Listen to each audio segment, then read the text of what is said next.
This audio program is presented by Audible.com. Audible, audio that speaks to you wherever you are.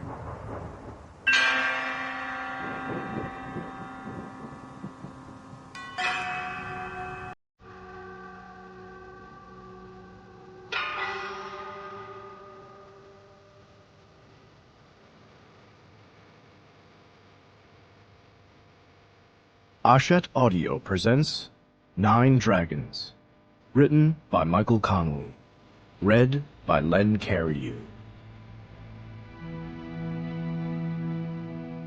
Part 1, Homicide Special.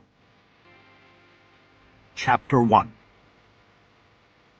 From across the aisle, Harry Bosch looked into his partner's cubicle and watched him conduct his daily ritual of straightening the corners on his stacks of files, clearing the paperwork from the center of his desk, and finally placing his rinsed-out coffee cup in a desk drawer. Bosch checked his watch and saw it was only 3:40. It seemed that each day Ignacio Ferris began the ritual a minute or two earlier than the day before. It was only Tuesday, the day after Labor Day weekend and the start of a short week, and already he was edging toward the early exit. This routine was always prompted by a phone call from home. There was a wife waiting there with a toddler and a brand-new set of twins. She watched the clock like the owner of a candy store watches the fat kids. She needed the break, and she needed her husband home to deliver it.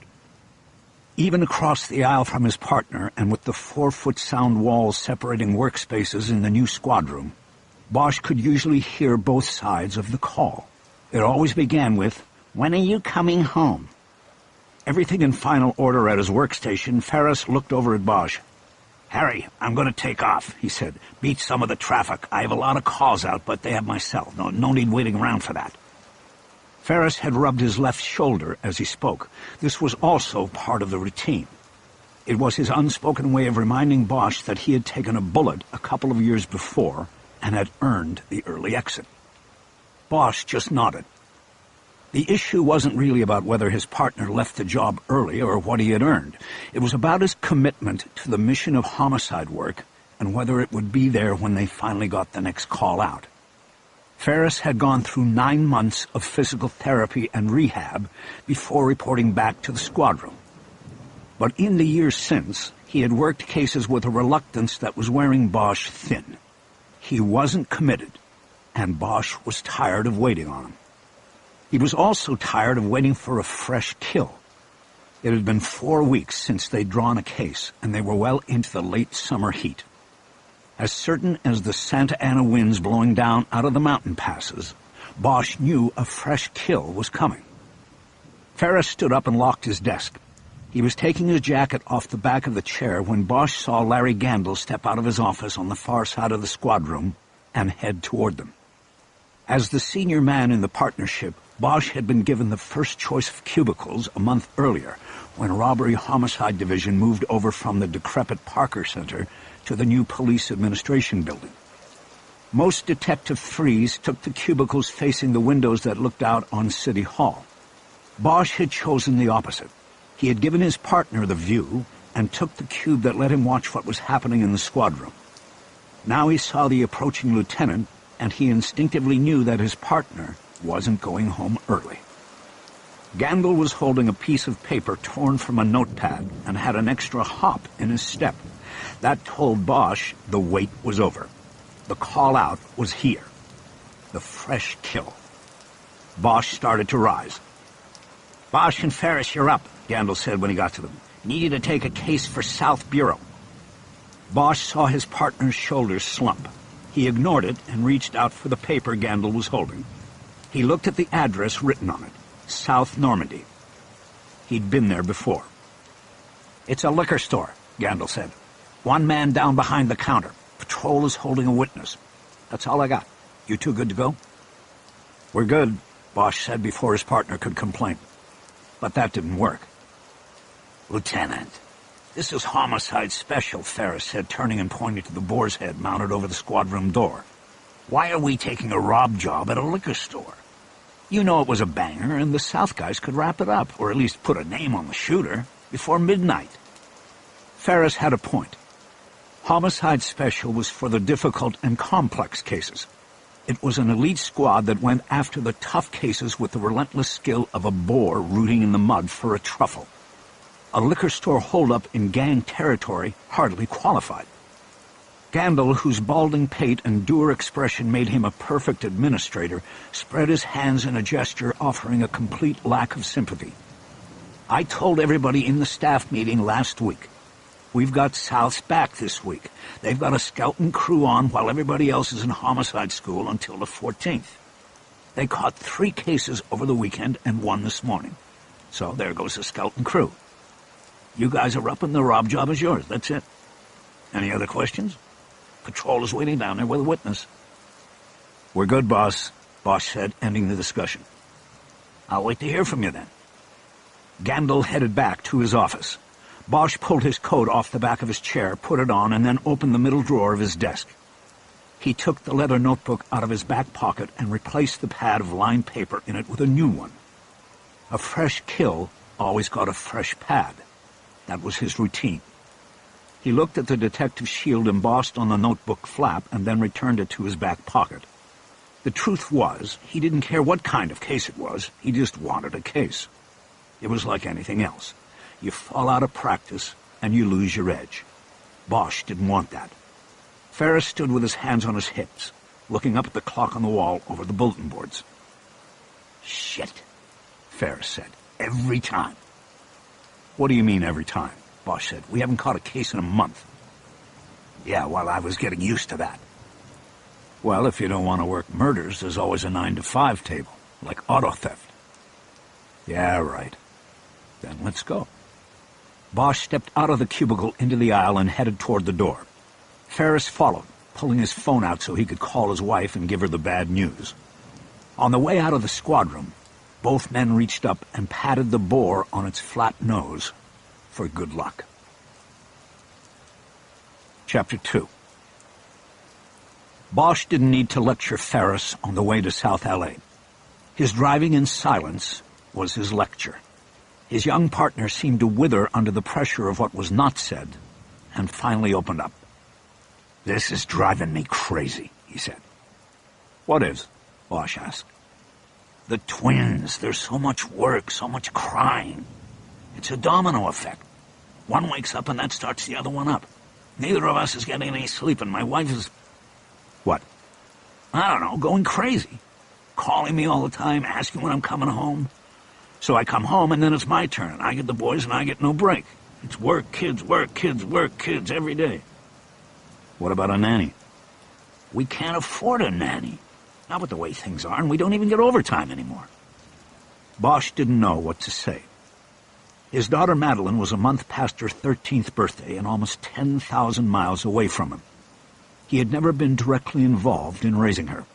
He saw her 4 weeks a year, 2 in Hong Kong and 2 in L.A., and that was it. What advice could he legitimately give a full-time dad with 3 kids, including twins? Look, I don't know what to tell you, he said. You know I've got your back. I'll do what I can when I can, but, I know, Harry, I appreciate that. It's just the first year with the twins, you know? It's supposed to get a lot easier when they get a little older.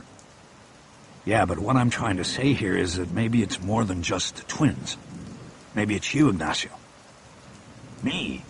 What are you saying? I'm saying maybe it's you. Maybe you came back too soon. You ever think about that? Ferris did a slow burn and didn't respond. Hey, it happens sometimes, Bosch said. You take a bullet and you start thinking that lightning might strike twice. Look, Harry, I don't know what kind of bullshit that is, but I'm fine that way. I'm good. This is about sleep deprivation and being fucking exhausted all the time, and not being able to catch up because my wife is riding my ass from the moment I get home, okay? Whatever you say, partner. That's right, partner. Whatever I say. Believe me, I get it enough from her. I don't need it from you, too. Bosch nodded, and that was enough said. He knew when to quit. The address Gandil gave them was in the 70th block of South Normandy Avenue. This was just a few blocks from the infamous corner of Florence and Normandy, where some of the most horrible images of the 1992 riots had been captured by news helicopters and broadcast around the world. It seemed to be the lasting image of Los Angeles to many. But Bosch quickly realized he knew the area and the liquor store that was their destination from a different riot, and for a different reason. Fortune Liquors was already cordoned off by yellow crime scene tape. A small number of onlookers were gathered, but murder in this neighborhood was not that much of a curiosity. The people here had seen it before, many times. Bosch pulled their sedan into the middle of a grouping of 3 patrol cars and parked. After going to the trunk to retrieve his briefcase, he locked the car up and headed toward the tape. Bosch and Ferris gave their names and serial numbers to a patrol officer with the crime scene attendance log, and then ducked under the tape. As they approached the front door of the store, Bosch put his hand into his right jacket pocket and pulled out a book of matches. It was old and worn. The front cover said Fortune Liquors, and it carried the address of the small yellow building before them. He thumbed the book open. There was only one match missing, and on the inside cover was the fortune that came with every matchbook. Happy is the man who finds refuge in himself. Bosch had carried the matchbook with him for almost 12 years. Not so much for the fortune, though he did believe in what it said. It was because of the missing match and what it reminded him of. "Harry, what's up?" Ferris asked. Bosch realized he had paused in his approach to the store. "Nothing, I've just been here before." "When, on a case?" "Sort of, but it was a long time ago. Let's go in." Bosch walked past his partner and entered the open front door of the liquor store. Several patrol officers and a sergeant were standing inside. The store was long and narrow.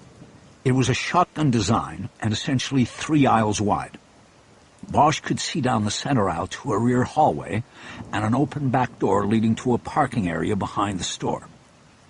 The cold beverage cases ran along the wall on the left aisle and then across the back of the store. The liquor was on the right aisle, while the middle aisle was reserved for wine with red on the right and white on the left.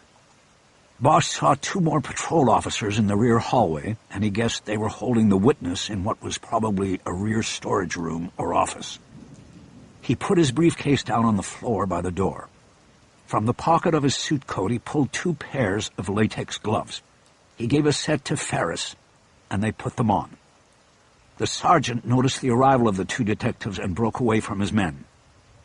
"Ray Lucas," he said by way of greeting. "We have one Vic down behind a counter here. His name is John Lee, spelled L-I. Happened, we think, less than 2 hours ago. Looks like a robbery where the guy just didn't want to leave a witness. A lot of us down here in the 77th knew Mr. Lee. He was a good old guy." Lucas signaled Bosch and Ferris over to the counter. Bosch held his coat so it wouldn't touch anything when he went around and squeezed into the small space behind the counter. He squatted down like a baseball catcher to look closer at the dead man on the floor. Ferris leaned in over him like an umpire. The man on the floor was Asian and looked to be almost 70. He was on his back, eyes staring blankly at the ceiling. His lips were pulled back from clenched teeth, almost in a sneer. There was blood on his lips, cheek, and chin. It had been coughed up as he died. The front of his shirt was soaked with his blood, and Bosch could see at least 3 bullet entry points in his chest. His right leg was bent at the knee and folded awkwardly under his other leg. He had obviously collapsed on the spot where he had been standing when he was shot. "No casings that we can see," Lucas said. "The shooter cleaned those up, and then he was smart enough to pull the disc out of the recorder in the back." Bosch nodded. The patrol guys always wanted to be helpful, but it was information Bosch didn't need yet, and could be misleading. "Unless it was a revolver," he said. "Then there would have been no casings to clean up." "Maybe," Lucas said, "but you don't usually see too many revolvers down here anymore. Nobody wants to be caught in a drive-by with just 6 bullets in their gun." Lucas wanted Bosch to know that he knew the lay of the land down here. Bosch was just a visitor. "I'll keep that in mind," Harry said. Bosch focused on the body and studied the scene silently. He was pretty sure the victim was the same man he had encountered in the store so many years before. He was even in the same spot on the floor behind the counter, and Bosch could see a soft pack of cigarettes in the shirt pocket. He noticed that the victim's right hand had blood smeared on it. This was not unusual. From earliest childhood, you touch your hand to an injury to try to protect it and make it better. It is natural instinct. This victim had done the same here, most likely grabbing at his chest after the first shot hit him. There was a substantial spatial separation between the bullet wounds. At least 4 inches separated the shots as they formed the points of a triangle. Bosch knew that 3 quick shots from close range would usually have made a tighter cluster. This led him to believe that the victim had likely been shot once and then fell to the floor. The killer had then probably leaned over the counter and shot him 2 more times, creating the spread. The slugs tore through the victim's chest, causing massive damage to the heart and lungs. The blood expectorated through the mouth showed that death was not immediate. The victim had tried to breathe. After all his years working cases, Bosch was sure of one thing. There was no easy way to die. No headshot, Bosch said. Right, Ferris said. What's it mean? Bosch realized he had been musing out loud. Maybe nothing. Just seems like 3 in the chest. The shooter wanted no doubt, but then no headshot, to be sure. Like a contradiction. Maybe. Bosch took his eyes off the body for the first time and looked around from his low angle. His eyes immediately held on a gun that was in a holster attached to the underside of the counter. It was located for easy access in case of a robbery, or worse, but it had not even been pulled from its holster. "We've got a gun under here," Bosch said. "Looks like a .45 in a holster, but the old man never got the chance to pull it." "The shooter came in quick and shot the old guy before he could reach for his piece," Ferris said.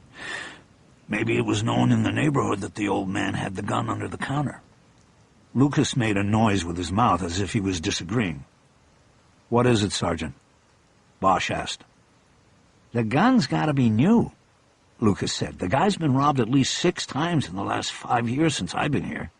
As far as I know, he never pulled a gun. This is the first I knew about a gun." Bosch nodded. It was a valid observation. He turned his head to speak over his shoulder to the sergeant. "Tell me about the witness," he said. She's not really a witness," Lucas said. "It's Mrs. Lee, the wife. She came in and found her husband when she was bringing him his dinner. We've got her in the back room, but you'll need a translator. We called the ACU, asked for Chinese to go." Bosch took another look at the dead man's face, then stood up, and both his knees cracked loudly. Lucas had referred to what was once known as the Asian Crimes Unit. It had recently been changed to the Asian Gang Unit to accommodate concerns that the unit name besmirched the city's Asian population by suggesting all Asians were involved in crime. But the old dogs like Lucas still called it the ACU. Regardless of name or acronym, the decision to call in an additional investigator of any stripe should have been left to Bosch as lead investigator. "You speak Chinese, Sarge?"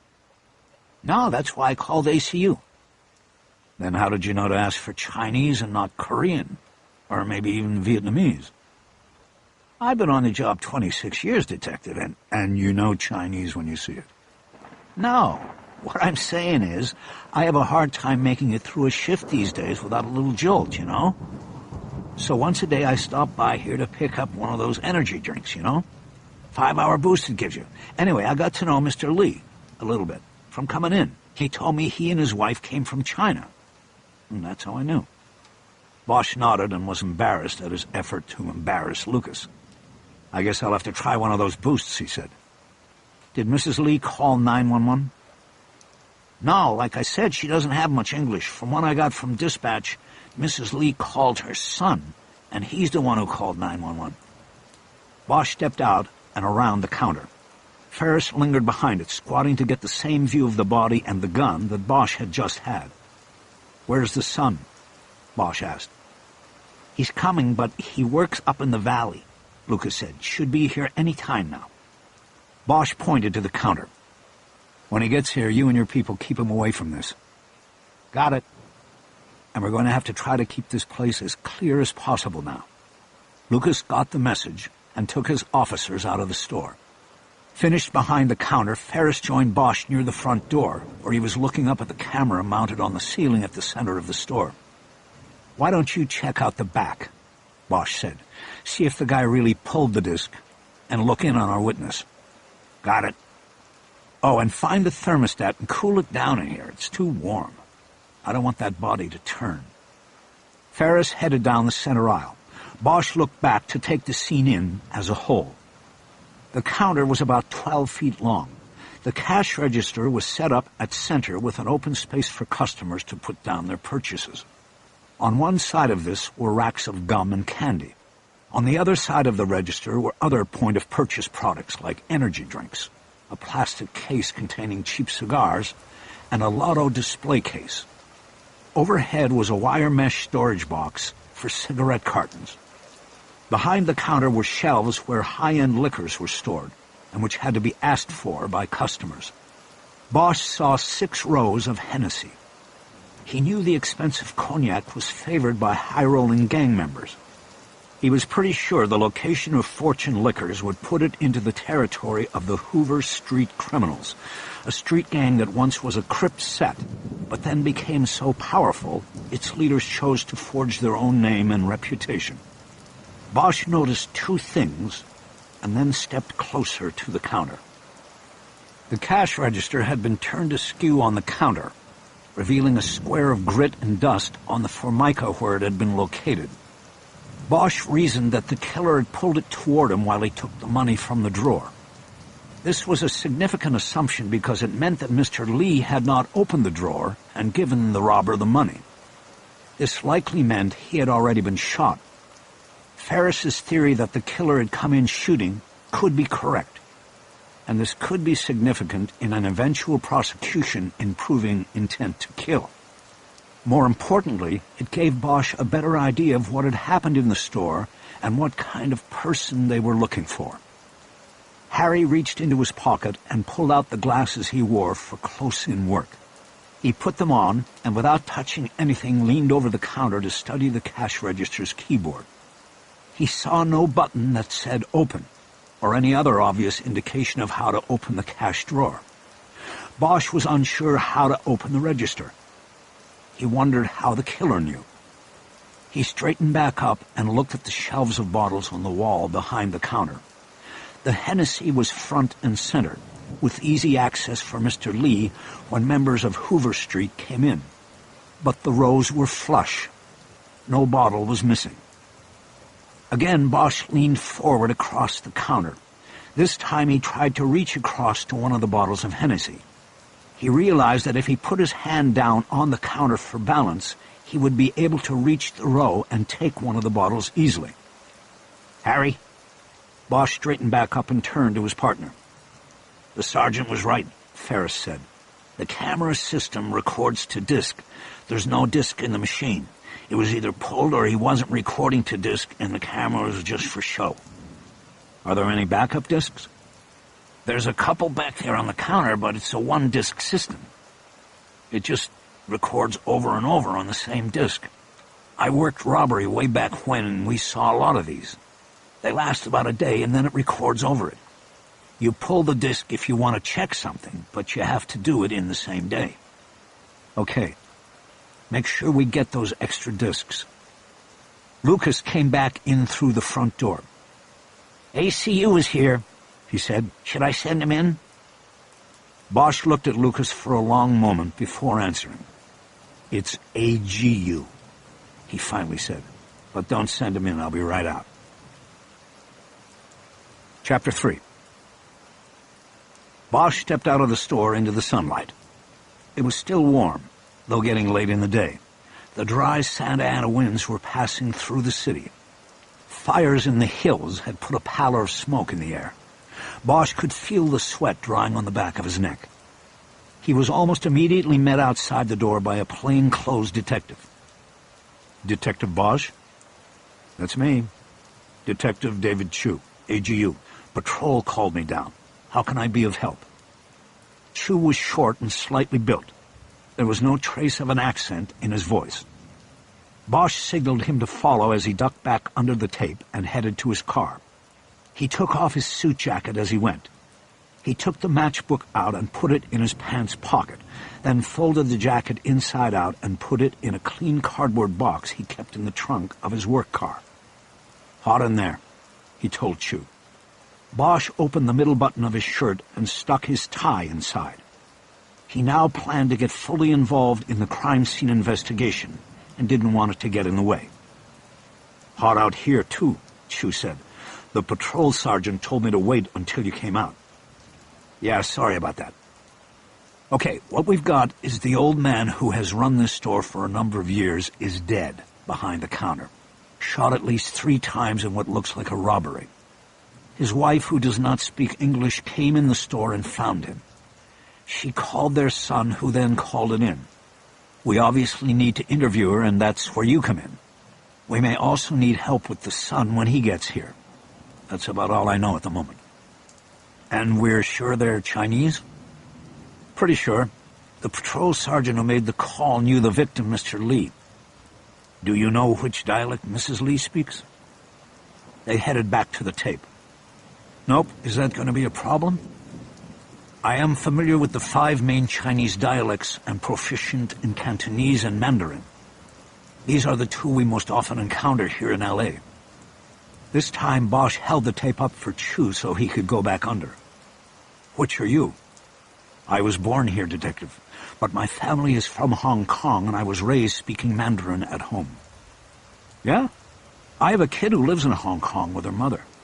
She's getting good at Mandarin." "Good for her.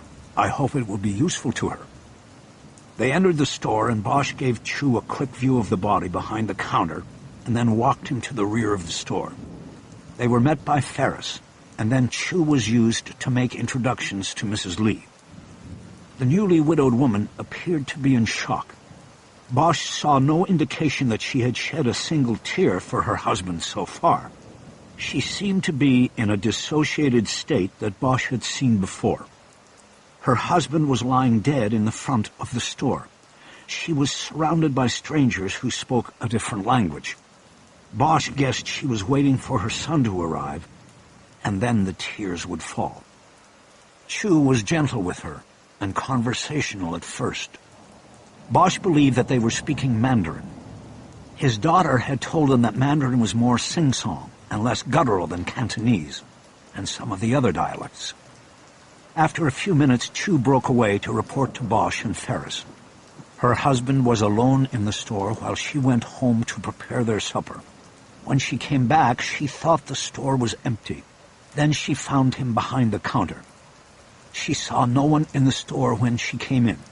She parked in the back and used a key to open the back door. Bosch nodded. "How long was she gone? Ask her what time it was when she left the store." Chu did as instructed and turned back to Bosch with the answer. "She leaves at 2:30 every day to pick up the supper. Then she comes back." "Are there other employees?" "No, I asked that already. Just her husband and Mrs. Lee. They work every day 11 to 10, closed Sundays." A typical immigrant story, Bosch thought. They just weren't counting on the bullets coming at the end of it. Bosch heard voices coming from the front of the store and ducked his head into the rear hallway. The forensics team from SID had arrived and were going to work. He turned back into the storage room where the interview with Mrs. Lee was continuing. "Chu," Bosch interrupted. The AGU detective looked up at him. "Ask about the son. Was he at home when she called?" "I already asked. There is another store. It's in the valley. He was working there. The family lives together in the middle, in the Wilshire district." It seemed clear to Bosch that Chu knew what he was doing.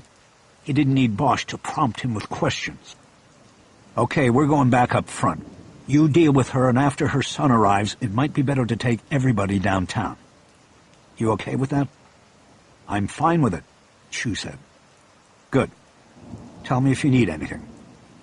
Bosch and Ferris went down the hall and to the front of the store. Bosch already knew everybody on the forensics team.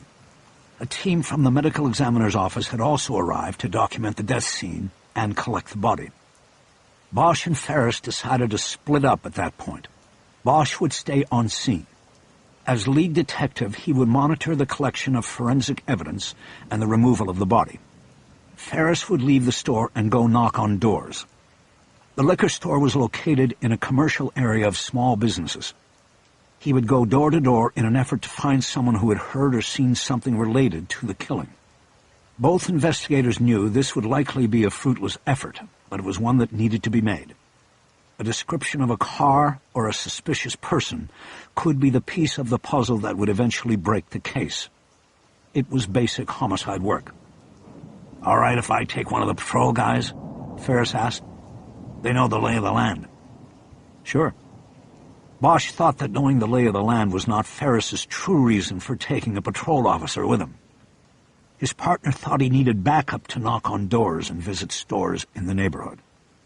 2 minutes after Ferris left, Bosch heard loud voices and a commotion coming from outside at the front of the store. He stepped out and saw 2 of Lucas's patrol officers trying to physically detain a man at the yellow tape. The struggling man was Asian and in his mid-20s. He wore a tight-fitting T-shirt that displayed his lean build. Bosch quickly stepped toward the problem. "Okay, stop it right there," he said forcefully, so no one would doubt who was in charge of the situation.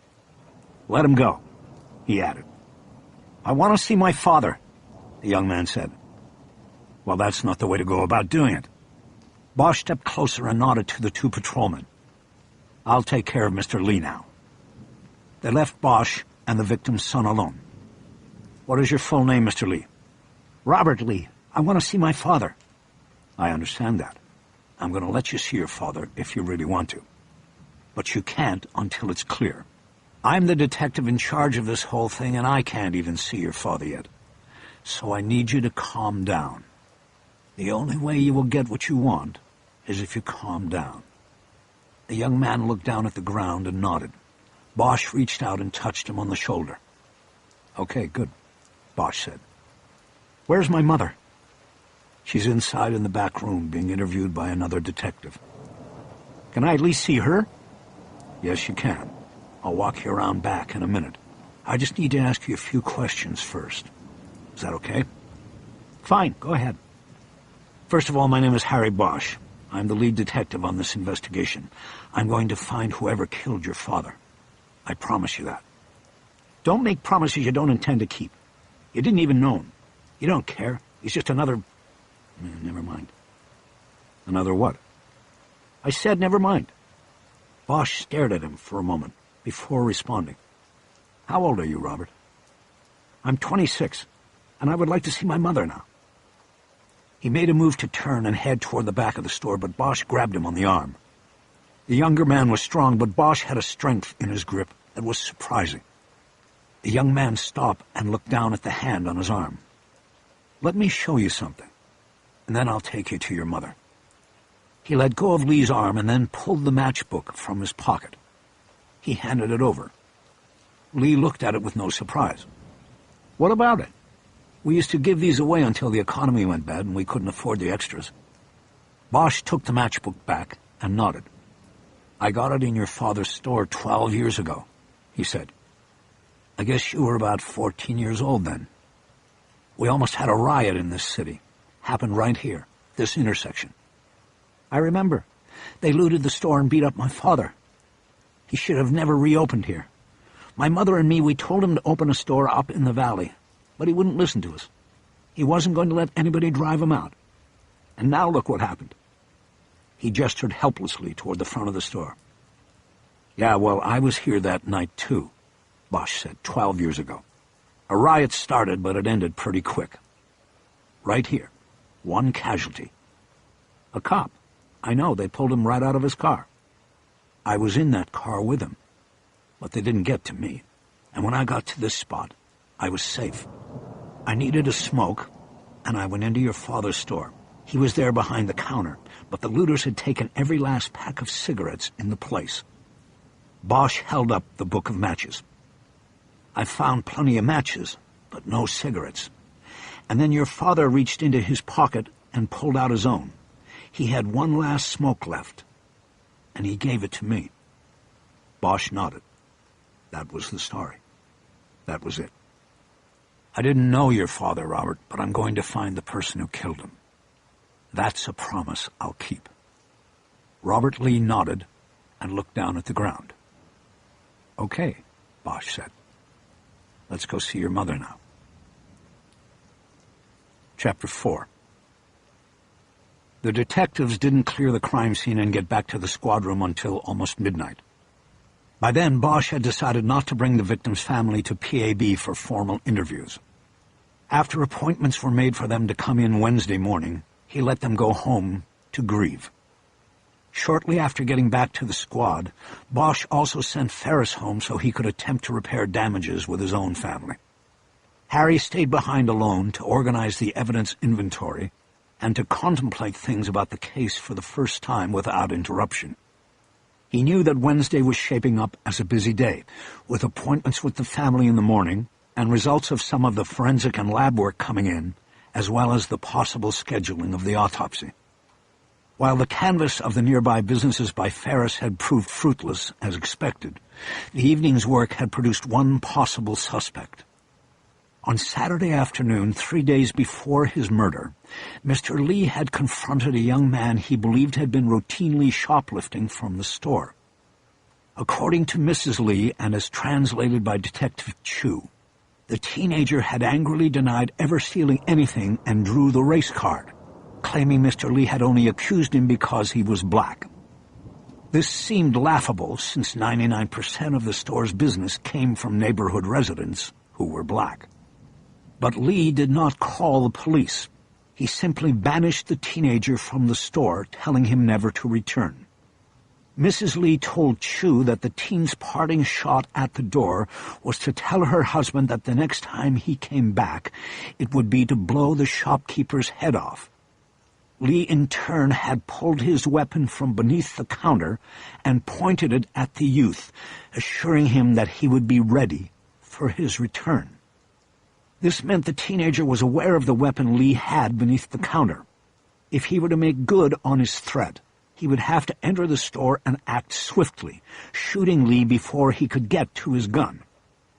Mrs. Lee would look through gang books in the morning in an effort to find a photo of the threatening youth. If he was associated with the Hoover Street criminals, then chances were they had his photo in the books. But Bosch wasn't fully convinced it was a viable lead or that the kid was a valid suspect. There were things about the crime scene that didn't add up to a revenge killing. There was no doubt that they had to run the lead down and talk to the kid, but Bosch wasn't expecting to close the case with him. That would be too easy, and there were things about the case that defied easy. Off the captain's office in the squad, there was a meeting room with a long boardroom-style table. This was primarily used as a lunchroom, and occasionally for staff meetings or for private discussions of investigations involving multiple detective teams.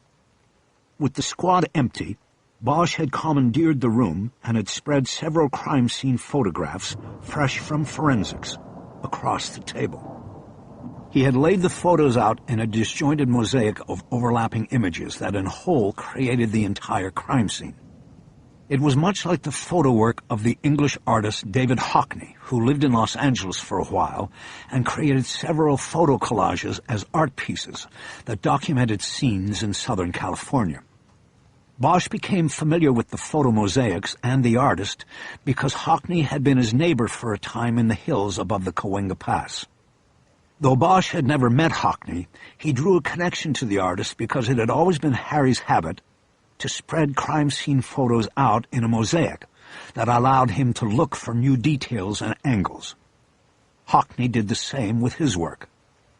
Looking at the photos now while sipping from a mug of black coffee, Bosch was first drawn to the same things that had hooked him while he had been at the scene. Front and center were the bottles of Hennessy standing untouched in a row just across the counter. Harry had a hard time believing that the killing would be gang-related, because he doubted that a gangbanger would take the money and not a single bottle of Hennessy. The cognac would be a trophy. It was right there within reach, especially if the shooter had to lean over or go around the counter to grab bullet casings. Why not take the Hennessy, too? Bosch's conclusion was that they were looking for a shooter who didn't care about Hennessy. A shooter who was not a gangbanger. The next point of interest was the victim's wounds. For Bosch, these alone excluded the mystery shoplifter as a suspect. 3 bullets in the chest left no doubt that the intention was to kill. But there was no face shot, and this seemed to put the lie to this being a killing motivated by anger or revenge. Bosch had investigated hundreds of murders, most of them involving the use of firearms, and he knew that when he had a face shot, the killing was most likely personal, and the killer was someone known to the victim. Therefore, the opposite could be held true. 3 in the chest was not personal. It was business. Bosch was sure that the unknown shoplifter was not their killer. Instead, they were looking for someone who was possibly a complete stranger to John Lee. Someone who had coolly walked in and put 3 slugs into Lee's chest, then calmly emptied the cash register, picked up his brass, and gone to the back room to grab the disc out of the camera recorder. Bosch knew it was likely that this was not a first-time crime. In the morning, he would need to check for similar crimes in Los Angeles and the surrounding areas. Looking at the image of the victim's face, Bosch suddenly noticed something new. The blood on Lee's cheek and chin was smeared. Also, the teeth were clean. There was no blood on them. Bosch held the photo up closer and tried to make sense of it. He had assumed the blood on Lee's face was expectorant, blood that had come up from his destroyed lungs in his last fitful gasps for air. But how could that happen without getting blood on his teeth? He put the photo down and moved across the mosaic to the victim's right hand. It had dropped down at his side. There was blood on the fingers and thumb, a drip line to the palm of his hand. Bosch looked back at the blood smeared on the face. He suddenly realized that Lee had not touched his wound out of some natural instinct to soothe the injured area. He had touched his bloody hand to his mouth. This meant a double transfer had taken place. Lee had touched his hand to his chest, getting blood on it, and had then transferred blood from his hand to his mouth. The question was why? Were these movements part of the final death throes, or had Lee done something else? Bosch pulled his cell and called the investigator's line at the medical examiner's office. He had it on speed dial. He checked his watch as the phone rang. It was 10 past midnight. Coroners. Is Cassell still there? Max Cassell was the investigator who had worked the scene at Fortune Liquors and collected the body. No, he just... Wait a minute. There he is. The call was put on hold, and then Cassell picked up.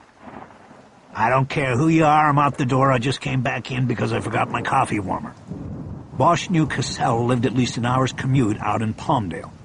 Coffee mugs with warmers you plugged into the cigarette lighter were a must for downtown workers with long drive times. It's Bosch. You put my guy in a drawer already? Nope, all the drawers were taken. He's in Icebox 3, but I'm done with him. I'm going home, Bosch. I understand. I just have one quick question. Did you check his mouth? What do you mean, check his mouth? Of course I checked his mouth. That's my job. And there was nothing there? Nothing in the mouth or throat? No, there was something there, all right. Bosch felt the adrenaline start to kick in. Why didn't you tell me? What was it? His tongue. The adrenaline dried up and Bosch felt deflated as Cassell chuckled. Harry thought he had been on to something. Very funny. What about the blood? Yes, there was a small amount of blood on the tongue and in the throat. It's noted in my report, which you will get tomorrow. With 3 shots, his lungs must have looked like Swiss cheese. Wouldn't there be a lot of blood? Not if he was already dead. Not if the first shot blew up the heart and it stopped beating. Look, I gotta go, Bosch. You're on the sked tomorrow at 2 with Laxmi. Ask her these questions. I will, but I'm talking to you now. I think we missed something. What are you talking about? Bosch stared at the photos in front of him, his eyes moving from the hand to the face. "I think he put something in his mouth." "Who did?" "The victim, Mr. Lee." There was a pause while Cassell considered this, and probably also considered whether he had missed anything. "Well, if he did, I did not see it in the mouth or throat. If it was something he swallowed, then that is not my jurisdiction. It's Laxmi's, and she'll find it, whatever it is, tomorrow." "Would you make a note so she'll see it?" "Bosch, I'm trying to get out of here. You can tell her when you come for the cut." "I know, but just in case, make a note." "Fine, whatever. I'll make a note. You know, nobody's getting overtime around here anymore, Bosch." "Yeah, I know. Same over here." "Thanks, Max." Bosch closed the phone and decided to put the photos aside for the time being. The autopsy would determine if his conclusion was correct, and there was nothing he could do about it until then. There were 2 plastic evidence envelopes that contained the 2 discs that had been found next to the recorder. Each was in a flat plastic case. Each case was marked with a date scribbled with a Sharpie. One was marked 9/01, exactly a week earlier, and the other was dated 8/27. Bosch took the discs over to the AV equipment at the far end of the meeting room and put the 8/27 disc into the DVD player first. The images were contained on a split screen. One camera angle showed the front of the store, including the cash register counter, and the other was on the rear of the store. A time and date stamp ran across the top. The activities in the store ran in real time. Bosch realized that since the store was open from 11 a.m. to 10 p.m., he had 22 hours of video to watch, unless he used the fast-forward button. He checked his watch again. He knew he could work through the night and try to solve the mystery of why John Lee had put these 2 discs aside, or he could go home now and get some rest. You never knew where a case would take you, and rest was always important. Added to that, there was nothing about these discs that suggested they had anything to do with the murder. The disc that had been in the machine had been taken. That was the important one, and it was gone. What the hell, Bosch thought. He decided to watch the first disc and see if he could solve the mystery. He pulled a chair over from the table, set himself up in front of the television, and moved the playback speed to 4 times real time. He figured it would take him less than 3 hours to knock off the first disc. He would then go home, get a few hours sleep, and be back at the same time as everybody else in the morning. "Sounds like a plan," he said to himself. Chapter 5. Bosch was roughly dragged out of sleep and opened his eyes to see Lieutenant Gandil staring down at him. It took Harry a moment to clear his head and understand where he was. "Lieutenant? What are you doing in my office, Bosch?" Bosch sat up on the couch. I was watching video in the boardroom, and it got so late that it wasn't worth going home." "What time is it now?" "Almost 7, but that still doesn't explain why you're in my office. When I left yesterday, I locked my door." "Really?" "Yes, really." Bosch nodded and acted like he was still clearing his head. He was happy he'd put his picks back in his wallet after he'd opened the door. Gandil had the only couch in RHD. "Maybe the office cleaners came by and forgot to lock it," he offered. "No, they don't have a key. Look, Harry, I don't mind people using the couch to sleep, but if the door is locked, it's for a reason. I can't have people opening my door after I've locked it." "You're right, Lieutenant. You think maybe we can get a couch out in the squad?" "I'll work on it, but that's not the point." Bosch stood up. "I get the point. I'm going back to work now." "Not so fast. Tell me about this video that kept you here all night." Bosch briefly explained what he had seen when he had spent 5 hours viewing the 2 discs through the middle of the night, and how John Lee had unintentionally left behind what looked like a solid lead. "You want me to set it up for you in the conference room?" "Why don't you wait till your partner's here? We can all look at it together." "Go get some coffee first." Bosch left Gandil and walked through the squad room. It was an impersonal maze of cubicles and sound barriers. It whispered like an insurance office, and the truth was that it was so quiet that at times Bosch had trouble concentrating. It was still deserted, but would now start to fill up quickly. Gandil was always the first man in. He liked to set the precedent for the squad. Harry went down to the cafeteria, which had opened at 7 but was empty, because the bulk of the police department's personnel were still working out of Parker Center. The move to the new police administration building was progressing slowly. First some detective squads, then administrators, and then the rest. It was a soft opening, and the building would not be formally dedicated for another 2 months. For now, it meant that there were no lines in the cafeteria, but there wasn't a full menu either. Bosch got the cops breakfast, 2 donuts and a coffee. He also picked up a second coffee for Ferris. He ate the donuts quickly while putting cream and sugar in his partner's cup, and then took the elevator back up. As expected, when he got back to the squad, his partner was at his desk. Bosch put one of the coffees down in front of him and walked over to his own cubicle. "Thanks, Harry," Ferris said. "I should have known you'd be here before." "Hey, you wore that suit yesterday. Don't tell me you've been working all night." Bosch sat down. "I got a couple hours on the lieutenant's couch. What time is Mrs. Lee and her son coming in today?" "I told them 10. Why?" "I think I've got something we need to pursue. I watched the extra discs from the store's cameras last night." "What'd you find?" "Grab your coffee and I'll show you. The lieutenant wants to see it too." 10 minutes later, Bosch was standing with the remote control in front of the AV equipment, while Ferris and Gandil sat at the end of the boardroom table. He cued the disc marked 901 to the right spot, and then froze the playback until he was ready. "Okay, our shooter took the disc out of the recorder, so we have no video of what happened in the store yesterday. But what was left behind were 2 extra discs marked August 27 and September 1. This is the disc from September 1, which happens to be 1 week prior to yesterday. You follow?" "Follow," Gandil said. "So what Mr. Lee was doing was documenting a tag team of shoplifters. The commonality between these 2 discs is that on both days these same 2 guys come in, and one goes to the counter and asks for cigarettes, while the other goes down the liquor aisle. The first guy draws Lee's attention away from his partner and the camera screen he had behind the counter. While Lee's getting smokes for the guy at the counter, the other guy slides a couple of flasks of vodka into his pants, then takes a third to the counter for purchase. The guy at the counter pulls his wallet, sees he left his money at home or whatever, and they leave without making a purchase. It happens on both these days with them alternating their roles. I think that is why Lee kept the discs out." "You think he was trying to make a case or something?" Ferris asked. "Maybe," Bosch said. "If he got them on film, he'd have something to give the police." "This is your lead?" Gandil said. "You worked through the night for this?" "I was reading the reports. I think I like the kid Lee pulled the gun on better than this." "This is not the lead," Bosch said impatiently.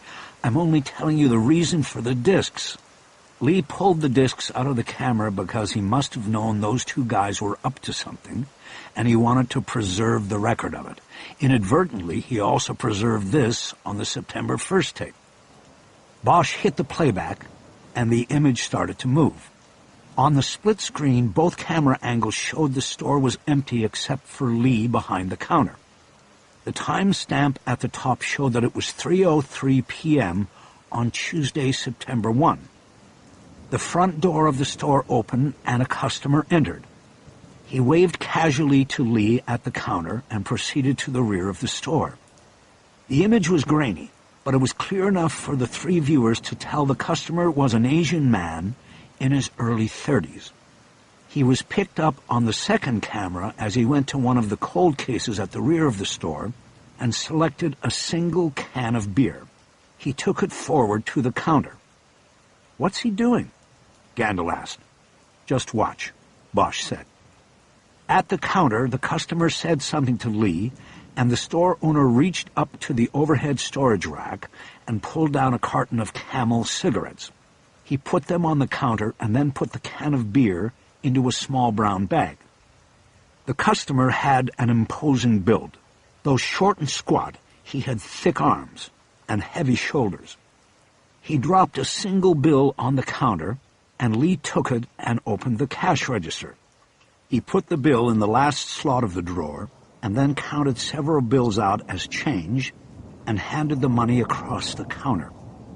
The customer took his money and pocketed it. He put the carton of cigarettes under one arm, grabbed the beer, and with his remaining free hand pointed a finger like a gun at Lee. He pumped his thumb as if shooting the gun, and then left the store. Bosch stopped the playback. "What was that?" Gandil asked. "Was that a threat with the finger? Is that what you've got?" Ferris didn't say anything, but Bosch was pretty sure his young partner saw what Harry wanted them to see. He backed the video up and started to replay it. "What do you see, Ignacio?" Ferris stepped forward so he could point to the screen. "First of all, the guy's Asian, so he's not from the neighborhood."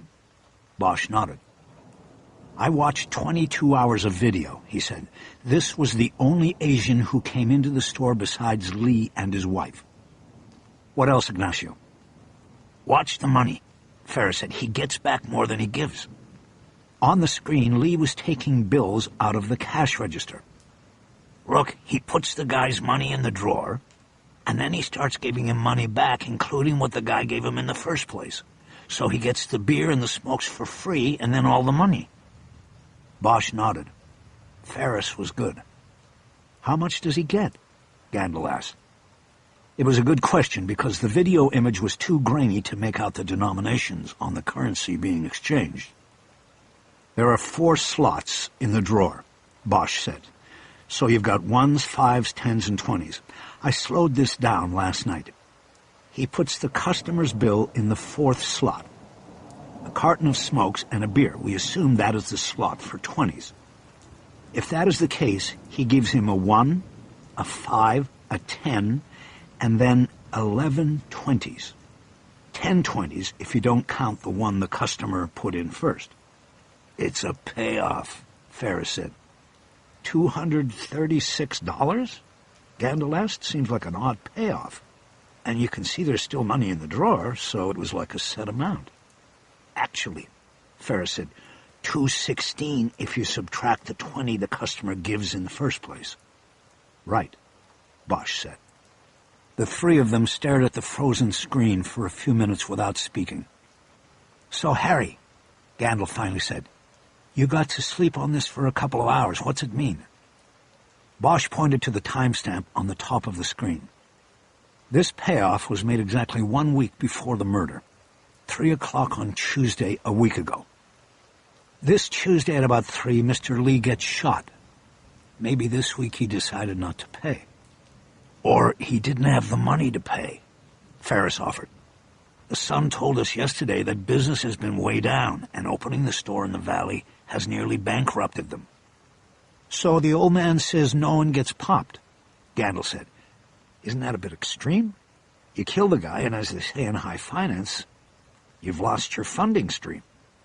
Ferris shrugged. "There's always the wife and the son," he said. "They'd get the message." "They're coming in at 10 to sign statements," Bosch added. Gandil nodded. "So how are you going to handle this?" he asked. "We'll put Mrs. Lee with Chu, the guy from AGU, and Ignacio and I will talk to the Sun. We'll find out what it's about." Gandil's usually dour expression brightened. He was pleased with the progress of the case and the lead that had surfaced. "Okay, gentlemen, I want to know," he said. "When we know," Bosch said. Gandil left the meeting room, and Bosch and Ferris were left standing in front of the screen. "Nice going, Harry. You made him happy." "He'll be happier if we clear this thing." "What do you think?" "I think we have some work to do before the Lee family gets here. You check with the lab and see what they've got done. See if they're finished with the cash register. Bring it over here if you can." "What about you?" Bosch turned the screen off and ejected the disk. "I'm going to have a talk with Detective Chu." "You think he held something back on us?" "That's what I'm going to find out." Chapter 6. The AGU was part of the Gang and Operations Support Division, from which many undercover investigations and officers were directed. As such, the GOSD was located in an unmarked building several blocks away from the PAB. Bosch decided to walk because he knew it would take longer to get his car out of the garage, fight the traffic, and then have to find another place to park. He got to the front door of the AGU office at 8:30, pressed the buzzer, but nobody answered. He pulled his phone ready to try to call Detective Chu when a familiar voice came from behind him. "Good morning, Detective Bosch. I wasn't expecting to see you here." Bosch turned. It was Chu, arriving with his briefcase. "Nice hours you guys get to keep over here," Bosch replied. "Yeah, we like to keep it light." Bosch stepped back so Chu could open the door with a card key. "Come on in." Chu led the way to a small squad room with about a dozen desks and a lieutenant's office on the right. Chu went behind one of the desks and put his briefcase down on the floor. "What can I do for you?" he asked. "I was already planning to come by RHD at 10 when Mrs. Lee comes in." Chu started to sit down, but Bosch stayed standing. "I got something I want to show you. Do you guys have an AV room here?" "Yeah, this way." The AGU had 4 interview rooms at the back of the squad room. One had been converted to an AV room, with the standard rolling tower of television stacked on top of DVD.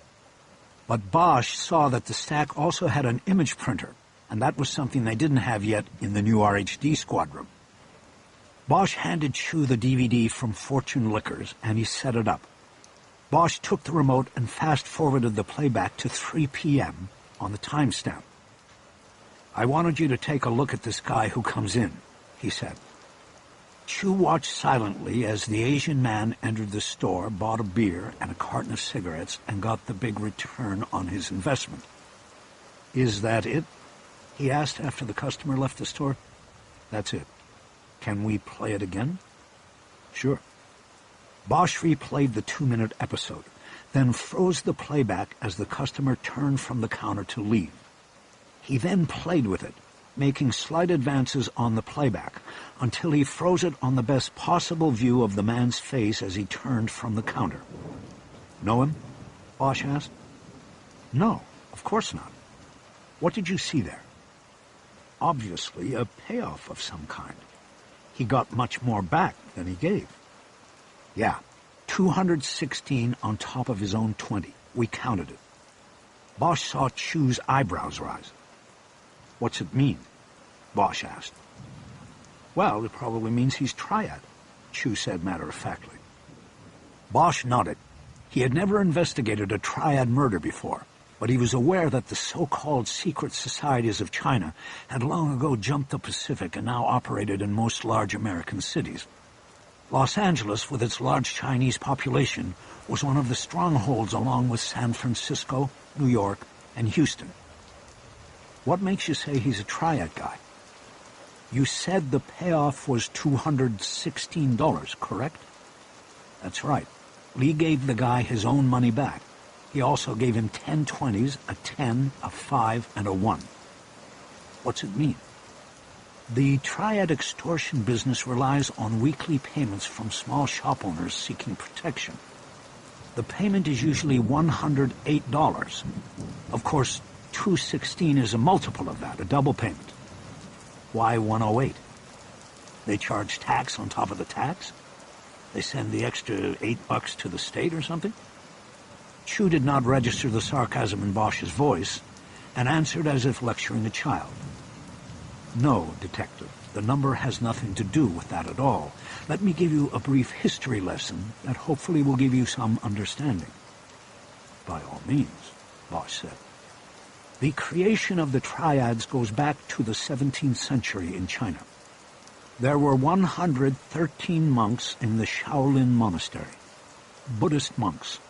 Manchu invaders attacked and killed all but 5 of the monks. Those remaining 5 monks created the secret societies with the goal of overthrowing the invaders. The triads were born. But over the centuries, they changed. They dropped politics and patriotism and became criminal organizations. Much like the Italian and Russian mafias, they engaged in extortion and protection rackets. To honor the ghosts of the slaughtered monks, the extortion amounts are usually a multiple of 108. There were 5 remaining monks, not 3, Bosch said. Why are they called triads? Because each monk started his own triad, Tian Di Hui. It means Heaven and Earth Society. Each group had a flag in the shape of a triangle, symbolizing the relationship between heaven, earth, and man. From that they became known as the triads. Great. And they brought it over here. It's been here a very long time. But they didn't bring it over. Americans brought it over. It came with Chinese labor brought to build railroads. And they victimized their own people. For the most part, yes. But Mr. Lee was religious. Did you see the Buddhist shrine in the storage room yesterday? I missed that. It was there, and I talked to his wife about it. Mr. Lee was very spiritual. He believed in ghosts. To him, paying the triad might have been like an offering to a ghost, to an ancestor. You see, you are an outsider looking in, Detective Bosch. If all you knew from day one was that part of your money went to the triad, just as simply as money goes to the IRS, then you would not view yourself as a victim. It was simply a given, a part of life. But the IRS doesn't put 3 slugs in your chest when you don't pay. Do you believe that Lee was murdered by this man or the triad? Pointing at the man on the screen, Chu was almost indignant in asking the question. I believe it is the best lead we have at the moment, Bosch countered. What about the lead we developed through Mrs. Lee, the gangbanger, who threatened her husband on Saturday? Bosch shook his head. Things don't match up there. I still want her to look at the books and ID the kid, but I think we are spinning our wheels there. I don't understand. He said he would come back and kill Mr. Lee. No, he said he would come back and blow his head off. Mr. Lee was shot in the chest. It wasn't a crime of rage, Detective Chu. It doesn't fit. But don't worry, we'll run it down, even if it's a waste of time. He waited for Chu to respond, but the younger detective didn't. Bosch pointed to the timestamp on the screen. Lee was killed at the same time on the same day of the week. We have to assume that Lee made regular payoffs. We have to assume that this man was there when Lee was killed. I think that makes him the better suspect. The interview room was very small and they had left the door open. Bosch now stepped over and closed it, then looked back at Chu. So tell me you didn't have any idea about this yesterday. No, of course not. Mrs. Lee didn't say anything about making payments to the local triad? Chu stiffened. He was much smaller than Bosch, but his posture suggested he was ready for a fight. Bosch, what are you suggesting? I'm suggesting that this is your world and you should have told me. I found this by accident. Lee kept that disc because there's a shoplifter on it, not because of the payoff. They were now facing each other less than 2 feet apart. Well, there was nothing before me yesterday that even suggested this, Chu said. I was called out there to translate. You didn't ask me my opinion about anything else. You deliberately shut me out, Bosch. Maybe if you had included me, I would have seen or heard something. That's bullshit. You're not trained as a detective to stand there with your thumb in your mouth. You don't need an invite to ask a question. With you, I thought I did. And what's that supposed to mean? It means I watched you, Bosch. How you treated Mrs. Lee, her son, me. Oh, here we go. What was it? Vietnam? You served in Vietnam, right? Don't pretend you know anything about me, Chu. I know what I see, and I've seen it before. I'm not from Vietnam, Detective. I'm an American, born right here, like you. Look, can we just drop this so we can get on with the case? Whatever you say. You're the lead. Chu put his hands on his hips and turned back to the screen. Bosch tried to back his emotions down. He had to admit, Chu had a point, and he was embarrassed that he had been so easily pegged as someone who had come back from Vietnam with a racial prejudice. All right, he said. Maybe the way I dealt with you yesterday was a mistake. I'm sorry. But you're in now, and I need to know what you know. No holding back. Chu relaxed too. I just told you everything. The only other thing I was thinking was about the 216. What about it? It's a double payment, like maybe Mr. Lee missed a week. Maybe he was having trouble paying. His son said business was bad there. And so maybe that's what got him killed? Bosch pointed to the screen again. Can you make me a hard copy? I would like one myself. Chu moved to the printer and pushed a button twice. Soon 2 copies of the image of the man turning from the counter were printing. Do you have mug books? Bosch asked. Intelligence files? Of course, Chu said. I will try to identify him. I will make inquiries. I don't want him to know we're coming. Thank you, Detective. But yes, I assumed that. Bosch didn't respond. It had been another misstep. He was having a hard time with Chu. He found himself unable to trust him, even though he carried the same badge. I would also like to get a print of the tattoo as well, Chu said. What tattoo? Bosch asked. Chu took the remote from Bosch and tapped the rewind.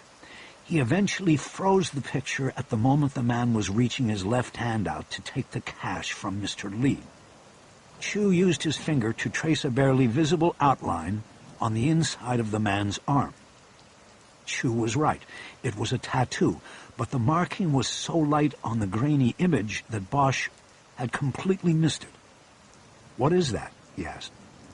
It looks like the outline of a knife, a self-administered tattoo. He's been in prison. Chu pushed the button to make prints of the image.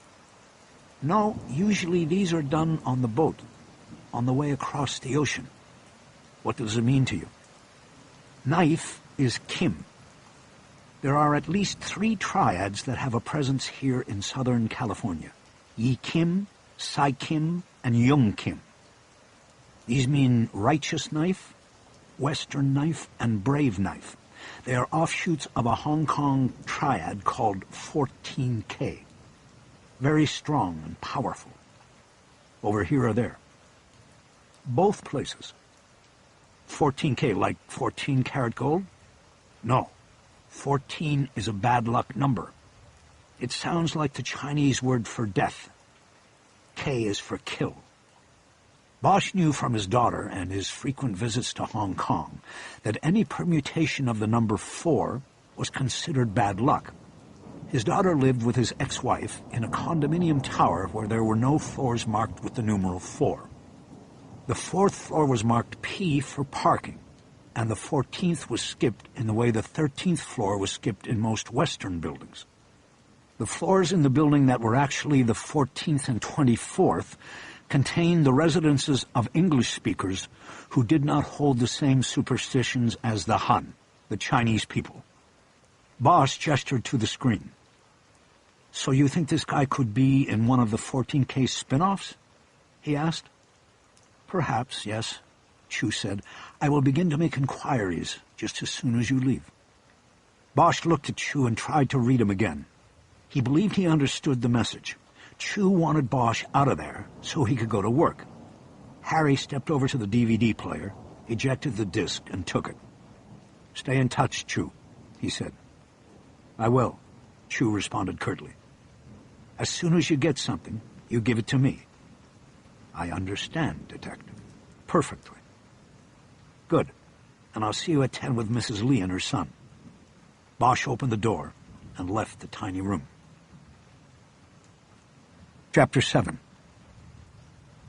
Ferris had the cash register from Fortune Liquors on his desk and had run a wire from its side into the side of his laptop. Bosch put the photo printouts down on his desk and looked across at his partner. What's happening? I went over to forensics. They were through with this.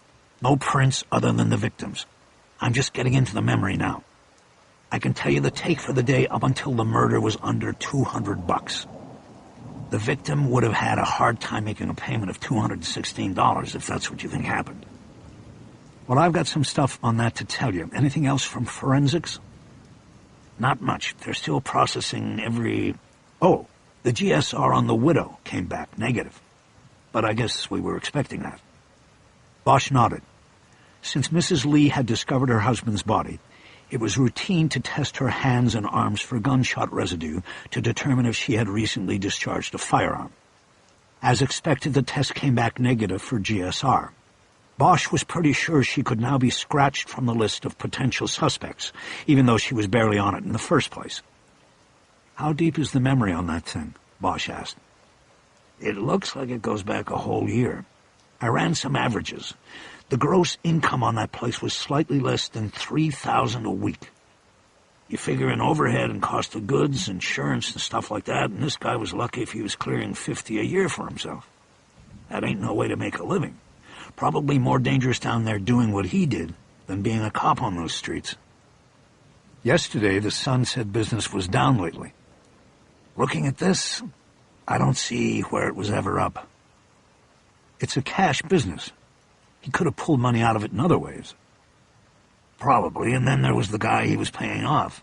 If he was handing him 2 bills and change a week, that would add up. That would be 10 grand off the top on an annual basis. Bosch told Ferris what he had learned from Chu, and that he was hoping the AGU could come up with an ID. They both agreed that the focal point of the investigation was shifting toward the man in the grainy printout from the store's surveillance camera, the triad bagman. Meanwhile, the possible gangbanger who had argued with John Lee the Saturday before his murder still needed to be identified and interviewed, but the contradictions between the crime scene and an anger-revenge-type killing put that lead into second position. They went to work on the statements and other voluminous paperwork that accompanied every murder investigation. Chu arrived first at 10 o'clock, making his way right to Bosch's desk unannounced. "Yi Ling isn't here yet?" he asked by way of greeting. Bosch looked up from his work. "Who's Yi Ling?" "Yi Ling Lee, the mother." Bosch realized he had not known the full name of the victim's wife. This bothered him, because it was an indication of how little he really knew about the case. "She's not here yet. You come up with anything over there?" "I checked through our photo albums, didn't see our guy. But we're making inquiries." "Yeah, you keep saying that. What exactly does making inquiries mean?" "It means that the AGU has a network of connections within the community, and we will make discreet inquiries about who this man is and what Mr. Lee's affiliation was." "Affiliation?" Ferris asked. "He was being extorted. His affiliation was that he was a victim." "Detective Ferris," Chu said patiently, "you are looking at it from the typical Western point of view. As I explained to Detective Bosch this morning, Mr. Lee may have had a lifelong relationship with a triad society. It is called Kwangji in his native dialect. It has no direct translation, but it has to do with one's social network, and a triad relationship would be included in that." Ferris just stared at Chu for a long moment. "Whatever," he finally said. "Over here I think we call that bullshit. The Vic had lived here almost 30 years. I don't care what they call it in China. Over here it's extortion." Bosch admired his young partner's adamant reaction. He was contemplating joining the fray when the phone on his desk rang and he picked it up. "Bosch." "This is Rogers downstairs. You got 2 visitors, both named Lee. They say they have an appointment." "Send them up." "On the way." Bosch hung up. "Okay, they're on their way up. This is how I want to play this. Chu, you take the old lady into one of the interview rooms and go over her statement and have her sign it. After she signs it, I want you to ask her about the payoff and the guy on the video. Show her his photo. And don't let her play dumb. She's got to know about it. Her husband had to have talked about it." "You'd be surprised," Chu said. "Husbands and wives wouldn't necessarily talk about this." "Well, do your best. She could know a lot whether she and her husband talked about it or not. Ferris and I will talk to the Sun. I want to find out if he's paying protection at the store up in the valley. If so, that could be where we grab our guy." Bosch looked across the squad room and saw Mrs. Lee enter, but she was not with her son. She was with a younger woman. Bosch raised his hand to draw their attention and waved them over. "Chu, who is this?" Chu turned around as the 2 women approached. He didn't say anything. He didn't know. As the two women got closer, Bosch saw that the younger woman was in her mid-30s and attractive in an understated hair-behind-the-ears sort of way. She was Asian. She was dressed in blue jeans and a white blouse. She walked a half-step behind Mrs. Lee with her eyes cast down on the floor. The initial impression Bosch got was that she was an employee, a maid pressed into service as a driver, but the desk man downstairs had said they were both named Lee. Chu spoke to Mrs. Lee in Chinese. After she responded, he translated. "This is Mr. and Mrs. Lee's daughter, Mia. She drove her mother here because Robert Lee is delayed." Bosch was immediately frustrated by the news and shook his head. "Great," he said to Chu. "How come we didn't know there was a daughter?" "We didn't ask the right questions yesterday," Chu said. "You were the one asking questions yesterday. Ask Mia where she lives." The young woman cleared her throat and looked up at Bosch. "I live with my mother and father," she said, "or I did until yesterday. I guess now I live with just my mother." Bosch felt embarrassed that he had assumed she spoke no English, and she had heard and understood his annoyed response to her showing up. "Sorry, it's just that we need all the information we can get." He looked at the other two detectives. "Okay, we're going to need to interview Mia. Detective Chu, why don't you continue with the plan and take Mrs. Lee into an interview room to go over her statement? I will talk with Mia, and Ignacio, you wait for Robert to show up." He turned back to Mia. "Do you know how long your brother is delayed?" "He should be on his way. He said he was going to leave the store by 10. "Which store?" "His store in the valley." "Okay, Mia, why don't you come with me and your mother can go with Detective Chu." Mia spoke in Chinese to her mother, and they proceeded toward the bank of interview rooms at the back of the squad. Bosch grabbed a yellow legal pad and the file containing the print off the camera video before leading the way. Ferris was left behind.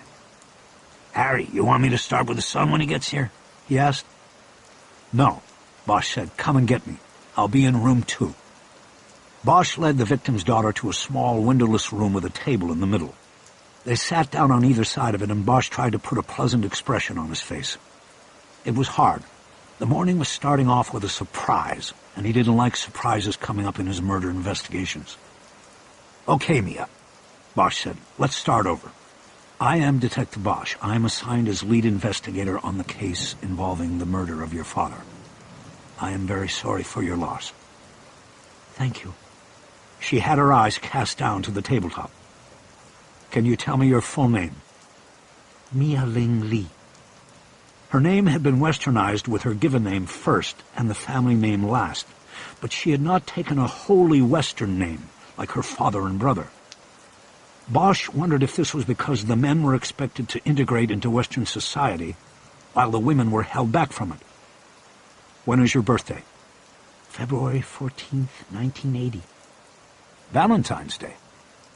Bosch smiled. He didn't know why. He was just trying to start the relationship over. Then he wondered if they even had Valentine's Day in China. He moved on with his thoughts and did the math. He realized that while she was still very attractive, Mia was younger than she looked, and only a few years older than her brother Robert. "You came here with your parents. When was that?" "In 1982. "You were only 2? "Yes." "And your father opened the store then?" "He didn't open it. He bought it from someone else, and he renamed it Fortune Liquors. Before it was called something else." "Okay. Are there any other brothers or sisters besides you and Robert?" "No, just us." "Okay, good. Now, you said you've been living with your parents. For how long?" She looked up briefly and then back down. "My whole life, except for about 2 years when I was younger." "Were you married?" "No. What does this have to do with who killed my father? Shouldn't you be finding the killer?" "I'm sorry, Mia. I just need to get some basic information, and then, yes, I will be out there looking for the killer. Have you talked to your brother? Did he tell you I knew your father?" "He said you met him one time.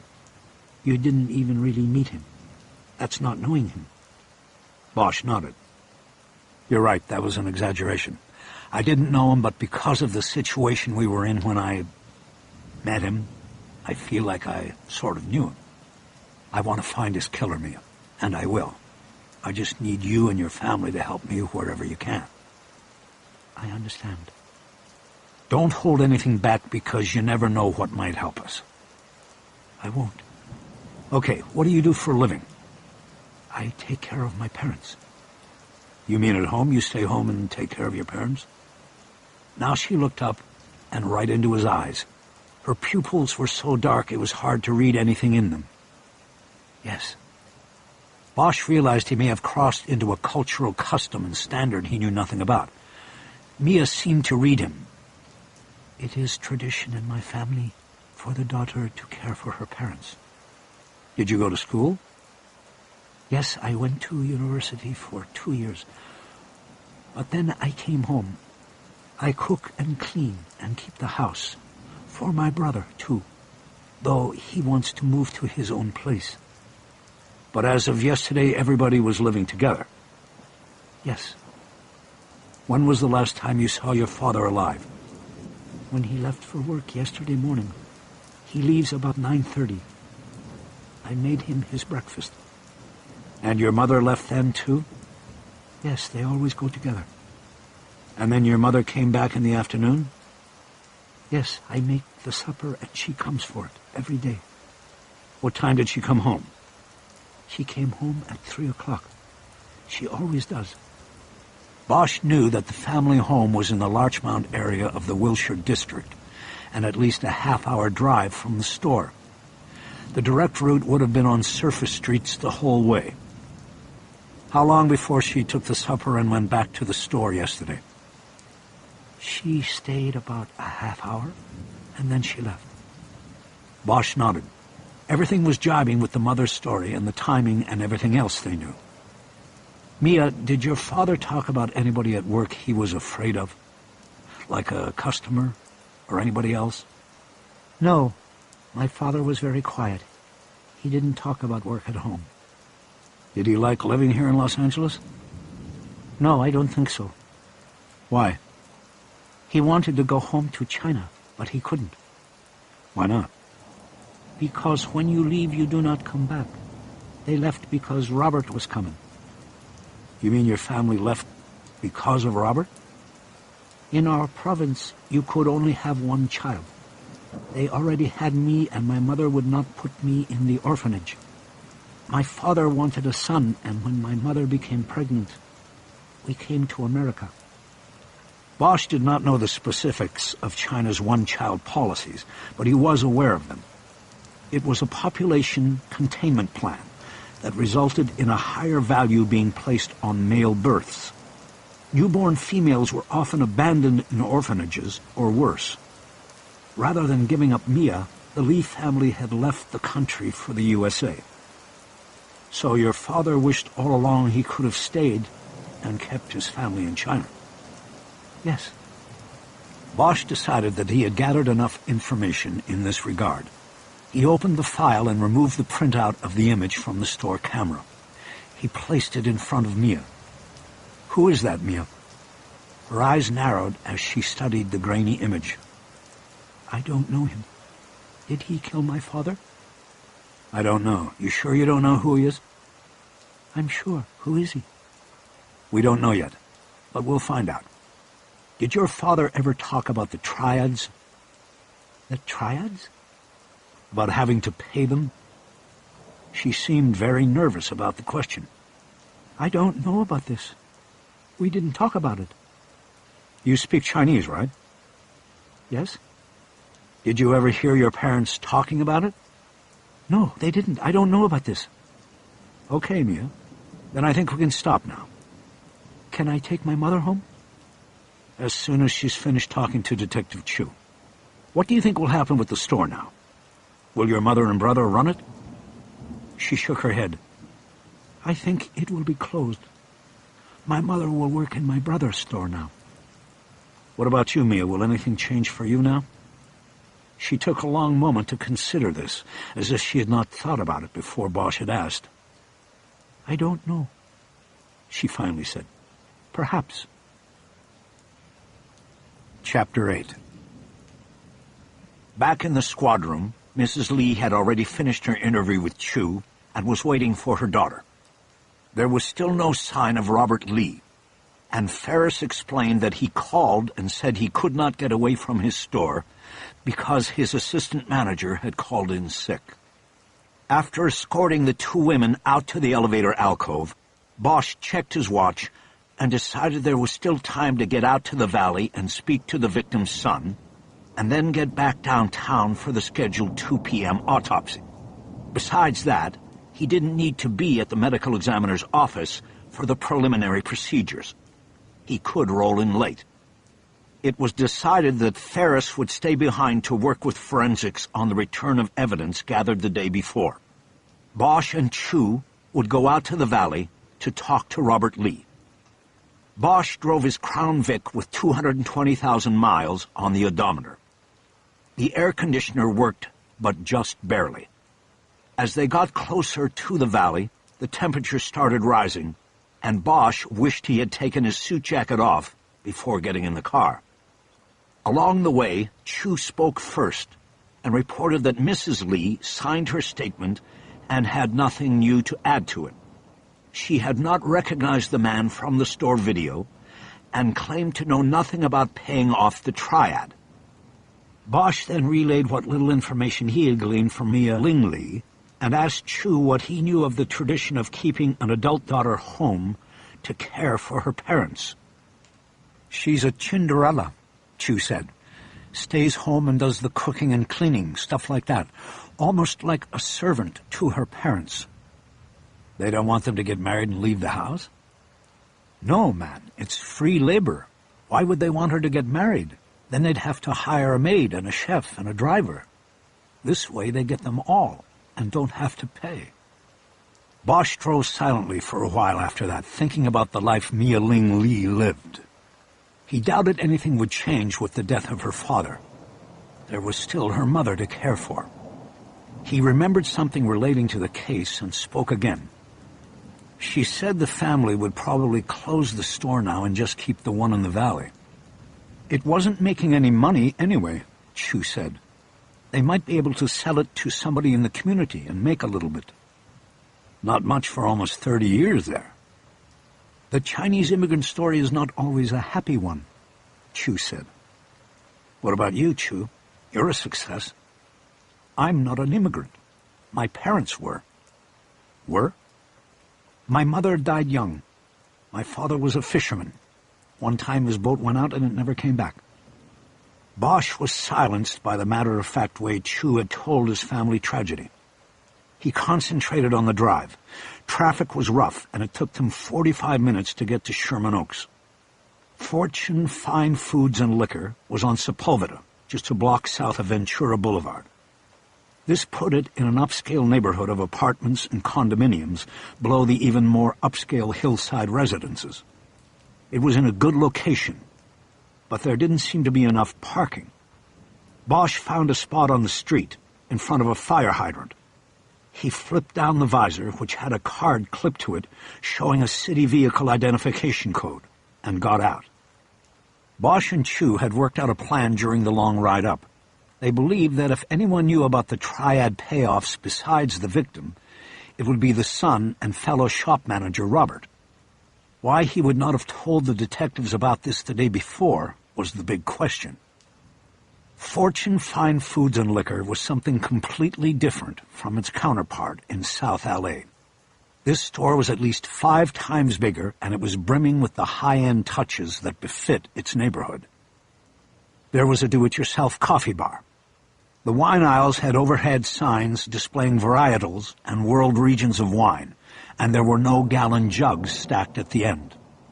The cold cases were well lighted with open shelves instead of glass doors. There were aisles of specialty foods and hot and cold counters where customers could order fresh steaks and fish or pre-cooked meals of roast chicken, meatloaf, and barbecued ribs. The son had taken his father's business and advanced it several levels. Bosch was impressed. There were 2 checkout stations, and Chu asked one of the women behind them where Robert Lee was. The detectives were directed to a set of double doors that led to a stockroom with 10-foot-high shelves against all the walls. To the far left was a door marked Office. Bosch knocked, and Robert Lee promptly answered the door. He looked surprised to see them. "Detectives, come in," he said. "I am so sorry about not getting downtown today. My assistant manager called in sick, and I can't leave the place without a supervisor. I'm sorry." "It's okay," Bosch said. "We're only trying to find your father's killer." Bosch wanted to put the kid on the defensive. Interviewing him in his own surroundings put him at an advantage. Bosch wanted to bring some discomfort to the situation. If Lee was on the defensive, he'd be more forthcoming and willing to try to please his interviewers. "Well, I am sorry. I thought all I needed to do was sign my statement anyway." "We have your statement, but it's a little more involved than signing papers, Mr. Lee. It's an ongoing investigation. Things change. More information comes in. All I can do is apologize. Have a seat, please. I'm sorry the space is so tight in here." The office was narrow, and Bosch could tell it was a shared office. There were 2 desks side by side against the right wall, 2 desk chairs and 2 folding chairs, probably for sales representatives and job interviews. Lee picked up the phone on his desk, dialed a number, and told someone he was not to be disturbed. He then made an open hands gesture, signaling he was ready to go. "First of all, I'm a little surprised that you are working today," Bosch said. "Your father was murdered yesterday." Lee nodded solemnly. "I am afraid that I have been given no time to grieve for my father. I must run the business, or there will be no business to run."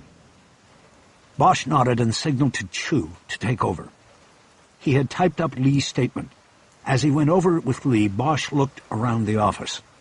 On the wall over the desks were framed licenses from the state.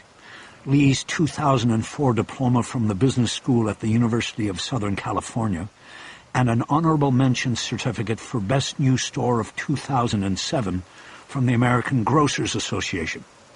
There were also framed photos of Lee with Tommy Lasorda, the former manager of the Dodgers, and a teenage Lee standing at the steps of the Tian Tan Buddha in Hong Kong. Just as he had recognized Lasorda, Bosch recognized the 100-foot-high bronze sculpture known as the Big Buddha. He had once journeyed with his daughter to Lantau Island to see it. Bosch reached across and straightened the cockeyed frame of the USC diploma. In doing so, he noticed that Lee had graduated from the school with honors. He thought for a moment about Robert going off to the university and getting the opportunity to take his father's business and turn it into something bigger and better. All the while, his older sister stayed home and made the beds. Lee asked for no changes to his statement and signed the bottom of each page. When he was finished, he looked up at a wall clock hung over the door, and Bosch could tell he thought they were done. But they weren't. Now it was Bosch's turn. He opened his briefcase and removed a file. From it he took the photo print of the bagman who had collected money from Lee's father. Bosch handed it to Lee. "Tell me about this guy," he said. Lee held the printout in both hands and knitted his eyebrows as he looked at it. Bosch knew that people did this to show that they were earnestly concentrating, but it usually was a cover for something else. Bosch knew that he had probably taken a call in the last hour from his mother and had known that he would be shown the printout. However Lee responded, Bosch knew he would not be truthful. "I can't tell you anything," Lee said after a few seconds. "I don't recognize him. I've never seen him." He handed the printout back to Bosch, but Harry didn't take it. "But you know who he is, don't you?" It wasn't really said as a question. "No, actually I don't," Lee said, mild annoyance in his voice. Bosch smiled at him, but it was one of those that carried no warmth or humor. "Mr. Lee, did your mother call you and tell you we would be showing you that picture?" "No." "We can check the phones, you know." "So what if she did?" "She didn't know who it was, and neither do I." "You want us to find the person who killed your father, right?" "Of course. What kind of question is that?" It's the kind of question I ask when I know somebody is holding something back from me, and that it... What? How dare you? Could be very useful to my investigation. I am holding nothing back. I don't know this man, I don't know his name, and I have never seen him before. That is the goddamn truth. Lee's face grew flush. Bosch waited a moment, and then spoke calmly. You may be telling the truth. You may not know his name, and maybe you've never seen him before, but you know who he is, Robert. You know your father was making payoffs. Maybe you are, too. If you think there is any danger involved in talking to us, then we can protect you. Absolutely, Chu chimed in. Lee shook his head and smiled like he couldn't believe the situation he had found himself in. He started breathing heavily. My father just died. He was killed. Can't you leave me alone? Why am I being badgered? I am a victim here, too. I wish we could leave you alone, Robert, Bosch said. But if we don't find the party responsible, there's nobody else who will. You don't want that, do you? Lee seemed to compose himself and shook his head. Look, Bosch continued, we have a signed statement here. Nothing you tell us now has to go beyond this room. No one will ever know what you tell us. Bosch reached over and ticked the printout with his finger. Lee was still holding it. Whoever killed your father took the disc out of the recorder in the back, but left the old discs. This guy was on it. He took a payment from your father at the same time and same day, a week before the murder. Your father gave him $216 as a payoff. The guy is Triad, and I think you know it. You have to help us out here, Robert. There's nobody else who can. Bosch waited. Lee put the printout on the desk and rubbed his sweating palms down the thighs of his blue jeans. Okay, yes. My father paid the Triad, he said. Bosch breathed slowly. They had just made a big step. He wanted to keep Lee talking. For how long? He asked. I don't know, all his life. All my life, I guess. It was just something he always did. To him, it was part of being Chinese. You paid. Bosch nodded. Thank you, Robert, for telling us this. Now, yesterday, you told us that with the economy and everything, things were not going so well at the store.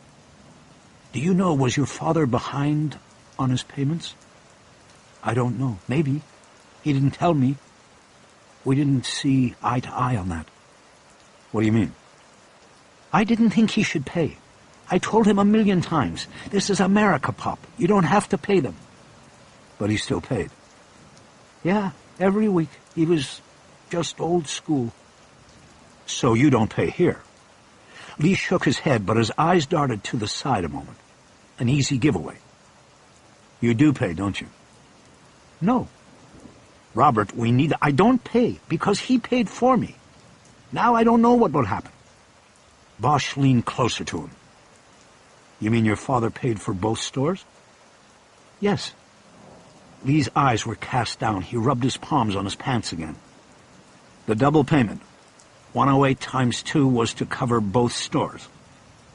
That's right, last week. Lee nodded, and Bosch thought he saw tears welling in his eyes. Harry knew the next question was the most important one.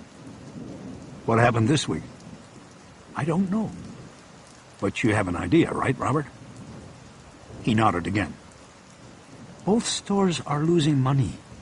We expanded at the wrong time, right before the downturn. The banks get the government bailout, but not us. We could lose everything, I told him. I told my father we couldn't keep paying. I told him we were paying for nothing and we were going to lose the stores if we didn't stop. Did he say he would stop making the payments?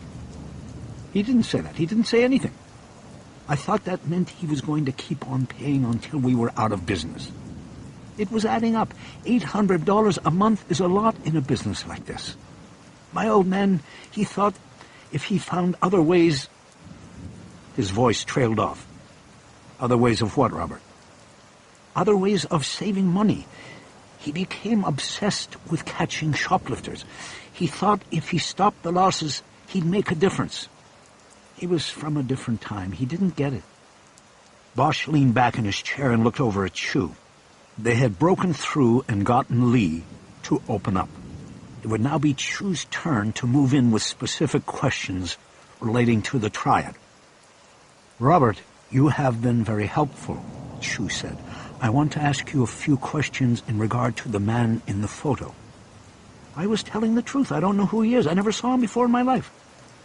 "Okay, but did your father ever talk about him when, you were discussing the payments?"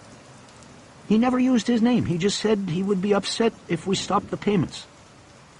"Did he ever mention the name of the group he paid, the triad?" Lee shook his head. "No, he never... Wait. Yes, he did once. It was something about a knife. Like the name came from a kind of knife or something, but I don't remember it." "Are you sure? That could help us narrow it." Lee frowned and shook his head again. "I'll try to remember it. I can't right now." "Okay, Robert." Chu continued the interview, but his questions were too specific, and Lee continually answered that he didn't know. All that was okay with Bosch. They had made a big breakthrough. He saw the case coming together with a stronger focus now. After a while, Chu finished up and passed the baton back to Bosch. "Okay, Robert," Harry said. "Do you think the man or men your father was paying will now come to you for the money?" The question prompted a deep frown from Lee. "I don't know," he said. "Do you want protection from the LAPD?" "I don't know that either." "Well, you have our numbers. If someone shows up, cooperate. Promise him the money, if you have to." "I don't have the money." "That's the point. Promise him the money, but say it will take you a day to get it. Then call us. We'll take it from there." "What if he just takes it out of the cash registers? You told me yesterday that the cash drawer was empty in my father's store." "If he does that, let him, and then you call us. We'll get him when he comes back the next time." Lee nodded, and Bosch could see he had thoroughly spooked the young man. "Robert, do you have a gun in the store?" It was a test. They had already checked gun records. Only the gun in the other store was registered. "No, my father had the gun. He was in the bad area." "Good. Don't bring a gun into this. If the guy shows up, just cooperate." "Okay. By the way, why did your father buy that gun? He had been there for 25 years, and then 6 months ago, he buys the gun." "The last time he was robbed, they hurt him. 2 gangbangers. They hit him with a bottle. I told him if he wouldn't sell the store, then he had to get a gun. But it didn't do him any good." "They usually don't." The detectives thanked Lee and left him in his office, a 26-year-old who somehow seemed a couple decades older now. As they walked through the store, Bosch checked his watch and saw it was now after 1. He was starving and wanted to grab something before heading to the medical examiner's office for the autopsy at 2. He stepped in front of the hot case and zeroed in on the meatloaf. He pulled a service number out of the dispenser. When he offered to buy Chu a slice, he said he was a vegetarian. Bosch shook his head. "What?" Chu asked. "I don't think we could make it as partners, Chu," Bosch said. "I don't trust a guy who doesn't eat a hot dog every once in a while." "I eat tofu hot dogs." Bosch cringed. "They don't count." He then saw Robert Lee approaching him. "I forgot to ask, when will my father's body be released to us?" "Probably tomorrow," Bosch said. "The autopsy is today." Lee looked crestfallen. "My father was a very spiritual man. Do they have to desecrate his body?" Bosch nodded. "It's a law. There's an autopsy after any homicide." "When will they do it?" "In about an hour." Lee nodded in acceptance. "Please, don't tell my mother this was done. Will they call me when I can have his body?" "I'll make sure they do." Lee thanked them again and headed back to his office. Bosch heard his number called by the man behind the counter.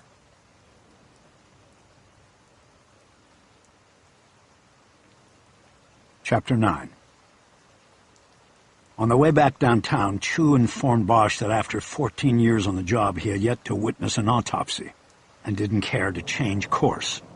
He said he wanted to get back to the AGU office to continue efforts to identify the triad bagman.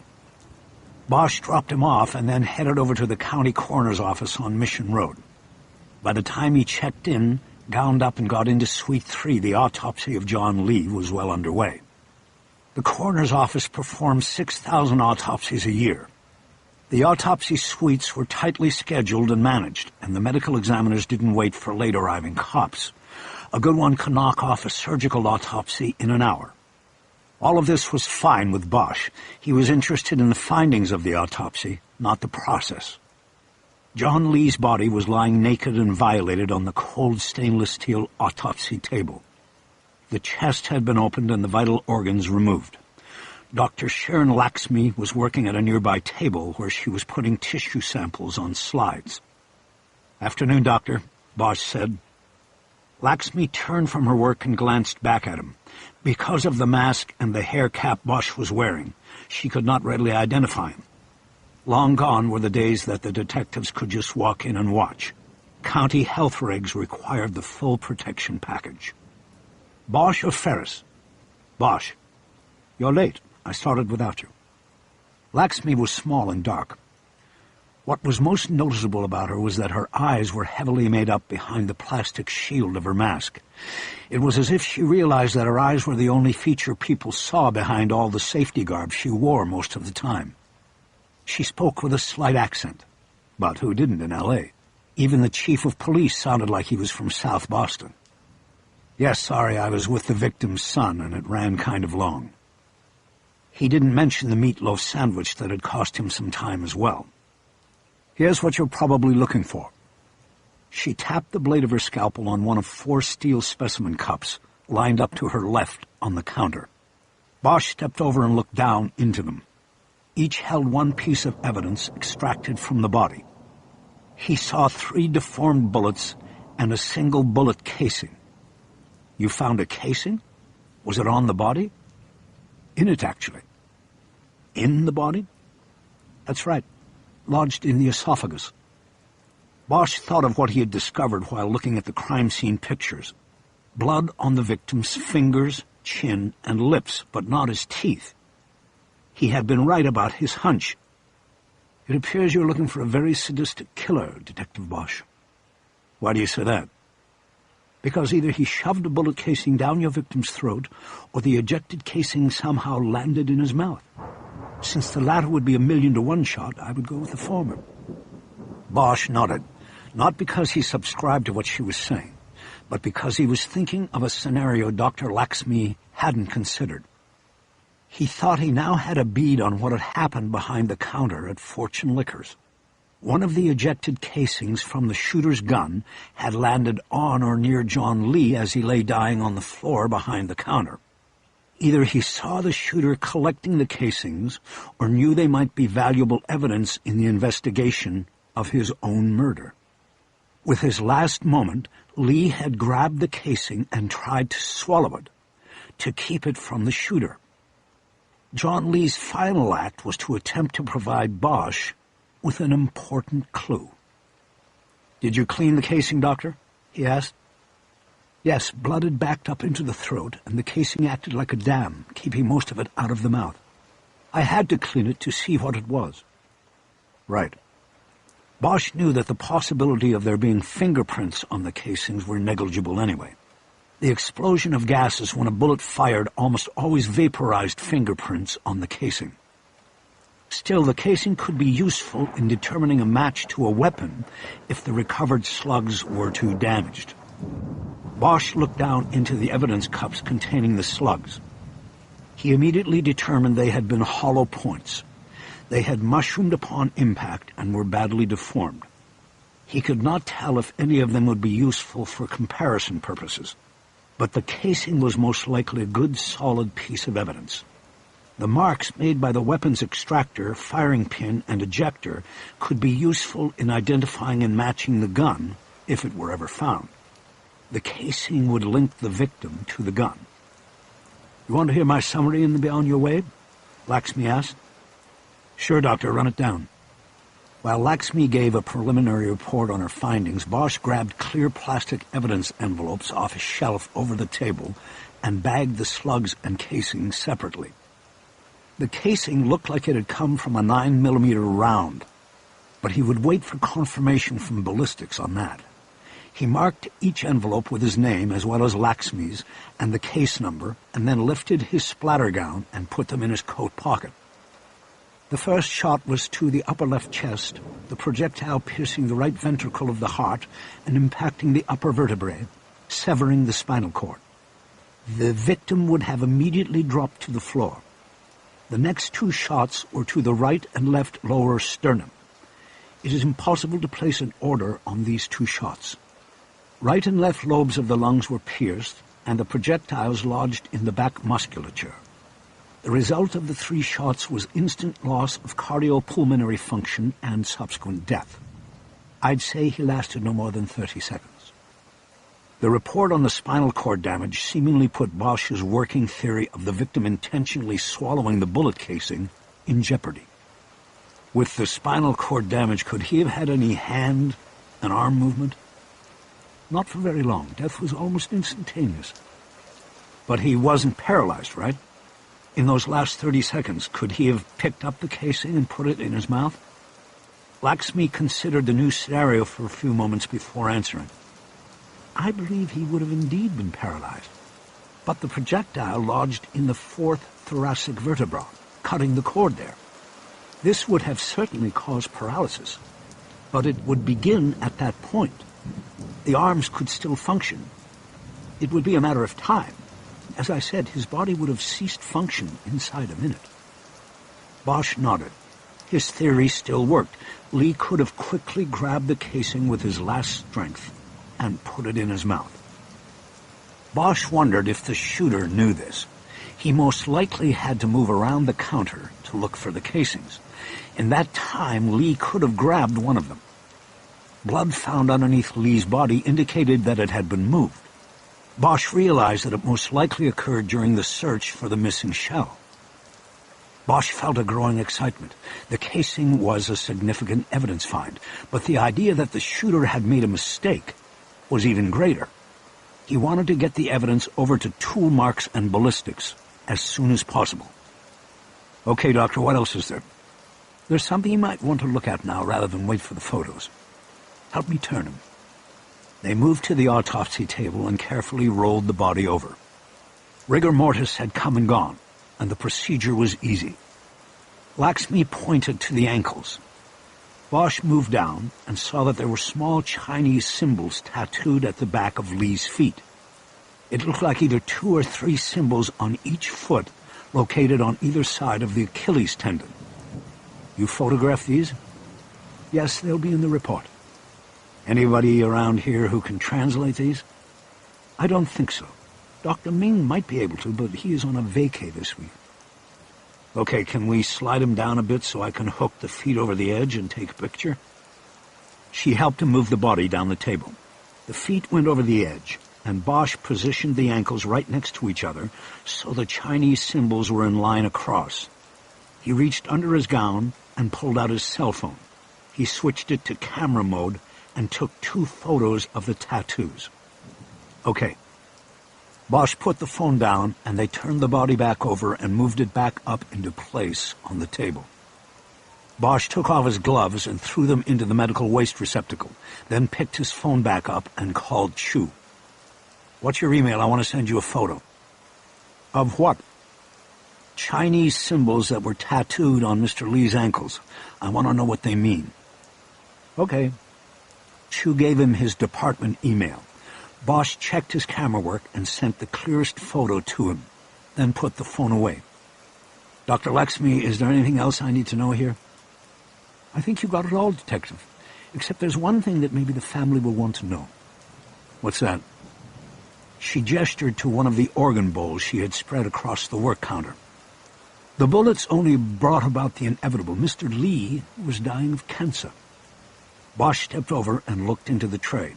The victim's lungs had been excised from the body for weighing and examination. Laxmi had opened them up to probe the bullet tracks and both lower lobes were dark gray with cancerous cells. He was a smoker, Lakshmi said. I know, Bosch said. How long do you think he had? Maybe a year, maybe longer. Can you tell whether this had been treated? It doesn't look like it. Certainly no surgery. And I see no signs of chemotherapy or radiation. It may have been undiagnosed at this point. But he would have known soon enough. Bosch thought about his own lungs. He had not smoked in years, but they say the damage is done early. Sometimes in the mornings his lungs felt heavy and full in his chest. He'd had a case a few years before that resulted in his being exposed to a high-level dose of radiation.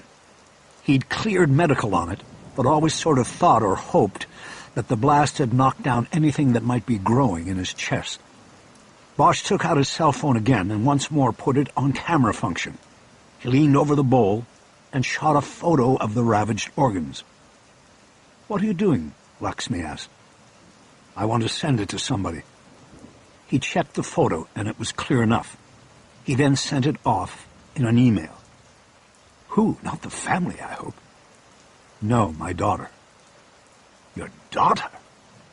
There was a tone of outrage in her voice. She needs to see what smoking can do. Nice.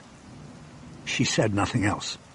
Bosch put his phone away and checked his watch. It was a double display watch that gave him the time in L.A. and Hong Kong, a present from his daughter after too many miscalculated middle-of-the-night phone calls. It was just past 3 o'clock in L.A. His daughter was 15 hours ahead and sleeping. She'd get up for school in about an hour and would get the photo then. He knew it would bring a protest call from her, but even a call like that was better than none. He smiled at the thought of it and then refocused on the work. He was ready to get moving again. Thank you, Doctor, he said. For your records, I'm taking the ballistic evidence over to SID. Did you sign for it? She pointed to a clipboard on the counter, and Bosch found she had already filled out the chain of evidence report. Bosch signed the line acknowledging he was now in possession of the evidence listed. He headed toward the autopsy suite's door. Give me a couple of days on the hard copy, Lakshmi said, meaning the formal autopsy report. You got it, Bosch said as he went through the door. Chapter 10. On the way to SID, Bosch called Chu and asked about the tattoos. I haven't translated them yet, Chu said. What do you mean? Did you look at them? Yeah, I looked at them, but I can't translate them. I'm trying to find somebody who can. Chu, I saw you talking to Mrs. Lee. You translated for her. Bosch, just because I speak it doesn't mean I can read it. There are 8,000 Chinese symbols like these. All my schooling was in English. I spoke Chinese at home. Never read it. Okay. Then is there somebody there that can get me a translation? It is the Asian Crimes Unit, isn't it? Asian Gang Unit. And yes, there are people here who can do it, but they don't happen to be here right now. As soon as I have it, I will call you. Great, call me. Bosch hung up. He was frustrated by the delay. A case had to move like a shark. It could never stop its momentum because that could be fatal. He checked his watch for the time in Hong Kong, then pulled to the curb and sent the photo of the ankle tattoos to his daughter in an email. She would get it on her phone, right after she saw the photo of the lungs he had sent her. Pleased with himself, Bosch pulled back into traffic. He was becoming more and more adept at digital communication thanks to her.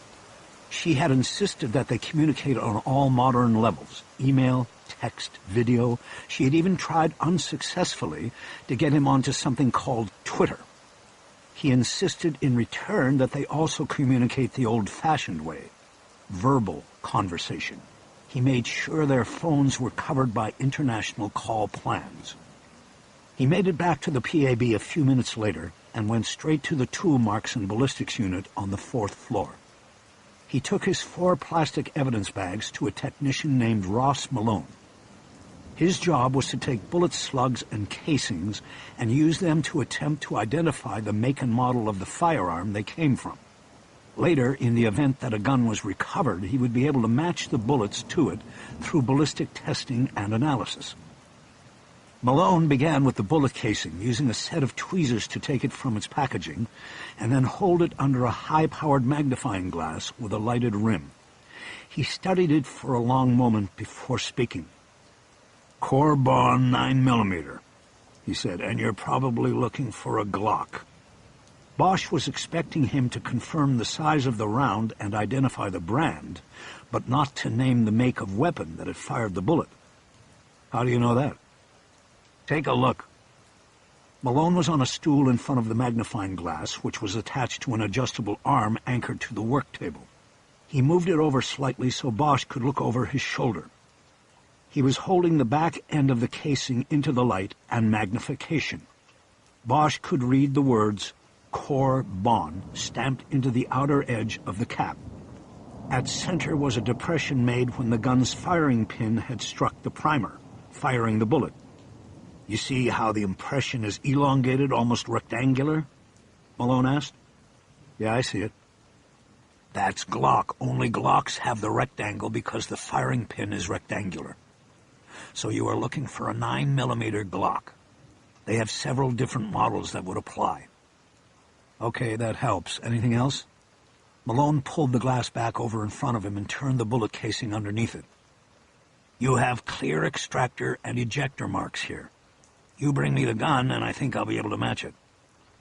"As soon as I find it. What about the slugs?" Malone put the casing back in its plastic bag and one by one took out the slugs and studied them under the glass. He looked at each one quickly before putting it down. He then went back to the second one and took another look.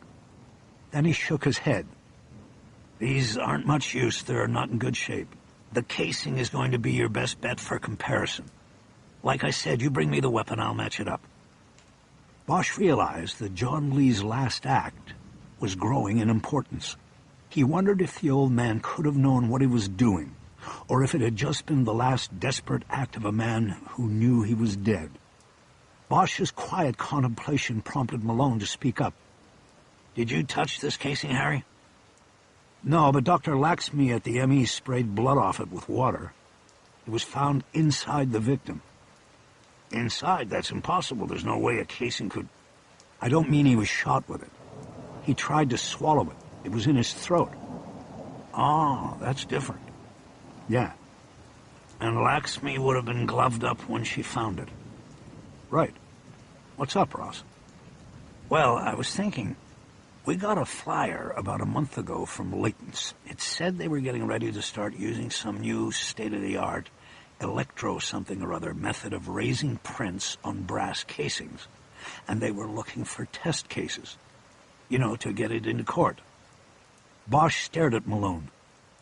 In all his years of detective work, he had never heard of fingerprints being raised on a casing that had been fired in the chamber of a gun.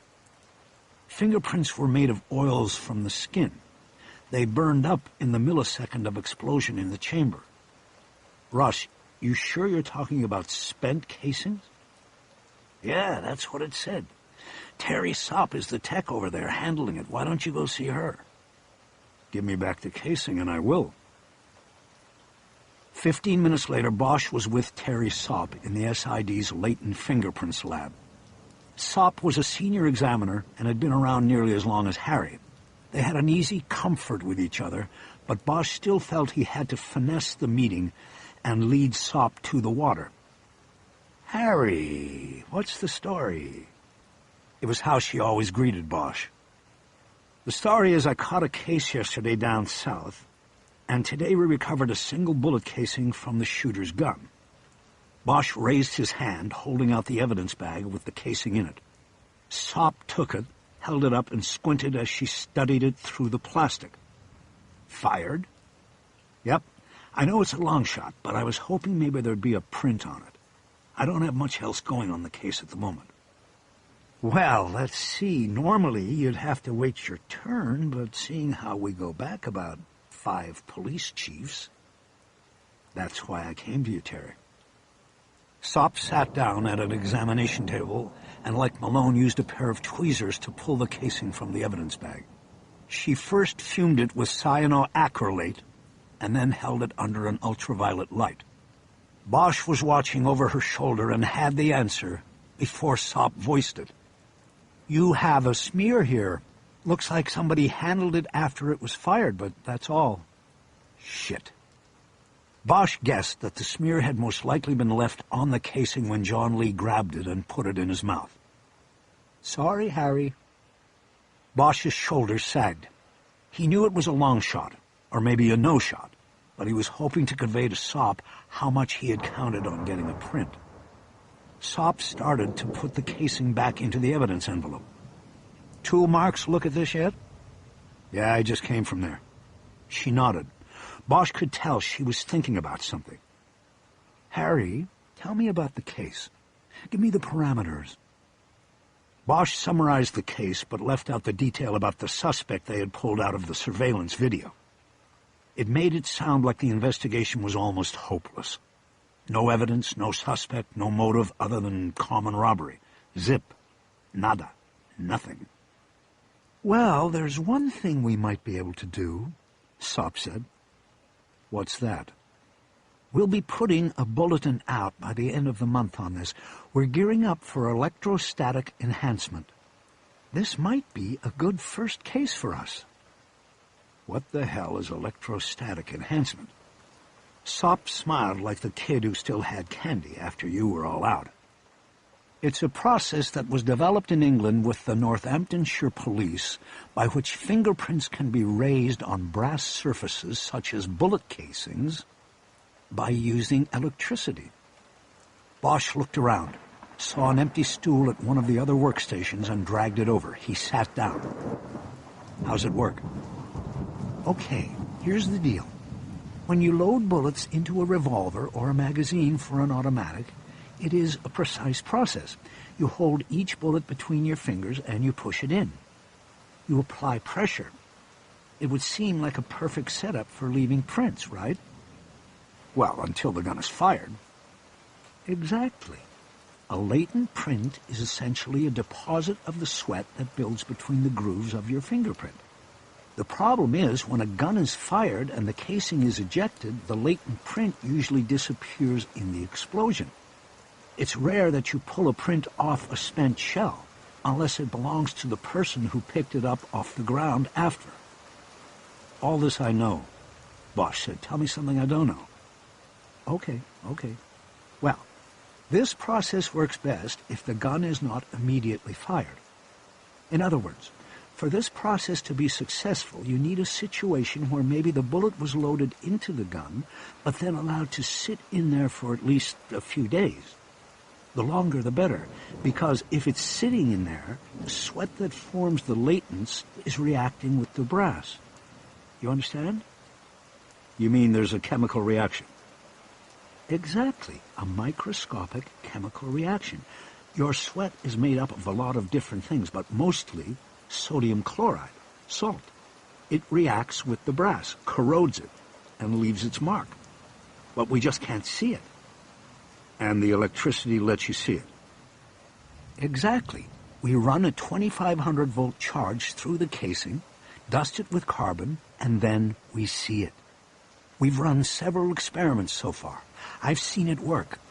It was invented by this guy named Bond in England." Bosch was growing excited. "Then why don't we do it?" Sopp spread her fingers in a calming gesture. "Whoa, hold on, Harry. We can't just do it." "Why not? What are you waiting for, a ribbon-cutting ceremony with the chief or something?" "No, it's not that. This kind of evidence and procedure has not been introduced in a California court yet. We're working with the district attorney on protocols, and nobody wants to go out with this for the first time on a case where it's not a slam dunk. We have to think of the future. The first time we use this process as evidence will set the precedent. If it's not the right case, we'll blow it, and it would really set us back." "Well, maybe this is the case. Who decides that?" "It's first going to be up to Brenneman to pick the case, and then he'll take it to the DA. Chuck Brenneman was the commander of the Scientific Investigation Division. Bosch realized that the process of choosing the first case could take weeks, if not months. Look, you said you guys in here have been experimenting with it, right? Yeah, we have to make sure we know what we're doing. Good, then experiment with this casing. See what you come up with. We can't, Harry. We're using dummy bullets in a controlled experiment. Terry, I need this. There might be nothing there, but then again, the killer's print might be on that shell. You can find out. Sopp seemed to realize that she had been cornered by someone who was not going to go away. All right, listen. The next set of experiments are not scheduled till next week.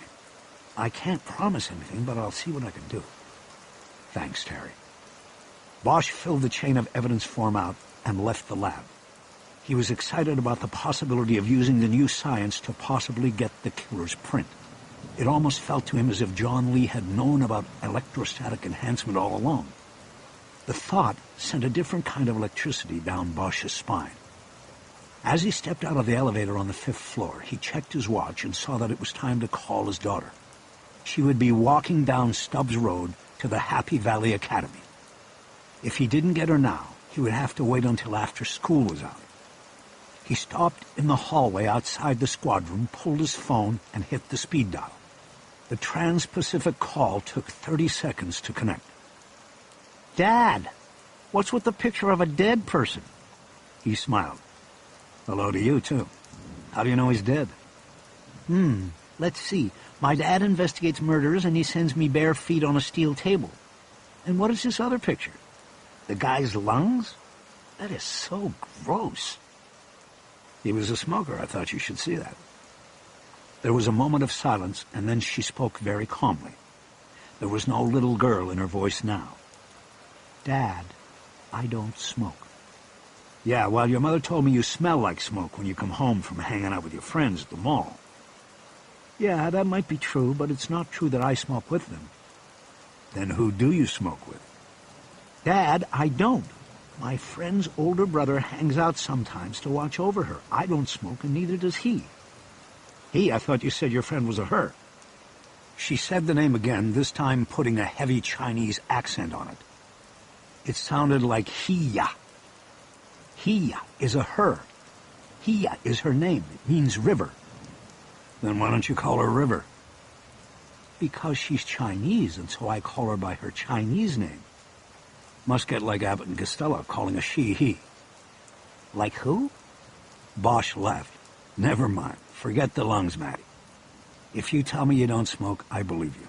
But that's not why I'm calling. The tattoos on the ankles, could you read them? Yes, it's gross. I have a dead guy's feet on my phone. Well, you can delete it as soon as you tell me what the tattoos mean. I know you study that stuff in school. I'm not going to delete it. I'm showing my friends. They'll think it's cool. No, don't do that. It's part of a case I'm working and nobody should see it. I sent it to you because I thought you could give me a quick translation. You mean in all of the LAPD you don't have one person who can tell you? You have to call your daughter in Hong Kong for such a simple thing? At the moment, that's about right. You do what you have to do. Do you know what the symbols mean or not? Yes, Dad, they were easy. Well, what do they mean? It's like a fortune. On the left ankle, the symbols are Fu and Kai, which mean luck and money. Then on the right side, you have I and Qi, which is love and family. Bosch thought about this. It seemed to him the symbols were the things that were important to John Lee. He hoped that these things would always walk with him. Then he thought of the symbols being located on either side of Lee's Achilles tendons. Perhaps Lee realized that the things he hoped for also made him vulnerable. They were also his Achilles heel. Hello, Dad. Yeah, I'm here. I'm just thinking. Well, does it help? Did I crack the case? Bosch smiled, but immediately realized she couldn't see this. Not quite, but it helps. Good. You owe me. Bosch nodded. You're a pretty smart kid, aren't you? How old are you now? 13 going on 20? Please, Dad. Well, your mother must be doing something right. Not much. Hey, that's no way to talk about her. Dad, you don't have to live with her. I do, and it's not so much fun. I told you when I was in L.A. She's still seeing somebody? Yeah, and I'm yesterday's news. It's not like that, Maddie. It's just that it's been a long time for her. A long time for me, too, Bosch thought. Dad, don't take her side. To her, I'm just in the way all the time. But when I say, fine, I'll live with Dad, she says, no way.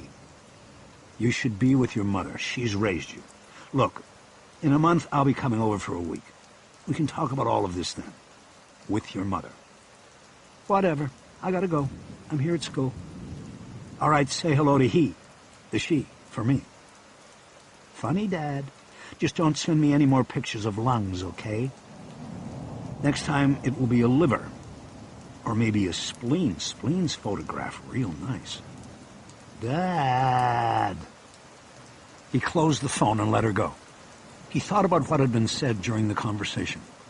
It seemed to him that the weeks and months between seeing Maddie were getting more difficult. As she became her own person and grew more bright and communicative, he loved her more and missed her all the time. She had just been out to L.A. in July, taking the long flight for the first time on her own. Barely a teenager and already a world traveler, she was wise beyond her years. He'd taken off work, and they'd enjoyed 2 weeks of doing things together, exploring the city.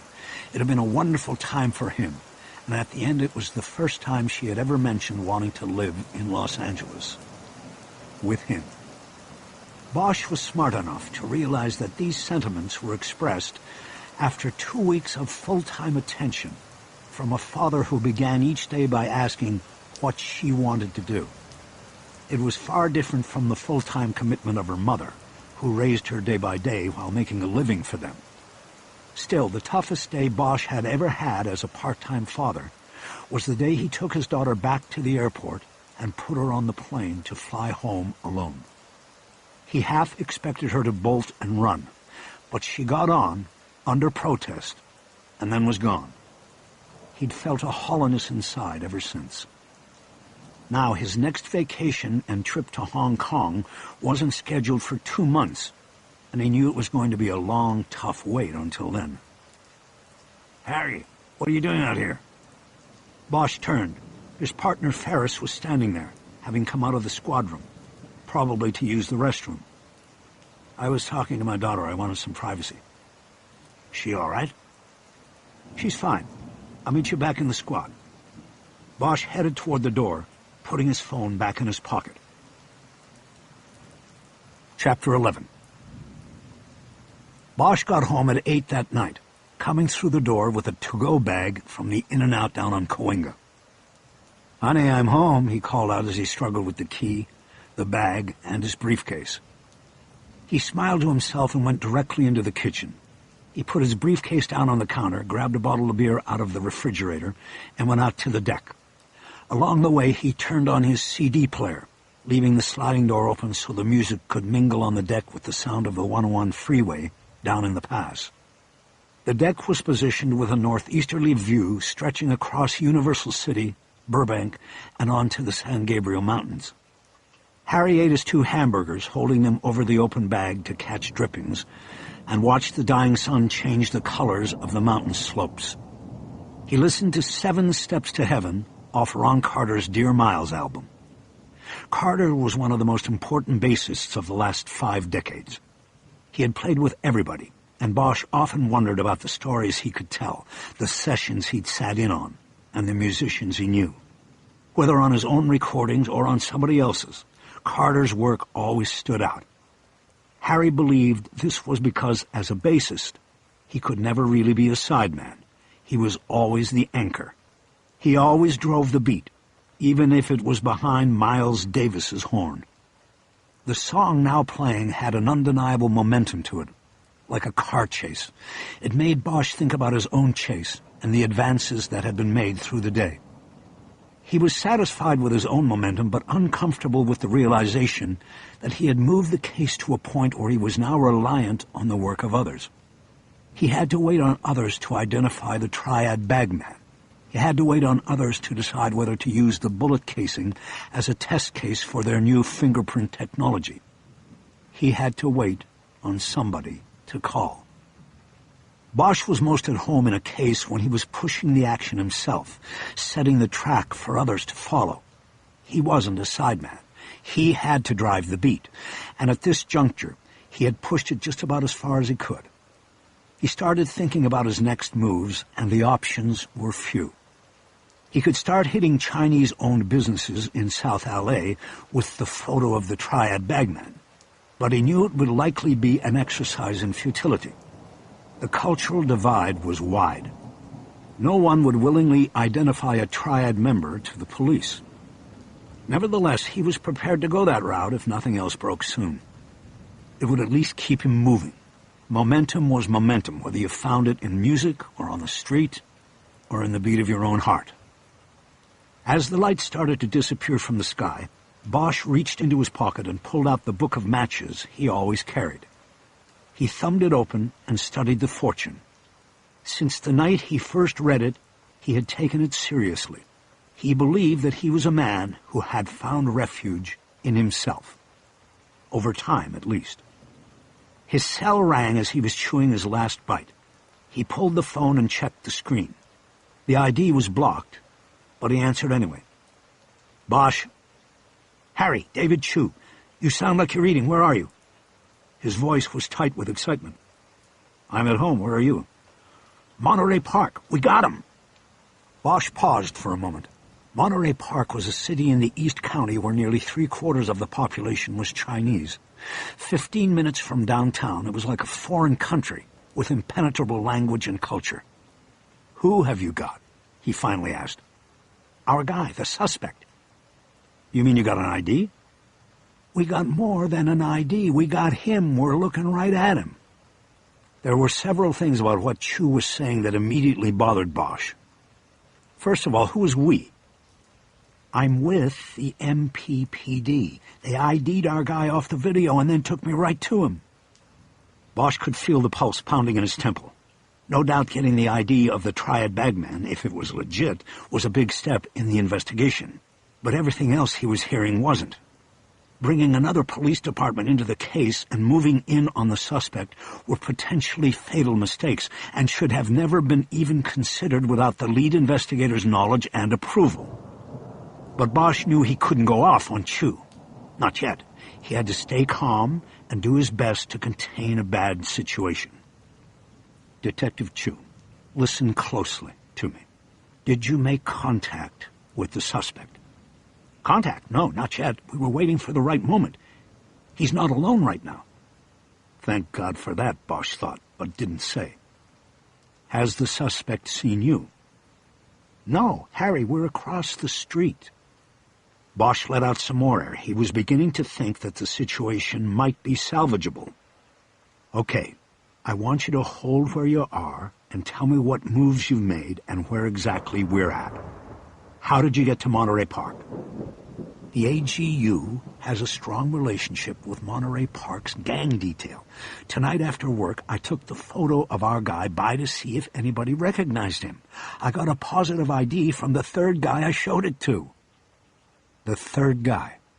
Who was that? Detective Tao. I'm with him and his partner right now. Okay, give me the name you got. Bo Jing Cheng. He spelled the name out. So the last name is Cheng, Bosch asked. Right, and according to their intel, he's in Young Kim. Brave Knife. It fits with the tattoo. Okay, what else? That's it. At the moment, he's supposedly a low-level guy.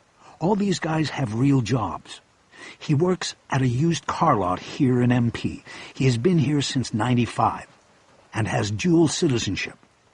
No arrest record. Over here, at least. And you got a 20 on him right now. I'm watching him play cards. Brave Knife is mostly centered here in MP, and there's a club here where they like to get together at the end of the day. Tao and Herrera took me. Bosch assumed Herrera was Tao's partner. You said you're across the street? Yeah, the club's in a little strip mall. We're across the street. We can see them in there playing cards. We can see Chang with the binoculars. Okay, listen. I'm coming out there. I want you to back away until I get there. Move at least another block away. There was a long pause before Chu responded. We don't need to move back, Harry. If we lose track of him, he might get away. Listen, Detective. I need you to back away. If he gets away, that will be on me, not Chu. I don't want to risk him seeing a police presence.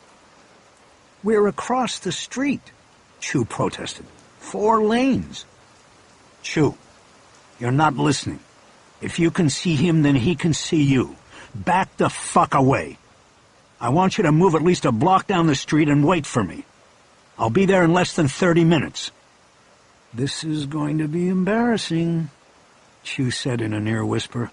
I don't care what it is. If you'd handled this the right way, you would have called me the moment you had an ID on the guy. Instead, you're out there cowboying my case, and I'm going to stop it before you fuck things up. You got it wrong, Harry. I called you. Yeah, well, I appreciate that. Now back away. I'll call when I'm close. What's the name of the place? After a pause, Chu answered in a sulking voice.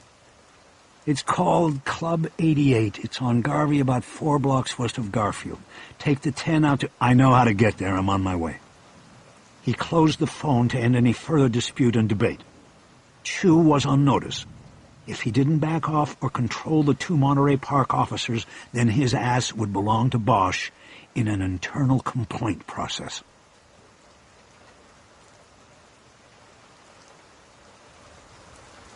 Chapter 12. Harry was out the door within 2 minutes. He drove down out of the hills and then took the 101 back through Hollywood into downtown. He hooked up with the 10 and headed east. Monterey Park was another 10 minutes in light traffic. Along the way, Bosch called Ignacio Ferris at home, apprised him of what was happening, and offered him the opportunity to meet up in Monterey Park. Ferris declined, saying it might be better if one of them was fresh in the morning.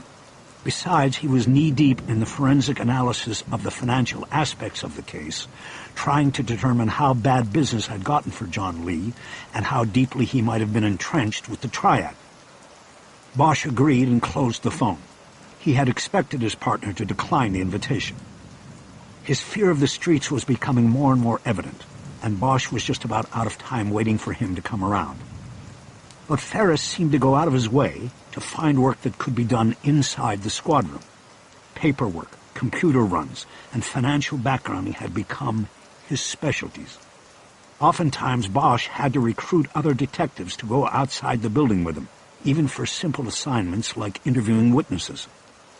Bosch had done his best to give Ferris time to recover, but it had reached a point where he had to consider the victims who were not getting what they should get.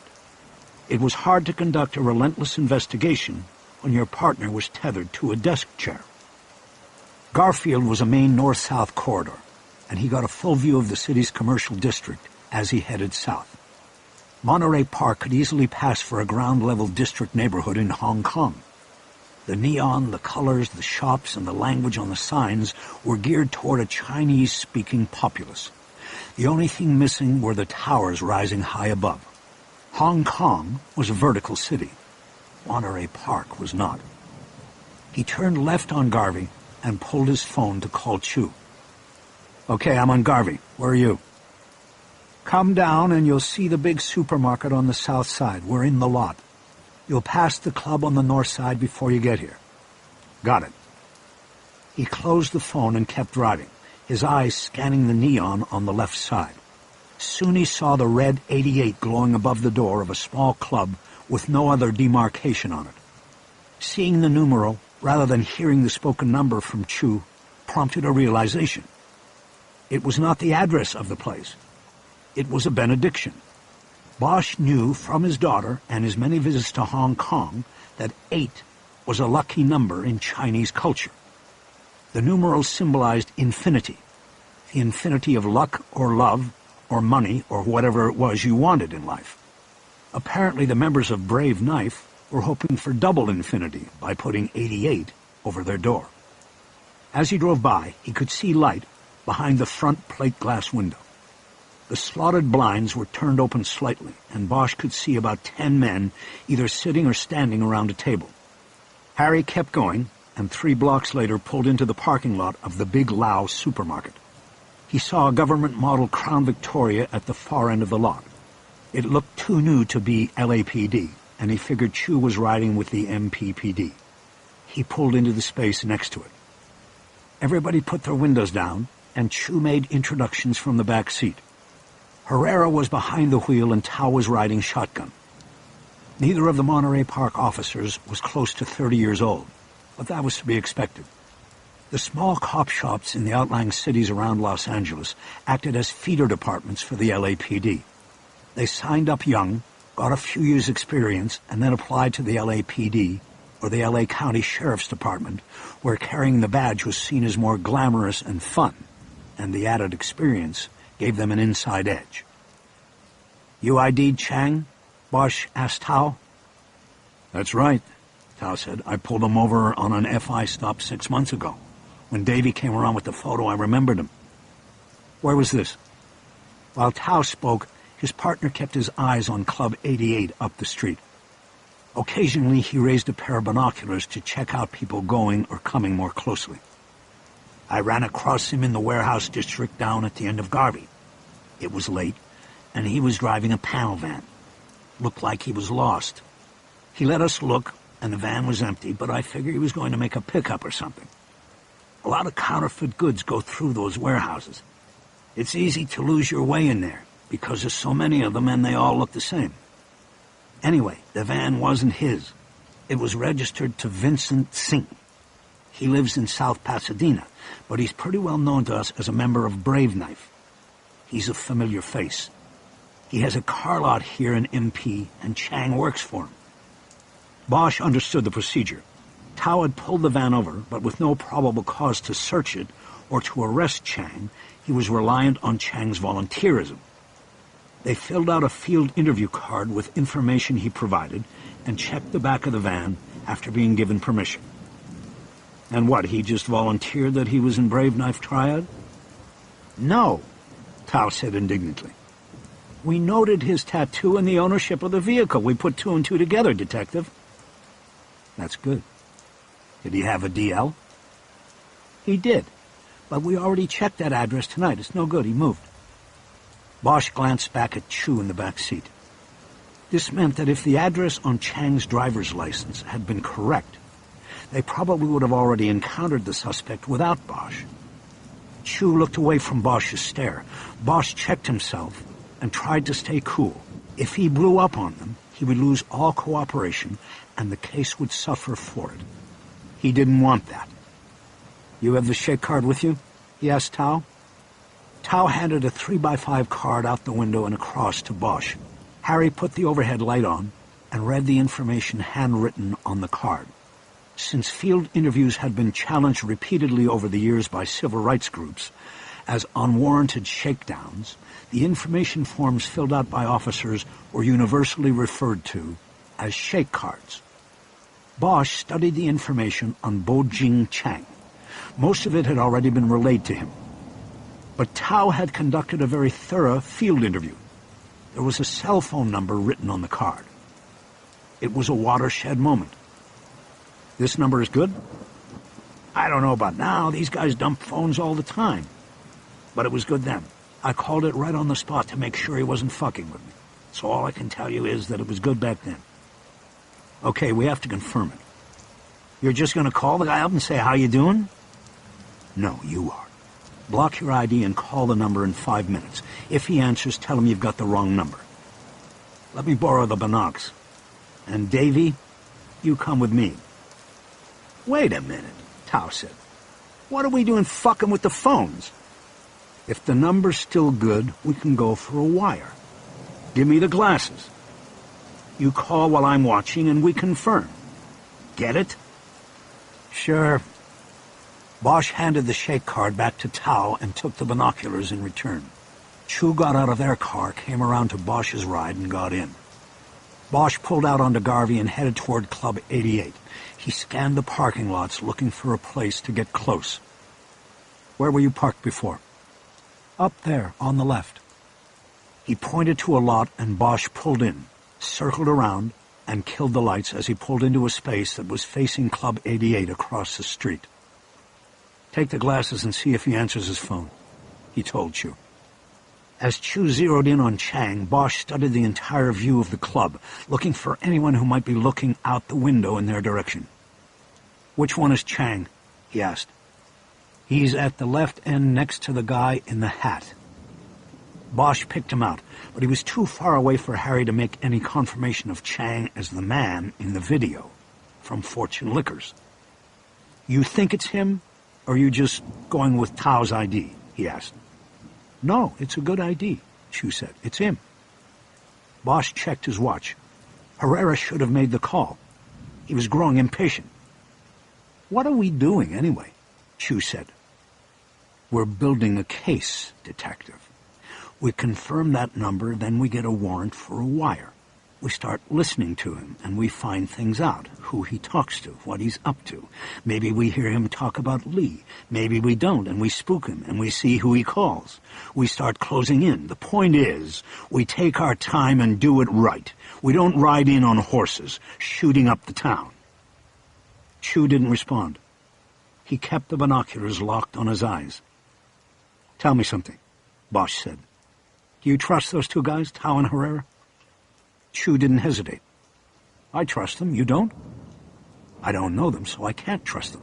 All I know is that you took my case and my suspect and showed everything all around that police department." "Look, I was trying to make a break in the case, and I did. We got the ID." "Yeah, we got the ID, and hopefully our suspect doesn't find out about it." Chu lowered the binoculars and looked at Bosch. "I think you're just pissed because it wasn't you." "No, Chu. I don't care who makes the break as long as it's handled right. Showing my cards to people I don't know is not my idea of good case management." "Man, don't you trust anybody?" "Just watch the club," Bosch responded sternly. Chu put the binoculars back up as instructed. "I trust myself," Bosch said. "I just wonder if this is something to do with me and Tao, whether that's the issue." Bosch turned toward him. "Don't start that shit again, Chu. I don't care what you're wondering. You can go back to AGU and stay the hell out of my case. I didn't call you out in the first... Chang just took a call." Bosch looked at the club. He thought he saw the man Chu had identified as Chang with a phone to his ear. He then dropped his arm. "He put it away," Chu said. "The number's good." Bosch backed out of the space and started back to the supermarket. "I still don't know why we're fucking around with a phone number," Chu said. "Why don't we just go pick the guy up? We got him on tape. Same day, same time. We use it to break him." "And what if he doesn't break? We're left with nothing. The DA would laugh us right out the door if we went in with just that tape. We need more. That's what I'm trying to teach you." "I don't need a teacher, Bosch. And I still think we can turn him." "Yeah, go home and watch some more TV. Why the fuck would he say one word to us? These guys are told from day one, you get popped, you say nothing. If you go down, you go down. And we'll take care of you." "You told me you never worked a triad case before." "I haven't, but some things are universal. And this is one of them. You get one shot at these cases. You have to do it right." "Okay, so we do it your way. What's next?" "We go back to the parking lot and cut your friends loose. We'll take it from here. It's our case, not theirs." "They're not going to like that." "I don't care if they like it or not. That's the way it's going to be. You figure out a way of letting them down nice. Tell them we'll bring them back in when we're ready to make a move on the guy." "Me?" "Yeah, you. You invited them in, you invite them out." "Thanks, Bosch." "Any time, Chu. Welcome to Homicide." Chapter 13. Bosch, Ferris, and Chu sat on one side of the meeting table across from Lieutenant Gandil and Captain Bob Dodds, commander of the Robbery Homicide Division. Spread across the polished surface between them were the case documents and photographs, most notably the shot of Bo Jing Chang from the Fortune Liquors security camera. "I'm not convinced," Dodds said. It was Thursday morning, just 6 hours after Bosch and Chu had ended their surveillance of Chang, with the suspect going to an apartment in Monterey Park and apparently retiring for the night. "Well, Cap, you shouldn't be convinced yet," Bosch said. "That's why you want to continue the surveillance and get the wire." "What I mean is I'm not convinced it's the way to go," Dodd said. "Surveillance is fine, but a wire is a lot of work and effort for long-shot results." Bosch understood. Dodds had an excellent reputation as a detective, but he was now an administrator, and about as far removed from the detective work in his division as a Houston oil executive is from the gas pump. He now worked with personnel numbers and budgets. He had to find ways of doing more with less, and never allowing a dip in the statistics of arrests made and cases closed. That made him a realist, and the reality was that electronic surveillance was very expensive. Not only did it take the double-digit man-hours to carefully draft a 50-plus page affidavit seeking court permission, but once permission was granted, a wiretap room had to be staffed 24 hours a day, with a detective monitoring the line. Often a single number tap led to other numbers needing to be tapped, and under the law each line had to have its own monitor. Such an operation quickly sucked up overtime like a giant sponge. With the RHD's OT budget seriously down because of economic constraints on the department, Dodds was reluctant to give any of it up for what amounted to an investigation of the murder of a South Side liquor store clerk. He would rather save it for a rainy day, a big-time media case that might come up and that would demand it. Dodds, of course, would not say any of this out loud, but Bosch knew, just as everyone else in the room knew, that this was the issue the captain wrestled with and which left him unconvinced. It had nothing to do with the particulars of the case. Bosch took one last shot at convincing him. "This is the tip of the iceberg, Captain," he said. "We're not just talking about a liquor store shooting. This is just a doorway. We could take down a whole triad before this is over." "Before this is over? I retire in 19 months, Bosch. These sort of things can last forever." Bosch shrugged.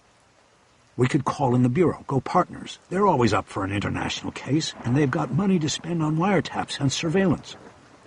"But we'd have to share everything," Gandil said, meaning the spoils of the bust, headlines, press conferences, everything. "I don't like the idea of doing that," Dodd said as he held up the photo of Bojing Chang. Bosch threw in his last card. "What if we did it without overtime?" Bosch asked.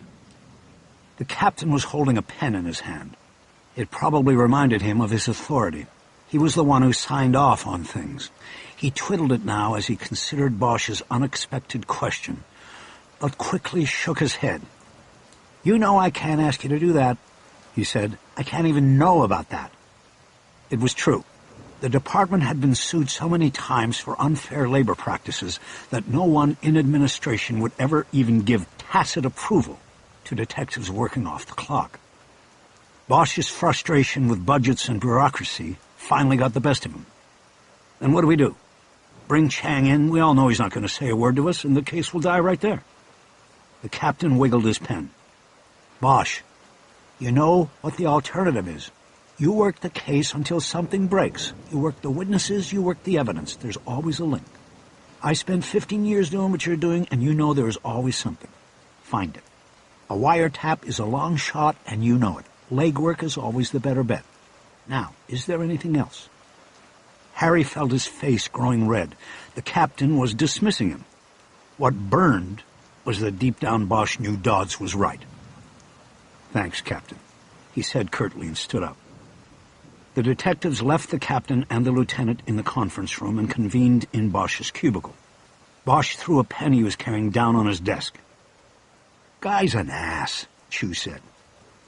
"No, he's not," Bosch quickly said. "He's right, and that's why he's the captain." "Then what do we do?" "We stay with Chang. I don't care about overtime, and what the captain doesn't know won't hurt him. We watch Chang and we wait for him to make a mistake. I don't care how long it takes. I can make a hobby of it if I have to." Bosch looked at the other two, expecting them to decline to participate in a surveillance that would likely go beyond the bounds of the 8-hour day. To his surprise, Chu nodded. I already talked to my lieutenant. I'm detached to this case. I can do it. Bosch nodded and at first considered that he had been wrong to be so suspicious of Chu. His next thought, however, was that the suspicion was valid and that Chu's commitment to stay with the case was just a means of remaining close to the investigation and monitoring Bosch. Harry turned to his partner. What about you? Ferris reluctantly nodded and gestured toward the conference room across the squadron. Through the glass wall, Dodds could be seen still talking with Gandil. You know they know this is what we're doing, he said. They're not going to pay us, and they leave it to us to either step up or let it go. It's not fucking fair. Yeah, so? Bosch said. Life isn't fair. Are you in or out? I'm in, but with a limit. I've got a family, man. I'm not sitting on surveillance all night. I can't do it. Especially for nothing. All right, fine, Bosch said, even though his tone communicated his disappointment with Ferris. You do what you can. You handle the inside work, and Chu and I will stay with Chang. Noting Bosch's tone, Ferris put a mild protest in his own tone. Look, Harry, you don't know what it's like. 3 kids. You try selling it at home. That you're going to sit in a car all night watching some triad guy, and your paycheck is going to look the same no matter how many hours you're gone? Bosch put his hands up as if to say, enough said. You're right, I don't have to sell it, I just have to do it. That's the job. Chapter 14. From behind the wheel of his own car, Bosch watched Chang as he performed menial chores at Tsing Motors in Monterey Park. The car lot had formerly been a 1950s-style gas station with 2 garage bays and an attached office. Bosch was parked a half-block away on busy Garvey Avenue and was in no danger of being made. Chu was in his own car, a half a block past the car lot in the other direction. Using their personal cars for the surveillance was a violation of departmental policy, but Bosch had checked with the motor pool and there were no undercover vehicles available. The choice was to use their unmarked detective cruisers, which might as well have been painted black and white for all the camouflage they offered, or to break policy. Bosch didn't mind breaking policy because he had a 6-CD stack in his car. Today he had loaded it with music from his latest discovery. Tomasz Stanko was a Polish trumpeter who sounded like the ghost of Miles Davis. His horn was sharp and soulful. It was good surveillance music. It kept Bosch alert. For almost 3 hours they had watched their suspect handle his mundane duties on the lot. He had washed cars, greased tires to make them look new, even taken one prospective customer on a test drive of a 1989 Mustang. And for the last half hour he had been systematically moving each of the 36 cars on the lot to new positions in an effort to make it appear that the inventory was changing, that there was sales activity, and that business was good. At 4 p.m., Soul of Things came out of the stack, and Bosch couldn't help but think that even Miles would grudgingly give Stanko his due. Harry was following the groove with his fingers on the steering wheel when he saw Chang go into the small office and change his shirt. When he stepped out, he was finished for the day. He got into the Mustang and drove by himself off the lot. Bosch's phone immediately buzzed with a call from Chu. Harry killed the music. You got him? Chu asked. He's moving. Yeah, I see. Heading up to the 10. You think he's done for the day? He changed his shirt. I think he's done. I'll take the lead, and then you be ready to move up. Bosch followed 5 car lengths behind and then caught up as Chang headed west on the 10 toward downtown. He was not going home. Bosch and Chu had followed him the night before to an apartment in Monterey Park, also owned by Vincent Singh, and had watched the place for an hour after the lights had gone out, and they felt comfortable with the belief that he was in for the night. Now he was heading into L.A., and Bosch's instinct told him he was carrying out triad business. He sped up and passed by the Mustang, holding his cell phone up to his ear so Chang wouldn't get a look at his face. He called Chu and told him he was now on point.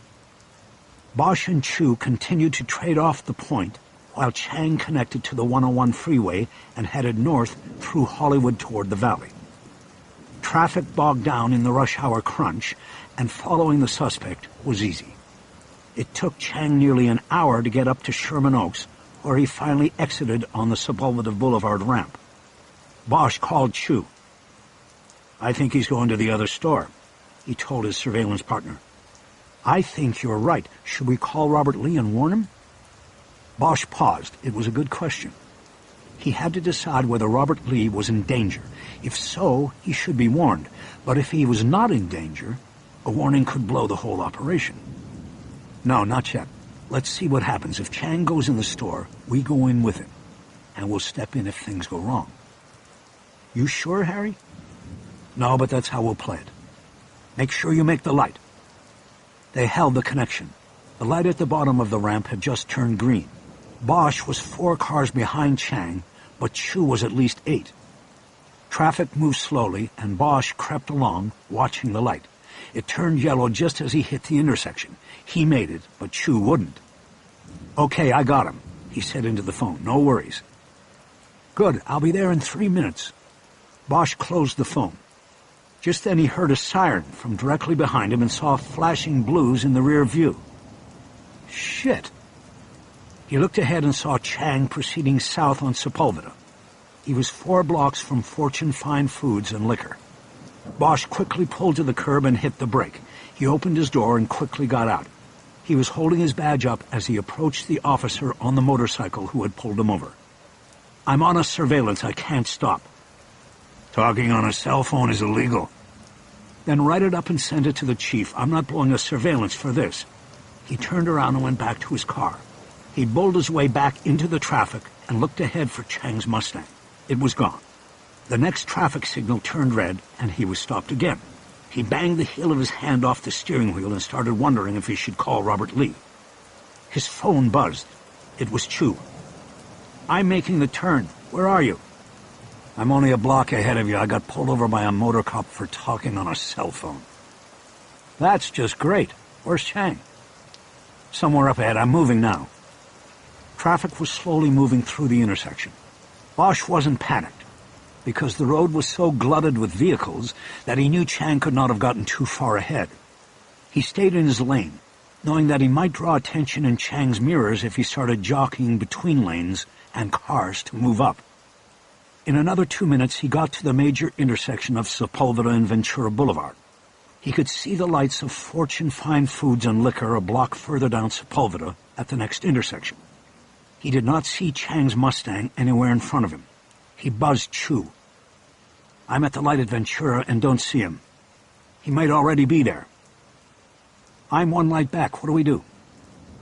"I'm going to park and go in. You stay out and look for his car. Buzz me when you see either him or the car." "You're going right to Lee?" "We'll see." As soon as the light turned green, Bosch pinned the accelerator and jumped into the intersection, nearly broadsiding a red light runner. He cruised up the next block and took a right into the market's parking lot. He didn't see Chang's car or any open parking spaces other than the one clearly marked for handicapped motorists. Bosch pulled through the lot into the alley and parked behind a trash bin with a no parking sticker on it. He jumped out and trotted back through the parking lot to the market's front door. Just as Bosch was going through the automatic door marked Enter, he saw Chang coming out the door marked Exit. Bosch raised his hand and brushed it through his hair, blocking his face with his arm. He kept going and pulled his phone out of his pocket. He walked between the 2 checkout counters. 2 women, different from the day before, stood at the cash registers waiting for customers. "Where's Mr. Lee?" Bosch asked without stopping. "In the back," said one woman. "His office," said the other. Bosch called Chu as he was walking quickly down the main aisle to the back of the store. "He just walked out the front door. Stay with him. I'll check on Lee." "Got it." Bosch disconnected and pocketed the phone. He followed the same route to Lee's office as the day before. When he got there, the office door was closed. He felt adrenaline burst inside him as he reached for the knob.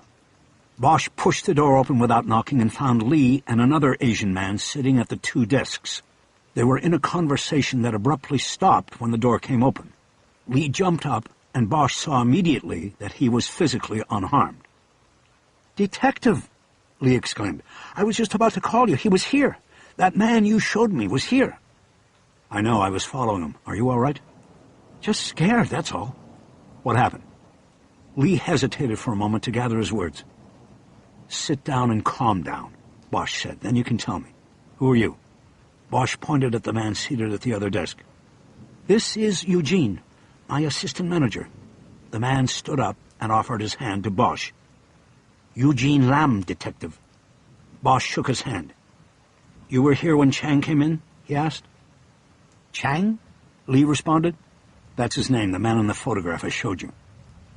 Yes, Eugene and I were both here. He just walked into the office. What did he want? He said I had to pay the triad now. He said my father was gone and I had to pay now. He said he would come back in 1 week, and I had to pay. Did he say anything about your father's murder? He just said that he was gone, and now I had to pay. Did he say what would happen if you didn't pay? He didn't have to. Bosch nodded. Lee was right. The threat was implicit, especially after what had happened to Lee's father. Bosch was excited. Chang's coming to Robert Lee widened the possibilities.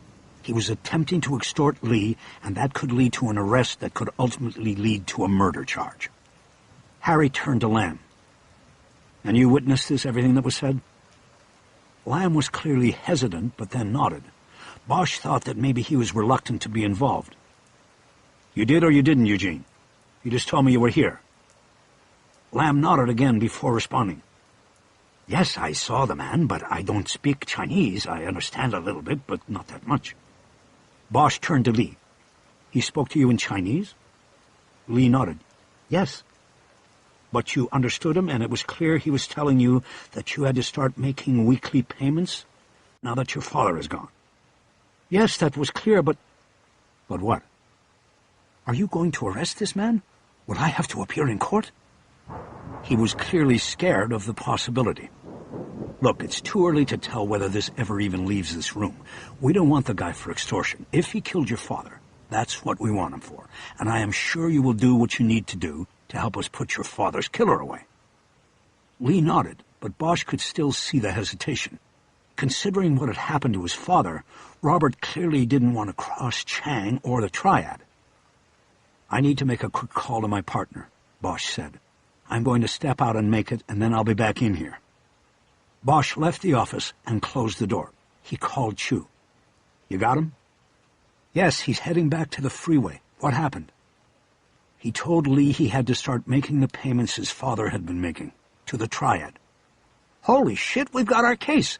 Don't get too excited. A case of extortion, maybe, but that's only if the kid cooperates. We're still a long way from a murder charge. Chu didn't respond, and Bosch suddenly felt bad about reining on his excitement. But you're right, he said. We're getting closer. Which way is he headed? He's in the right lane for the southbound 101. It looks like he's in a hurry. He's tailgating the guy in front of him, but it's not doing him any good. It looked like Chang was heading back the way he had come. Okay, I'm going to talk to these guys a little longer, and then I'll clear. Call me when Chang stops somewhere. These guys? Who else besides Robert Lee? His assistant manager, Eugene Lamb. He was in the office when Chang came in and told Lee how things were going to be. Only Chang was speaking Chinese and Lamb only knows English. He won't be a good witness, other than to place Chang in the store's office. Okay, Harry, Chu said. We're on the freeway now. Stay with him and I'll call you as soon as I clear, Bosch said. Bosch closed the phone and went back into the office. Lee and Lamb were still at their desks, waiting for him. Do you have video surveillance in the store? He asked first. Yes, Lee said. Same system we have in the South End store, only we have more cameras in this location. It records in multiplex, 8 screens at once. Bosch looked up at the ceiling and the upper walls. There is no camera in here, right? No, detective, Lee said. Not in the office. Well, I'm still going to need the disc so we can prove Chang came back here to see you. Lee nodded hesitantly, like a boy being pulled onto the dance floor by somebody he didn't want to dance with. Eugene, would you go get the disc for Detective Bosch? He said. No, Bosch said quickly. I need to witness you pulling the disc. Chain of evidence in custody. I'll go with you. No problem. Bosch spent another 15 minutes in the store. He first watched the playback of the surveillance video and confirmed that Chang had come in and made his way back to Lee's office, then left after 3 minutes off camera with Lee and Lamb. He then collected the disc and returned to the office to go over Lee's account of what happened with Chang one more time. Lee's reluctance seemed to grow with Bosch's more detailed questioning. Harry began to believe that the murder victim's son would eventually refuse to cooperate with the prosecution. Still, there was another positive aspect to this latest development. Chang's attempted extortion could be used in other ways. It could provide probable cause, and with probable cause, Bosch could arrest Chang and search his belongings for evidence in the murder, whether Lee eventually cooperated with the prosecution or not. As he walked out the store's automatic door, Bosch was excited. The case had new life. He pulled his phone and checked on the suspect. "We're all the way back to his apartment," Chu said. "No stops. I think he might be in for the night." "It's too early. It's not even dark."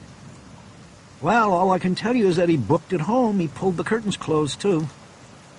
"Okay, I'm heading that way." "You mind picking me up a tofu dog on the way, Harry?"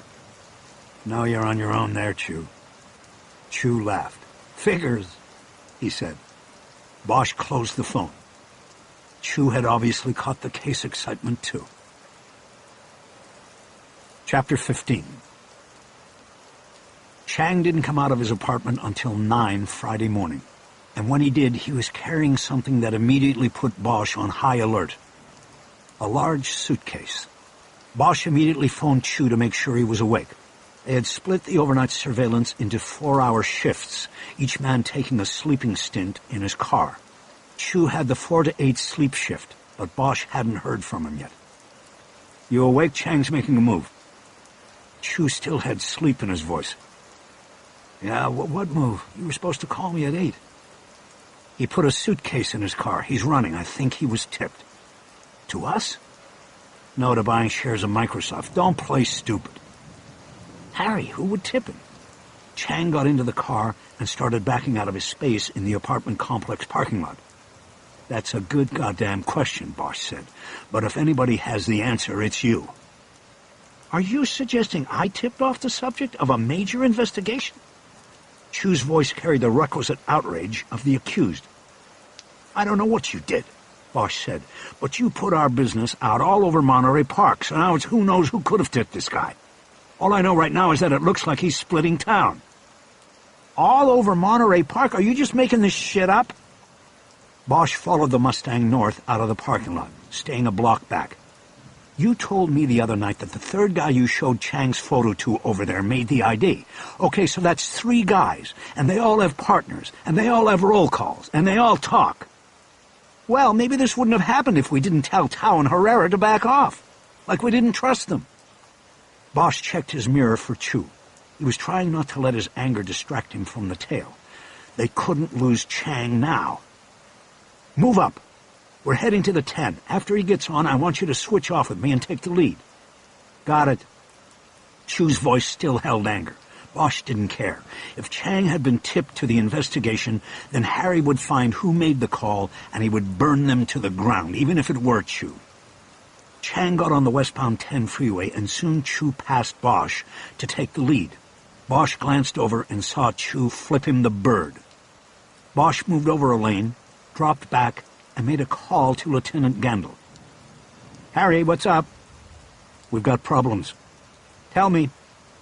"The first one is that our guy put a suitcase in his trunk this morning and is on the 10 heading toward the airport."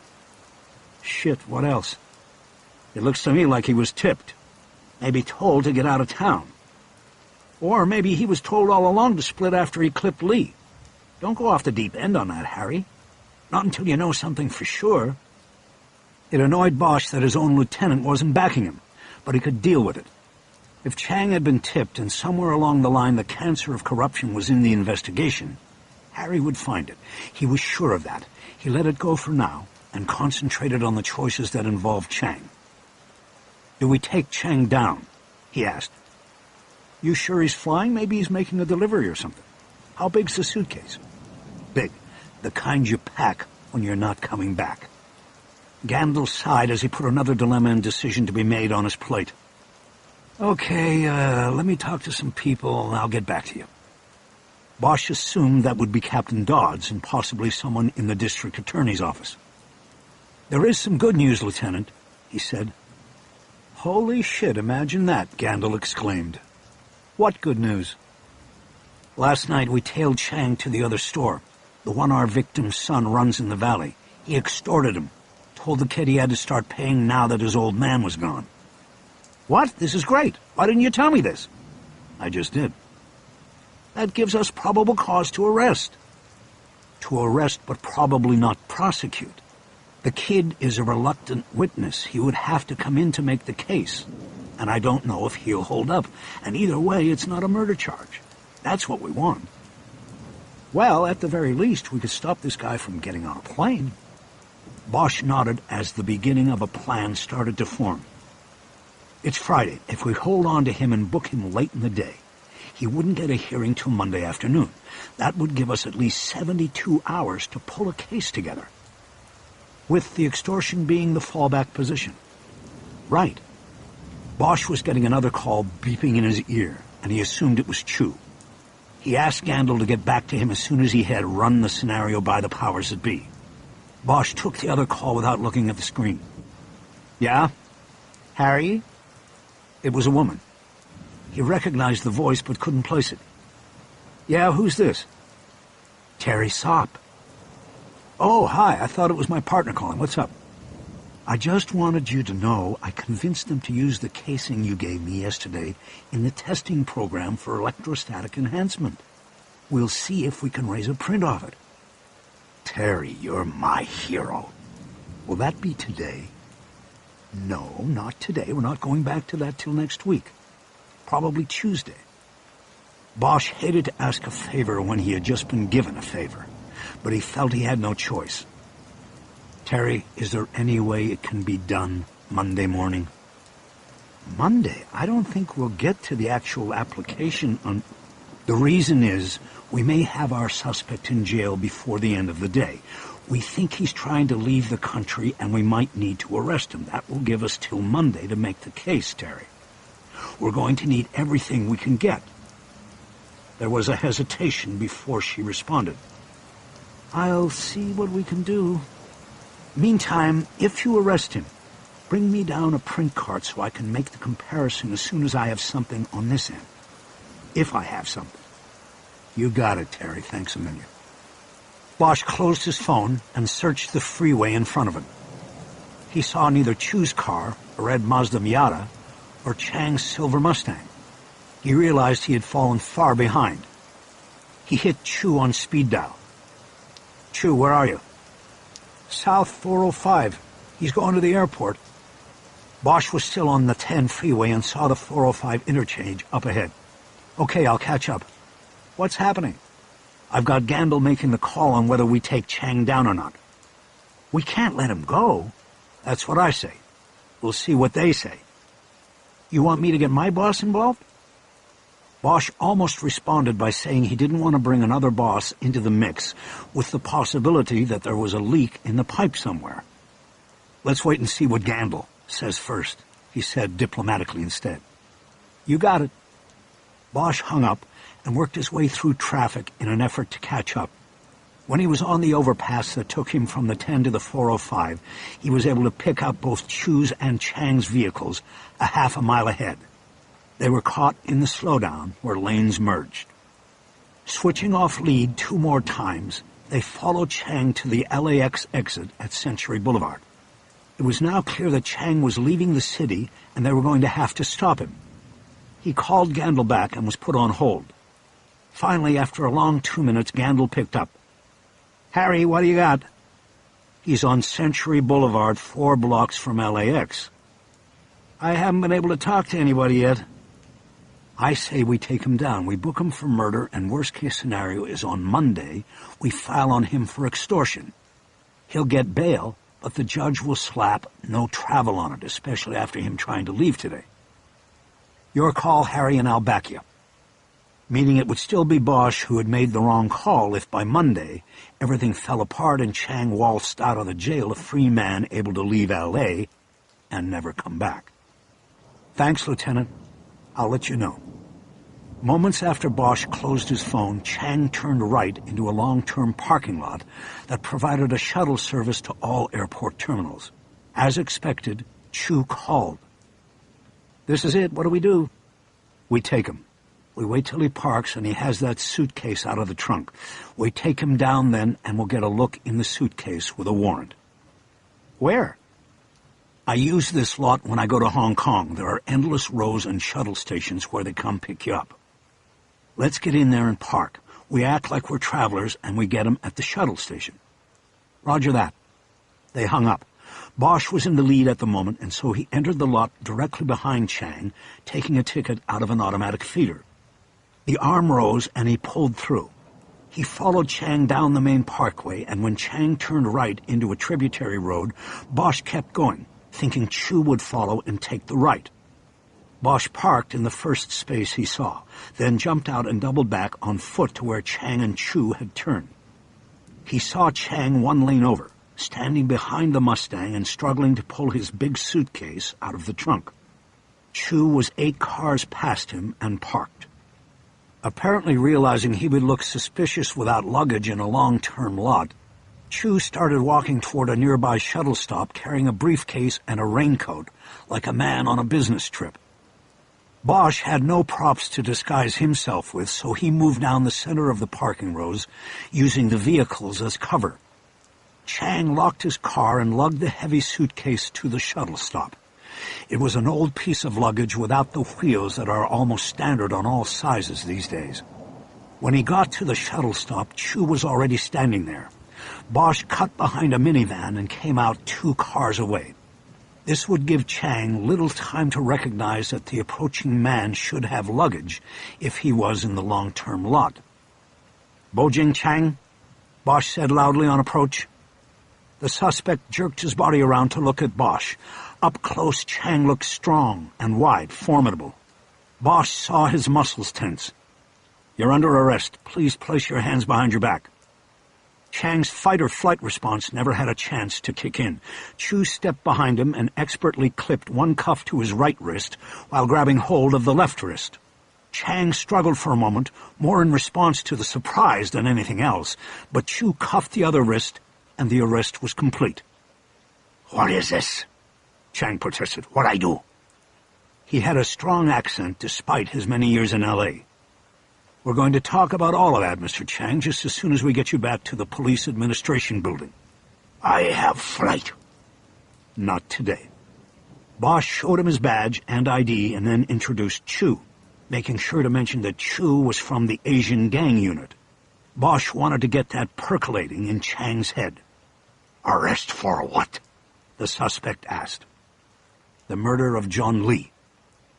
Bosch saw no surprise in Chang's reaction. He saw him physically go into shut-down mode. "I want lawyer," he said. "Hold on there, Mr. Chang," Bosch said. "Let us tell you about your rights first." Bosch nodded to Chu, who produced a card from his pocket. He read Chang his rights and asked if he understood them. Chang's only response was to ask for a lawyer again. He knew the drill. Bosch's next move was to call for a patrol unit to transfer Chang downtown and a tow truck to take his car to the downtown police garage. Bosch was in no hurry at this point.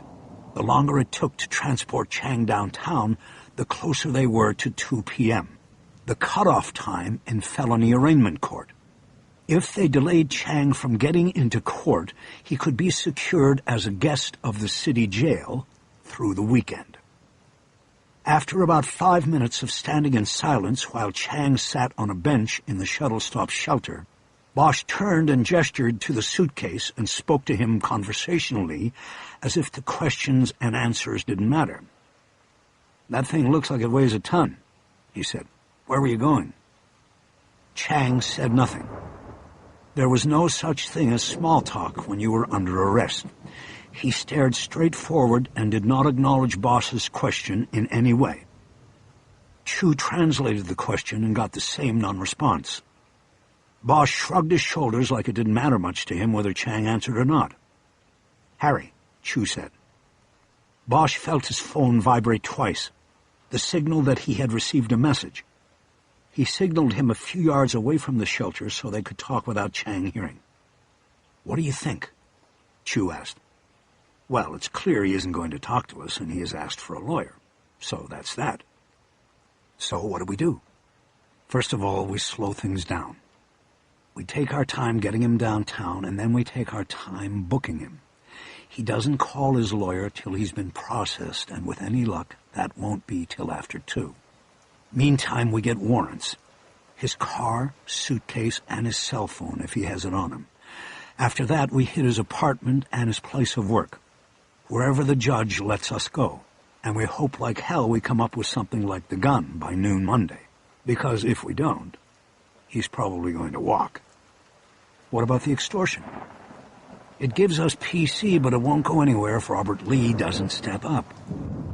Chu nodded. "High Noon, Harry. That was a movie, a Western." "I never saw it," he said to Chu. Bosch looked down the long row of parked cars and saw a patrol car make the turn toward them. He waved. He pulled his phone to check the message.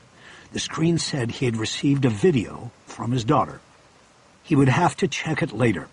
It was very late in Hong Kong, and he knew she was probably in bed and expecting a response, but he had work to do.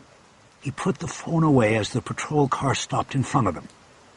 "I'm going to ride in with him," he said to Chu, "in case he decides to say something." "What about your car?" "I'll get it later." "Maybe I should ride with him instead." Bosch looked at Chu. It was one of those moments. Harry knew it would be better for Chu to make the ride with Chang because he knew both languages, and he was Chinese. But it would mean Bosch would be ceding some control of his case. It would also mean he was showing trust in Chu, just an hour after pointing the finger of blame at him. "Okay," Bosch finally said. "You ride with him." Chu nodded, seeming to understand the significance of Bosch's decision. "But take the long way," Bosch said. "These guys probably work out of Pacific. Go by the division first, then call me. I'll tell you there's a change of plans and we're going to book him downtown. That ought to add an extra hour to the ride." "Got it," Chu said. "That'll work." "You want me to drive your car in?" Bosch asked. "I don't mind leaving mine here." "No, it's okay, Harry. I'll leave mine and come get it later.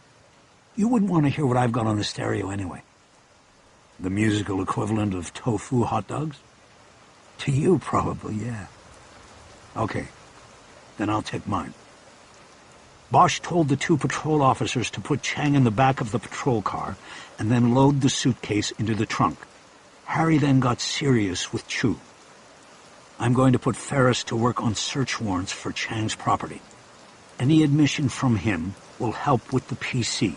Him telling us he had a flight is an admission that goes to his fleeing.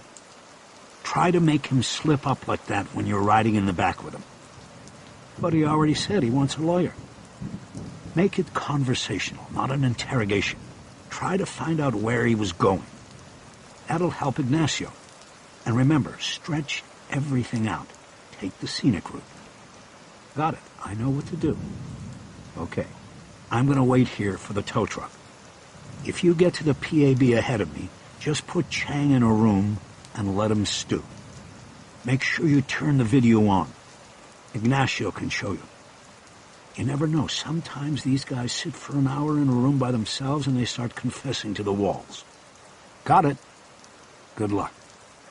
Chu slipped into the back of the patrol car next to Chang and closed the door. Bosch slapped his palm twice on the roof and then watched the cruiser pull away. Chapter 16. It was almost 1 by the time Bosch got back to the squadron. He had waited for the tow truck and then taken his time coming in, stopping at the In-N-Out near the airport for a hamburger on the way. He found Ignacio Ferris in his place in his cubicle, working on his computer. "Where are we at?" he asked. "I'm almost done with the search warrant app." "What are we going for?" I have one affidavit going for the suitcase, the phone, and the car. I take it that the car's at the OPG. Just towed it in. What about his apartment? I called the DA's helpline and told the woman what we were doing. She suggested 2 ways. These 3 first, and then we hopefully come up with something that will give us the PC for the apartment. She said the apartment was a stretch with what we have now. Okay, you got a judge waiting on this? Yeah, I called Judge Champagne's clerk. She's getting me in as soon as I'm ready. It sounded like Ferris had things in order and moving along. Bosch was impressed. Sounds good. Where's Chu? Last I knew, he was in the video room watching the guy. Before joining Chu, Bosch stepped into his cubicle and dropped his keys on his desk. He saw that Chu had left Chang's heavy suitcase here and had bagged the suspect's other possessions and left them all on the desk.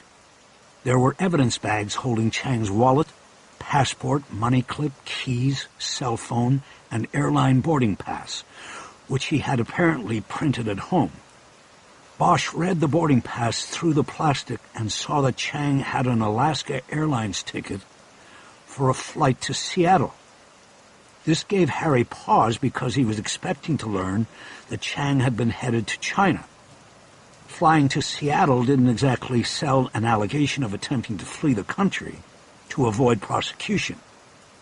He put the bag back down and picked up the bag containing the phone.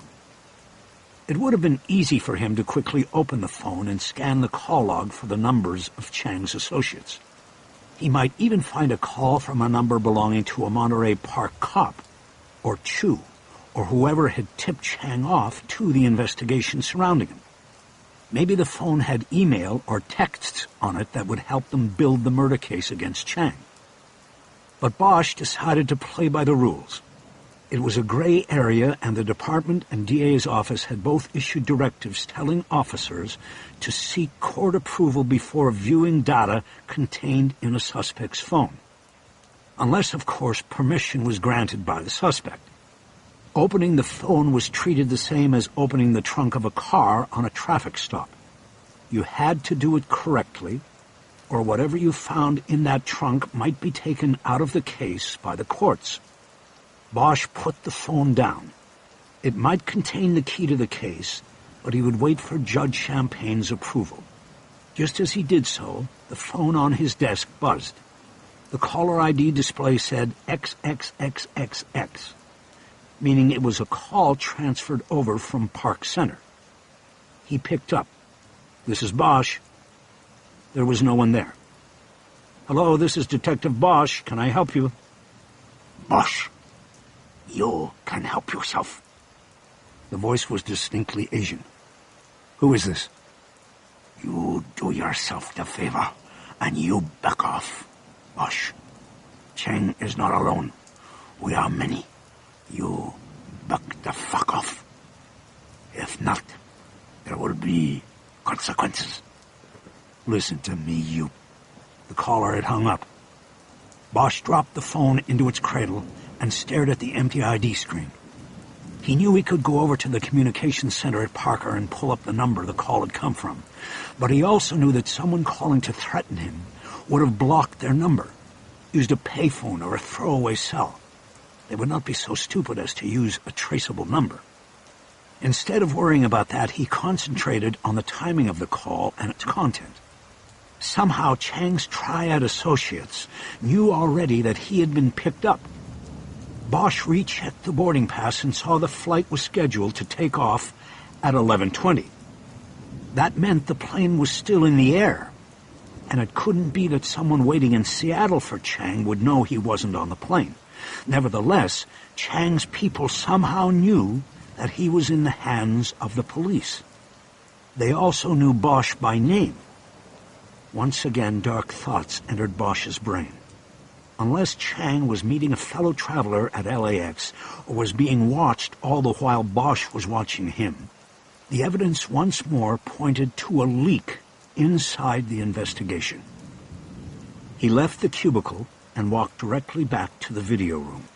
This was a small electronics room between the RHD's 2 interview rooms.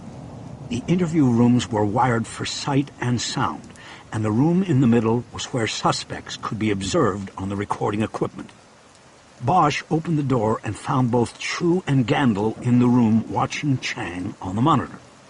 Bosch's entrance made it crowded. "Anything?" Bosch asked. "Not a word so far," Gandil said. "What about in the car?" "Nothing," Chu said. "I tried to get a conversation going and he just said he wanted a lawyer. That killed it." "Guy's a rock," Gandil said. "I looked at his plane ticket," Bosch said. "Seattle doesn't help us either." "No, I think it does, actually," Chu said. "How?"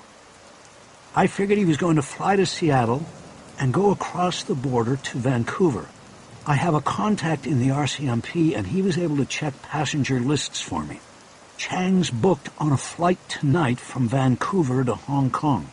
Cathay Pacific Airlines. It clearly shows he tried to leave quickly and deceptively."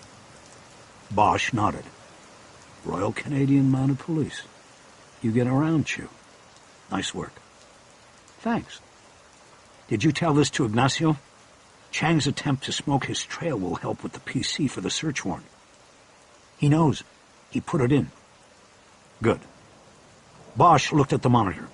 Chang was sitting at a table with his wrists now handcuffed in front of him to an iron ring bolted through the center of the table. His massive rounded shoulders looked ready to burst the seams of his shirt. He was sitting ramrod straight and staring dead-eyed at the wall directly across from him. "Lieutenant, how long are you comfortable with us stalling this before we book him?" Gandil looked concerned. He didn't like being put on the spot with something that could later hit him in the face with blowback. "Well, I think we're stretching it. Chu told me you already gave him the scenic tour coming in. You wait too much longer, and a judge might take issue with it." Bosch looked at his watch. They needed another 50 minutes before allowing Chang to call his lawyer. The booking process involved paperwork, fingerprinting, and then the physical transfer of the suspect to jail, at which point he would be given access to a phone. "Okay, we can start the process. We just keep taking it slow. Chu, you go in and start filling out the sheet with him. If we're lucky, he won't cooperate, and that will just take up more time." Chu nodded. "Got it. We don't put him into a cell until 2, at the earliest." "Right."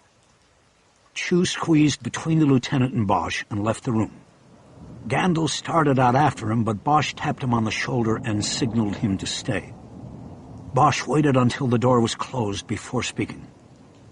"I just got a phone call. A threat. Somebody told me to back off."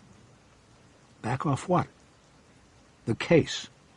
Chang, back off everything." "How do you know the call was even about this case?" "Because the caller was Asian, and he mentioned Chang. Said Chang was not alone, that I needed to back off or there would be consequences." "You try to trace it? You think it's serious?" "A trace would be a waste of time. And as far as the threat goes, let them come. I'll be waiting, but the point is, how do they know?" "Know what?" "That we picked up Chang. We pull him in, and then within 2 hours, one of his asshole buddies from the triad calls up and tells me to back the fuck off. We've got a leak, Lieutenant. First Chang is tipped, now they know we grabbed him. Somebody's talking to..." "Whoa, whoa, whoa! We don't know that, Harry. There could be explanations." "Yeah? Then how do they know we have Chang?" "Could be a lot of reasons, Harry. He had a cell phone. Maybe he was supposed to check in from the airport. Could be anything." Bosch shook his head. His instincts told him otherwise. There was a leak somewhere. Gandil opened the door. He didn't like this conversation and wanted to get out of the room. But he looked back at Bosch before leaving. "You better be careful with this," he said. "Until you have something like this nailed down, you be very careful." Gandil closed the door behind him, leaving Bosch alone in the room.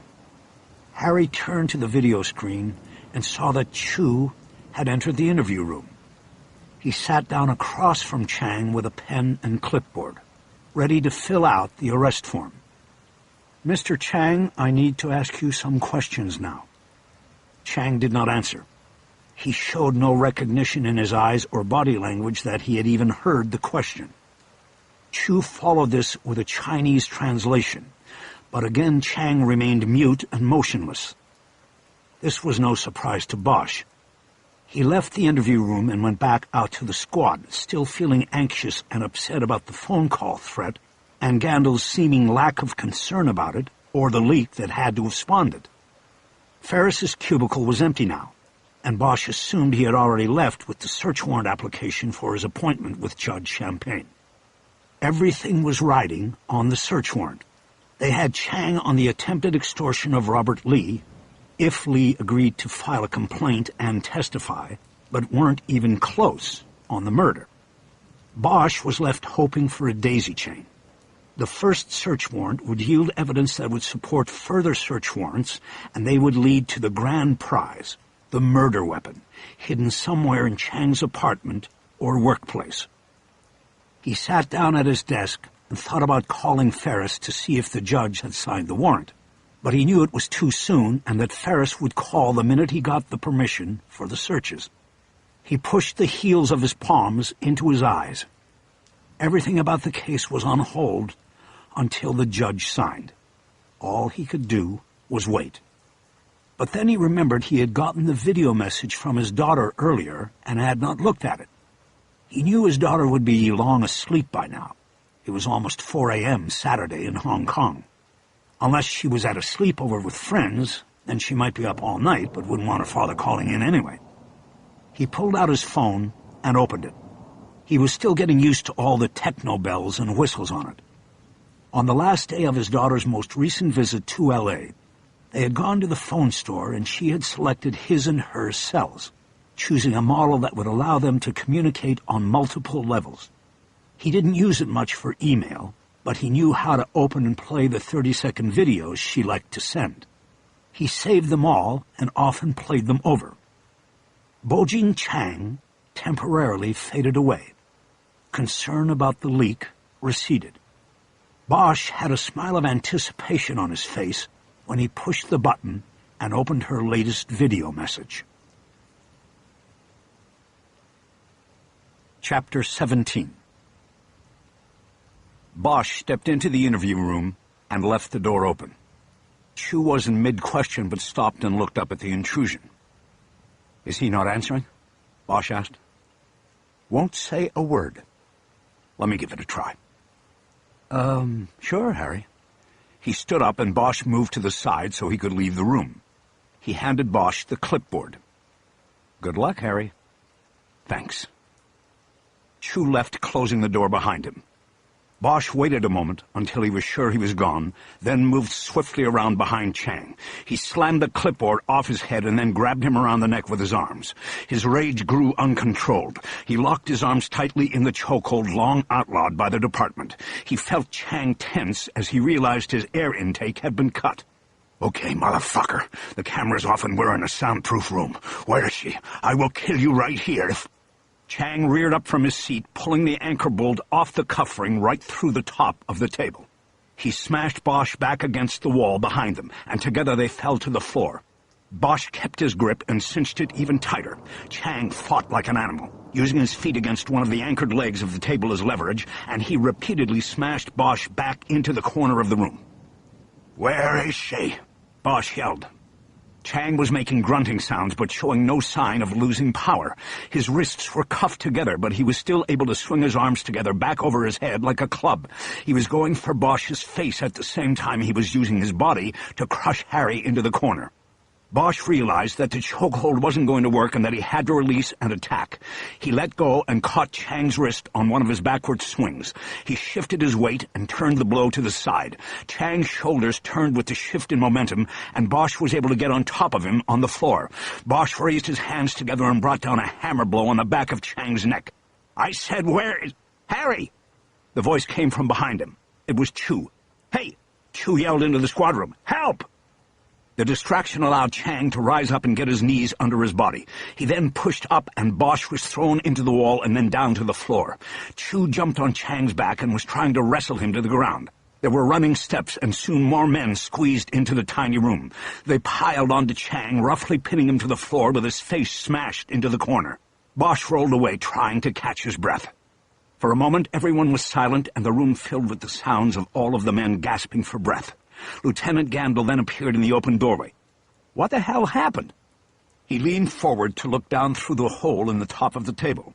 The bolt had obviously not been properly reinforced underneath, one of many kinks that were sure to surface in the new building. I don't know, Shu said. I came back to get my jacket, and all hell was breaking loose. All eyes in the room turned to Bosch.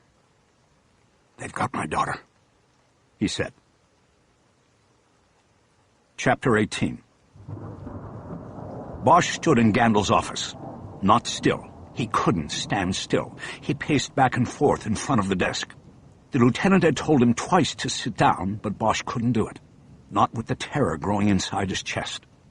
What's this about, Harry? Bosch pulled his phone and opened it. They have her. He pushed the play command on the video program, then handed the phone to Gandil, who had sat down behind his desk. What do you mean they have... He stopped as he watched the video. Oh, Jesus. Harry, how do you know this is real? What are you talking about? It's real? They have her, and that guy knows who and where. He pointed in the direction of the interview room. He was pacing more quickly now, like a caged tiger. How do you do this? I want to see it again. Bosch grabbed the phone and started the video again. I need to get in there with him again, Bosch said as Gandil watched. I need to make him tell... You're not going anywhere near him, Gandil said without looking up. Harry, where is she? Hong Kong? Yes, Hong Kong, and that's where he was going. It's where he's from, and it's where the triad he's in is based. On top of that, they called me. I told you, they said there were consequences if... She doesn't say anything here. Nobody says anything. How do you know it's Chang's people? It's the triad. They don't have to say anything. The video says it all. They have her. That's the message. Okay. Let's think this through. They have her, and what's the message? What are you supposed to do? Let Chang go. What do you mean? Let him just walk out of here? I don't know. Yeah, kick the case somehow, lose the evidence, or better yet, stop looking for the evidence. Right now, we don't have enough to hold him past Monday. That's what they want, for him to walk. Look, I can't just stand in here. We have to get this to forensics. That's the first thing. Have you called your ex to see what she knows? Bosch realized that in his immediate panic upon seeing the video, he had not called his ex-wife, Eleanor Wish. He had first tried to call his daughter. Then, when he got no answer, he had immediately gone to confront Chang. You're right. Give me that. Harry, it's got to go to forensics. Bosch leaned across the desk and grabbed the phone out of Gandil's hand. He switched over to the phone program and hit a speed dial for Eleanor Wish. He checked his watch while he waited for the call to go through. It was after 4 a.m. Saturday in Hong Kong. He didn't understand why he wouldn't have already heard from Eleanor if their daughter was missing. Harry? The voice was alert. She had not been dragged from sleep. Eleanor, what's going on? Where's Madeline? He walked out of Gandil's office and headed toward his cubicle. I don't know. She hasn't called me and doesn't answer my calls. How do you know what's going on? I don't, but I got a message from her. Tell me what you know. Well, what did her message say? It didn't say anything. It was a video. Look, just tell me what's going on there. She didn't come home from the mall after school. It was Friday, so I let her go with her friends. She usually checks in about 6 and asks for more time, but this time she didn't. Then when she didn't come home, I called and she wouldn't answer my call. I left her a bunch of messages and I got really angry. You know her. She probably got angry back and she didn't come home. I've called her friends and they all claim not to know where she is. Eleanor, it's after 4 in the morning there. Did you call the police? Harry. What? She did this once before. What are you talking about? Bosch dropped heavily into the seat at his desk and huddled down, holding the phone tight against his ear. She stayed with a friend all night to teach me a lesson, Eleanor said. I called the police then, and it was all very embarrassing because they found her at her friend's. I'm sorry I didn't tell you, but she and I have been having problems. She's at that age, you know. She acts much older than she really is, and it seems like she doesn't like me very much right now. She talks about wanting to live in L.A. with you. Bosch cut her off. Listen, Eleanor, I understand all of that, but this is different. Something's happened. What do you mean? Panic flooded her voice. Bosch recognized his own fear in it. He was reluctant to tell her about the video, but felt he now had to. She needed to know. He described the 30 seconds of video, leaving nothing out. Eleanor made a high-pitched keening sound that only a mother could make for a lost daughter.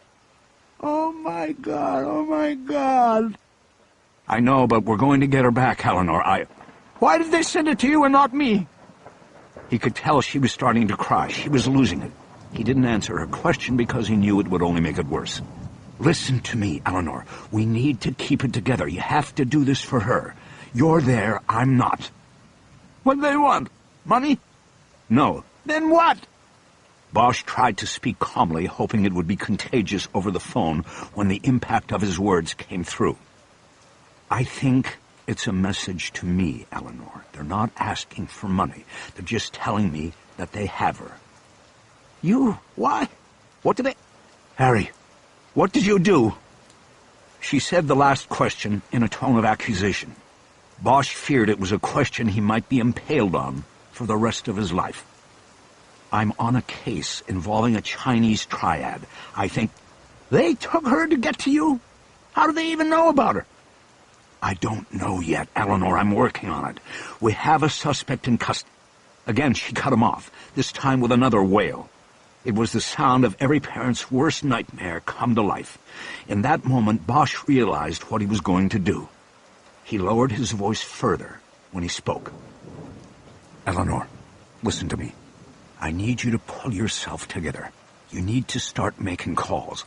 I'm coming over. I'll be there before dawn Sunday morning. In the meantime, you have to get to her friends. You have to find out who she was with at the mall and where she went. Anything you can find out about what happened. Do you hear me, Eleanor? I'm hanging up and calling the police. No! Bosch looked around and saw that his outburst had drawn attention from across the squad room. After the incident in the interview room, he was already the subject of concern across the whole squad.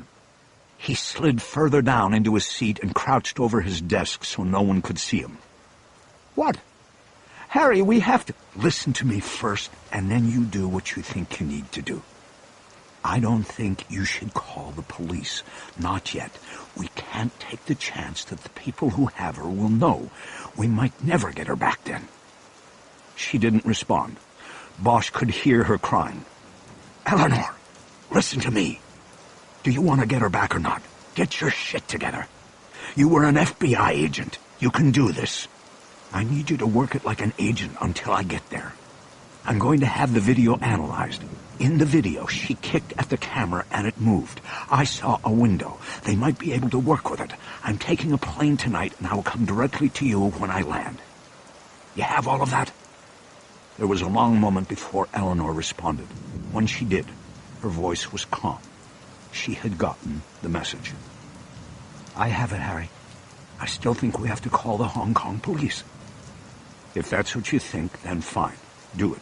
Do you know anybody there? Anybody you can trust? No, but they have a triad bureau. They've come into the casino. Almost 20 years removed from her time as an agent, Eleanor was a professional card player. For at least 6 years, she had been living in Hong Kong and working for the Cleopatra Casino in nearby Macau. All the high rollers from the mainland wanted to play against the Guipo, the white woman. She was a draw. She played with house money, got a cut of the winnings, and no part of the losses. It was a comfortable life. She and Maddie lived in a high-rise in Happy Valley, and the casino sent a helicopter to pick her up on the roof when it was time to go to work. Comfortable until now. Talk to your people at the casino, Bosch said. If there is someone you are told you can trust, then make the call. I need to hang up and get moving here. You'll hear from me before I fly. She answered as if in a daze. Okay, Harry. If you come up with something, anything at all, you call me. Okay, Harry. And Eleanor. What? See if you can get me a gun. I can't take my own over. They put you in prison for guns over here. I know that, But you know people from the casino. Get me a gun. I'll try. Bosch hesitated before hanging up. He wished he could reach out and touch her, somehow to try to calm her fears, but he knew that was impossible. He couldn't even calm his own. All right, I'm going to go. Try to stay calm, Eleanor. For Maddie. We stay calm, and we can do this. We're going to get her back, right, Harry? Bosch nodded to himself before answering. That's right. We're going to get her back. Chapter 19. The Digital Image Unit was one of the subgroups of the Scientific Investigation Division and was still located at the old police headquarters at Parker Center. Bosch traversed the 2 blocks between the old and new buildings like a man running late for a plane. By the time he pushed through the glass doors of the building where he had spent much of his career as a detective, he was huffing, and there was a shine of sweat on his forehead. He badged his way past the front desk and took the elevator up to the 3rd floor. SID was in the process of being readied for the move to the PAB. The old desks and work counters remained in place, but the equipment, records, and personal effects were being boxed up. The process was being carefully orchestrated and was slowing the already plodding march of science in crime fighting. DIU was a 2-room suite in the back. Bosch stepped in and saw at least a dozen cardboard boxes in stacks on one side of the first room. There were no pictures or maps on the walls, and a lot of the shelves were empty. He found one tech at work in the rear lab. Barbara Starkey was a veteran who had jumped around among specialties in SID over nearly 4 decades in the department. Bosch had met her when he was a rookie cop on post guarding the burned-out remains of a house where police had engaged in a major gun battle with members of the Symbionese Liberation Party. The militant radicals had taken credit for the kidnapping of newspaper heiress Patty Hearst. Starkey at the time was on the forensics team brought in to determine if the remains of Patty Hearst were amidst the debris in the smoking shell of the house. Back then, the department had a practice of moving female applicants into positions where physical confrontations and the need to carry a weapon were minimal. Starkey had wanted to be a cop. She ended up in the SID, and as such had seen firsthand the explosive growth of technology in the use of crime detection. As she liked to tell the rookie techs, when she started in forensics, DNA were just 3 letters in the alphabet. Now she was an expert in almost all areas of forensics, and her son Michael was in the division working as a blood spatter expert as well. Starkey looked up from a twin-screen computer workstation where she was looking at grainy video from a bank robbery. On the screens were double images, one more in focus than the other, of a man pointing a gun at a teller's window. Harry Bosch, the man with the plan. Bosch had no time for banter. He approached and got right to the point. Barb, I need your help. Starkey frowned when she noted the urgency in his voice. What's up, darling? Bosch held his phone up. I've got a video on my phone. I need to blow it up and slow it down to see if I can identify location. It's an abduction. Gesturing toward her screen, Starkey said, I'm right in the middle of this 211 in West. My daughter's on it. Barbara, I need your help now. This time, Starkey didn't hesitate. Let me see it. Bosch opened the phone and started the video, then handed it to her. She viewed it wordlessly and kept any other non-professional response out of her face. If anything, Bosch saw her posture straighten and an aura of professional urgency emerge. Okay, can you send this to me? I don't know. I know how to send it to your phone. Can't you send email on here with an attachment? I can send email, but I don't know about an attachment. I've never tried. Starkey walked him through it, and he sent Starkey an email with the video as an attachment. Okay, now we wait for it to come in. Before Bosch could ask how long that would be, there was a chime from her computer. There it is.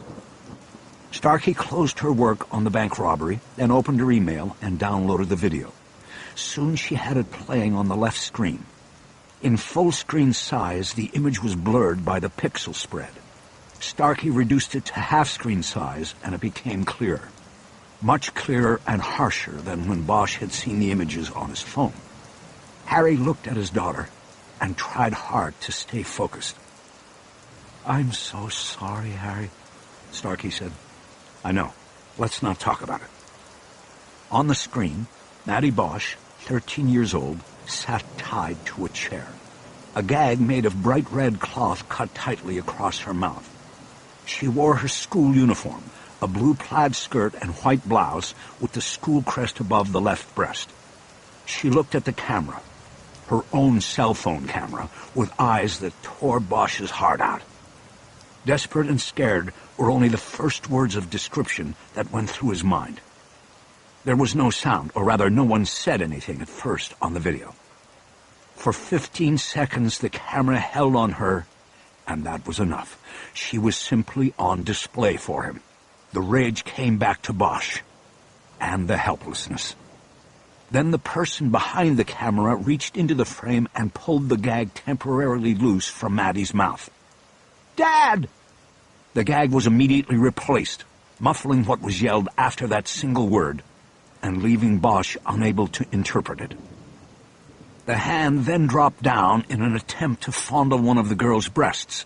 She reacted violently, shifting sideways in her bindings and kicking her left leg up at the outstretched arm. The video frame momentarily swung out of control and then was brought back to Maddie. She had fallen over in the chair. For the last 5 seconds of the video, the camera just held on her. The screen then went black. "There's no demand," Starkey said. "They're just showing her." "It's a message to me," Bosch said. "They're telling me to back off." Starkey didn't respond at first. She put both her hands on an editing deck attached to the computer's keyboard. Bosch knew that by manipulating the dials, she was able to move the video forward and backward with precise control. "Harry, I'm going to go through this frame by frame, but it's going to take some time," she said. "You've got 30 seconds of video here." "I can go through it with you." "I think it would be better if you let me do my job and then I call you the moment I find anything." "Trust me, Harry. I know she's your daughter." Bosch nodded. He knew he had to let her work without breathing down her neck. It would bring the best results. "Okay, can we just take a look at the kick, and then I'll leave you to it? I want to see if there's something there." He moved the camera when she kicked at him, and there was a flash of light, like a window. Starkey rolled the video back to the moment Maddie had kicked at her captor. In real time, the video at that point had been a blur of sudden movement and light, followed by a quick correction back to the girl. But now, in stop-action of frame-by-frame playback, Bosch saw that the camera had momentarily swept left across a room to a window, and then back. "You're good, Harry," Starkey said. "We may have something here." Bosch bent down to look over her shoulder and get closer. Starkey backed up the video and rolled it slowly forward again. Maddie's effort to kick at the outreached arm of her captor made the frame of the video go left and then jog down to the floor. It then came up on the window and corrected to the right again. The room appeared to be a low-rent hotel room with a single bed and a table and lamp directly behind the chair Maddie was tied to. Bosch noted a dirty beige rug with a variety of stains on it. The wall over the bed was pockmarked with holes left by nails used to hold up wall hangings. The pictures or paintings had possibly been removed to make the location harder to identify. Starkey backed the video up to the window and froze it there. It was a vertical window with a single pane that opened out like a door. There appeared to be no screen. It had been cranked open in full outward extension, and in the glass was a reflection of an urban cityscape. "Where do you think this is, Harry?" "Hong Kong." "Hong Kong?" "She lives there with her mother." Well, what?" "Well, it's just going to make it harder for us to determine location. How well do you know Hong Kong?" "I've been going twice a year for about 6 years. Just clean this up if you can. Can you make that part bigger?" Using the mouse, Starkey outlined the window and then moved a copy of that part of the video over to the second screen. She increased its size and then went through some focusing maneuvers. "We don't have the pixels, Harry. So if I run a program that sort of fills in what we don't have, we can sort of sharpen it. Maybe you'll recognize something in the reflection." Bosch nodded, even though he was behind her. On the second screen, the reflection in the window became a sharper image with 3 different levels of depth. The first thing Bosch noted was that the location of the room was up high. The reflection showed a channel down a city street from at least 10 stories up, he judged. He could see the sides of buildings lining the street and the edge of a large billboard or building sign with the English letters N.O. There was also a collage of street-level signs with Chinese characters. These were smaller and not as clear. Beyond this reflection, Bosch could see tall buildings in the distance. He recognized one of them by the 2 white spires on the roof. The twin radio antennas were braced by a crossbar, and the configuration always reminded Bosch of football goalposts. Outlining the buildings was the 3rd level of reflection, a mountain ridgeline broken only by a structure that had a bowl shape supported by 2 thick columns. "Is this helping, Harry?" Yeah, definitely. This has to be Kowloon. The reflection goes across the harbor to Central and then the mountain peak behind it. This building with the goalposts is the Bank of China, very famous part of the skyline, and that is Victoria Peak behind it. That structure you see up on the top through the goalposts is like a lookout spot next to the peak tower up there.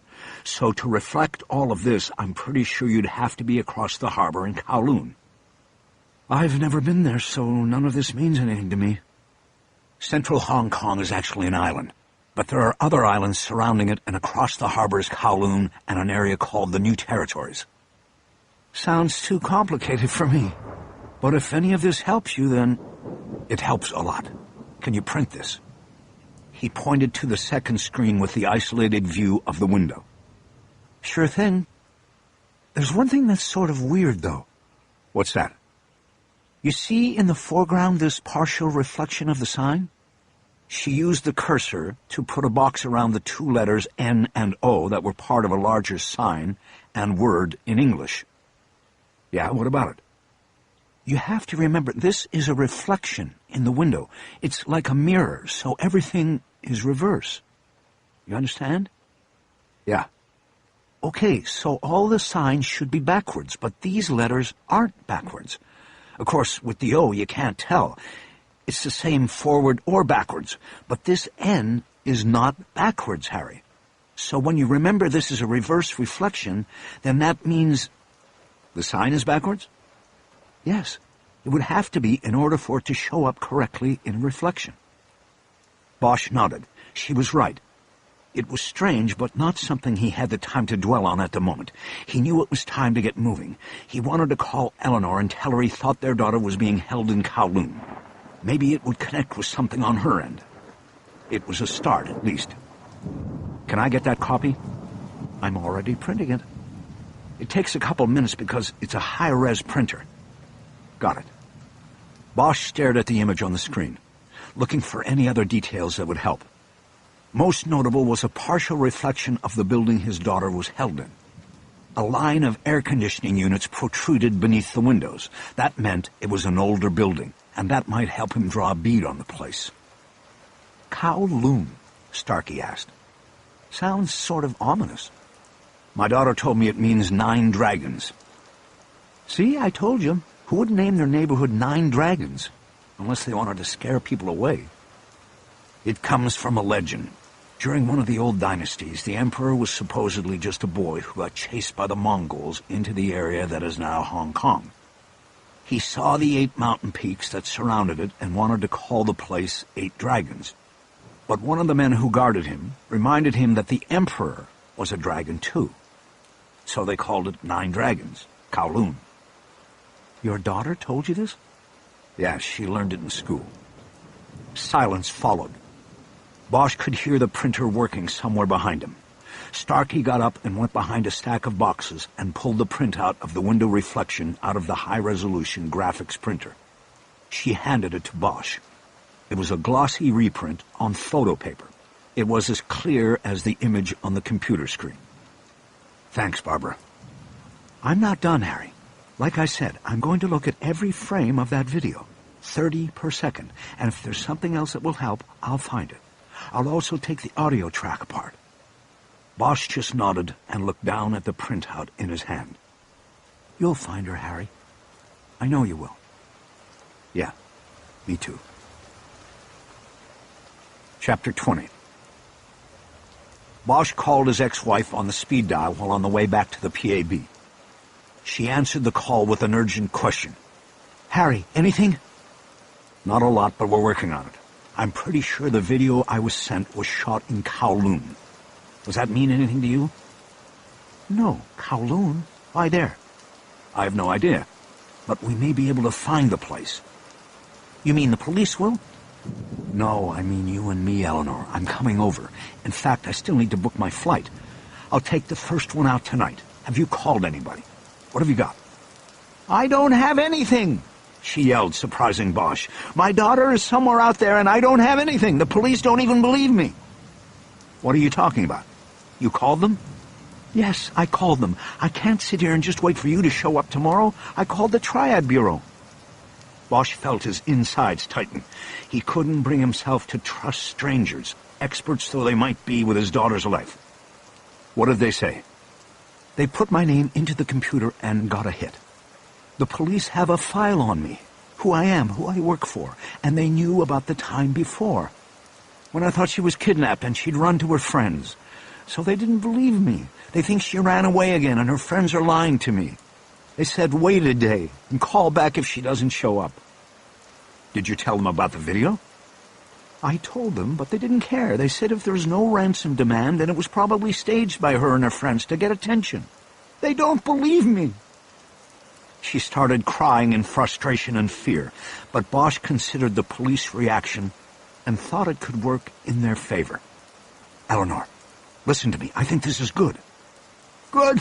How could it be good? The police are not even looking for her. I told you before, I don't want the police. The people who have her will see the police coming a mile away. But they won't see me. This isn't L.A., Harry. You don't know your way like you do there. I'll find my way and you'll help me. There was a long silence before she responded.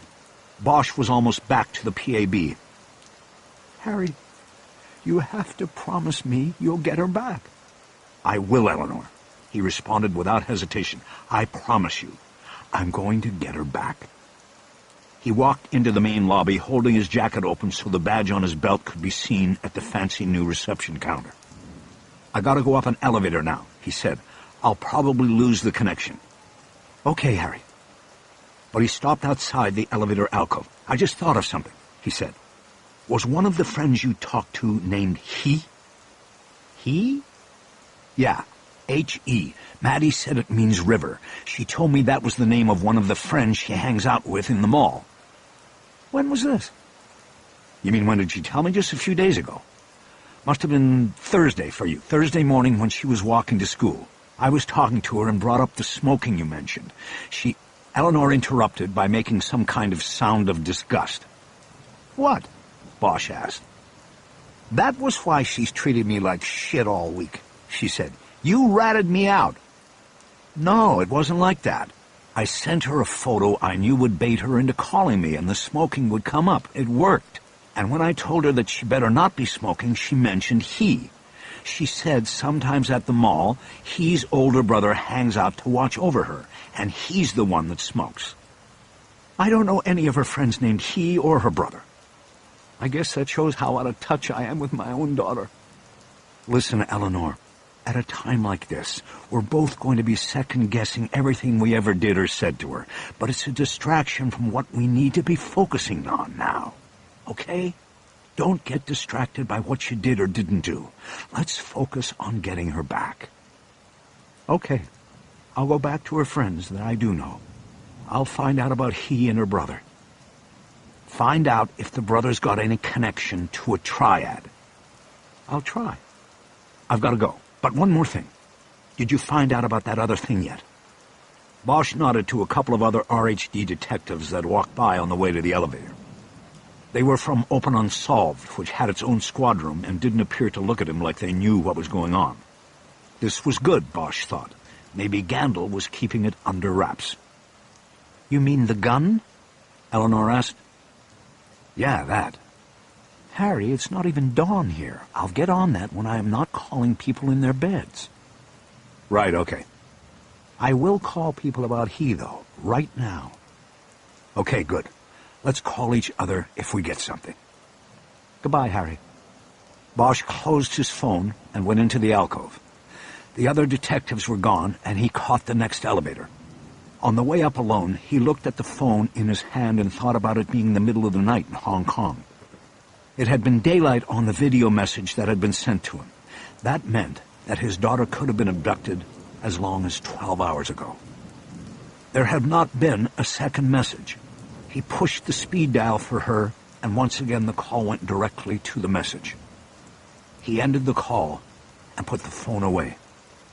"She's alive," he said to himself. "She's alive." He managed to get to his cubicle in RHD without drawing any attention. There was no sign of Ferris or Chu.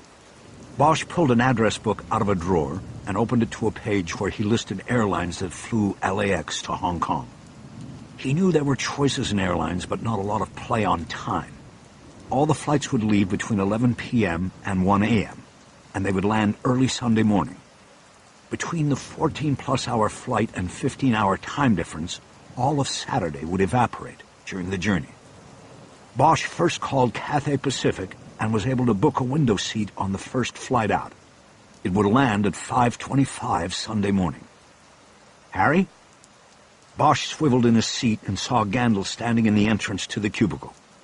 He signaled him to stand by and finished the call, writing down the record locator code for his ticket. He then hung up. "Lieutenant, where is everybody?" "Ferris is still at the courthouse and Chu's booking Chang." "What's the charge?" "We're going with murder as planned, but as of now we've got nothing to back it up." "What about attempting to flee jurisdiction?" He added that too. Bosch checked the clock on the wall over the bulletin boards. It was 2:30.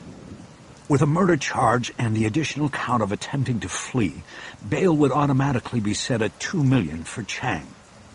Bosch knew that it was too late in the day for a lawyer to get him into arraignment court to seek a reduction in bail or to question the lack of evidence for the charge.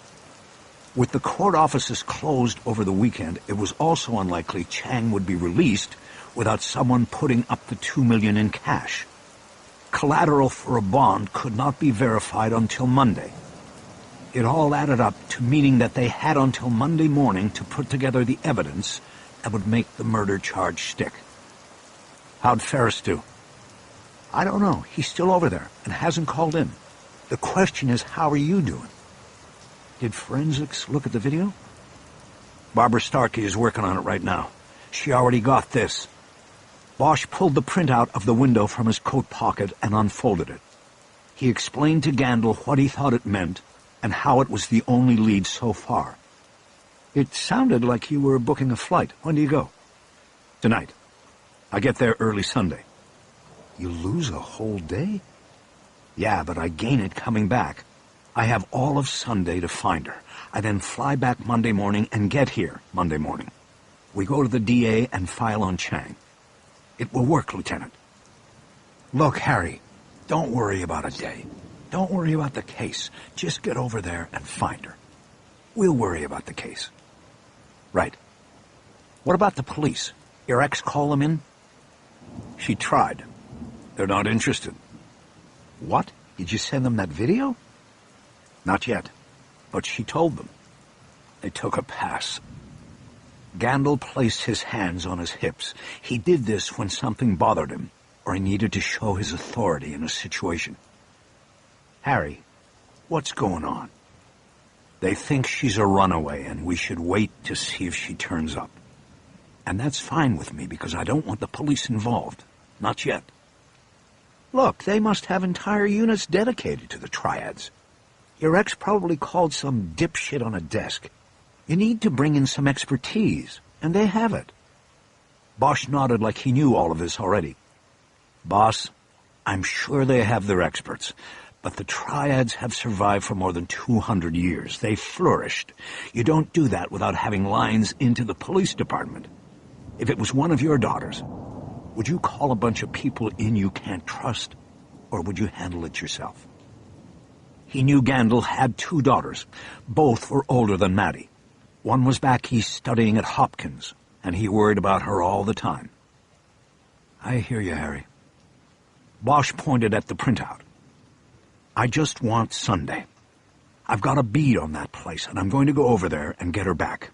If I can't find her, I'll go to the police Monday morning. I'll talk to their triad people. Hell, I'll even call the local FBI office over there. I'll do whatever is necessary. But I want Sunday to find her myself. Gandil nodded and looked down at the floor. He looked like he wanted to say something else. What? Harry asked. Let me guess. Chang's filing a beef on me for trying to choke him out. That's funny, because I ended up getting more than I gave in there. That fucker's strong. No, it's not that. He still won't say a goddamn word. It's not that. Then what? Gandil nodded. Well, I was just going to say that if things don't work out on Sunday, you call me. The thing about these fuckers is that they never go straight. You know, another time, another crime. We can always get Chang later. Lieutenant Gandil was telling Bosch that he was willing to let Chang walk if it would get Harry's own daughter safely home.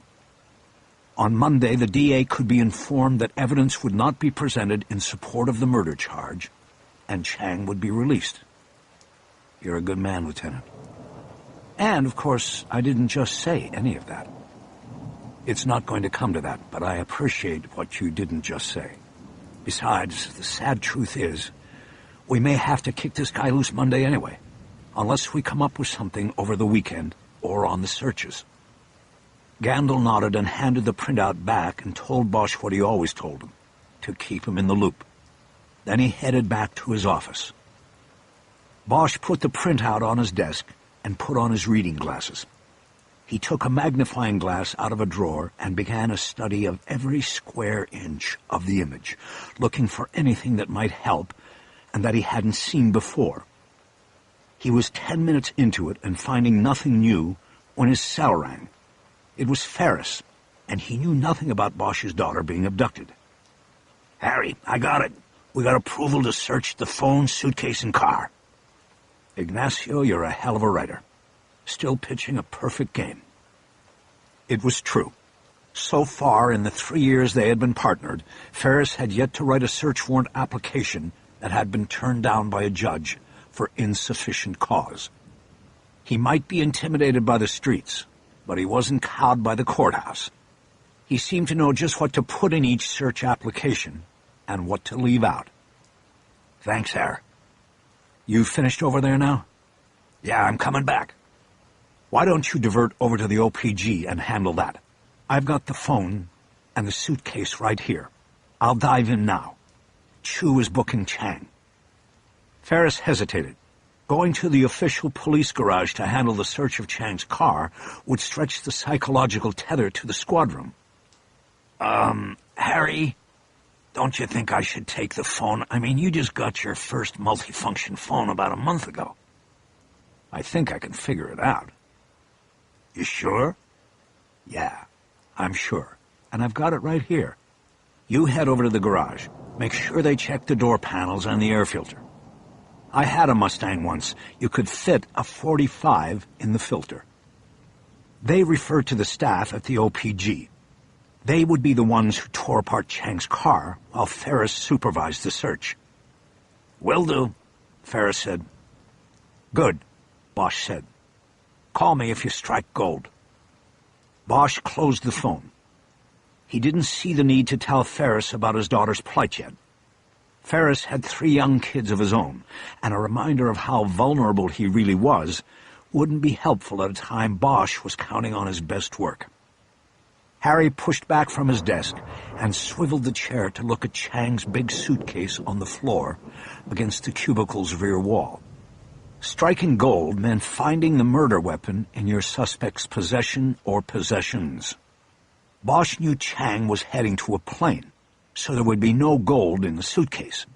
If he still possessed the gun that killed John Lee, it would likely be in his car or his apartment, or it would be long gone. But the suitcase could still yield valuable information and incriminating evidence. A drop of blood from the victim on the cuff of a shirt, for example. They could get lucky.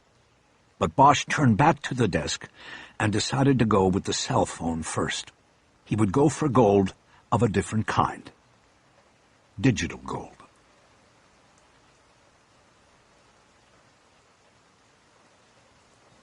Chapter 21. It took Bosch less than 5 minutes to determine that Bojing Chang's cell phone would be of little use to the investigation. He easily found the call log, but it contained a listing of only 2 recent calls, both to toll-free numbers, and 1 incoming call. All 3 were placed or received that morning. There was no record beyond that. The phone's history had been wiped clean. Bosch had been told that digital memories lasted forever. He knew a full forensic analysis of the phone could possibly result in the data wiped off the device being rebuilt. But for immediate purposes, the phone was a bust. He called the 800 numbers and learned they belonged to Hertz Rent-A-Car and Cathay Pacific Airlines. Chang had probably been checking on his itinerary and his plan to drive from Seattle to Vancouver to catch the plane to Hong Kong. Bosch also checked the number from the incoming call in the reverse directory and learned it had come from Tsing Motors, Chang's employer. While it was unknown what the call was about, the number certainly added no new evidence or information to the case. Bosch had counted on the phone not only adding to the case against Chang, but possibly providing a clue to where he was going in Hong Kong, and therefore to Madeleine's location. The disappointment hit him hard, and he knew he had to keep his mind moving in order to avoid dwelling on it. He shoved the phone back into the evidence bag and then cleared his desk so he could place the suitcase on top of it. He hoisted the suitcase onto the desk, estimating that it weighed at least 60 pounds. He then used a pair of scissors to cut the evidence tape Chu had placed across the zipper. He found a small padlock was securing the zipper closed. He took out his picks and opened the cheap luggage store lock in less than 30 seconds. He unzipped the bag and opened it across his desk. Chang's suitcase was partitioned equally into halves. He started on the left side, unsnapping 2 diagonal straps that held the contents in place. Piece by piece, he removed and examined every item of clothing. He stacked everything on a shelf that ran above his desk, and which he had not had time to put anything on since moving into the new building. It looked like Chang had thrown all his possessions into the suitcase. The clothes were bundled tightly together rather than folded as if for use on a trip. At the center of each bundle was a piece of jewelry or other personal possession. He found a watch in one bundle, an antique baby rattle in another. At the center of the last bundle he opened was a small bamboo frame containing a faded photo of a woman. Chang's mother, Bosch presumed. Chang was not coming back, Bosch concluded, after searching only half of the suitcase. The right side was secured with a divider that Bosch unsnapped and folded over the empty half. There were more clothing bundles and shoes here, plus a smaller zippered bag for toiletries. Bosch went through the bundles first, finding nothing unusual in the clothing. The first bundle was wrapped around a small jade statue of a Buddha that had a small bowl attached for burning incense or offerings. The second bundle was wrapped around a sheathed knife. The weapon was a showpiece with a blade that was only 5 inches long and a handle made of carved bone. The carving was a depiction of a one-sided battle in which men with knives and arrows and axes slaughtered unarmed men who appeared to be praying instead of fighting. Bosch assumed that this was the massacre of the Shaolin monks that Chu had told him was the origin of the triads. The shape of the knife was very much like the shape of the tattoo on the inside of Chang's arm. The knife was an interesting find, and possibly proof of Chang's membership in the Brave Knife triad, but it wasn't evidence of any crime. Bosch put it up on the shelf with the other belongings and kept searching. Soon he had emptied the suitcase. He felt the lining with his hands to make sure there was nothing hidden beneath, and came up empty. He lifted the suitcase, hoping that it might feel too heavy to be empty. But it wasn't, and he was sure he had not missed anything.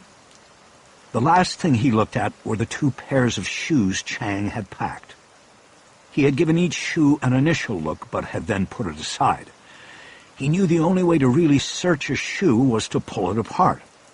It wasn't something he usually relished doing because it rendered them useless, and suspect or not, Bosch didn't like taking away a man's shoes. This time he didn't care. The first pair he zeroed in on were a pair of work boots he had seen Chang wearing the day before. They were old and worn, but he could tell they had been well liked. The laces were new, and the leather had been oiled on repeated occasion. Bosch pulled the laces out so he could pull the tongue back all the way to look inside. Using the scissors, he pried up the cushioning in the instep to see if it hid any sort of secret compartment in the heel. There was nothing in the first boot, but in the second, he found a business card had been slipped between 2 layers of cushioning. Bosch felt a kick of adrenaline as he put the work boot aside to look at the card. He had finally found something. It was a 2-sided card, Chinese on one side and English on the other. Bosch, of course, studied the English side. Jimmy Fong, Fleet Manager, Causeway Taxi Service. There was an address in Causeway Bay and 2 phone numbers. Bosch sat down for the first time since starting the suitcase search and continued to study the card. He wondered what he had, if he had anything at all.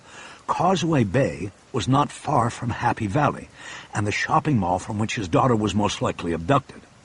And the fact that a business card for a taxi service fleet manager had been hidden in Chang's work boot was cause to ask why. He flipped the card over and studied the Chinese side. There were 3 lines of copy just like the English side, plus the address and phone numbers in the corner. It appeared that the card said the same thing on both sides.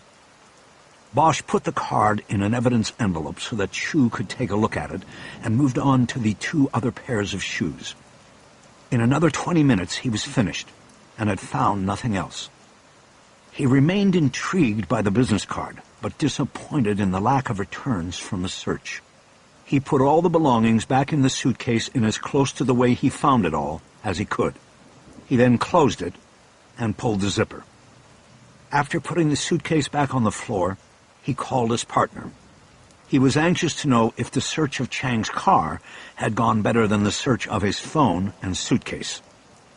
"We're only about halfway through," Ferris said. "They started with the trunk." "Anything?" "Not so far." Bosch felt his hopes beginning to ebb away. Chang was going to come up clean, and that meant he was going to walk the following Monday. "Did you get anything out of the phone?" Ferris asked. "No, nothing. It was wiped. There wasn't much in the suitcase either." "Shit." "Yeah." "Well, like I said, we haven't even gotten inside the car yet. Just the trunk. We'll check the door panels and the air filter, too." "Good. Let me know." Bosch closed the phone and then immediately called Chu. "You still at booking?" "No, man. I cleared booking a half hour ago. I'm in the courthouse waiting to see Judge Champagne and get the PCD signed." After booking a suspect for murder, it was required that a judge sign a probable cause detention document which contained the arrest report and laid out the evidence that led to the suspect's incarceration. The threshold for probable cause to arrest was much lower than the requirement to file charges. Getting a PCD signed was usually routine, but nonetheless, Chu had made a good move going back to the judge who had already signed their search warrant. "Good. I wanted to check on that." "Got it covered. What are you doing there, Harry? What's going on with your daughter?" "She's still missing." "I'm sorry. What can I do?" "You can tell me about the booking." It took Chu a moment to make the jump from Bosch's daughter to Chang's booking into the LA City jail. "There's nothing really to tell. He never spoke a word, he grunted a few times, and that was it. He's booked in high power, and that's hopefully where he'll stay till Monday. He's not going anywhere. Did he call a lawyer? They were going to give him access to the phone after he was inside, so I don't know for sure, but I assume he did. Okay. Bosch was just fishing around, looking for anything that might be a direction and would get the adrenaline flowing. We got the search warrant, he said, but there was nothing on the phone and nothing that helps in the suitcase. There was a business card hidden in one of his shoes. It's got English on one side and Chinese on the other. I want to see if they match up. I know you don't read Chinese, but if I fax it over to the AGU, could you have someone there take a look? Yeah, Harry, but do it now. That place is probably clearing out. Bosch looked at his watch. It was 4:30 on a Friday afternoon. Squad rooms across the city were turning into ghost towns. I'll do it now. Call over there and tell them it's coming. He closed the phone and left the cubicle for the copy office on the other side of the squad room. 4:30. In 6 hours, Bosch had to be at the airport. He knew that once he was on the plane, his investigation would go on hold. For the next 14-plus hours while in flight, things would continue to happen with his daughter and with the case, but Bosch would be in stasis. Like a space traveler in the movies who was put into hibernation during the long journey home from the mission. He knew that he couldn't get on that plane with nothing. One way or another, he had to make a break.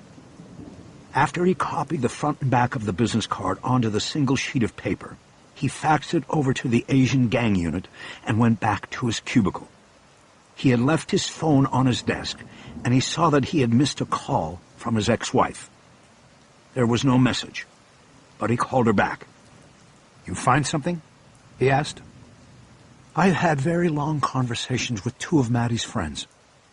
This time they were talking." "He?" "No, not he. I don't have a full name or a number for her. Neither of the other girls did either." "What did they tell you?" "That he and her brother are not from the school. They met up with them at the mall, but they're not even from Happy Valley." "Do they know where they came from?"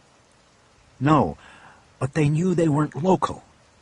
They said Maddie seemed to really get tight with he, and that brought her brother into the picture. This is all in the last month or so, since she came back from her visit with you, in fact. Both girls said she had put some distance between her and them." "What's the brother's name?" "All I got was Quick. He said his name was Quick. But like his sister, they never got a last name." "That's not a lot of help. Anything else?" "Well, they confirmed what Maddie told you, that Quick was the one who smoked. They said he was sort of rough trade. He has tattoos and bracelets, and I guess they sort of were attracted to the element of danger." "They or Madeline?" "Maddie, mostly." "Did they think she might have gone with him Friday after school?" "They wouldn't say so, but yes, I think that's what they were trying to say." "Did you ask if Quick ever talked about triad affiliation?" "I asked that, and they said that never came up. It wouldn't have anyway."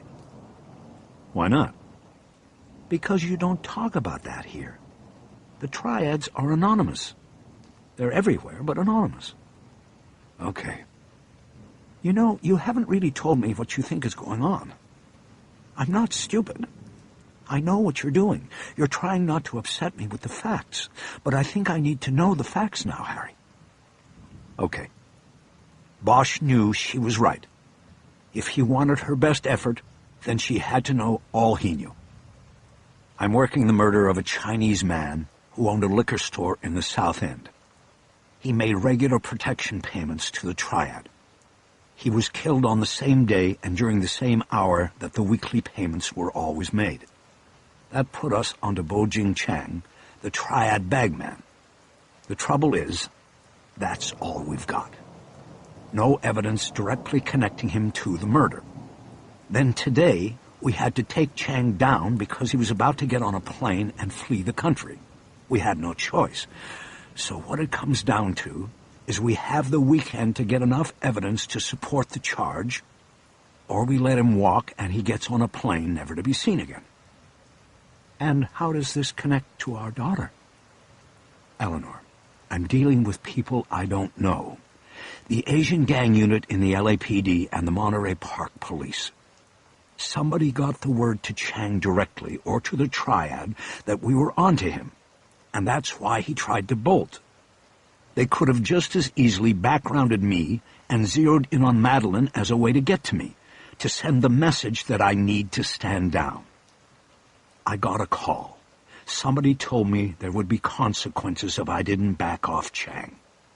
I never dreamed that the consequences would be... Maddie, Eleanor said, finishing the thought. A long silence followed, and Bosch guessed that his ex-wife was trying to control her emotions. Hating Bosch at the same time, she had to rely on him to save their daughter. Eleanor? He finally asked. What? Her voice was clipped, but very obviously filled with dark rage. Did Maddie's friends give you an age on this kid quick? They both said they thought he was at least 17. They said he had a car. I spoke to them separately, and they both said the same thing about all of this. I think they were telling me what they knew. Bosch didn't respond. He was thinking. The mall opens in a couple hours, Eleanor continued. I plan to be there, with photos of Maddie. That's a good idea. There might be video. If Quick was a problem in the past, mall security might have a jacket on him. I thought about all of that. Sorry, I know. What does your suspect say about all of this? Our suspect won't talk, and I've just been through his suitcase and his phone, and we're still working on the car. So far, nothing. What about where he lives? As of now, we don't have enough for a search warrant. That hung out there for a few moments, both of them knowing that with their daughter missing, legal formalities like search warrant approvals were not going to matter to Bosch. I should probably get back to it. I have 6 hours before I have to be at the airport. Okay. I'll talk to you as soon as... Harry? What? I am so upset. I don't know what to say. I understand, Eleanor. If we get her back, you may never see her again. I just need to tell you that. Bosch paused. He knew she was entitled to her anger and everything else. Anger might make her sharper in her efforts. There is no if, he finally said. I'm going to get her back. He waited for her to respond, but got only silence. Okay, Eleanor, I'll call you when I know something. After closing the phone, Bosch turned to his desktop computer and pulled up Chang's booking photo.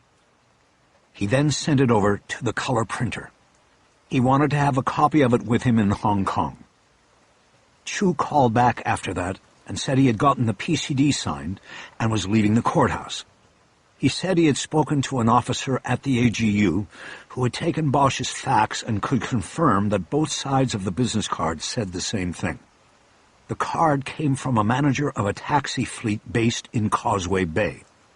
Completely innocuous on its face, but Bosch was still bothered by the card being secreted in Changshu, and by it being from a business located so close to where his daughter had last been seen by her friends.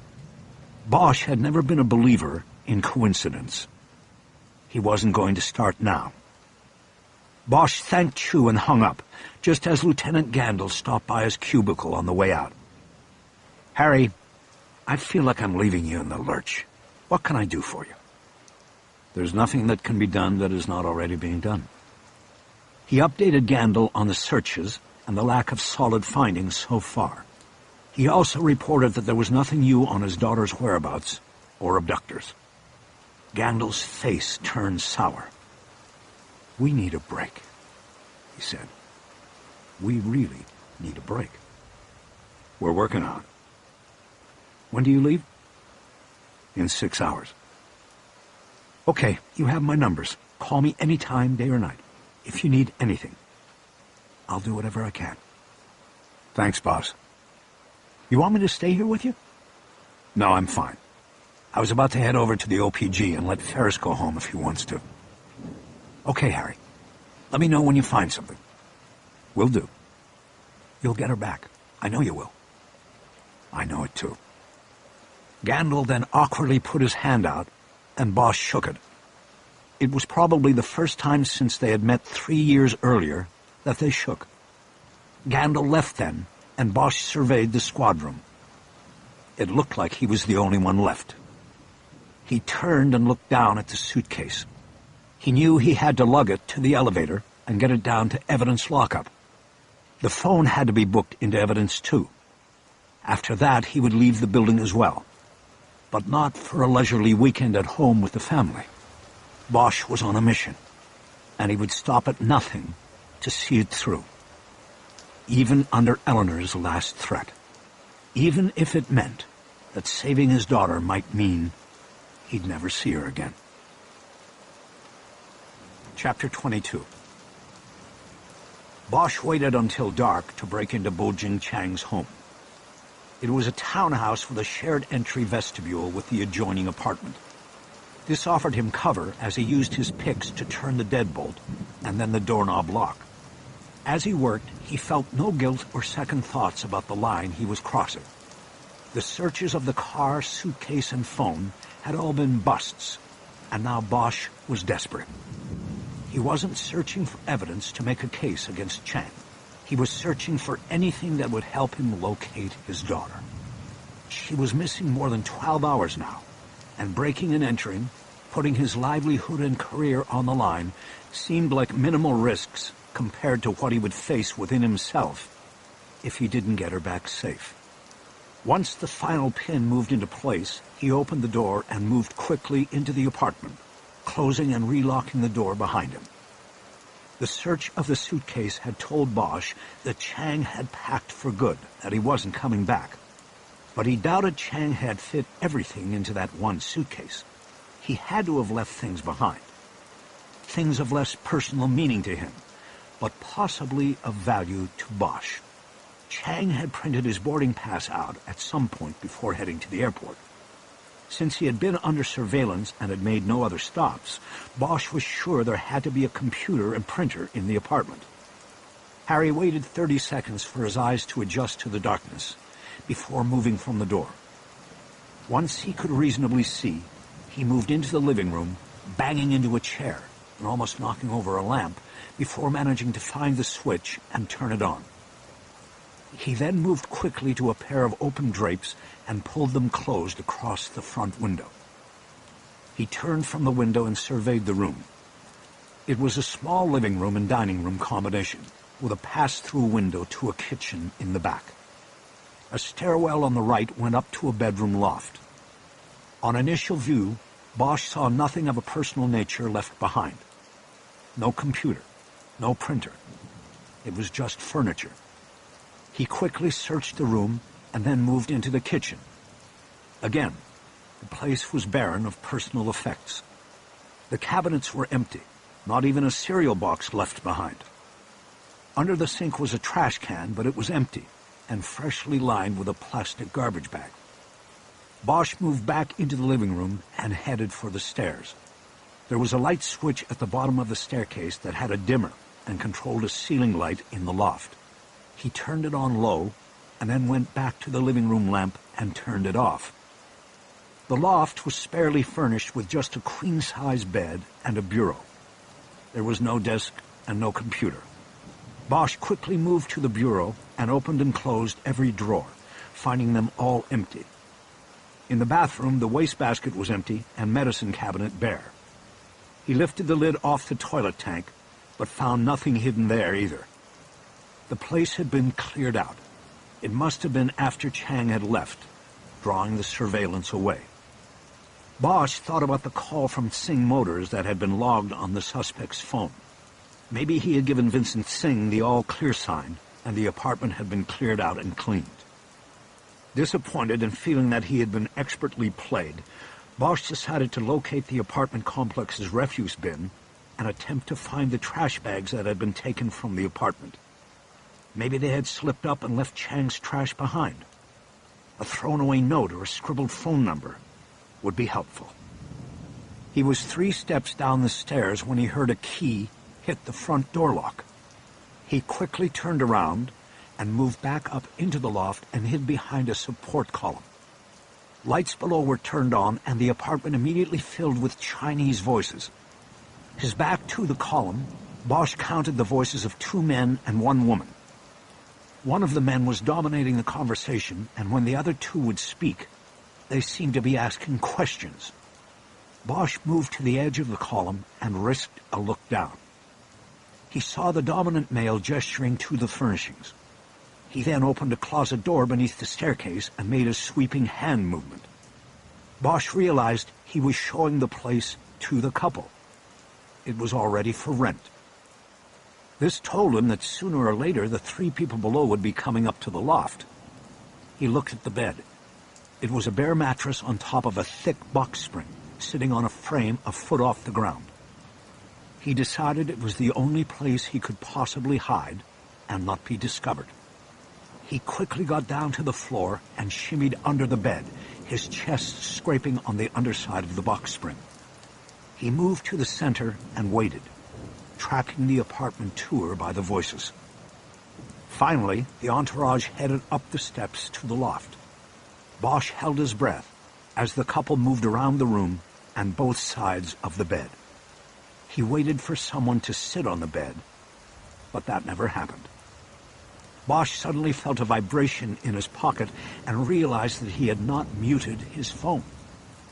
Luckily, the man showing the apartment was continuing what was probably the sales pitch about how great the place was. His voice covered any notice of the low-level vibration. Bosch quickly worked his hand into his pocket and pulled the phone to see if the call was from his daughter's phone. He would have to answer such a call, no matter what the circumstance. He reached the phone up into the box spring so he could see it. The call was from Barbara Starkey, the videotech, and Bosch hit the call decline button. That was a callback he could make later. Opening the phone to check the call had activated the screen. The dim light illuminated the inside of the box spring, and Bosch saw a gun jammed behind one of the wooden slats of the frame. Bosch's heart kicked its beat up a notch as he stared at the gun, but he decided not to touch it until the apartment was empty again. He closed the phone and waited. Soon he heard the visitors on the staircase going down. It sounded like they took another quick look around the lower level and then left. Bosch heard the deadbolt being locked from the outside. He then pushed his way out from under the bed. After waiting a few moments to make sure the rental party was gone for good, he turned the overhead light back on. He then moved back to the bed and pushed the mattress off the box spring, leaning it against the rear wall of the loft. He then raised the box spring and leaned it against the mattress. He looked in at the gun, still held in place by the wood framework. He still could not see it clearly, so he pulled his phone again, opened it, and used it as a flashlight by holding it in close to the weapon. "Damn," he said out loud. He was looking for a Glock, the gun with a rectangular firing pin. The gun hidden under Chang's bed was a Smith & Wesson. There was nothing here of use to him. Bosch realized that once again he was at ground zero. As if to accent this point, a tiny beeping sound came from his watch. He reached to his wrist and turned it off. He had set the alarm earlier so as not to risk missing his flight. It was time for him to head to the airport. After putting the bed back in place, Bosch turned the light off in the loft and quietly slipped out of the apartment. His plan was to go home first to pick up his passport and lock up his gun. He would not be allowed to carry the weapon into a foreign country without State Department approval, a process that would take days, if not weeks. He didn't plan to pack any clothes because he didn't see himself having time to change clothes in Hong Kong. He was on a mission that would begin the moment he stepped off the plane.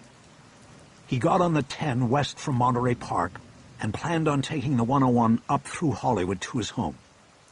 He started mulling over a plan for directing police to the gun hidden in Chang's former apartment. But as of now, there was no probable cause to hit the place. Still, the gun needed to be found and examined. It was of no use to Bosch in the John Lee investigation, but that didn't mean Chang had used it for good deeds and philanthropy. It had been used for triad business, and it could very likely lead to something.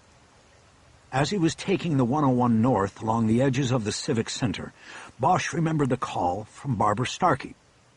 He checked for a message on his phone and heard Starkey tell him to call her as soon as possible. It sounded like maybe she had made a break. Bosch hit the callback button. "Barbara, it's Harry." "Harry, yes, I was hoping to get to you before I go home." "You should have gone home about 3 hours ago." "Yeah, well, I told you I would look at this thing." "Thank you, Barbara. It means a lot. What did you find?" "A couple things. First of all, I have a printout here that is a little sharper, if you want it."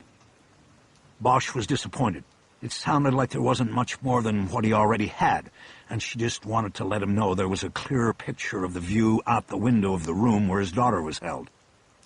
Sometimes he had noticed when somebody did a favor for you, they really wanted you to know it. But he decided he would just make do with what he had. A jog in off the freeway to pick up the picture would take too much time. He had a plane to catch. "Anything else?" he asked. "I'm on my way to the airport." "Yes, I have a couple other visual and audio identifiers that might help you," Starkey said. Bosch paid full attention now. "What are they?" "Well, one I think might be a train or a subway. Another is a snippet of conversation that is not Chinese. And the last one, I think, is a silent helicopter." "What do you mean, silent?" "I mean, literally silent. I have a flash reflection in the window of a helicopter going by, but I don't have any real audio track to go with it."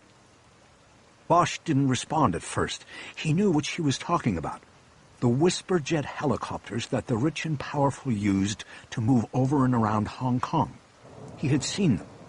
Commuting by helicopter wasn't uncommon, but he also knew only a few buildings in each district were allowed to operate landing pads on their roofs. One reason his ex-wife chose the building where she lived in Happy Valley was because of the helicopter pad on the roof. She could get to the casino in Macau in 20 minutes door to door, instead of the 2 hours it would take to leave the building, get to the ferry docks, take a boat across the harbor, and then cab or walk from the dock to the casino.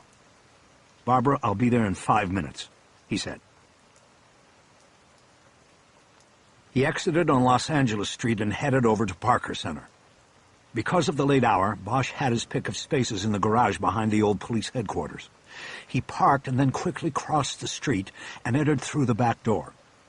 The elevator up seemed to take forever, and when he walked into the mostly abandoned SID lab, it had actually been 7 minutes since he had closed the phone. "You're late," Starkey said. "Sorry, thanks for waiting." "I'm just giving you a hard time. I know you're on the run, so let's just look at this thing." She pointed to one of her screens where there was a frozen image of the window from the phone video. It was what Bosch had printed out. Starkey put her hands on the dials. "Okay," she said. "Keep your eyes up here at the top of the glass reflection. We didn't see or hear this before." She turned one dial slowly, reversing the tape. In the murky glass reflection, Bosch saw what he had not seen before. Just as the aim of the camera started its swing back toward his daughter, a helicopter moved across the top of the reflection like a ghost.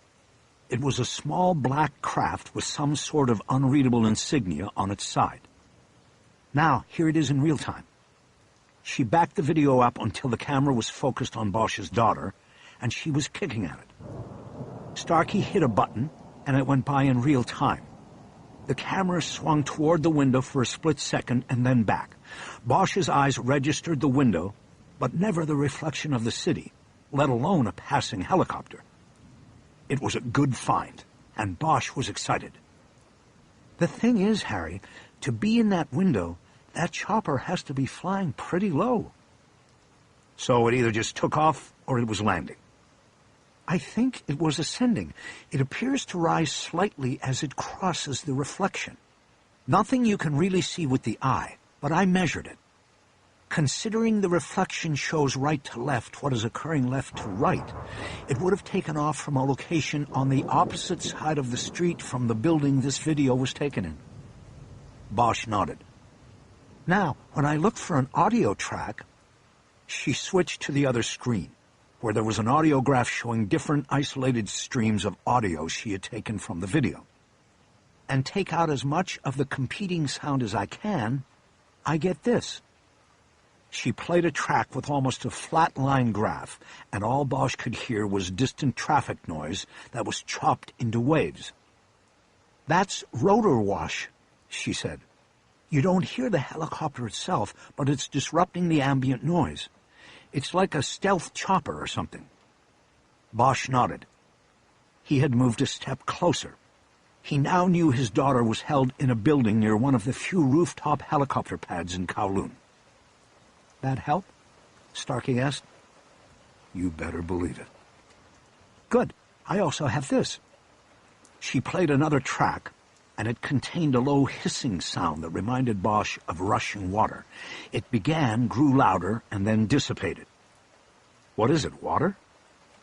Starkey shook her head. "This is with maximum amplification," she said. "I had to work at this. It's air. Escaping air. I would say you were talking about an entrance to an underground subway station, or maybe a vent through which displaced air is channeled up and out when a train comes into the station. Modern subways don't make a lot of noise, but there is a lot of air displacement when a train comes through the tunnel." "Got it." "Your location is up high here, maybe 15 stories judging by the reflection, so this audio is hard to pinpoint. Could be ground level to this building or a block away, it's hard to tell." "It still helps." "And the last thing is this." She played the first part of the video when the camera was holding on Bosch's daughter and just showing her. She brought up the sound and filtered out competing audio tracks. Bosch heard a muffled line of dialogue. "What is that?" he asked. "I think it might be outside the room. I haven't been able to clean it up any better. It's muffled by structure, and it doesn't sound Chinese to me. But I don't think that's what is important." "Then what is?" "Listen again to the end of it." She played it again. Bosch stared at his daughter's scared eyes while concentrating on the audio. It was a male voice that was too muffled to be understood or translated, and then it abruptly ended in what appeared to sound like mid-sentence. Somebody cut him off? Or maybe an elevator door closed, and that cut him off. Bosch nodded. The elevator seemed like a more likely explanation because there had been no stress in the tone of the voice before the cutoff. Starkey pointed at the screen. "So when you find the building, you'll find this room, close to the elevator." Bosch stared at his daughter's eyes for one last and long moment. "Thank you, Barbara." He stood behind her and gave her shoulders a squeeze. "You got it, Harry." "I gotta go." "You said you were heading to the airport. Are you going to Hong Kong?" "That's right." "Good luck, Harry. Go get your daughter." "That's the plan." Bosch quickly returned to his car and raced back to the freeway. Rush hour traffic had thinned out, and he made good time as he headed through Hollywood to the Coenga Pass and home. He started focusing on Hong Kong. LA and everything here would soon be behind him. It would be all about Hong Kong now. He was going to find his daughter and bring her home. Or he was going to die trying. All his life, Harry Bosch believed he had a mission. And to carry out that mission, he needed to be bulletproof.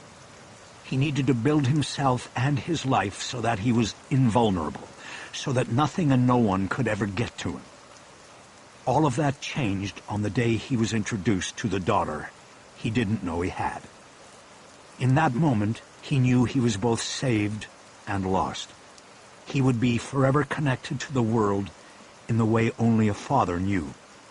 But he would also be lost because he knew the dark forces he faced would one day find her. It didn't matter if an entire ocean was between them. He knew one day it would come to this. that the darkness would find her, and that she would be used to get to him. That day was now.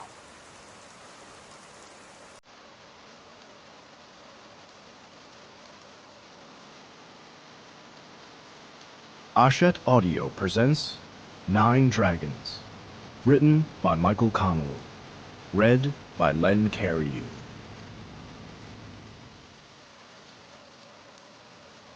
Part 2. The 39-Hour Day. Chapter 23.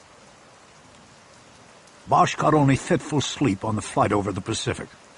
14 hours in the air, pressed against a window in the coach cabin, he never managed to sleep more than 15 or 20 minutes at a time before thoughts of his daughter and his guilt over her predicament intruded and jarred him awake.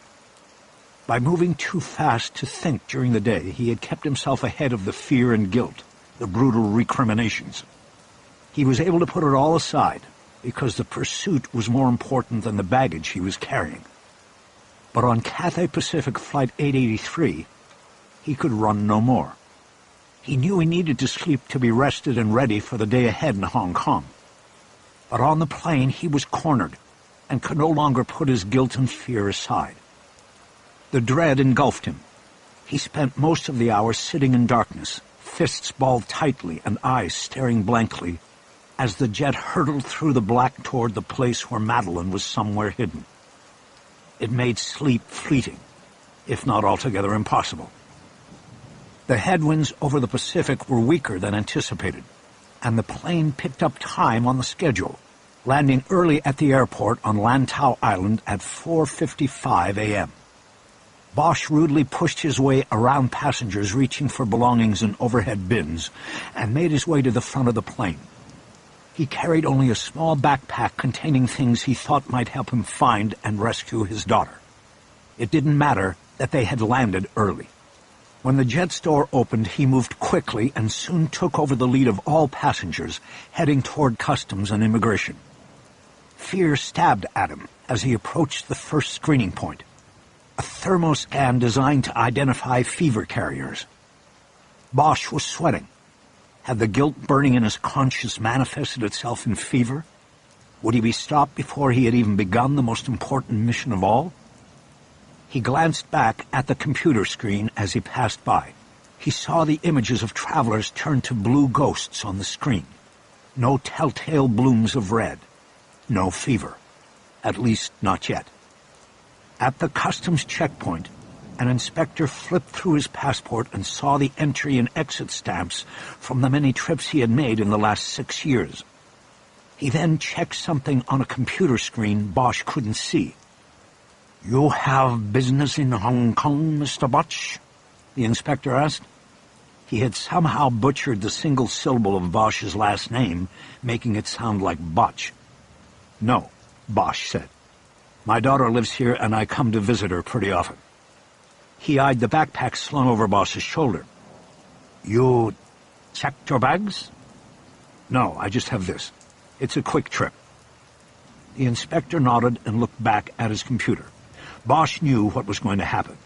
Invariably, when he arrived in Hong Kong, the immigration inspector saw his law enforcement classification on the computer and put him into the search queue. "Have you brought your weapon with you?" the inspector asked. "No," Bosch said tiredly. "I know that's not allowed." The inspector typed something on his computer and then directed Bosch, as expected, into a chute for a search of his bag. It would waste another 15 minutes. But Harry stayed cool. He had gained a half hour on the schedule with his early arrival.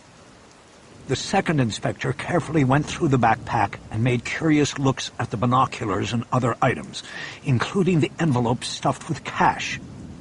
But none of it was illegal to enter the country with. When he was finished, he asked Bosch to step through a metal detector, and then he was cleared. Harry headed into the baggage terminal and spotted a money exchange window that was open despite the early hour. He stepped up, pulled the cash envelope out of the backpack again, and told the woman behind the glass he wanted to change $5,000 into Hong Kong dollars. It was Bosch's earthquake money, cash he kept hidden in the gun locker in his bedroom. He had learned a valuable lesson back in '94, when an earthquake rocked L.A. and severely damaged his house. Cash is king. Don't leave home without it. Now the money he kept hidden for just such a crisis would hopefully help him overcome another. The exchange rate was a little less than 8 to 1, and his 5,000 American became 38,000 Hong Kong dollars. After getting his money, he headed to the exit doors on the other side of the baggage terminal. The first surprise of the day came when he saw Eleanor Wish waiting for him in the main hall of the airport. She was standing next to a man in a suit who had the feet-splayed posture of a bodyguard. Eleanor made a small gesture with her hand in case Harry hadn't noticed her. He saw the mixture of pain and hope on her face, and had to drop his eyes to the floor as he approached. "Eleanor, I didn't..." She grabbed him in a quick and awkward embrace that abruptly ended his sentence. He understood that she was telling him that blame and recriminations were for later. There were more important things now. She then separated and gestured to the man in the suit. "This is Sun Yi." Bosch nodded, but then put out his hand, a gesture he hoped would help him figure out what to call Sun Yi. "Harry," he said. The other man nodded back and gripped his hand tightly, but said nothing. No help there. He would have to take Eleanor's cue with the name.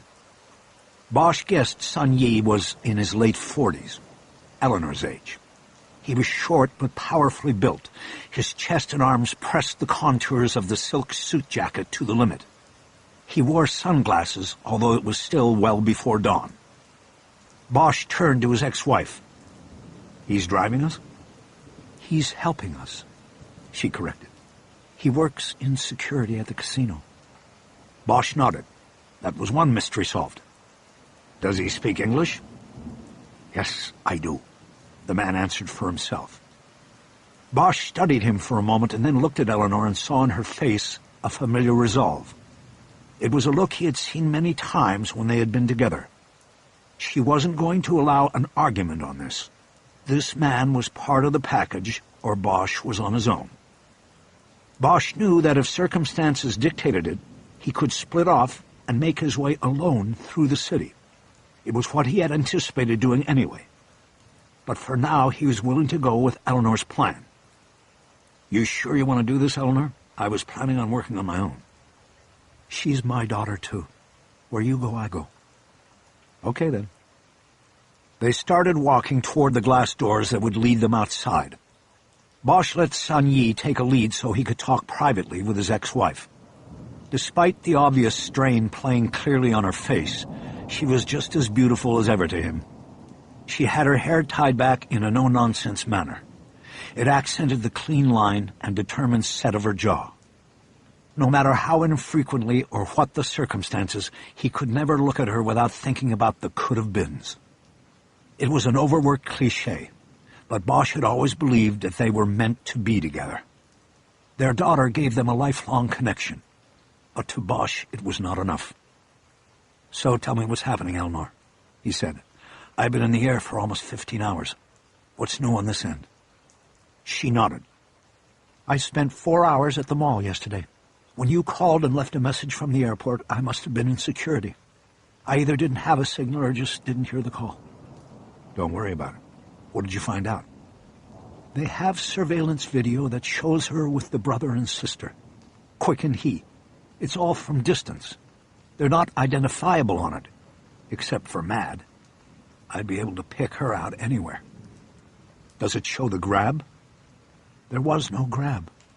They were hanging out together, mostly in the food court. Then Quick lit up a cigarette and somebody complained. Security moved in and kicked him out. Madeline walked out with them, voluntarily, and they never came back in." Bosch nodded. He could see it. It could have all been a plan to lure her out. Quick lit up, knowing all along that he would be ejected from the mall, and Madeline would go out with him. "What else?" "That's it from the mall. Quick is familiar to security there, but they had no ID or file on him." "What time was it when they walked out?" 6:15. Bosch did the math. That was Friday. His daughter had walked off the mall videotape almost 36 hours ago. When's it get dark here? What time? Usually by 8. Why? The video that was sent to me was shot in daylight, so less than 2 hours after she walked out of the mall with them. She was in Kowloon, and they made the video. I want to see the video, Harry. I'll show you in the car. You said you got my message? Did you find out about helicopter pads in Kowloon? Nodding, Eleanor said, I called the head of client transportation at the casino. He told me that in Kowloon there are 7 rooftop helicopter pads available. I have a list. Good. Did you tell him why you wanted the list? No, Harry. Give me some credit. Bosch looked at her and then moved his eyes to Sun, who had now opened up a several-pace lead on them. Eleanor got the message. Sun Yi's different. He knows what's going on. I brought him in because I can trust him. He's been my security at the casino for 3 years. Bosch nodded. His ex-wife was a valuable commodity to the Cleopatra Resort and Casino in Macau. They paid for her apartment and the helicopter that brought her to and from work at the private tables where she played against the casino's wealthiest clients. Security, in the form of Sun Yi, was part of that package. Yeah, well, too bad he wasn't watching over Maddie, too. Eleanor abruptly stopped and turned toward Bosch. Unaware, Sun kept going. Eleanor got in Harry's face. Look, you want to get into this right now? Because I can if you want. We can talk about Sun Yi, and we can also talk about you and how your work put my daughter in this... She never finished. Instead, she roughly grabbed Bosch by the jacket and started shaking him angrily until she was hugging him and starting to cry. Bosch put his hand on her back. Our daughter, Eleanor, he said. Our daughter. And we're going to get her back. Sun noticed they were not with him and stopped. He looked back at Bosch, his eyes hidden behind the dark glasses. Still in Eleanor's grasp, Harry raised a hand to signal him to hold for a moment and keep his distance. Eleanor finally stepped back and wiped her eyes and nose with the back of her hand. You need to keep it together, Eleanor.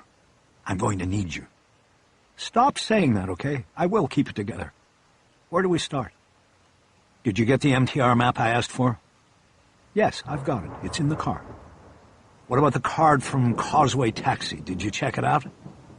We didn't have to. Sun Yi already knew about it. Most of the taxi companies are known to hire triad people. Triad people need legitimate jobs to avoid suspicion and keep the police away. Most of them get taxi licenses and work a few shifts here and there as a front. If your suspect was carrying the fleet manager's card, it was probably because he was going to see him about a job when he got over here. Did you go to the address? We went by last night, but it's just a taxi station.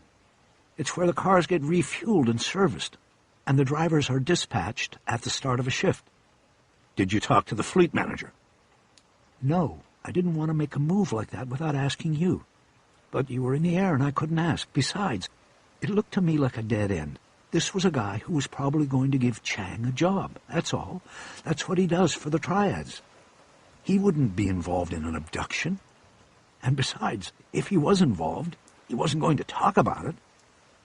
Bosch thought Eleanor was probably right, but that the fleet manager would be someone to come back to if other efforts to locate his daughter didn't pan out.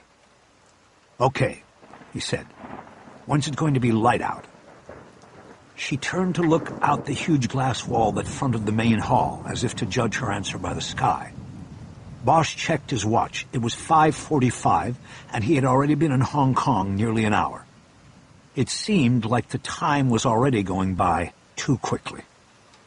In a little over an hour, Eleanor said. Nodded.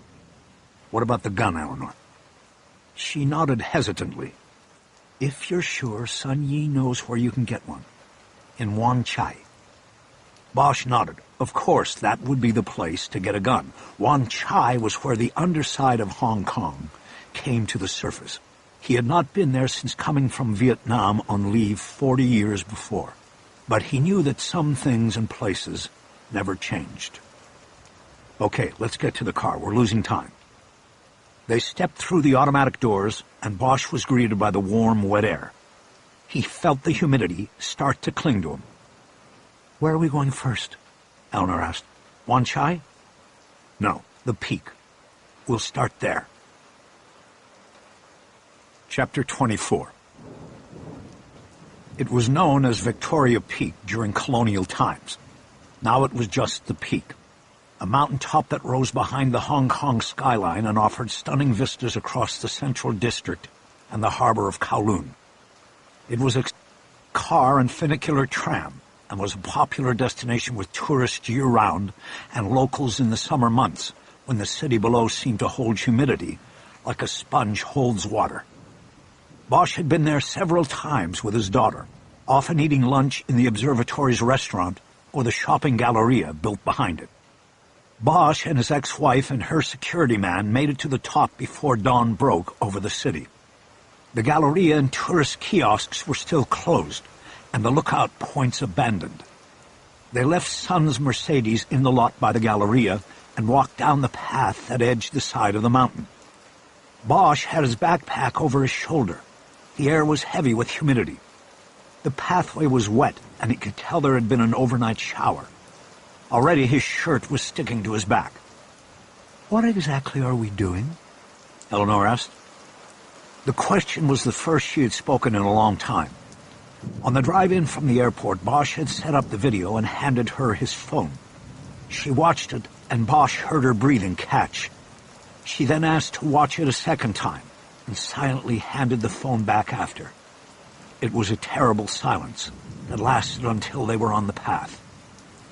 Bosch swung the backpack around and unzipped it. He handed Eleanor the photo print from the video. He then handed her a flashlight from the bag as well. "That's a freeze frame from the video. When Maddie kicks at the guy and the camera moves, it caught the window."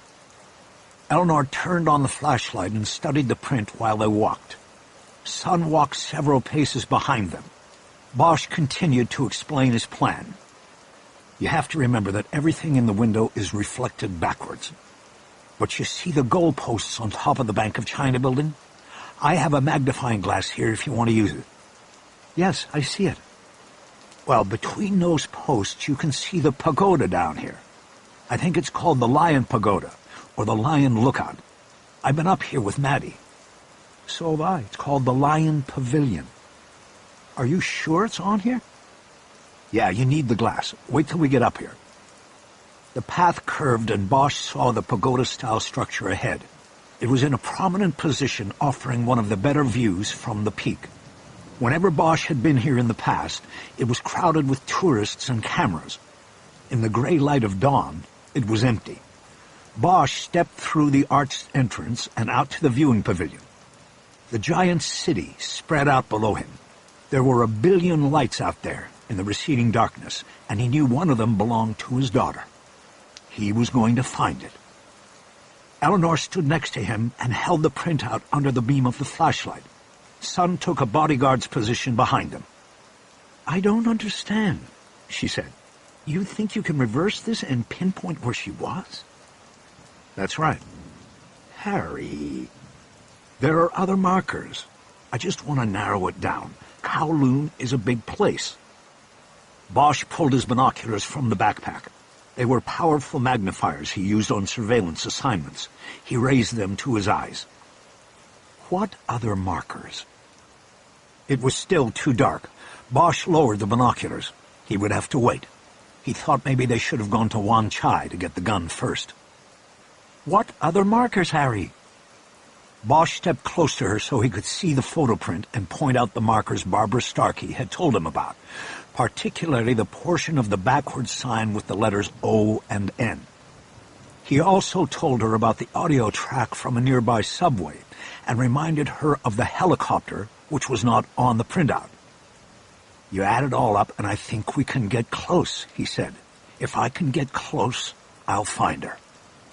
"Well, I can tell you right now you were looking for the Canon sign." "You mean Canon cameras? Where?" She pointed in the distance toward Kowloon. Bosch looked through the binoculars again. "I see it all the time when they fly me in and out over the harbor."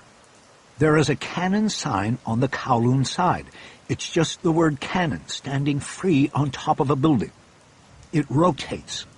But if you were behind it in Kowloon, when it rotated toward the harbor, you would see it backwards.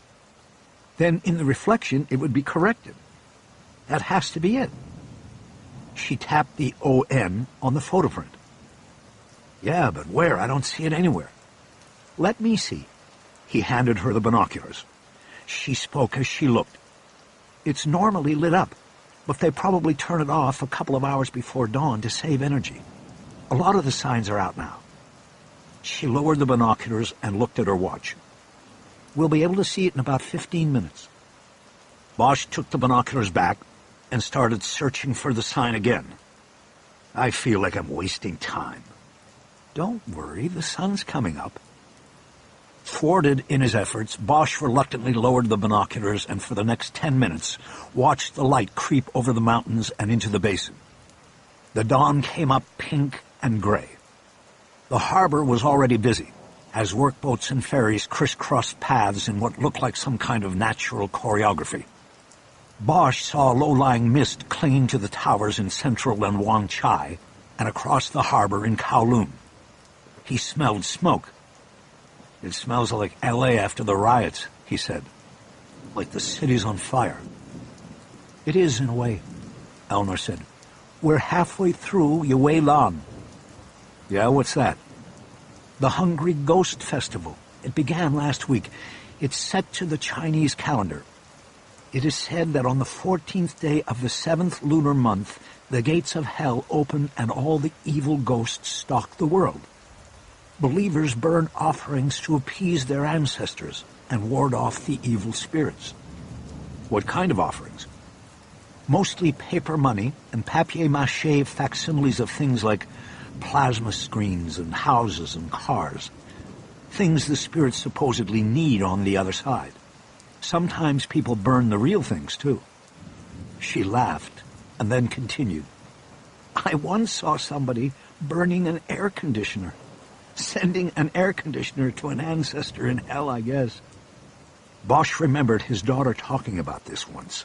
She said she had seen someone burning an entire car. Bosch gazed down on the city and realized what he had taken as morning mist was actually smoke from the fires, hanging in the air like the ghosts themselves. Looks like there's a lot of believers out there. Yes, there are. Bosch raised his gaze to Kowloon and brought up the binoculars. Sunlight was finally hitting the buildings along the harbor side. He panned back and forth, always keeping the goalposts on top of the Bank of China in his field of vision. Finally, he found the cannon sign Eleanor had mentioned. It sat atop a glass and aluminum-skinned building that was throwing sharp reflections of light in all directions. I see the sign, he said, without looking away. He estimated the building the sign was on at 12 floors. The sign sat atop an iron framework that added at least another floor to its height. He moved the binoculars back and forth, hoping to see something else, but nothing grabbed at him. Let me see again, Eleanor said. Bosch handed over the binoculars, and she quickly zeroed in on the cannon sign. Got it, she said, and I can see that the Peninsula Hotel is across the street and within 2 blocks of it. It's one of the helicopter pad locations. Bosch followed her line of sight across the harbor. It took him a moment to find the sign. It was now catching the sun full on. He was beginning to feel the sluggishness of the long flight breaking off. Adrenaline was kicking in. He saw a wide road cutting north into Kowloon next to the building with the sign on top. What road is that, he asked. Eleanor kept her eyes on the binoculars. It's got to be Nathan Road, she said. It's a major north-south channel. Goes from the harbor up into the new territories. The triads are there? Absolutely. Bosch turned back to look out toward Nathan Road in Kowloon. 9 dragons, he whispered to himself. What? Eleanor asked. I said that's where she is. Chapter 25. Bosch and his daughter usually took the funicular tram up and back down from the peak, It reminded Bosch of a sleek and greatly extended version of Angel's Flight back in L.A., and at the bottom his daughter liked to visit a small park near the courthouse where she could hang a Tibetan prayer flag. Often the small, colorful flags were strung like laundry on clotheslines across the park. She had told Bosch that hanging a flag was better than lighting a candle in a church because the flag was outside and its good intentions would be carried far on the wind. There was no time to hang flags now. They got back into Sun's Mercedes and headed down the mountain toward Wan Chai. Along the way, Bosch realized that one route down would take them directly by the apartment building where Eleanor and his daughter lived.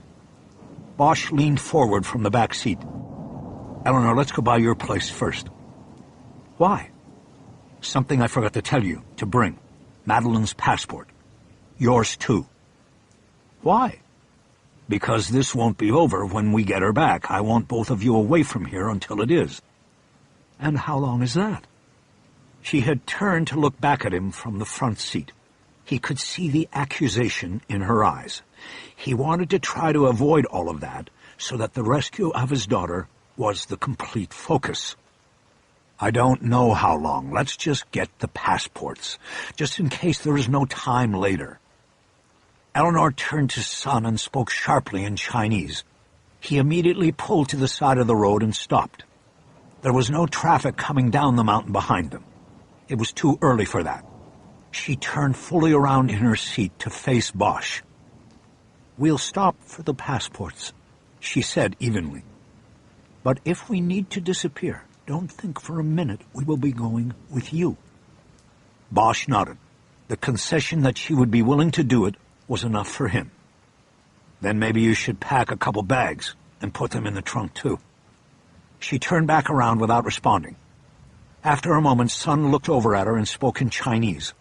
She responded with a nod, and Sun started down the mountain again. Bosch knew that she was going to do what he'd asked. 15 minutes later, Sun stopped in front of the twin towers commonly known by locals as the Chopsticks. And Eleanor, having said not a single word in those 15 minutes, extended an olive branch to the back seat. "You want to come up? You can make a coffee while I pack the bags. You look like you could use it." "Coffee would be good, but we don't have... It's instant coffee." "Okay, then." Sun stayed with the car, and they went up. The Chopsticks were actually two interlinked and oval-shaped towers that rose 73 stories from the mid-slope of the mountain above Happy Valley. It was the tallest residential building in all of Hong Kong, and as such stuck out at the edge of the skyline like two chopsticks protruding from a pile of rice. Eleanor and Madeline had moved into an apartment here shortly after arriving from Las Vegas, 6 years earlier. Bosch gripped the railing in the speed elevator as they went up. He didn't like the idea of knowing that just below the floor was an open shaft that went straight down 44 floors. The door opened on a small foyer leading to the 4 apartments on the floor, and Eleanor used a key to go in the first door on the right. "Coffee's in the cabinet over the sink. I won't take long." "Good. You want a cup?" "No, I'm good. I had some at the airport." They entered the apartment, and Eleanor split off to go to her bedroom while Bosch found the kitchen and went to work on the coffee. He found a mug that said "World's Best Mom" on its side and used that. It had been hand-painted a long time before, and the words had faded with each cycle the mug had spent in the dishwasher. He stepped out of the kitchen, sipping the hot mixture, and took in the panorama. The apartment faced west and afforded a stunning view of Hong Kong and its harbor. Bosch had only been in the apartment a few times, and never tired of seeing this. Most times when he came to visit, he met his daughter in the lobby or at her school after classes. A huge white cruise ship was making its way through the harbor and steaming toward the open sea. Bosch watched it for a moment, and then noticed the cannon sign sitting atop the building in Kowloon. It was a reminder of his mission. He turned toward the hallway leading to the bedrooms. He found Eleanor in their daughter's room, crying as she put clothes into a backpack. "I don't know what to take," she said. "I don't know how long we'll be away, or what she'll need." I don't even know if I'll ever see her again." Her shoulders trembled as she let the tears fall. Bosch put a hand on her left shoulder, but she immediately shrugged it off. She would take no comfort from him. She roughly zipped the backpack closed and left the room with it. Bosch was left to look about the room by himself. Keepsakes from trips to L.A. and other places were on every horizontal surface. Posters from movies and music groups covered the walls. A stand in the corner had numerous hats, masks, and strings of beads hanging on it. Numerous stuffed animals from earlier years were crowded against the pillows on the bed. Bosch couldn't help but feel like he was somehow invading his daughter's privacy by being in the room uninvited by her. On a small desk there was an open laptop computer, its screen dark. Bosch stepped over and tapped the spacebar, and after a few moments the screen came alive. His daughter's screensaver was a photograph taken on her last trip to L.A. It showed a group of surfers in a line, floating on their boards and waiting for the next set of waves. Bosch remembered that they had driven out to Malibu to eat breakfast at a place called Marmalade, and afterward had watched the surfers at a nearby beach. Harry noticed a small box made of carved bone next to the computer's mouse.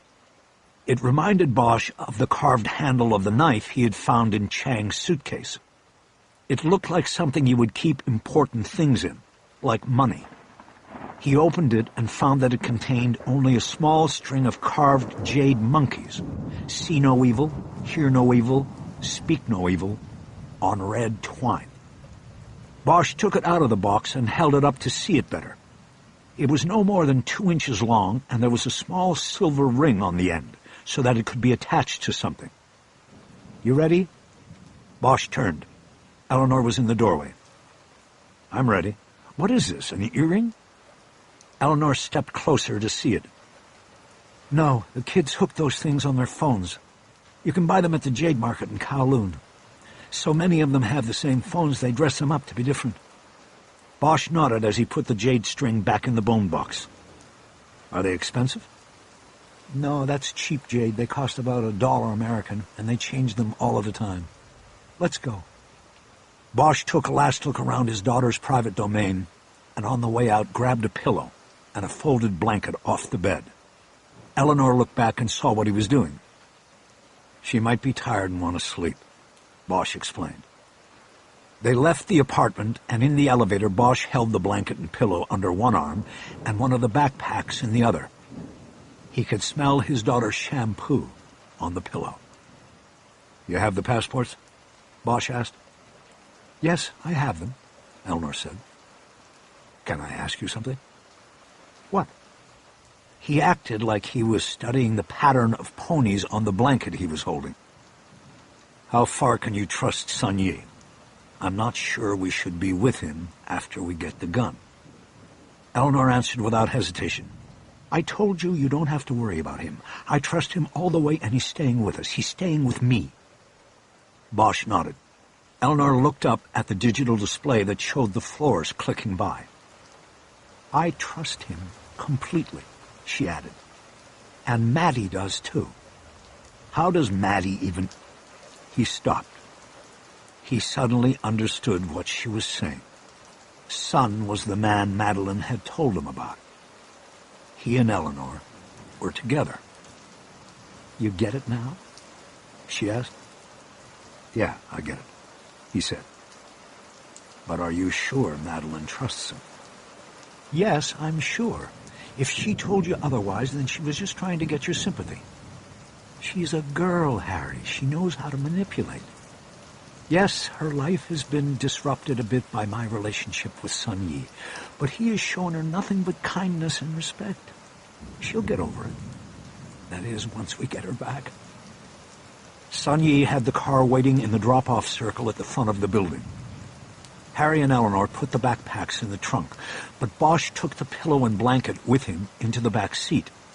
Sun pulled out, and they went the rest of the way down Stubbs Road into Happy Valley, and then over to Wan Chai. Bosch tried to put the conversation from the elevator out of his mind. It wasn't important at the moment because it wouldn't help him get his daughter back. but it was hard to compartmentalize his feelings. His daughter had told him back in L.A. that Eleanor was in a relationship, and he'd had relationships himself since their divorce. But being hit with the reality of it here in Hong Kong was difficult. He was riding with a woman he still loved on some basic level, and her new man. It was hard to take. He was sitting behind Eleanor. He looked over the seat at Sun and studied the man's stoic demeanor. He was no hired gun here. He had more of a stake than that. Bosch realized that could make him an asset. If his daughter could count on and trust him, then so could Bosch. The rest he could put aside. As if sensing the eyes on him, Sun turned and looked at Bosch. Even with the blackout shades guarding his eyes, Bosch could tell Sun had read the situation and knew there were no secrets any longer. Bosch nodded. It wasn't any sort of approval he was giving. It was just the silent message that he now understood.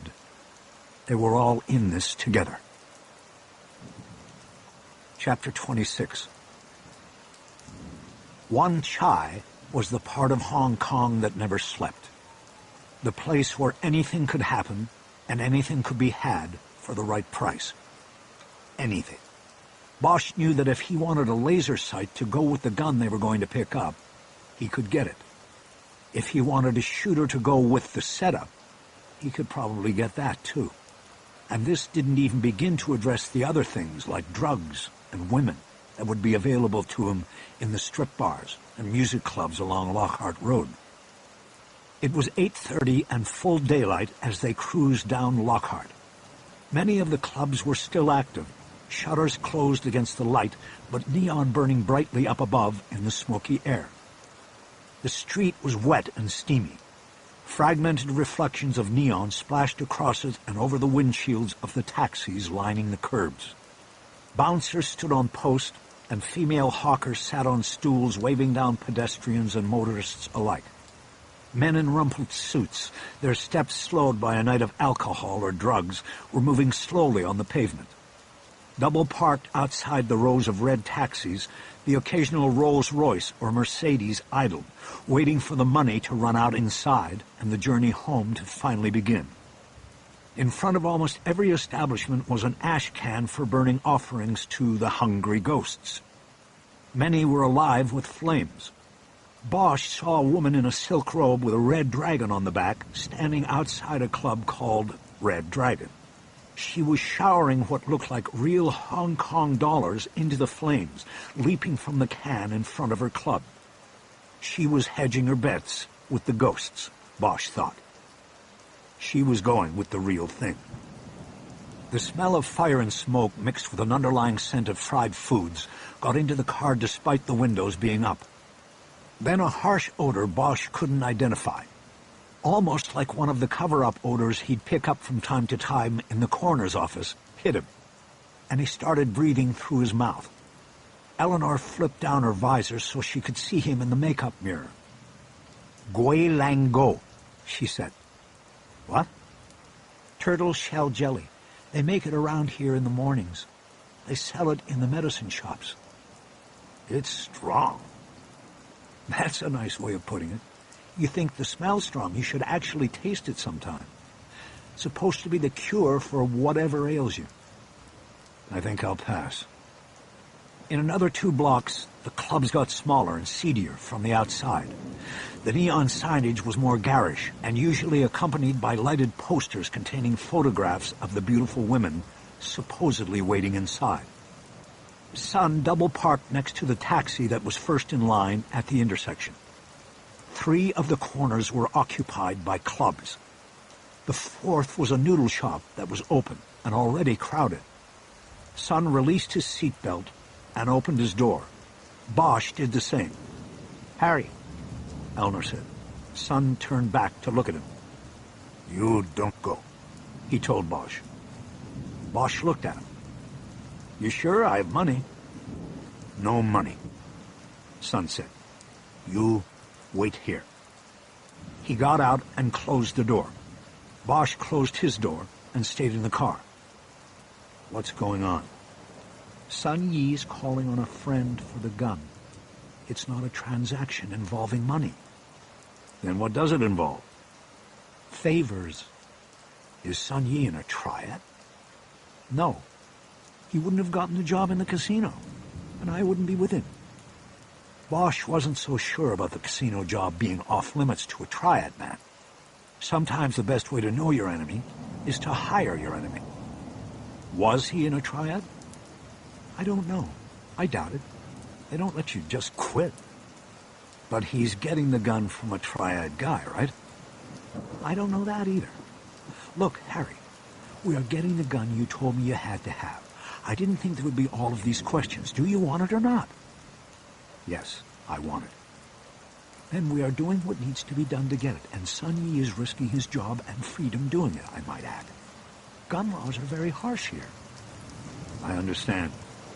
No more questions, just thank you for helping me. In the silence that followed, Bosch could hear muffled but pulsing music coming from one of the shuttered clubs, or maybe from all three of them.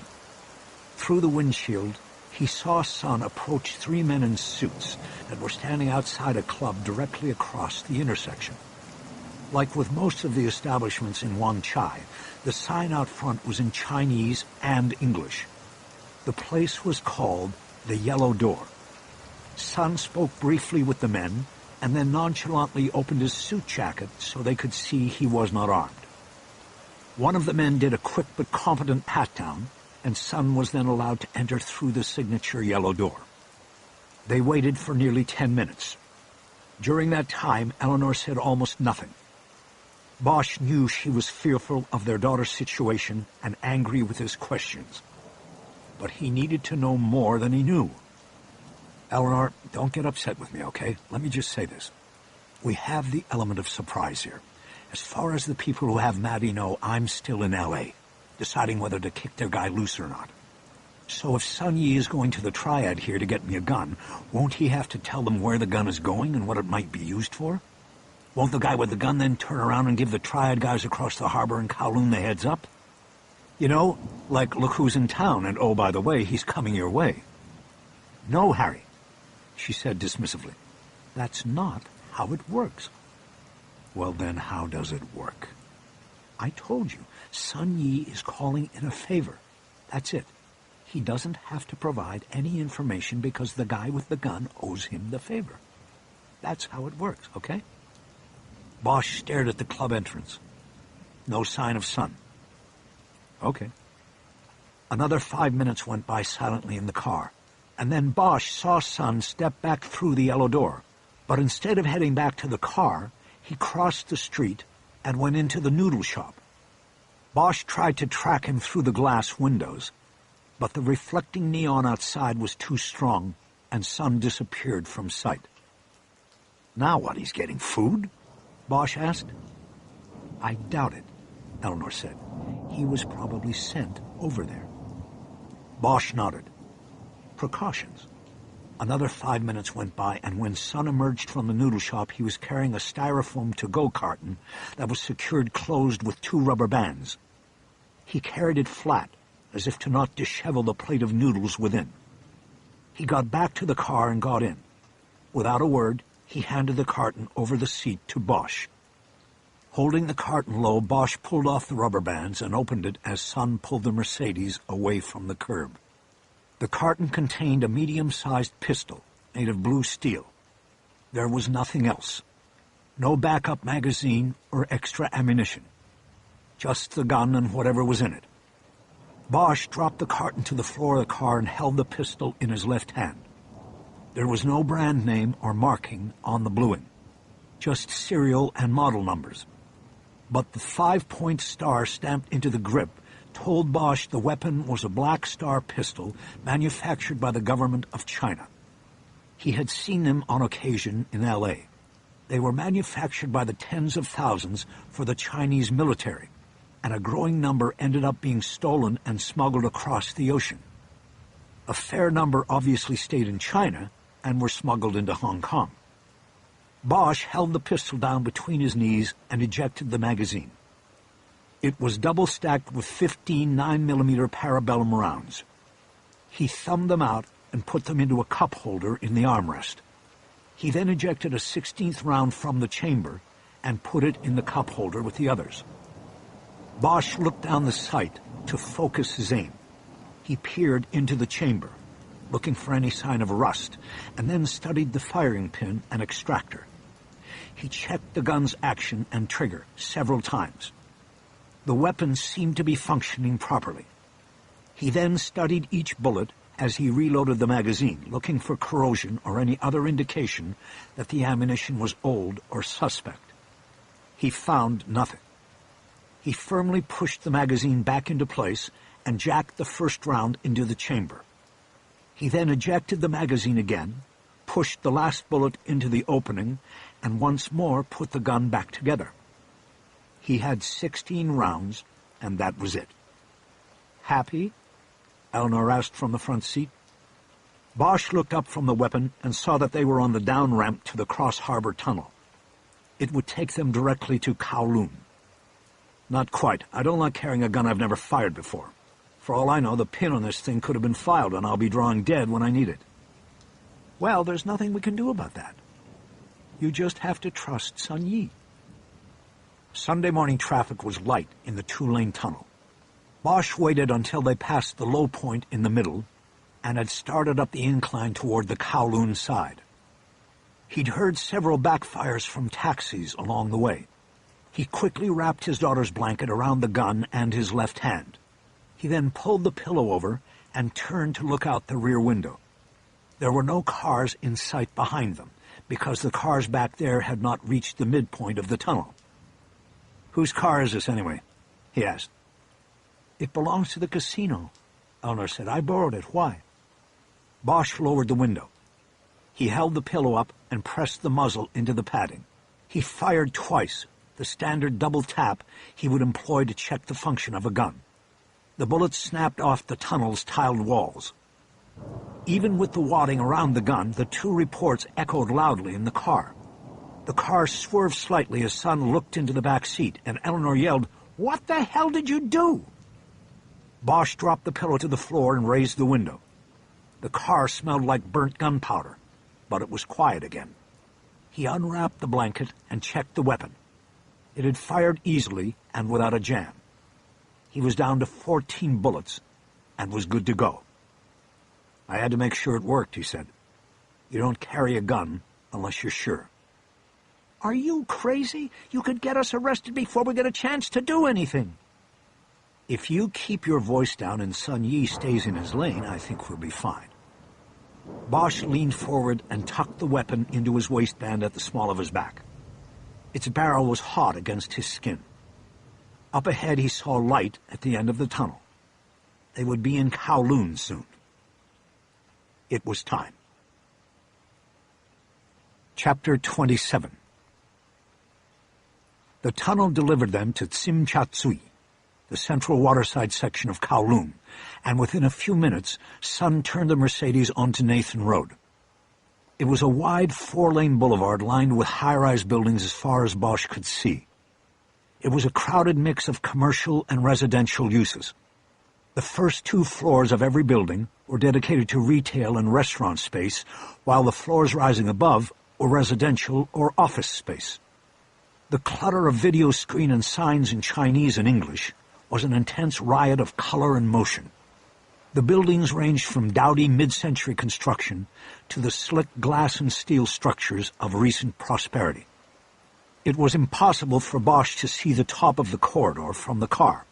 He lowered his window and leaned out in an effort to find the Canon sign, the first marker from the photo generated from his daughter's abduction video. He couldn't find it and pulled back into the car. He raised the window. "Sun Yi, stop the car." Sun looked at him in the rear view. "Stop here?"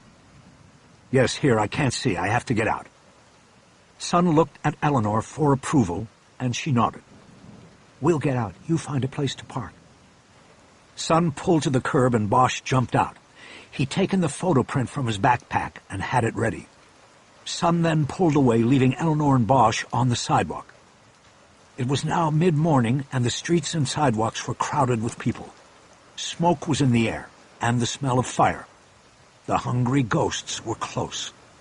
The streetscape was replete with neon, mirrored glass, and giant plasma screens broadcasting silent images of jerking motion and staccato edits. Bosch referred to the photo and then looked up and traced the skyline. "Where's the cannon sign?" he asked. "Harry, you're mixed up," Eleanor said. She put her hands on his shoulders and turned him completely around. "Remember, everything is backwards." She pointed almost directly up, her finger drawing a line up the side of the building they were in front of. Bosch looked up. The cannon sign was directly overhead and at an angle that made it unreadable. He was looking at the bottom edge of the sign's letters. It was rotating slowly. "Okay, got it," he said. "We start from there." He looked back down and referred to the photo. "I think we have to go at least another block further in from the harbor." "Let's wait for Sun Yi." "Call him and tell him where we're going." Bosch started off. Eleanor had no choice but to follow. All right. She pulled her phone and started to make the call. As he walked, Bosch kept his eyes high on the buildings, looking for air conditioning units. A block here was several buildings long. Looking up as he walked, he had a few near misses with other pedestrians. There seemed to be no collective uniformity of walking to your right. People moved every which way, and Bosch had to pay attention to avoid collisions. At one point, the people moving in front of him suddenly stepped left and right, and Bosch almost stumbled over an old woman lying on the pavement, her hands clasped in beseeching prayer above a coin basket. Bosch was able to avoid her and reached into his pocket at the same time. Eleanor quickly put her hand on his arm. "No, they say any money you give them is taken by the triads at the end of the day." Bosch didn't question it. He stayed focused on what was ahead of him. They walked another 2 blocks, and then Bosch saw and heard another piece of the puzzle drop into place.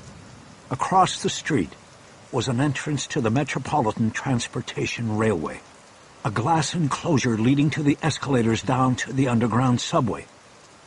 "Wait," Bosch said, stopping. "We're close." "What is it?" Eleanor asked. "The MTR. You could hear it on the video." As if on cue, the growing whoosh of escaping air rose as a train came into the underground station. It sounded like a wave. Bosch looked down at the photo in his hand and then up at the buildings surrounding him. "Let's cross. Can we just wait a minute for Sun Yi? I can't tell him where to meet us if we keep moving." "Once we're across." They hurried across the street on a flashing pedestrian signal. Bosch noticed several ragtag women begging for coins near the MTR entrance. More people were coming up out of the station than were going down. Kowloon was getting more and more crowded. The air was thick with humidity, and Bosch could feel his shirt sticking to his back. Bosch turned around and looked up. They were in an area of older construction. It was almost like having walked through first class to economy on a plane.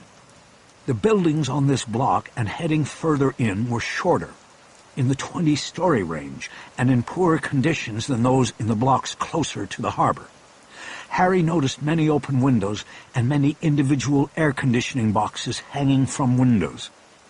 He could feel the reservoir of adrenaline inside open up. "Okay, this is it. She's in one of these buildings." He started moving down the block to get away from the crowding and loud conversations surrounding the MTR entrance. He kept his eyes on the upper levels of the buildings surrounding him. He was in a concrete canyon, and somewhere up there, in one of the crevices, was his missing daughter. "Harry, stop! I just told Sun Yi to meet us at the MTR entrance." "You wait for him. I'll be just down here." "No, I'm coming with you." Halfway down the block, Bosch stopped and referred to the photo again. But there was no final clue that helped him. He knew he was close, but he had reached a point where he needed help or it would be a guessing game. He was surrounded by thousands of rooms and windows. It was beginning to dawn on him that the final part of his search was impossible. He had traveled nearly 8,000 miles to find his daughter, and he was about as helpless as the ragtag women begging coins from the pavement. "Let me see the photo," Eleanor said. Bosch handed it to her. There's nothing else, he said. All these buildings look the same. Let me just look. She took her time, and Bosch watched her regress 2 decades to the time she was an FBI agent. Her eyes narrowed, and she analyzed the photo as an agent, not as the mother of a missing girl. Okay, she said. There's got to be something here. I thought it would be the air conditioners, but they're on every building around here. Eleanor nodded, but kept her eyes on the photo. Just then, Son came up, his face flushed from the exertion of trying to track a moving target. Eleanor said nothing to him, but slightly moved her arm to share the photo with him. They had reached a point in their relationship where words weren't necessary. Bosch turned and looked down the corridor of Nathan Road. Whether it was a conscious move or not, he didn't want to see what he no longer had. From behind, he heard Eleanor say, "Wait a minute, there's a pattern here." Bosch turned back. "What do you mean?" "We can do this, Harry. There's a pattern that will lead us right to that room." Bosch felt a ghost run down his spine. He moved in close to Eleanor so he could see the photo. "Show it to me," he said, urgency fueling each word. Eleanor pointed to the photo and ran her fingernail along a line of air conditioners reflected in the window. Not every window has an air conditioning unit in the building we are looking for. Some, like this room, have open windows, so there is a pattern. We only have part of it here because we don't know where this room is in relation to the building. It's probably in the center. The audio analysis picked up muffled voices cut off by the elevator. The elevator is probably centrally located. That's good. That helps. Okay, so let's say windows are dashes and AC boxes are dots. In this reflection, we see a pattern for the floor she is on. You start with the room she is in, a dash, and then you go ... dash ... dash. She tapped her nail on each part of the pattern on the photo. "So that's our pattern," she added. "Looking up at the building, we'd be looking for it going left to right." Dash ... dash ... dash, Bosch repeated. "Windows are dashes." "Right," Eleanor said. "Should we split up the buildings? We know because of the subway that we're close." She turned and looked up at the wall of buildings that ran the entire length of the street. Bosch's first thought was to not trust any of the buildings to anybody else. He wouldn't be satisfied until he scanned each building for the pattern himself. But he held back. Eleanor had found the pattern and made this break. He would ride her wave. "Let's start," he said. "Which one should I take?" Pointing, she said, "You take that one, I'll take this one, and Sun Yi, you check that one. If you get done, you leapfrog to the next building. We go till we find it. We know from the photo they're up high. I don't think the first 8 floors matter." She was right, Bosch realized. It would make the search faster than he anticipated. He stepped away and went to work on the building he was assigned. He started on the top floor and worked his way down, his eyes scanning back and forth floor by floor. Eleanor and Son separated and did the same. 30 minutes later, Bosch was halfway through scanning his third building when Eleanor called out, "I've got it!" Bosch headed back to her. She had her hand raised and was counting up the floors of the building directly across the street. Son soon joined them. 14th floor. The pattern starts just a little to the right of center. You were right about that, Harry." Bosch counted the floors, his eyes rising with his hopes. He got to the 14th level and identified the pattern. There were 12 windows across in all, and the pattern fit the last 6 windows to the right. That's it. He zeroed in on the window that would have been the one that caught the reflection in the video. It was closed now. He lowered his eyes to the building's entrance. The first 2 levels of the building were retail and commercial use. A band of signage, including 2 large digital screens, wrapped the entire building. Above this, the building's name was affixed to the facade in gold letters and symbols, Chungking Mansions. The main entrance was as wide as a double-car garage door. Through the opening, Bosch saw a short set of stairs leading to what looked like a crowded shopping bazaar.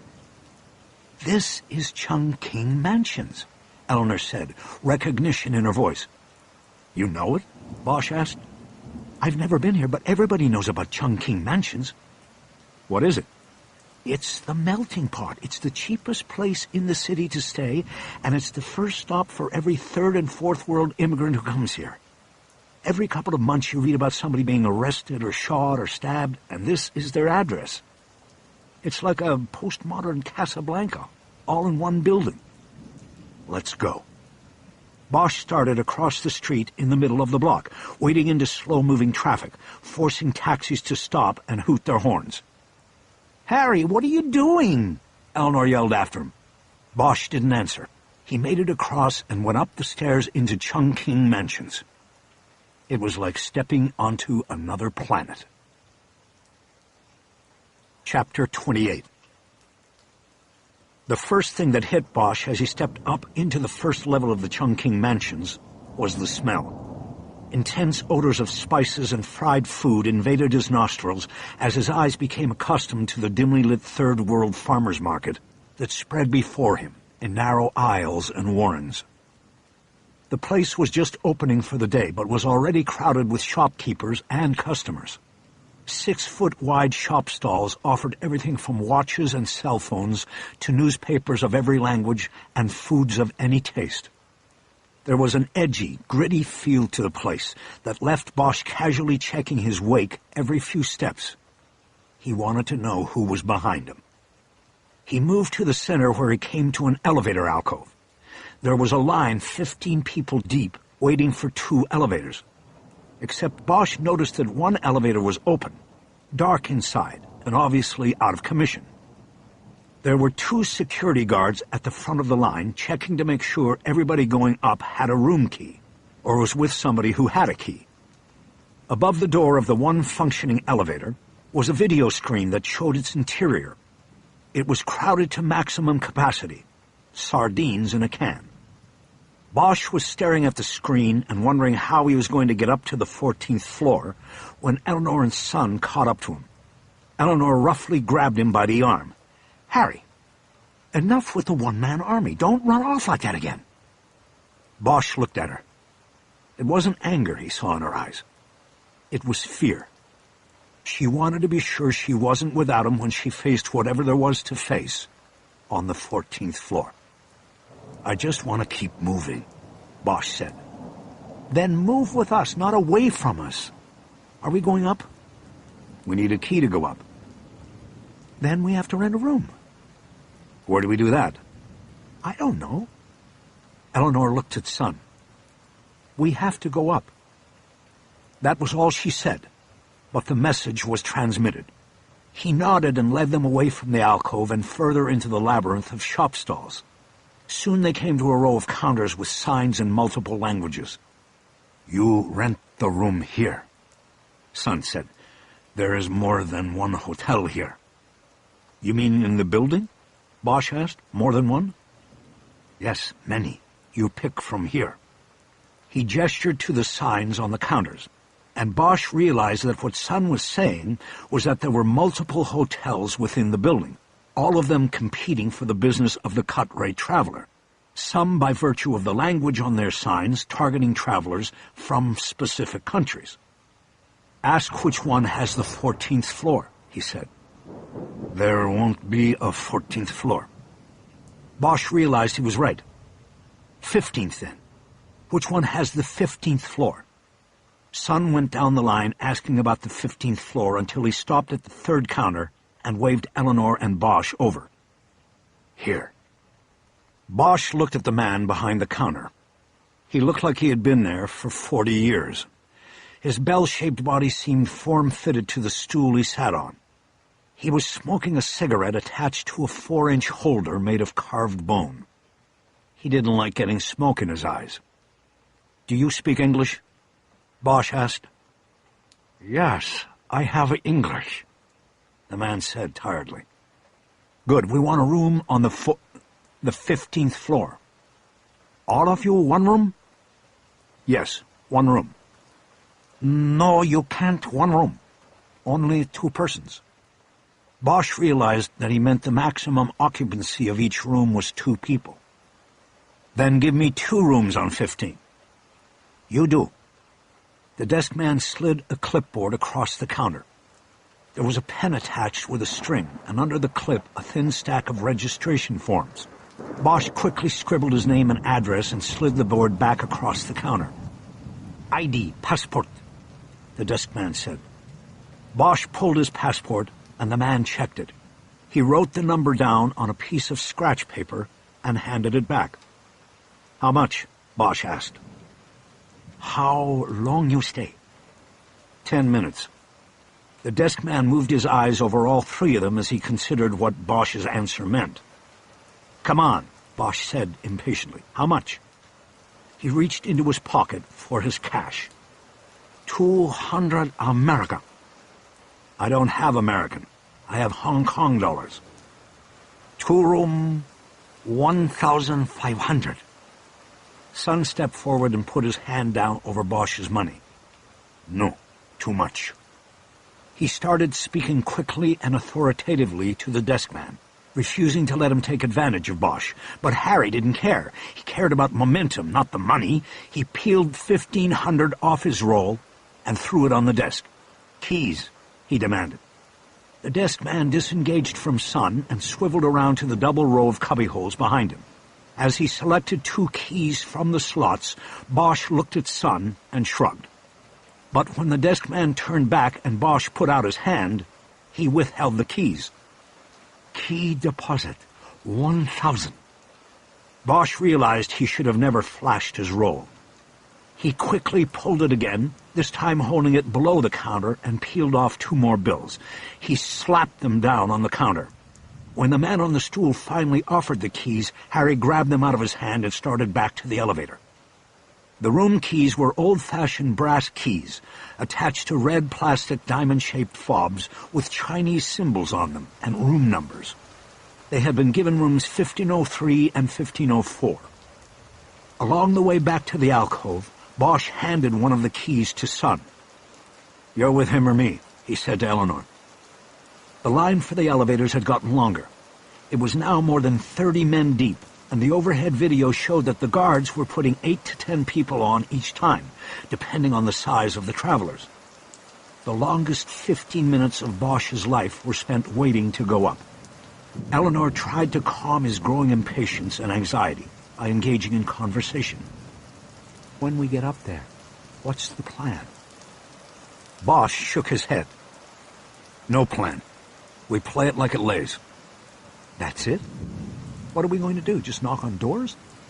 Bosch shook his head and held up the photo of the reflection again. No, we'll know what room it is.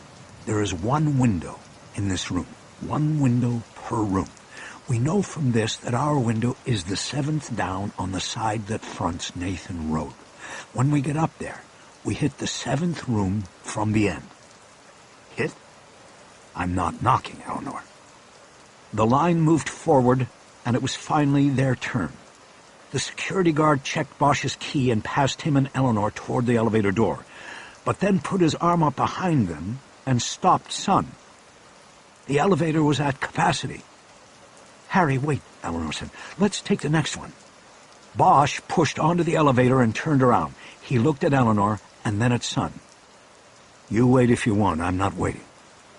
Eleanor hesitated for a moment and then stepped onto the elevator next to Bosch. She called out something in Chinese to Sun as the door closed. Bosch stared up at the digital floor indicator. What did you say to him? That we'd be waiting on 15 for him. Bosch didn't say anything. It didn't matter to him. He tried to compose himself and slow his breathing. He was readying himself for what he might find or be confronted with on 15. The elevator moved slowly. It stunk of body odor and fish. Bosch breathed through his mouth to try to avoid it. He realized he was also a contributor to the problem. The last time he'd showered was on Friday morning in L.A. To him, that seemed like a lifetime ago. The ride up was more excruciating than the wait down below. Finally, on its 5th stop, the door opened on 15. By then, the only passengers left were Bosch, Eleanor, and 2 men who had pushed 16. Harry glanced at the two men and then ran his finger down the row of buttons below the one marked 15. It meant the elevator would stop multiple times on the way down. He stepped off first, with his left hand behind his hip and ready to go for the gun the moment it was necessary. Eleanor came out behind him. "I guess we're not going to wait for Sun Yi, are we?" she said. "I'm not," Bosch said. "He should be here." Bosch wheeled around on her. "No, he shouldn't." She raised her hands in surrender and stepped back. This wasn't the time for this, at least she knew it. Bosch turned away and tried to get a sense of their bearings. The elevator alcove was in the center of an H-floor design. He moved toward the hallway to the right because he knew this would be the side of the building fronting Nathan Road. He immediately started counting doors and came up with 12 on the front side of the hall. He moved to the 7th door, room 1514. He felt his heart hit a higher gear as a charge went through him. This was it. This was what he was here for. He leaned forward, putting his ear to the door's crack. He listened intently, but heard no sounds from within the room. "Anything?" Eleanor whispered. Bosch shook his head. He put his hand on the knob and tried to turn it. He didn't expect the door to be unlocked, but he wanted a feel for the hardware and how solid it might be. The knob was old and loose. Bosch had to decide whether to kick the door in and use the element of complete surprise, or to pick the lock and possibly make a sound that would alert whoever was on the other side of the door. He dropped to one knee and looked closely at the doorknob. It would be a simple pick, but there could be a bolt lock or a security chain inside. He thought of something and reached into his pocket. "Go to our room," he whispered. He handed her the key to room 1504. "Now," Eleanor whispered. "Yeah, now." Bosch whispered back, "I want to know what's inside here." She took the key and hurried down the hall. Bosch pulled his badge wallet out. Before going through airport security, he had slid his two best picks behind the badge. He knew the badge would light up on the X-ray, but that the two thin metal strips behind it would likely be mistaken for part of the badge. His plan had worked, and now he removed the picks and quietly maneuvered them into the doorknob lock. It took him less than a minute to turn the lock. He held the knob without pushing the door open until Eleanor came hurrying back down the dimly lit hallway. "There's a security chain," she whispered. Bosch nodded and stood up, still holding the knob with his right hand. He knew he could easily shoulder the door past a security chain. "Ready?" he whispered. Eleanor nodded. Bosch then reached back and under his jacket and pulled the gun. He thumbed off the safety and looked at Eleanor. In unison they mouthed the words 1, 2, 3, and he pushed the door open. There was no security chain in place. The door moved all the way open, and Bosch quickly entered the room. Eleanor came in right behind him. The room was empty. Chapter 29. Bosch stepped through the room to the tiny bathroom. He slapped the dirty plastic shower curtain back from a small, tiled showering space, but it was empty. He walked back into the room and looked at Eleanor. He said the words he dreaded. "She's gone." "Are you sure this is even the room?" she asked. Bosch was. He had already looked at the pattern of cracks and nail holes on the wall over the bed. He took the folded photo print out of his jacket and handed it to her. "This is the room." He put the gun back under his jacket and in the waistband of his pants. He tried to keep the searing sense of futility and dread from engulfing him. But he wasn't sure where to go from here. Eleanor dropped the photo on the bed. "There's got to be some sign that she was here, something." "Let's go. We'll talk to the guy downstairs. We'll find out who rented the room Friday." "No, wait. We have to look around first." She dropped down and looked under the bed. Eleanor, she's not under the bed. She's gone, and we need to keep moving. Call Son and tell him not to come up. Tell him to get the car. No, this can't be. She moved from looking under the bed to kneeling next to it, elbows on top, as if she were a child praying before bedtime. She can't be gone. Bosch came around the bed and leaned down behind her. He put his arms around her and pulled her up standing. Come on, Eleanor. We have to go. We're going to find her. I told you we would. We just have to keep moving, that's all. We have to stay strong and keep moving. He ushered her toward the door, but she broke free and headed toward the bathroom. She had to see it empty for herself. Eleanor, please. She disappeared into the room, and Bosch heard her pull the shower curtain back. But then she didn't return. Harry! Bosch quickly crossed the room and entered the bathroom. Eleanor was leaning over the side of the toilet and lifting the wastebasket. She brought it around to him. At the bottom of the wastebasket was a small wad of toilet paper, with blood on it. Eleanor retrieved it with 2 fingers and held it up. The blood had made a stain smaller than a dime. The size of the stain and the wadding of the tissue suggested it had been held against a small cut or wound to staunch the flow of blood. Eleanor leaned into Bosch, and Harry knew that she was assuming that they were looking at their daughter's blood. We don't know what this means yet, Eleanor. His counsel was ignored. Her body language suggested a breakdown was coming. They drugged her, she said. They put a needle in her arm. We don't know that yet. Let's go downstairs and talk to the guy. She didn't move. She stared at the blood and tissue like it was a red and white flower. Do you have something to put this in? Bosch always carried a small quantity of sealable evidence bags in his coat pockets. He pulled one out now, and Eleanor put the wad in it. He closed it and put it into his pocket. Okay, let's go. They finally left the room.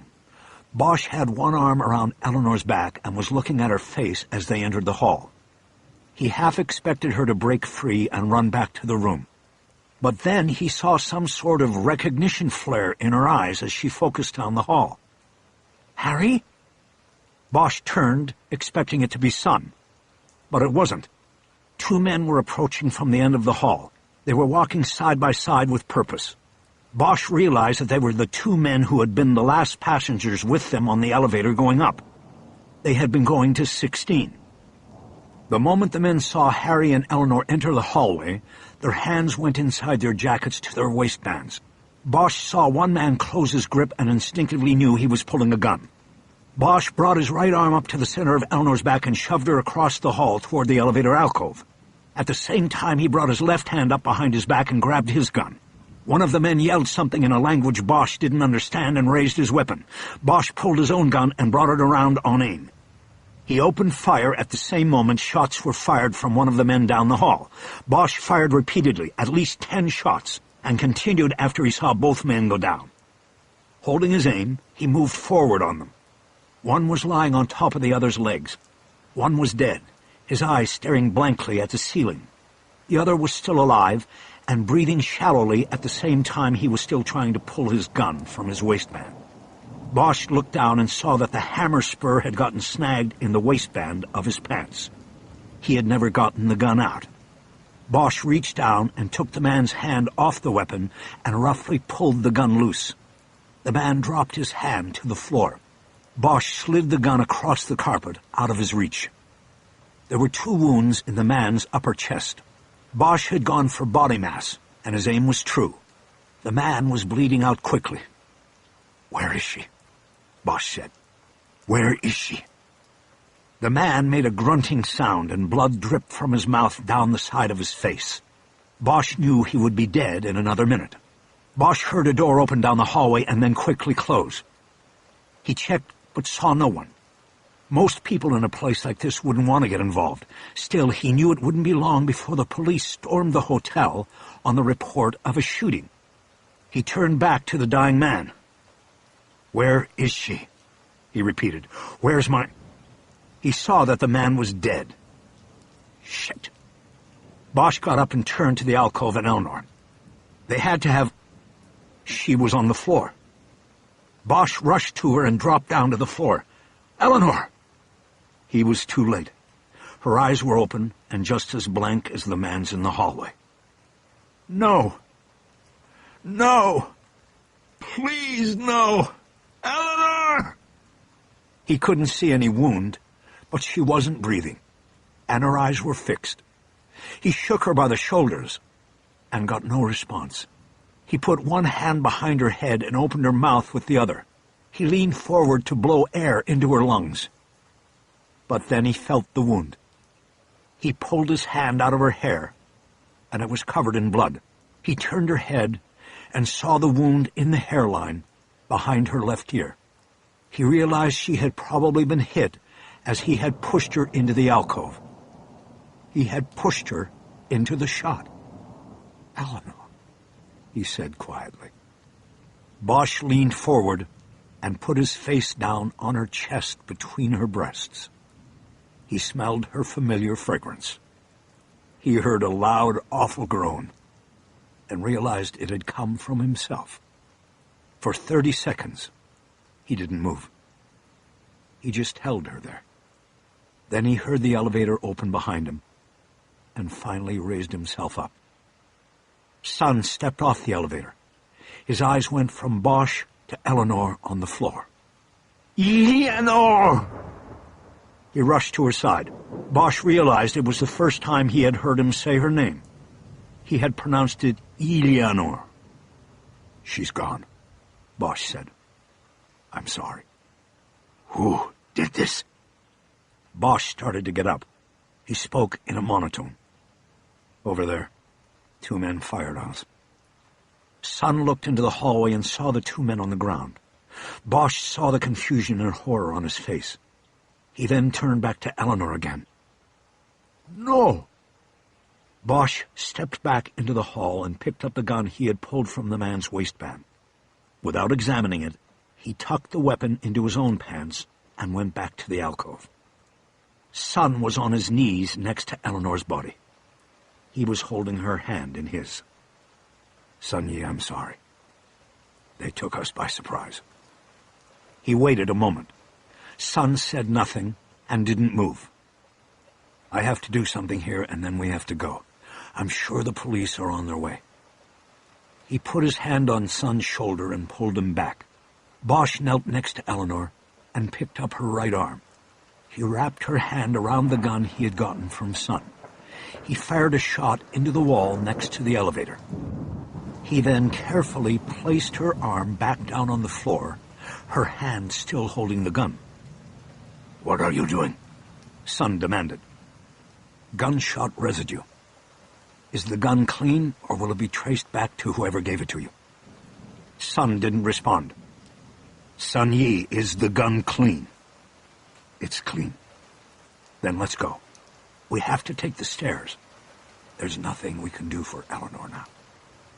Son bowed his head for a moment, and then slowly stood up. "They came from the stairs," Bosch said, referring to the gunman. "We'll go that way." They moved down the hall, but Son suddenly stopped to examine the 2 men on the floor. "Come on," Bosch prompted. "We have to go." Son finally followed. They hit the stairwell door and started down. "They're not triad," Son said. Bosch was 2 steps ahead. He stopped and looked back up at him. "What? How do you know?" "They're not Chinese." "Not Chinese. Not triad." "Then what are they?" "Indonesian, Vietnamese, I think Vietnamese, not Chinese." Bosch started down again and picked up the pace. They had 11 flights of stairs to go.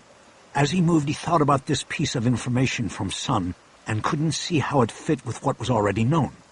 Son fell behind the pace, and no wonder, Bosch thought. When he stepped off that elevator, his life irrevocably changed. That would slow anybody down. Soon Bosch was a whole floor ahead of him. When he got to the bottom, he opened the exit door a crack to get his bearings. He saw that the door opened onto a pedestrian alley which ran between the Chungking mansions and the building next door. Bosch could hear traffic and sirens close by, and knew the exit was very close to Nathan Road. The door was suddenly pushed closed. Bosch turned and Sun had one hand flat on the door. He pointed angrily at Harry with the other. You get her killed. I know, Sonny, it's all on me. My case brought all of this. No, they're not triad. I told you. Bosch stared at him for a moment, not comprehending. Okay, they're not triad, but you show your money, and they rob. Bosch now understood. He was saying that the two men lying dead on the 15th floor with Eleanor had merely been robbers after Bosch's money. But there was something wrong. It didn't work. Harry shook his head. They were in front of us in the line for the elevator. They didn't see my money. They were told. Bosch considered this, and his thoughts came to the man on the stool. He had wanted to pay that man a visit already. The scenario Sun had spun made the need more immediate. Sun-Yi, we need to get out of here. The police are going to close all the exits once they get up there and see what they have. Sun dropped his hand off the door, and Bosch opened it again. It was clear. They stepped out into the alley. 20 feet to their left was where the alley opened on Nathan Road. Where's the car? Sun pointed toward the opposite end of the alley. I paid a man to watch it. Okay, get the car and drive around front. I'm going back inside, but I'll be out front in 5 minutes. What will you do? You don't want to know. Chapter 30. Bosch walked out of the alley onto Nathan Road and immediately saw the crowd of onlookers gathered to watch the police response to the call inside the Chungking mansions.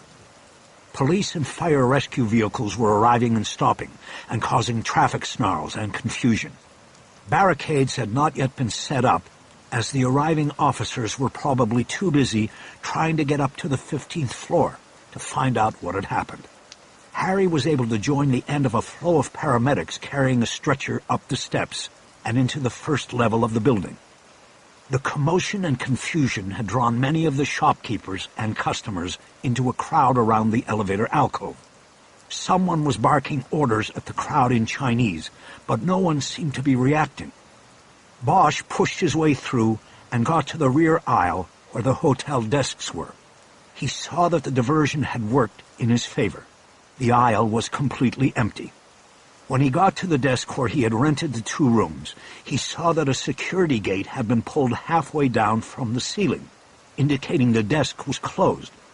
But the man on the stool was there with his back turned while he sat at the rear counter, shoving paperwork into a briefcase. It looked like he was getting ready to leave.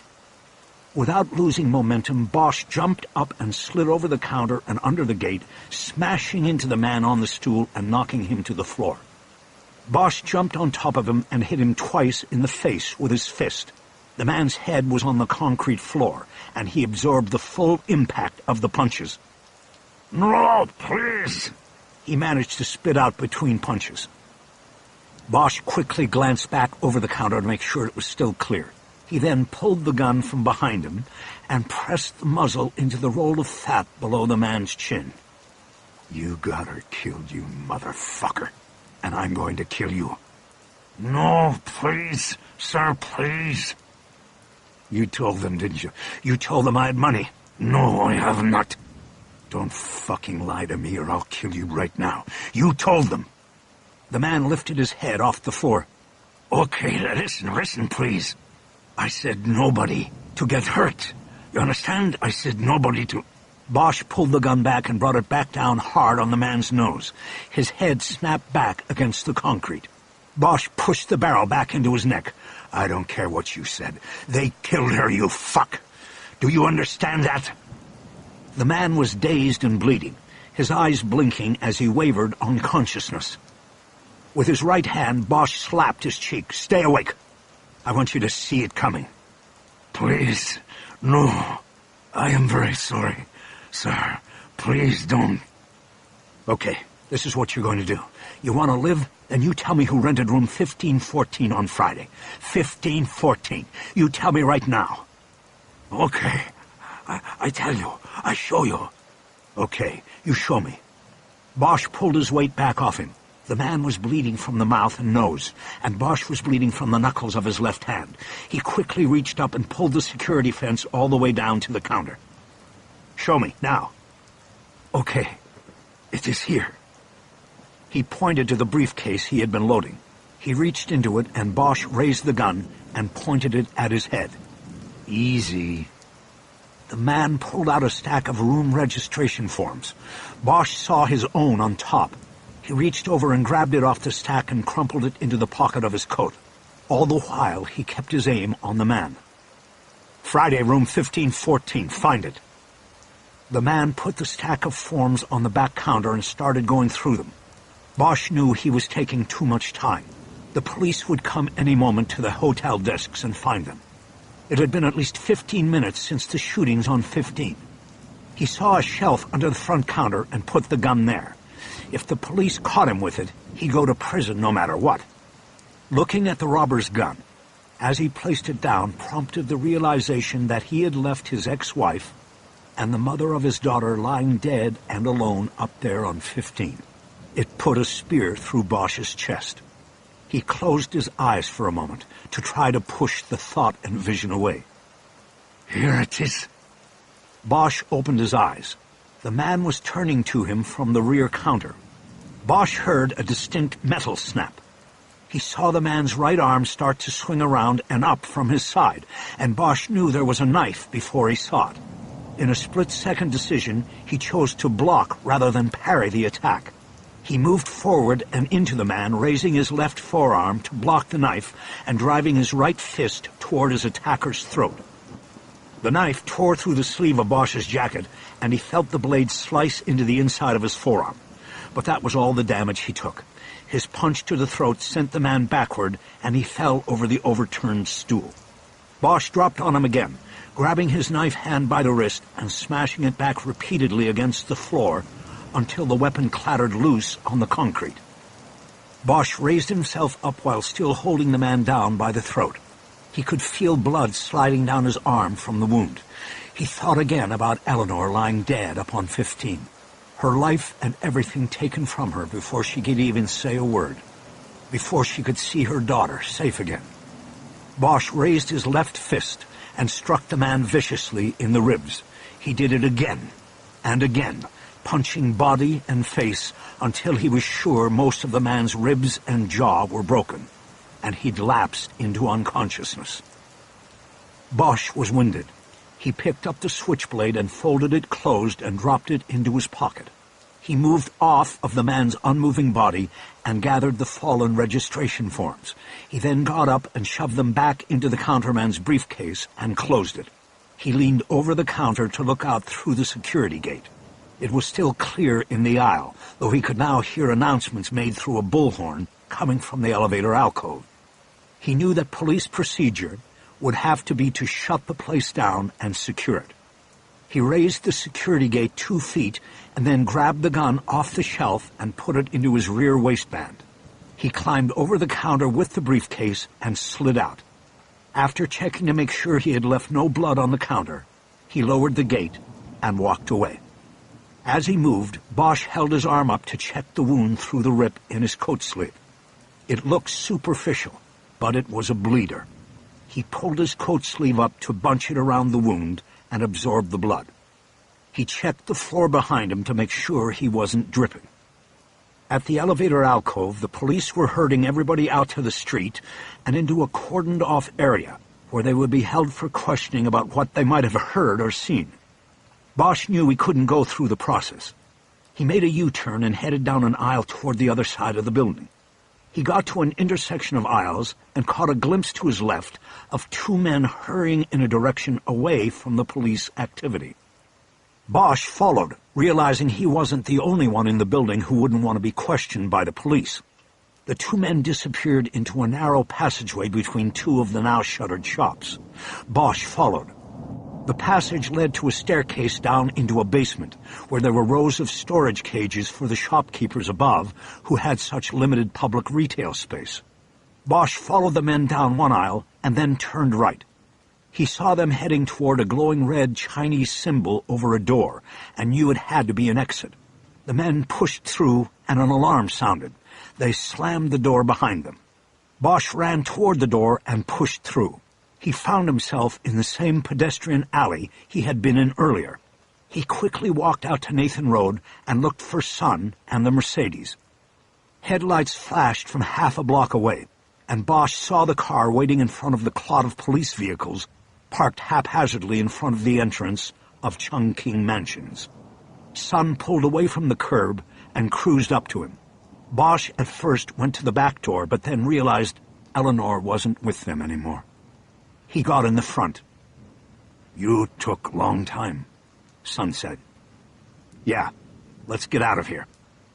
Sun glanced down at the briefcase with Bosch's bleeding knuckles wrapped around the handle. He said nothing. He accelerated and headed away from the Chungking Mansions.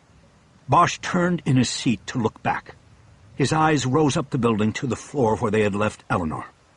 Somehow, Bosch had always thought they would grow old together. Their divorce didn't matter. Other lovers didn't matter. They'd always had an on-and-off relationship, but that didn't matter either.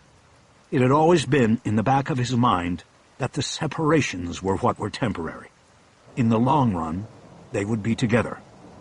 Of course, they had Madeline together, and that would always be their bond. But he believed there would be more. Now all of that was gone, and it was because of the choices he had made. Whether it was because of his case or his momentary lapse in flashing his money didn't really matter. All roads led back to him, and he wasn't sure how he was going to live with it.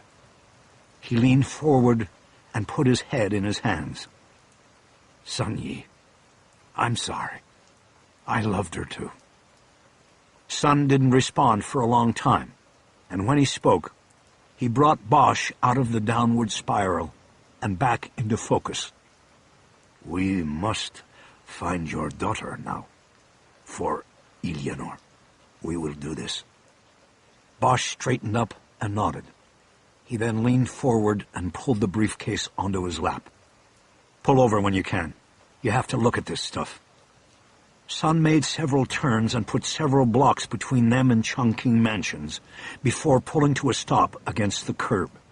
They were across the street from a ramshackle market that was crowded with Westerners. "What's this place?" Bosch asked. "This is the Jade Market, very famous for Westerners. You will not be noticed here." Bosch nodded. He opened the briefcase and handed the unruly stack of hotel registration forms. There were at least 50 of them. Most had been filled out in Chinese and were unreadable to Bosch.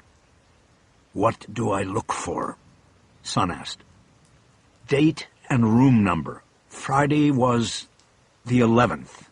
We want that and room 1514. It's got to be in that stack." Sun started reading. Bosch watched for a moment and then looked out the window at the Jade Market. Through the open entry points, he saw rows and rows of stalls, old men and women selling their wares under a flimsy roof of plywood and tinting. It was crowded with customers coming and going. Bosch thought of the jade monkeys on red thread he had found in his daughter's room. She had been here. He wondered if she had come this far from home on her own or with friends. Maybe with he and Quick. Outside one of the entrances, an old woman was selling incense sticks and had a bucket fire going. On a folding table next to her were rows of papier-mâché items for sale, to be burned. Bosch saw a row of tigers and wondered why a dead ancestor would need a tiger. "Here," Sun said. He held a registration form up for Bosch to read. "What's it say?" "Tuen Mun. We go there." It sounded to Bosch like he had said Tin Moon. "What's Tin Moon?"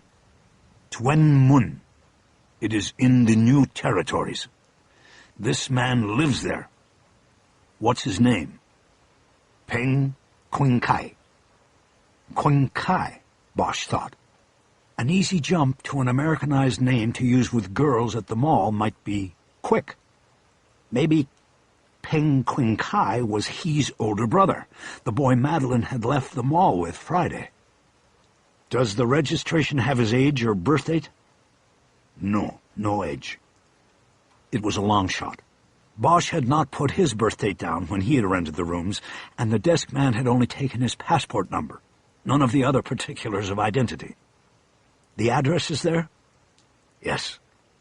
Can you find it? Yes. I know this place. Good. Let's go. How long? It is a long time in the car. We go north and then west. It will take 1 hour or more. The train would be faster. Time was a premium, but Bosch knew the car gave them autonomy. No, he said. Once we find her, we'll need the car. Sun nodded his agreement and pulled the car away from the curb. Once they were on their way, Bosch shrugged off his jacket and rolled up his shirt sleeve to take a better look at the knife wound on his arm. It was a 2-inch slash on the upper inside of his forearm. Blood was finely clotting in the wound. Sun looked over at it quickly and then back at the road. Who did this to you? The man behind the counter. Sun nodded. He set us up, Sunye. He saw my money and set us up. I was so stupid. It was a mistake. He had certainly backed off his angry accusation in the stairwell, but Bosch wasn't backing off his own assessment. He had gotten Eleanor killed. Yeah, but I wasn't the one who paid for it, he said. Bosch pulled the switchblade out of the jacket pocket and reached to the back seat for the blanket. He cut a long strip off the blanket and wrapped it around his arm, tucking the end underneath. He made sure it wasn't too tight, but that it would keep blood from running down his arm. He rolled his shirt sleeve back down. It was soaked with blood between the elbow and cuff. He pulled his jacket back on. Luckily, it was black, and the bloodstains weren't readily noticeable. As they moved north through Kowloon, the urban blight and crowding grew exponentially. It was like any large city, Bosch thought. The further you got from the money, the more gritty and desperate the appearances grew. Tell me about Tuen Mun, he said. Very crowded. Sun said, only Chinese. Heavy duty. Heavy duty triad? Yes. It is not a good place for your daughter to be. Bosch didn't think it would be. But he saw one thing positive about it. Moving in and hiding a white girl might be hard to do without notice. If Madeline was being held in Tuen Mun, he would find her. They would find her.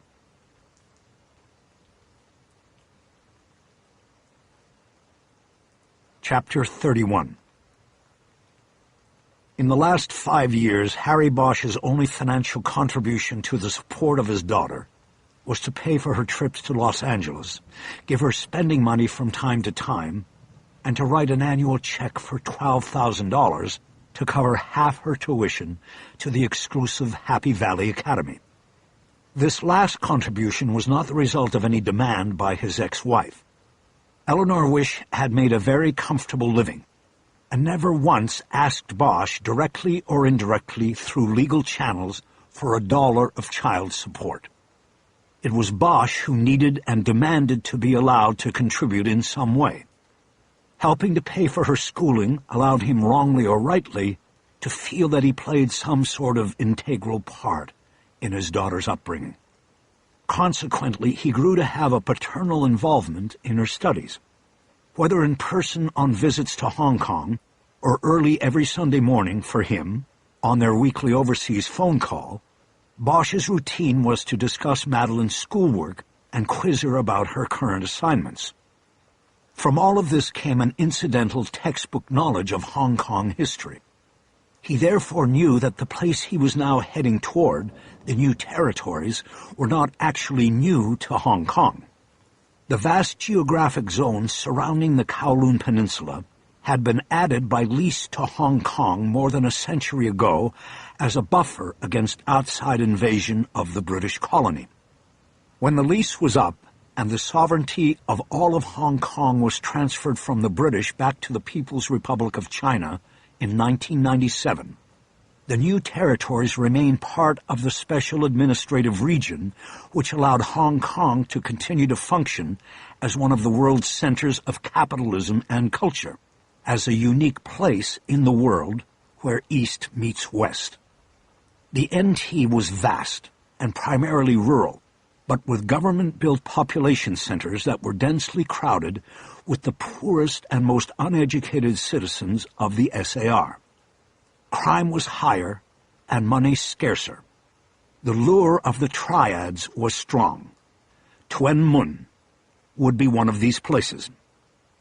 Many pirates were here when I grew up, Sun said.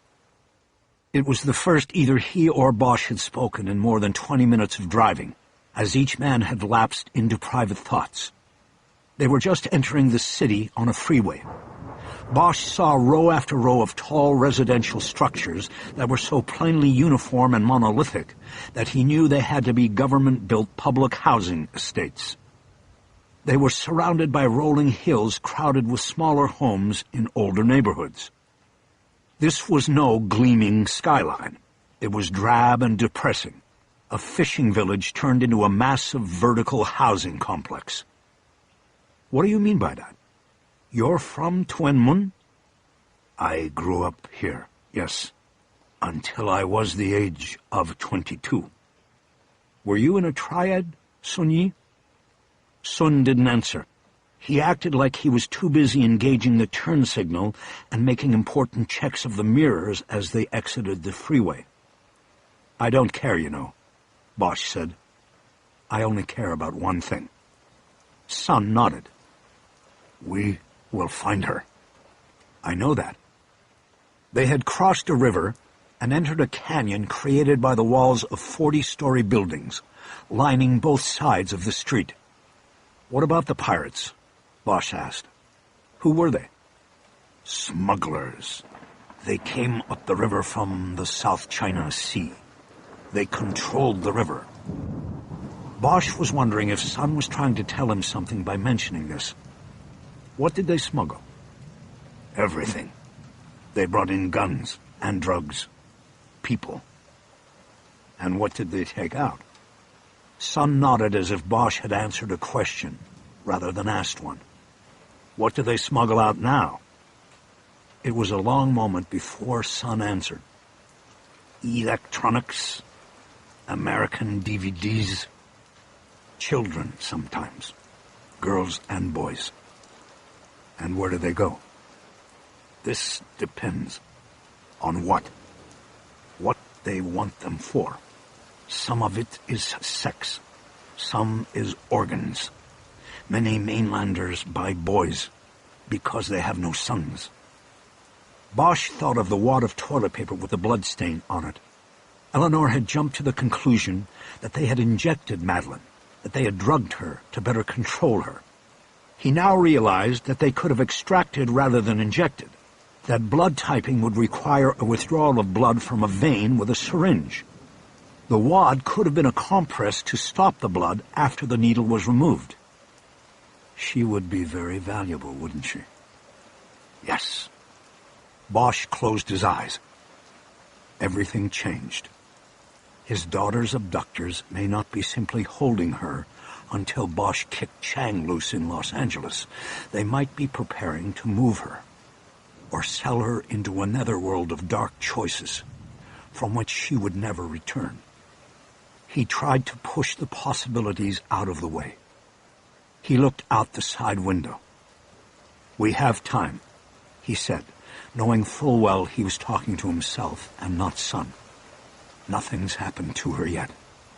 They wouldn't do anything until they heard from L.A. Even if the plan was never to give her back, they wouldn't do anything yet. Bosch turned to look at Sun, and he nodded in agreement. We will find her, he said. Bosch reached behind his back and pulled out the gun he had taken from one of the men he had killed in the Chungking mansions. He studied it for the first time and immediately recognized the weapon. I think you were right about those guys being Vietnamese, he said. Sun looked over at the weapon and then back at the road. Please do not shoot the gun in the car, he said. Despite everything that had happened, Bosch smiled. I won't. I don't need to. I already know how to use this one, and I doubt the guy was carrying a gun that didn't work. Bosch held the weapon in his left hand and looked down the sight to the floor. He then held it up and studied it again. It was an American-made Colt 45 model 1911 A1. He had carried the exact same gun as a soldier in Vietnam 40 years before, when his job was to drop down into the tunnels and seek out and kill the enemy. Bosch ejected the magazine and the extra round from the chamber.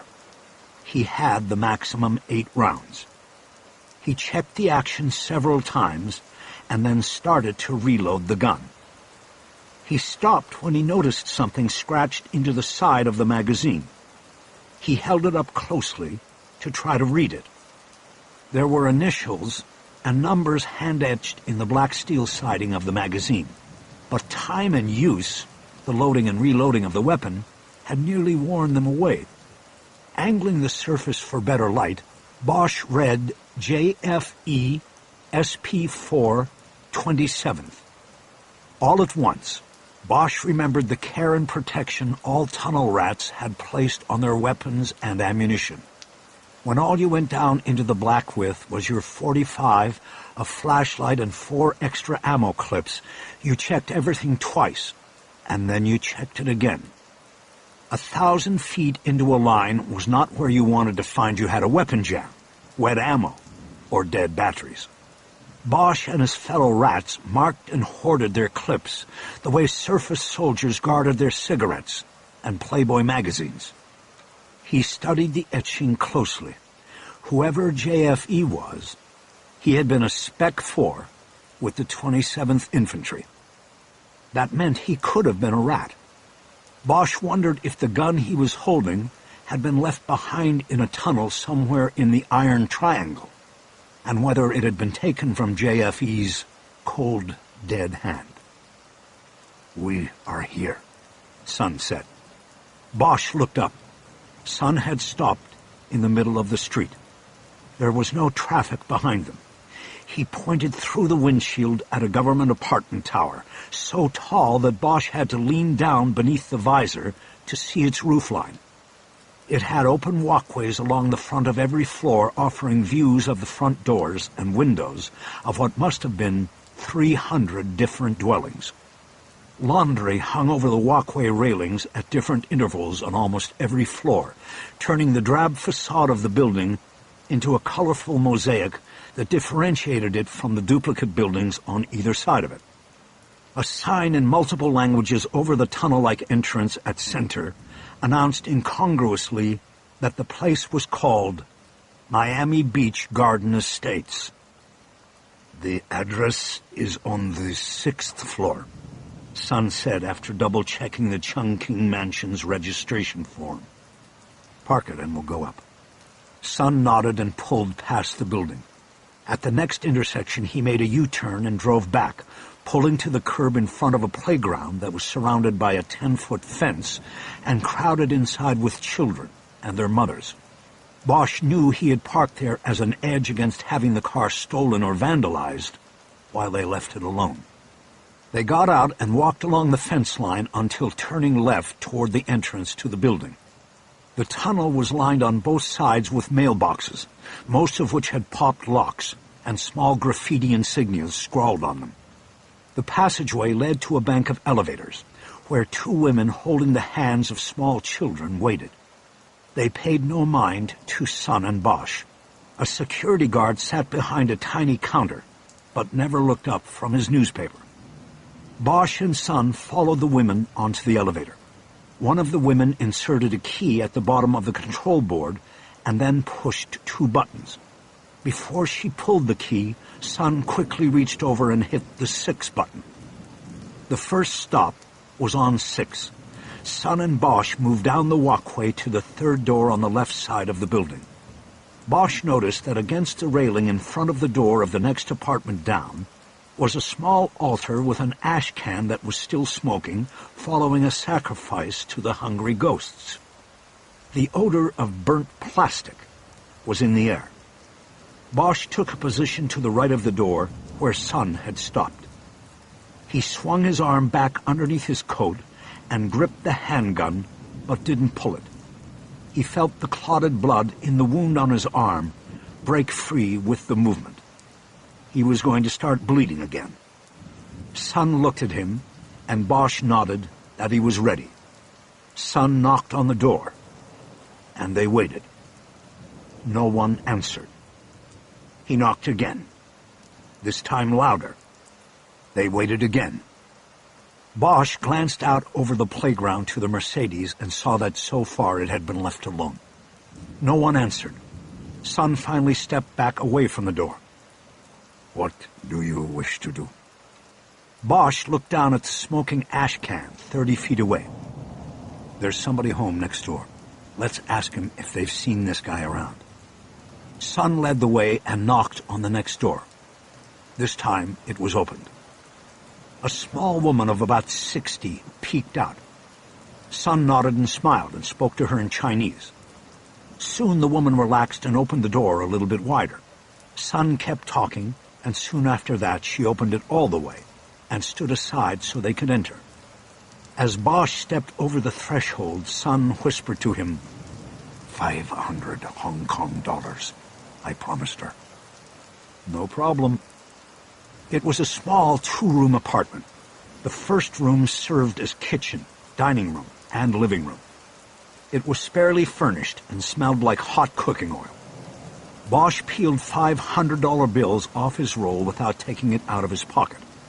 He put the bills under a dish of salt that was on the kitchen table. He then pulled out a chair and sat down. Sun remained standing, and so did the woman. He continued his conversation in Chinese, pointing at Bosch for a moment. Bosch nodded and smiled, and acted like he knew what was being said. 3 minutes went by, and then Sun broke off the interview so he could summarize for Bosch. She is Feng Yi Mai. She lives here alone. She said she has not seen Peng Qing Kai since yesterday morning. He lives next door with his mother and his younger sister. She has not seen them either, but she heard them yesterday afternoon, through the wall. How old is Peng Qing Kai? Sun communicated the question and then translated the response. She thinks he is 18. He doesn't go to school anymore. What's his sister's name? Another back and forth, and then Sun reported that the sister's name was He, but he didn't pronounce it the way Harry's daughter had. Bosch thought about all of this for a few moments before asking the next question. She's sure it was yesterday that she saw him, Saturday morning. What was he doing? While Bosch waited for the translation, he watched the woman closely. While she had maintained good eye contact with Sun during the earlier questions, she began looking away while answering the latest questions. She is sure, Sun said. She heard a sound outside her door yesterday morning, and when she opened it, Peng was there burning an offering. He was using her altar. Bosch nodded, but he was sure there was something the woman had left out, or was lying about. What did he burn? Sun asked the woman. She looked down the whole time she gave her answer. She said he burned paper money. Bosch stood up and went to the door. Outside, he turned the ash can over on the walkway. It was smaller than a conventional water bucket. Smoking black ash spread across the hallway. Feng Yi Mai had obviously burned a sacrifice within the last hour or so. He grabbed an incense stick from the altar and used it to poke through the hot ash. Bosch pushed it around some more and soon uncovered a piece of melted plastic. It was charred black and shapeless. He tried to pick it up, but it was too hot. He went back inside the apartment. Ask her when she last used the altar and what it was she burned. Son translated the answer. She used it this morning. She also burned paper money. Bosch was still standing. Ask her why she's lying. Son hesitated. Ask her. Son asked the question, and the woman denied lying. Bosch nodded when he received her answer, then walked over to the table. He lifted the dish of salt off the 5 bills and put them back in his pocket. Tell her we pay nothing for lies, but that I'll pay 2,000 for the truth. The woman protested after hearing Son's translation, but then Son's demeanor changed, and he angrily barked at her, and the woman clearly got scared. She put her hands together as if to beg his forgiveness, and then walked into another room. What did you tell her? Bosch asked.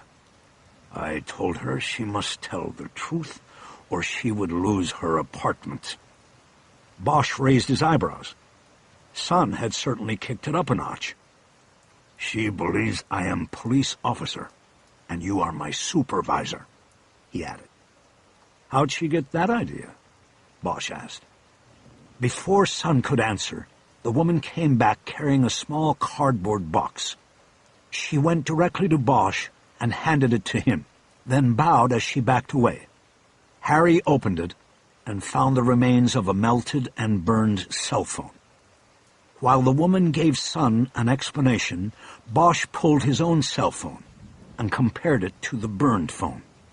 Despite the damage, it was clear the phone the woman retrieved from her ash can was a match. She said Peng was burning that, Son said. It made a very foul smell that would be displeasing to the ghosts, so she removed it. It's my daughter's. Are you sure? I bought it for her. I'm sure.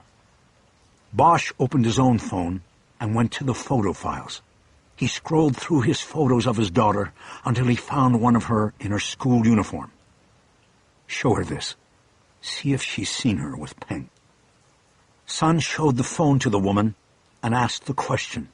The woman shook her head as she responded, putting her hands together in prayer to underline that she was telling the truth now. Bosch didn't need the translation. He stood up and pulled out his money. He put 2,000 Hong Kong dollars on the table, less than $300 American, and headed to the door. Let's go, he said.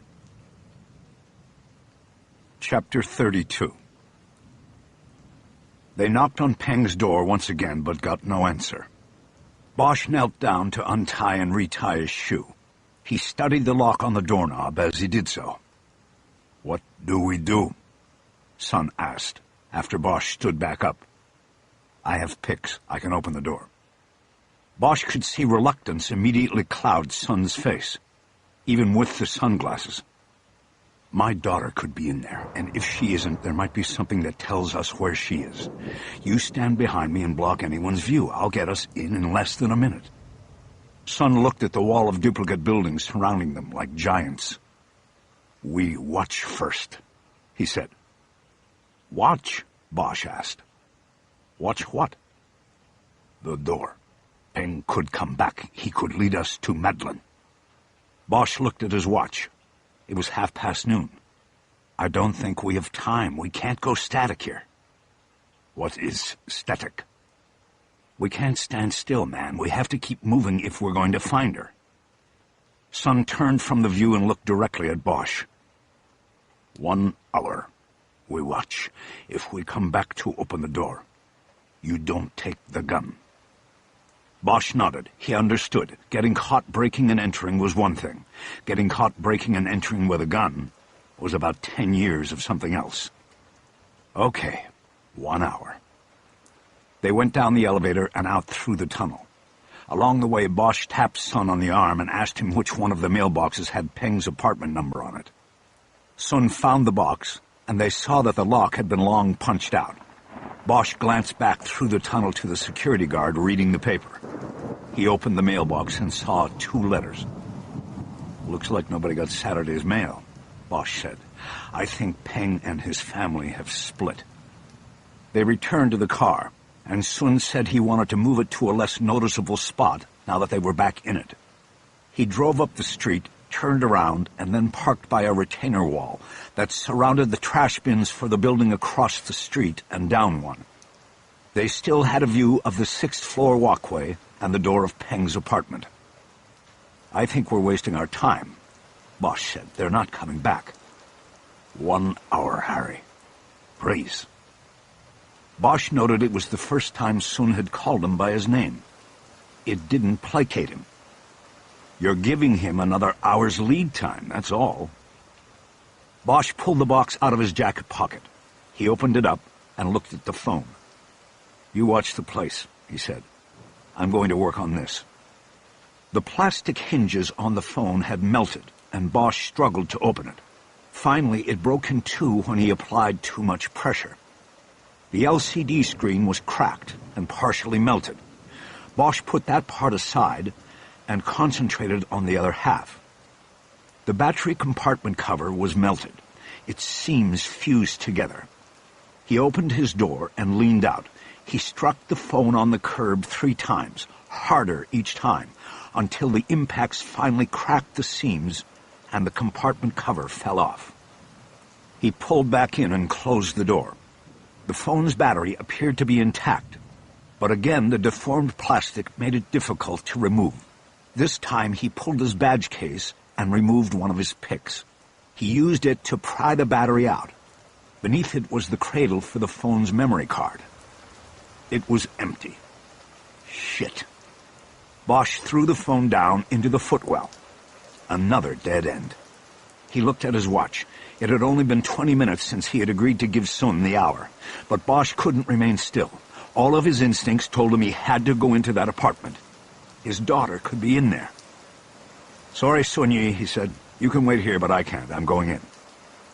He leaned forward and pulled the gun out of his waistband. He wanted to leave it outside the Mercedes in case they were caught in the apartment and the police connected them with the car. He wrapped the gun in his daughter's blanket, opened the door and got out. He walked through an opening in the containment wall and put the bundle on top of one of the overfull trash bins. He would easily be able to retrieve it when he got back. When he stepped out of the containment area, he found Sun out of the car and waiting. "Okay," Sun said. "We go." They started back to Peng's building. "Let me ask you something, Sun-Yi. Do you ever take those shades off?" Sun's answer came without explanation. "No." Once again, the security guard in the lobby never looked up. The building was big enough that there was always somebody with a key waiting for an elevator. In 5 minutes, they were back in front of Peng's door. While Sun stood at the railing as a lookout and visual block, Bosch went down to one knee and worked the lock. It took him longer than expected, almost 4 minutes, but he got it open. "Okay," he said. Sun turned away from the railing and followed Bosch into the apartment. Before he had even closed the door, Bosch knew they would find death in the apartment. There was no overpowering odor, no blood on the walls, no physical indication at all in the first room. But after attending more than 500 murder scenes over the years as a cop, he had developed what he considered a sense for blood. He had no scientific backing to his theory, but Bosch believed that spilled blood changed the composition of air in an enclosed environment, and he sensed that change now. The fact that it could be his own daughter's blood made the recognition dreadful. He held up his hand to stop Sun from entering further into the apartment. "You feel that, Sun-Yi?" "No." "Feel what?" "Somebody's dead. Don't touch anything and follow in my steps, if you can." The apartment layout was the same as the unit next door, a 2-room dwelling, this one shared by a mother with her 2 teenage children. There was no sign of any disturbance or danger in the first room. There was a sofa that had a sleeping pillow and sheet haphazardly tossed on it, and Bosch assumed the boy slept on the couch while the sister and mother took the bedroom. Bosch moved across the room and into the bedroom. A curtain was drawn across the window, and the room was dark. With his elbow, Bosch pushed up the wall switch, and a ceiling light over the bed came on. The bed was unmade, but empty. There was no sign of struggle or disturbance or death. Bosch looked to his right. There were 2 more doors. He guessed one led to a closet, and the other led to a bathroom. He always carried latex gloves in his coat pocket. He pulled a pair out and put a glove on his left hand. He opened the door on the right first. It was a closet that was packed tightly with clothes on hangers and in stacks on the floor. The overhead shelving was crowded as well with boxes with Chinese writing on them. Bosch backed up and moved to the second door. He opened it without hesitation. The small bathroom was awash in dried blood. It had been splashed over the sink, the toilet, and the tiled floor. There were spatter and drip lines on the back wall and the dirty white plastic shower curtain with flowers on it. It would have been impossible to step into the room without stepping on one of the blood trails. But Bosch didn't worry about it. He had to get to the shower curtain. He had to know. He quickly moved across the room and yanked the plastic back. The shower stall was tiny by American standards. It was no bigger than the old phone booths outside Dupar's in the farmer's market. But somehow, someone had managed to pile 3 bodies on top of each other in there. Bosch held his breath as he leaned over and in to try to identify the victims. They were fully clothed. The boy, who was the biggest, was on top. He was face down atop a woman of about 40, his mother, who was sitting slouched against a wall. Their positioning suggested some sort of Oedipal fantasy that probably was not the killer's intention. Both of their throats had been savagely cut from ear to ear. Behind and partially underneath the mother, as if hiding, was the body of a young girl. Her long dark hair was covering her face. "Ah, God!" Bosch called out, "Sun-Yi!" Soon he heard Sun come in behind him and the sharp intake of breath. Bosch started putting on the second glove. "There's a girl on the bottom, and I can't tell if it's Maddie," he said. "Put these on." He pulled another pair of gloves from his pocket and handed them to Sun, who quickly snapped them on.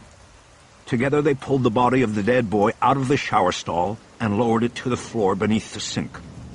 Bosch then gently moved the mother's body until he could see the face of the girl on the tile beneath. She, too, had been slashed across the throat. Her eyes were open and looked fearfully at death. It tore Bosch's heart to see that look. But it wasn't his daughter's face. "It's not her," he said. "It's got to be her friend, he." Harry turned away from the carnage and squeezed past Sun. He went out to the bedroom and sat down on the bed.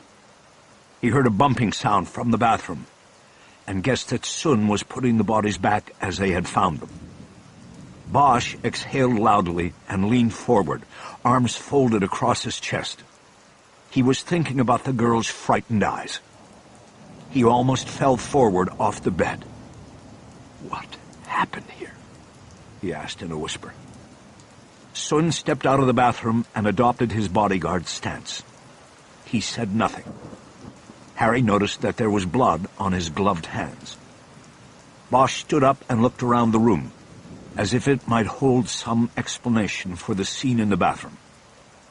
Could another triad have taken her from him, then killed them all to cover the tracks?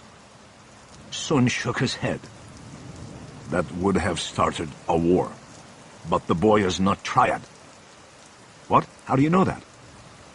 There is only one triad in vertical Tuen Mun, golden triangle. I looked, and he did not have the mark. What mark? Sun hesitated for a moment, turning toward the bathroom door, but then turning back to Bosch. He pulled off one of his gloves, then reached up to his mouth and pulled down his lower lip. On the soft inside skin, there was an old and blurred black ink tattoo of 2 Chinese characters. Bosch assumed they meant golden triangle. So you are in the triad. Sun released his lip and shook his head. No more. It has been more than 20 years. I thought you can't just quit a triad. If you leave, you leave in a box. I made a sacrifice, and the council allowed me to leave. I also had to leave Tuen Mun. This is how I went to Macau. What kind of sacrifice? Sun looked even more reluctant than when he'd shown Bosch the tattoo. But slowly he reached up to his face again, this time removing his sunglasses. For a moment Bosch noticed nothing wrong, but then he realized that Sun's left eye was a prosthetic. He had a glass eye.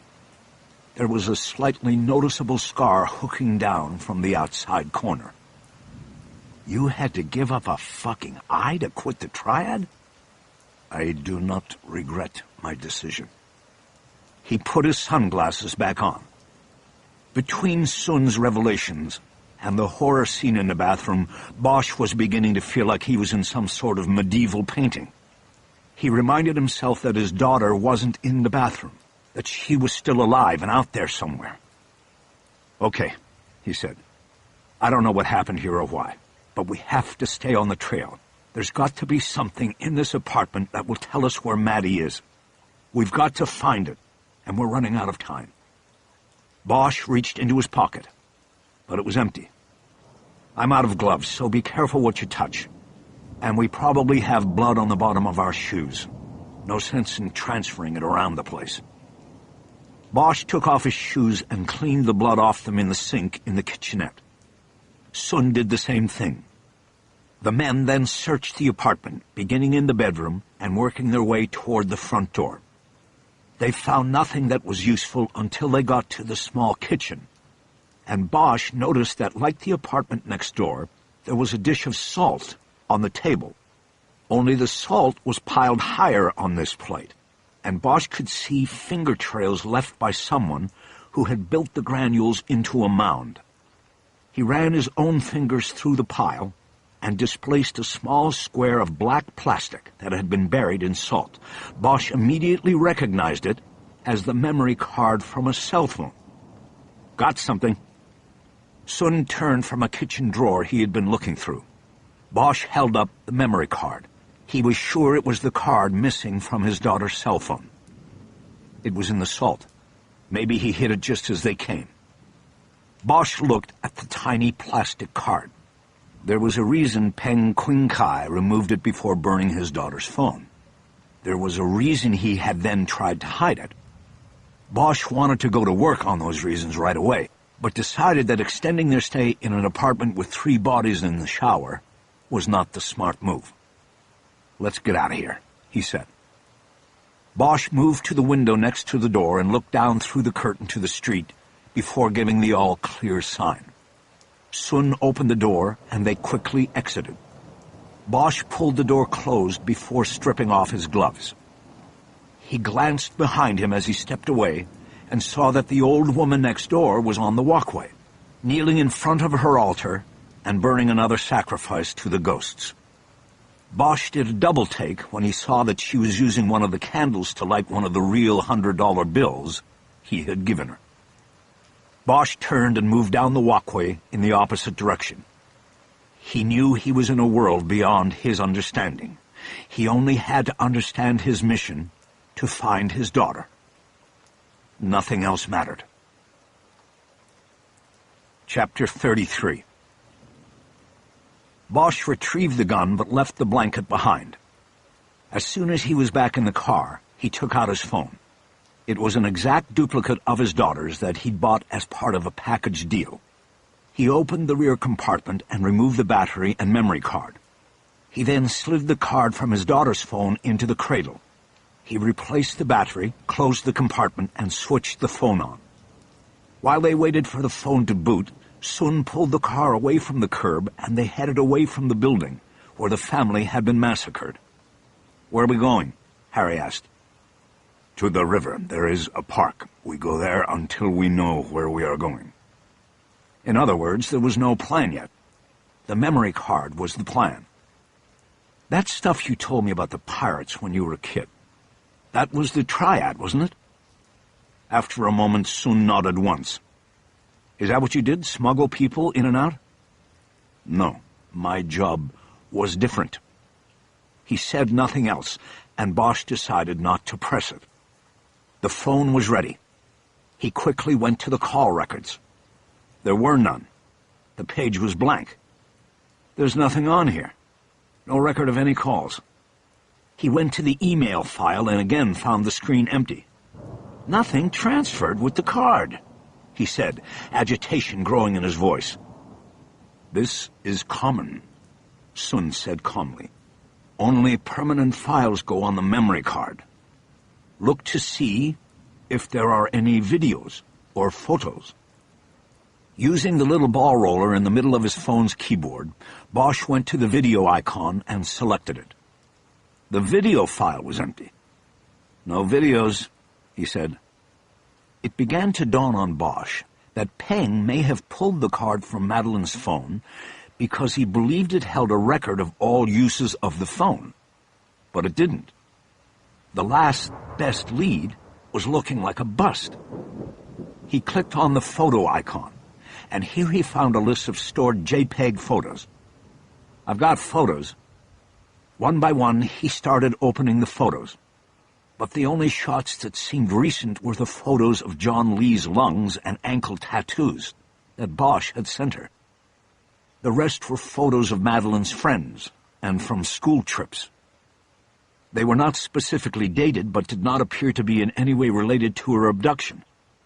He found a few photos from her trip to the jade market in Kowloon.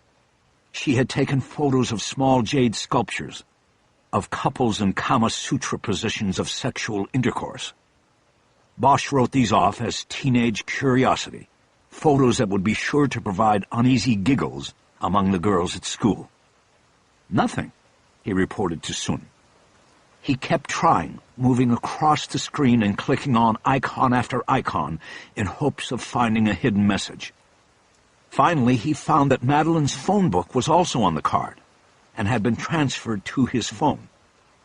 Her phone book's on here. He opened the file and saw the list of contacts. He didn't know all of her friends and didn't know which names might be out of place.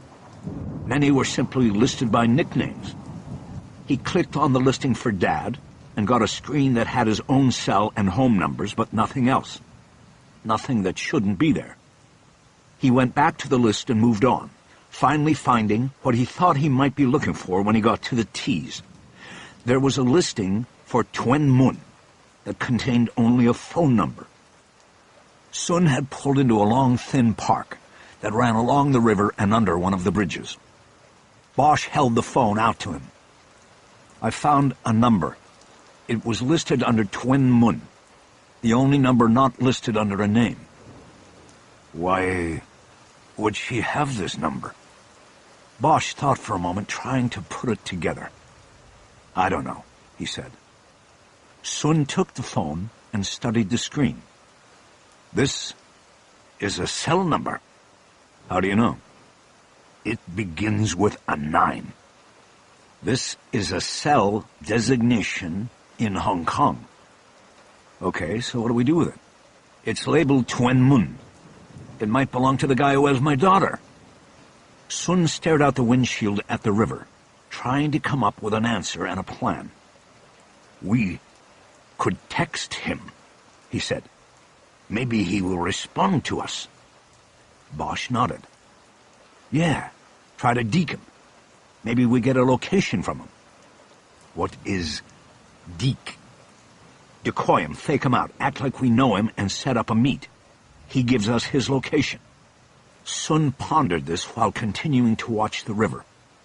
A barge was slowly making its way south toward the sea. Bosch started thinking of an alternate plan. David Chu, back in L.A., might have the sources that could run down the name and address attached to a Hong Kong cell number.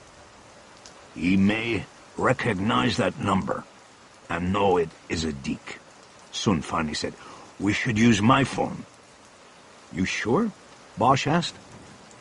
Yes, I think the message should be sent in traditional Chinese to help with the deke. Bosch nodded again. Right, good idea.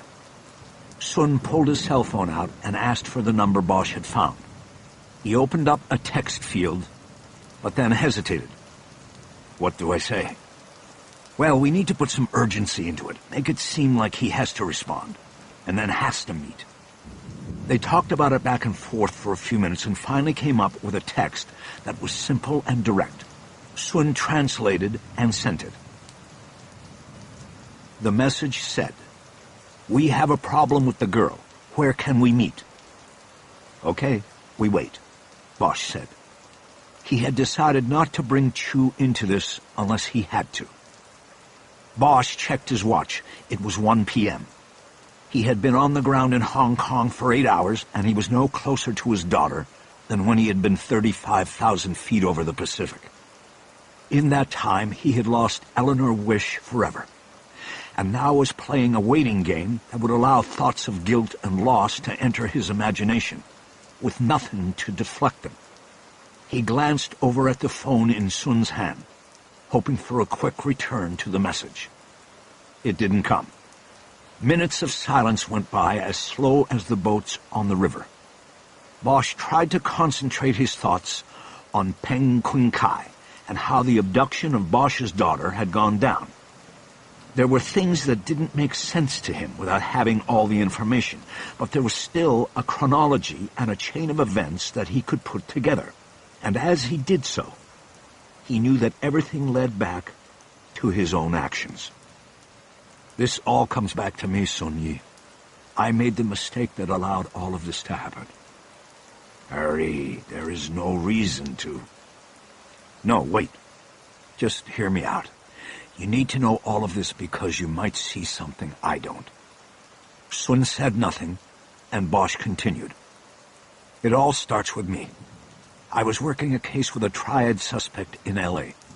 I couldn't get any answers, so I asked my daughter to translate the Chinese markings on a tattoo. I sent her a photo.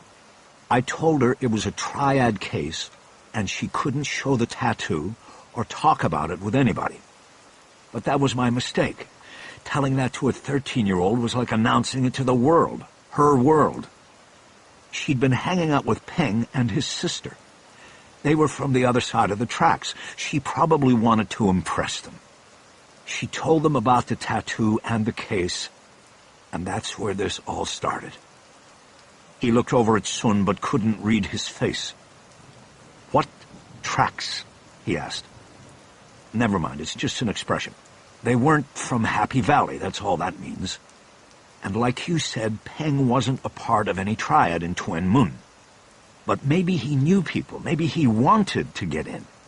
He was hanging out all the way across the harbor in Happy Valley. Maybe he knew somebody and thought this might be his ticket in. He told someone what he had heard. They put it together with L.A. and told him to grab the girl and send me the message. The video." Bosch stopped there for a moment as thoughts of his daughter's situation distracted him again. But from there, something happened, something changed. Peng took her to Tuen Mun. Maybe he offered her to the triad up here and they took her. Only they still didn't take him. Instead, they killed him and his family. Sun shook his head slightly and finally spoke. There was something about Bosch's storyline that didn't make sense to him. But why would they do this? Kill his whole family? Look at the timing, Sun Yi. The lady next door heard the voices through the wall in the late afternoon, right? Yes. By then, I was on the plane. I was coming, and they somehow knew it. They couldn't risk that I would find Peng or his sister or mother, so they eliminated the threat and tied it off right there. If it wasn't for the memory card Peng hid, where would we be? At a dead end. Sun incisively zeroed in on something Bosch had left out. How did they know you were coming on the plane? Bosch nodded. Good question. I think they knew because from the start there's been a leak in the investigation. In Los Angeles? Yeah, back in L.A. Somebody tipped the suspect that we were onto him, and that made him try to split. That was why we had to arrest him before we were ready, and why they grabbed Maddie. You don't know who? Not for sure. But when I get back, I'll find out. And I'll take care of it. Sun read more into that than Bosch had intended. Even if Maddie is safe? He asked. Before Bosch could respond, the phone in Sun's hand vibrated. He had received a text. Bosch leaned over to look as Sun read. The message in Chinese was short. What's it say? Wrong number. That's it? He did not accept the deek. Shit. What now? Send another message. Tell him we meet, or we go to the police. Too dangerous. He might decide just to get rid of her. Not if he has a buyer lined up. You said she's valuable. Whether it was for sex or organs, she's valuable. He won't get rid of her. He might hurry up the deal, and that's the chance we take. But he won't get rid of her. We don't know if this is the right person. This is just a phone number. On your daughter's list. Bosch shook his head. He knew Sun was right. Shooting messages into the dark was too risky. His thoughts took him back to David Chu. The AGU detective might very well be the leak in the investigation that got Bosch's daughter abducted. Did he risk calling him now? Sun Yi, do you have anybody in casino security that could run this number down and get us a name and billing address? Sun considered the question for a long moment and then shook his head. No, this is not possible with my associates. There will be an investigation because of Eleanor. Bosch understood. Sun had to do what he could to limit the blowback on his company and the casino. That tipped the scale toward Chu. Okay, I think I might know someone. Bosch opened his phone to go to his contact list, but then realized the card from his daughter's phone was still in place. He started through the process of replacing his own card and returning the phone to his settings and contacts. Who will you call? Sun asked. A guy I was working with. He's in the Asian gang unit and has contacts over here. Is he the man you think could be the leak? Bosch nodded. Good question. I can't rule him out, but it could have been anyone in his unit or another police department we were working with. At the moment, I don't see where we have any choice. When he had the phone rebooted, he went to his contact list and found Chu's cell number. He made the call and checked his watch. It was 10:30 Saturday night in Los Angeles. Chu answered after one ring. Detective Chu. David, it's Bosch. Sorry to call so late. Not late at all. I'm still working. Bosch was surprised. On the Lee case? What's happening? Yes, I spent a good part of the evening with Robert Lee. I'm trying to convince him to cooperate with the prosecution of Chang for extortion. Is he going to? There was a pause before Chu answered. So far, no. But I have till Monday morning to work on him. You are still in Hong Kong, right? Have you found your daughter? Chu's voice picked up an urgent tone as he asked about Madeline. Not yet, but I have a line on her. That's where I need your help. Can you run down a Hong Kong cell number for me? Another pause. Harry, the police there are much more capable of this than I am. I know, but I'm not working with the police on this. You're not. It wasn't a question. I can't risk the potential for a leak. I'm close. I've tracked her all day, and it's down to this number. I think it belongs to the man who has her. Can you help me? Chu didn't respond for a long moment. If I help you, my source on this will be within the Hong Kong police. You know that, right? But you don't have to tell them the reason you need the information or who you're going to give it to. But if things blow up over there, it could come back to me. Bosch began to lose his patience, but tried to keep it out of his tone as he bluntly gave voice to the nightmare he knew was unfolding. Look, there isn't a lot of time. Our information is that she is being sold. Most likely today, maybe right now. I need this information, Dave. Can you get it for me or not? This time there was no hesitation. Give me the number. Chapter 34. Chu said he would need at least an hour to run the cell number down through his contacts in the Hong Kong police. Bosch hated the idea of giving up so much time, when every minute could be the minute his daughter changed to the next set of hands. But he had no choice. He believed that Chu well understood the urgency of the situation. He closed the phone call by telling Chu not to share Bosch's request with anyone inside the department. You still think there's a leak, Harry? I know there is, but now's not the time to talk about it. What about me? You trust me? I called you, didn't I? I don't think you trust anybody, Harry. You called me because there was no one else. You know what? Just work that number and get back to me. Sure, Harry. Whatever you say. Bosch closed the phone and looked at Sun. He said it might take as long as an hour. Sun remained impassive. He turned the key and started the car. You should get food while we wait. Bosch shook his head. No, I can't eat. Not with her out there, and what happened, my stomach, I couldn't keep anything down. Sun turned the car back off. They would wait there for Chu's call back. The minutes went by very slowly and felt very costly. Bosch reviewed his moves going back to the moments he crouched behind the counter at Fortune Liquors and examined the body of John Lee. He came to fully realize that his relentless pursuit of the killer had put others in jeopardy. His daughter, his ex-wife, a whole family in faraway Tuen Mun. The burden of guilt he would now carry would be the heaviest of his life, and he was not sure he was up to it.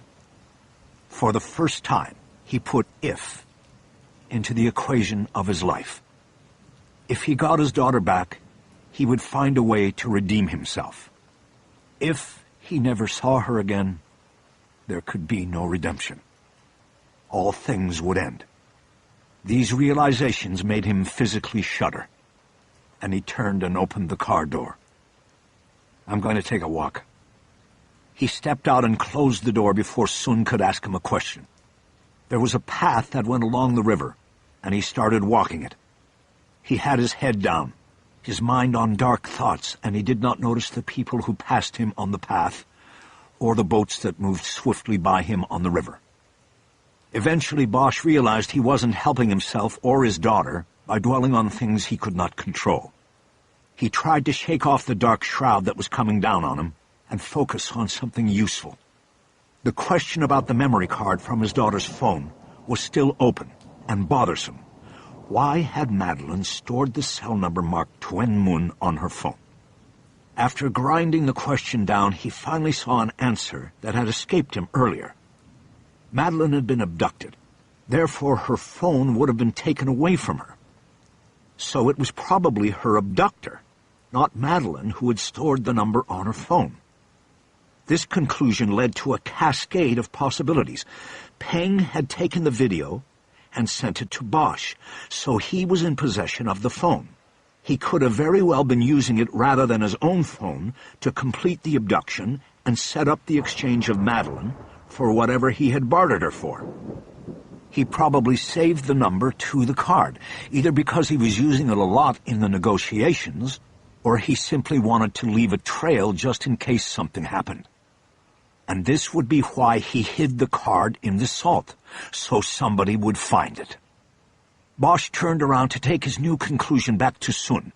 He was 100 yards away and could see Sun already standing outside the car, excitedly waving him back. Bosch looked down at the phone in his hand and checked the screen. He had not missed a call, and there was no way Sun's excitement could be related to his call to Chu. Bosch started trotting back. Sun dropped back into the car and closed the door. Bosch soon jumped in beside him. What? Another message, a text. Sun held up his phone to show Bosch the message even though it was in Chinese. What's it say? It says, "What problem? Who is this?" Bosch nodded. There was still a lot of deniability in the message. The sender was still feigning ignorance. He didn't know what this was about, yet he had sent this text unbidden. And this told Bosch that they were closing in on something.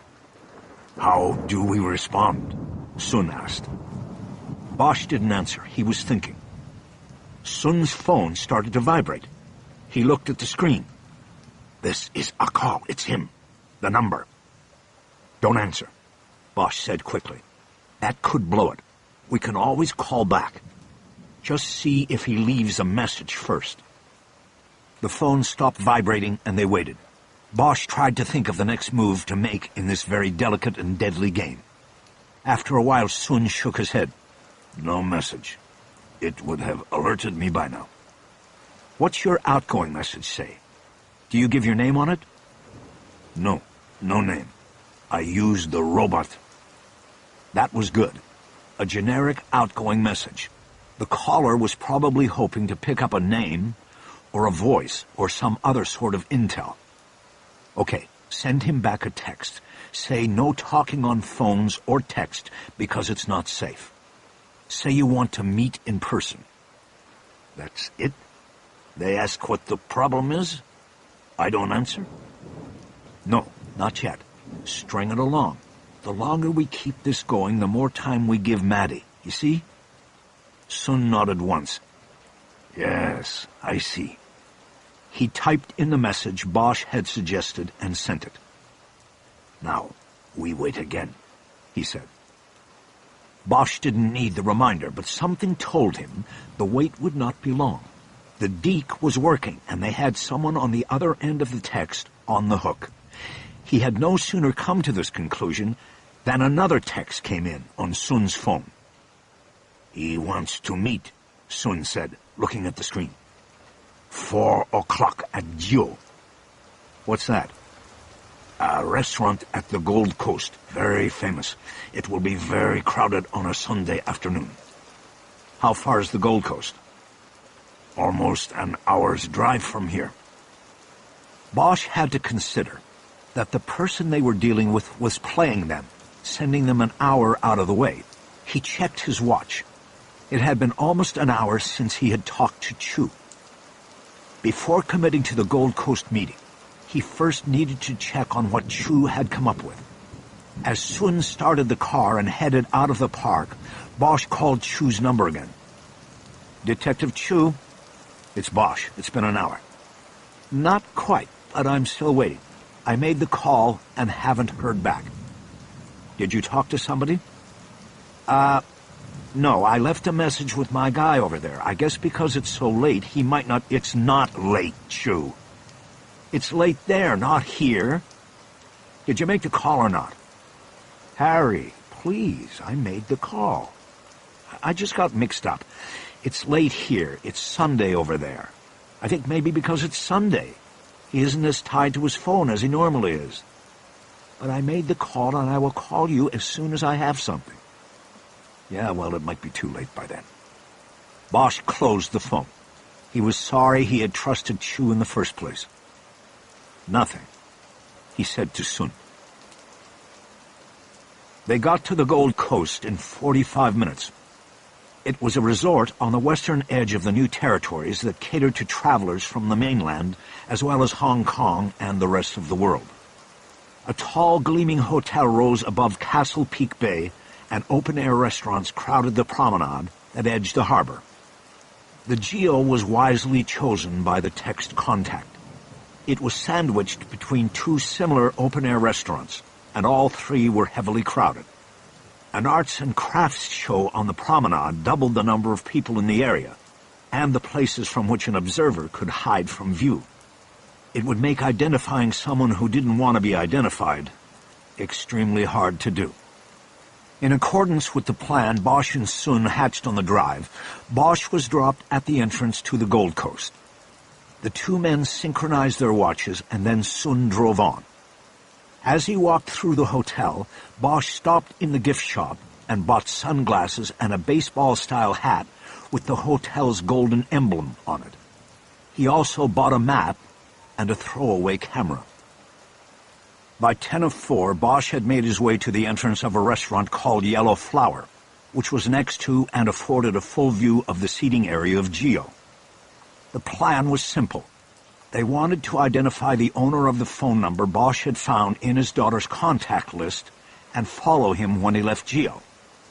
Yellow Flower, Gio, and a third restaurant on the other side, Big Sur, were crowded with tables under white canopies. The sea breeze kept the patrons cool and the canopies afloat. As he waited to be seated, Bosch alternately checked his watch and surveyed the crowded restaurants. There were several large parties. Whole families joined together for a Sunday afternoon meal. These tables were easy for him to discount in looking for the cell phone contact because Bosch didn't expect their man to be part of a large party. But even so, he quickly realized how daunting the task of spotting the contact would be. Just because the supposed meeting was set for Gio did not mean the person they were looking for was in the restaurant. He could be in any of the 3 restaurants doing exactly what Bosch and Sun were doing, looking to surreptitiously identify the other contact. Bosch had no choice but to continue with the plan. He held up one finger to the hostess and was led to a bad table in a corner that had a view of all 3 restaurants, but no glimpse of the sea. It was a bad table they passed off on singles, and this was just what he hoped for. He checked his watch again, and then spread the map out on the table. He weighted it with the camera and took his hat off. It had been cheaply made and was ill-fitting anyway. He was glad to take it off. He made one more survey of the restaurants before 4 o'clock, but did not see any likely candidates for the contact. No one like him sitting by himself or with other mysterious men, wearing sunglasses or any other sort of disguise. He began to think the deke hadn't worked, that the contact had gotten wise to their charade and had deked them instead. He checked his watch just as the second hand swept toward the 12, and it would be 4 o'clock. The first text from Sun would go out exactly at 4. Bosch looked out across the restaurants, hoping to see a quick movement, somebody glancing at a text on their phone. But there were too many people, and he saw nothing as the seconds ticked by. Hello, sir. Just one? A waitress had come up to the side of his table. Bosch ignored her, his eyes moving from person to person at the tables in Gio. Sir? Bosch answered without looking at her. Can you bring me a cup of coffee for now, Black? Okay, sir. He could feel her presence move away. Bosch spent another minute with his eyes on the crowd. He expanded the search to include Yellow Flower and Big Sur. He saw a woman talking on a cell phone, but nobody else using a phone. Bosch's own phone buzzed in his pocket. He pulled it out and answered, knowing it would be Sun. He answered the first text. He said, "I am waiting." That's all. The plan was for Sun to send a text at exactly 4 o'clock that said he was caught in traffic and would be late. He did that, and the message was received and responded to. "I didn't see anyone," Bosch said. "This place is too big." He picked the right place. "Yes." "Where are you?" "At the bar at the back of Big Sur. I didn't see anyone." "Okay, ready for the next one?" "Ready." "We'll try again." Bosch closed the phone as a waitress brought his coffee. Ready to order? "No, not yet. I have to look at the menu." She went away. Bosch took a quick sip of the hot coffee and then opened the menu. He studied the listings while keeping his right hand on the table so he could see his watch. At 4:05, Sun would send the next text. The waitress came back and once more asked Bosch to order. The hint was clear: order or move on. They needed to turn the table. "Do you have guilango?" "That is turtle shell gelatin." She said it in a tone suggesting he had made a mistake. "I know. The cure for whatever ails you. Do you have it?" "Not on menu. This is tourist place." "Does that mean you don't have it, or it's just not on the menu?" "We have it." "You sure?" Bosch glanced at her. I'm sure. He handed her the menu so she would go away. The waitress left him, and he checked the time again before resuming his watch on the restaurants. The next text was going out. He scanned from table to table quickly. Again, he picked up nothing that fit. The woman he had noticed before took another call and spoke briefly to someone. She was sitting at a table with a little boy who looked bored and uncomfortable in his Sunday clothes. Bosch's phone vibrated on the table. Got another response, Sun said. If I'm not there in 5 minutes, the meeting is off. And you didn't see anybody? Nothing. Did you send the next one? I will at 4:10. Okay. Bosch closed the phone and put it down on the table. They had designed the third text as the one that would finally draw the contact out. The message would say that Sun was canceling the meeting because he had spotted a tail and believed it was the police. He would urge the unknown contact to leave Geo immediately. The waitress came and put down a bowl of a dark jelly. It smelled intensely strong of Chinese herbs. Bosch checked his watch. He had time. He dipped a spoon into the thick gelatin and took a taste. He winced against the sharp, bitter taste, then put the spoon down and pushed the bowl away. His phone buzzed. He checked his watch before answering it. You already sent it? Bosch asked. At first, there was no response. Sun Yi? Harry, it's Chu. Bosch checked his watch again. It was time for the last text. I gotta call you back.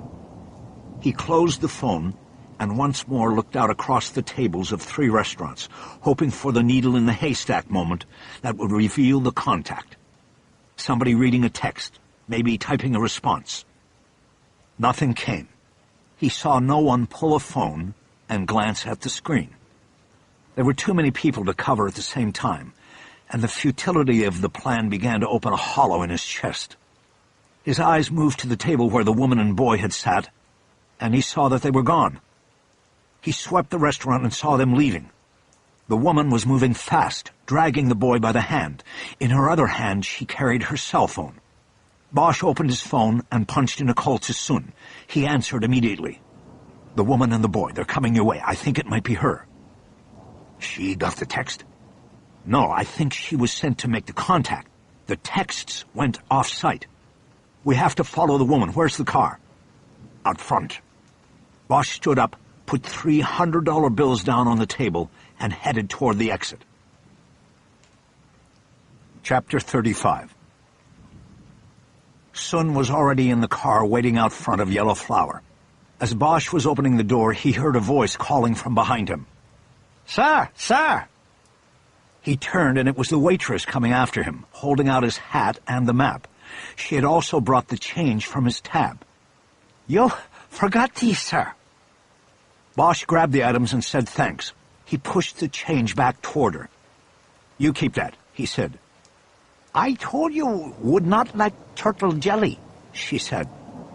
You got that right. Bosch ducked into the car, hoping the momentary delay would not cost them the tail on the woman and the boy.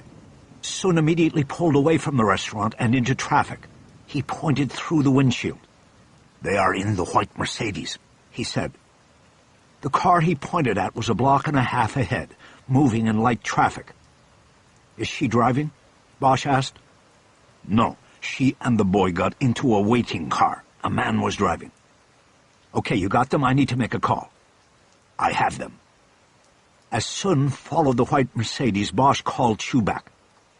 It's Bosch. Okay, I got some information through HKPD, but they were asking me a lot of questions, Harry. Give me the information first. Bosch pulled out his notebook and pen. Okay, the phone number you gave me is registered to a company, North Star Seafood and Shipping. North Star is one word. It's located in Tuen Mun. That's up in the new... I know. You have the exact address? Chu gave him an address on Hoi Hua Road, and Bosch repeated it out loud. Sun nodded his head. He knew where it was. Okay, anything else? Bosch asked. Yes, North Star is under suspicion, Harry.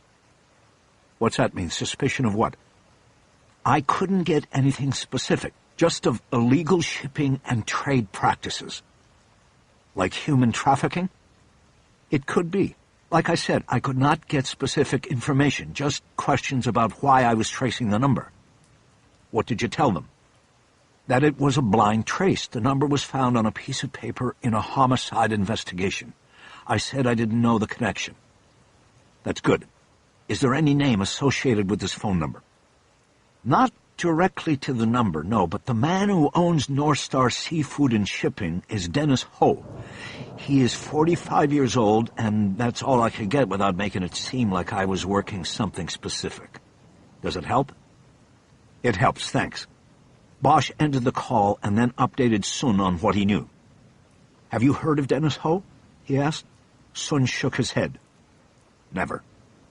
Bosch knew they had to make a major decision. We don't know if this woman has anything to do with this, Bosch said, pointing ahead at the white Mercedes. We could be just spinning our wheels here. I say we break off of this and go direct to North Star. We don't need to decide yet.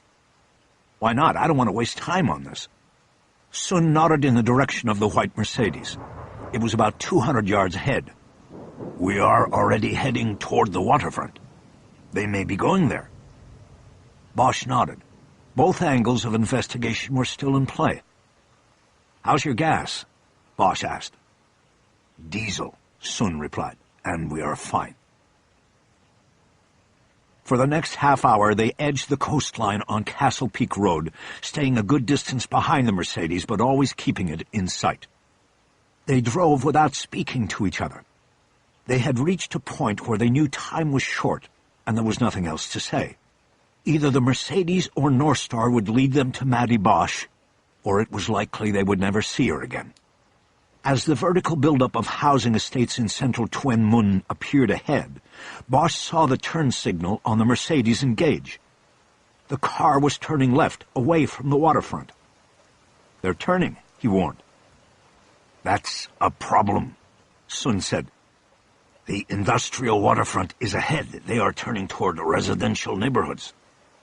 They were both silent for a moment, hoping a plan would materialize, or maybe the driver of the Mercedes would realize they needed to go straight and correct the car's course. Neither happened. Which way? Sun finally asked. Bosch felt a tearing inside. His choice here could mean his daughter's life. He knew that he and Sun could not split up with one following the car and the other going to the waterfront. Bosch was in a world he did not know, and would be useless on his own. He needed Sun with him. He came to the same conclusion he had reached after the call from Chu. Let her go, he finally said. We go to North Star. Sun kept going straight, and they passed the white Mercedes as it took the left on a road marked as Tsing Ha Lane. Bosch glanced out the window at the car as it slowed down. The man driving glanced back at him, but only for a second. Shit, Bosch said. What is it? Sun asked. He looked at me, the driver. I think they knew we were following them. I think we had it right. She's part of this. Then this is good. What are you talking about? If they knew we were following, then their turning away from the waterfront could be an effort to lead us away from North Star, you see? I see. Let's hope you're right. Soon they entered an industrial waterfront area, filled with ramshackle warehouses and packing plants lined along the wharfs and piers. There were river barges and medium-sized seafaring boats docked up and down, sometimes 2 and 3 abreast. All of it seemed abandoned for the day. No work on Sunday. Several fishing boats were moored out in the harbor, all safe behind a typhoon shelter created by a long concrete pier that created the outer perimeter of the harbor. Traffic thinned, and Bosch began to worry that the casino's slick black Mercedes would be too noticeable as they made the approach to North Star.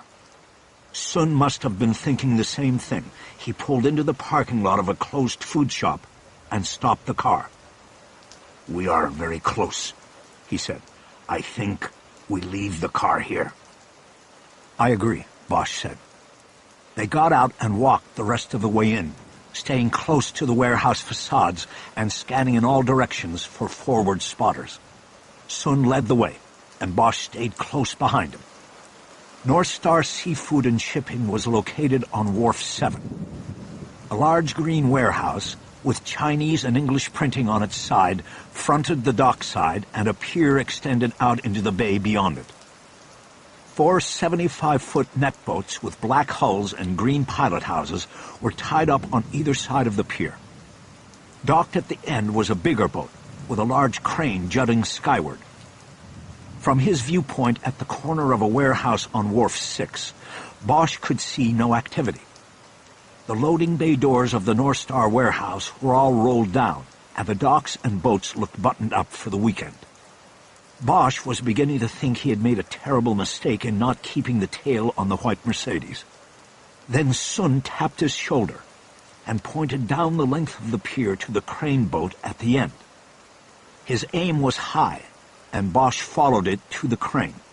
The steel arm extended from a platform that sat atop a rail system 15 feet over the deck of the boat. The crane could be moved up and down the length of the boat depending on which ship hold was being filled with cargo. The boat was obviously designed to go out to sea and relieve smaller net boats of their catch so that they could continue to harvest. The crane was controlled from a small booth on the upper platform that protected the operator from the wind and other elements at sea. It was the tinted windows of the booth Sun was pointing at. With the sun in the sky beyond the boat, Bosch could see the silhouette of a man in the booth. Bosch pulled himself back around the corner with Sun. "Bingo," he said, his voice already tightening with the sudden blast of adrenaline. "Do you think he saw us?" "No," Sun said. "I saw no reaction." Bosch nodded and thought about their situation.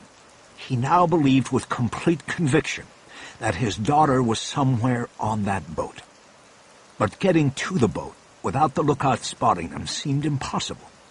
They could wait for him to come down for a meal or bathroom break or a changing of the watch, but there was no telling when that would be, or if it would even happen. Waiting defied the urgency that was growing in Bosch's chest. He checked his watch. It was almost 5. It would be at least 3 hours before total darkness. They could wait and then make a move, but 3 hours could be too long. The text messages had put his daughter's abductors on notice. They could be about to make some sort of move with her. As if to drive this possibility home, the deep throb of a marine engine suddenly sounded from the wharf. Bosch stole a glimpse around the corner and saw exhaust rising from the stern of the last boat on the wharf. And now he saw movement behind the windows of the pilot house. He ducked back. "Maybe he saw us," he reported. "They started the boat." "How many did you see?" Sun asked. "At least one inside the pilot house and one up on the crane. We need to do something now." To accent the need to move, he reached behind his back and pulled the gun. He was tempted to move around the corner and go down the wharf shooting. He had a fully loaded .45 and liked his chances. He'd seen worse in the tunnels. 8 bullets, 8 dragons. And then there would be him. Bosch would be the 9th dragon, as unstoppable as a bullet. "What's the plan?" Sun asked. "No plan. I go in and I get her. If I don't make it, I'll make sure none of them do either. Then you go in and get her and put her on a plane out of here. You got her passport in your trunk." "That's the plan." Sun shook his head. "Wait, they will be armed. This plan is not good." "You got a better idea?" "We can't wait for dark. That boat's about to go." Bosch moved to the edge and took another look. Nothing had changed. The lookout was still up in the bucket, and there was somebody in the pilot house. The boat was rumbling on idle, but still tied to the end of the pier. It was almost as if they were waiting for something. Or someone. Bosch ducked back and calmed himself. He considered everything around him and what was available to use. Maybe there was something other than a suicide run at this. He looked at Sun. "We need a boat."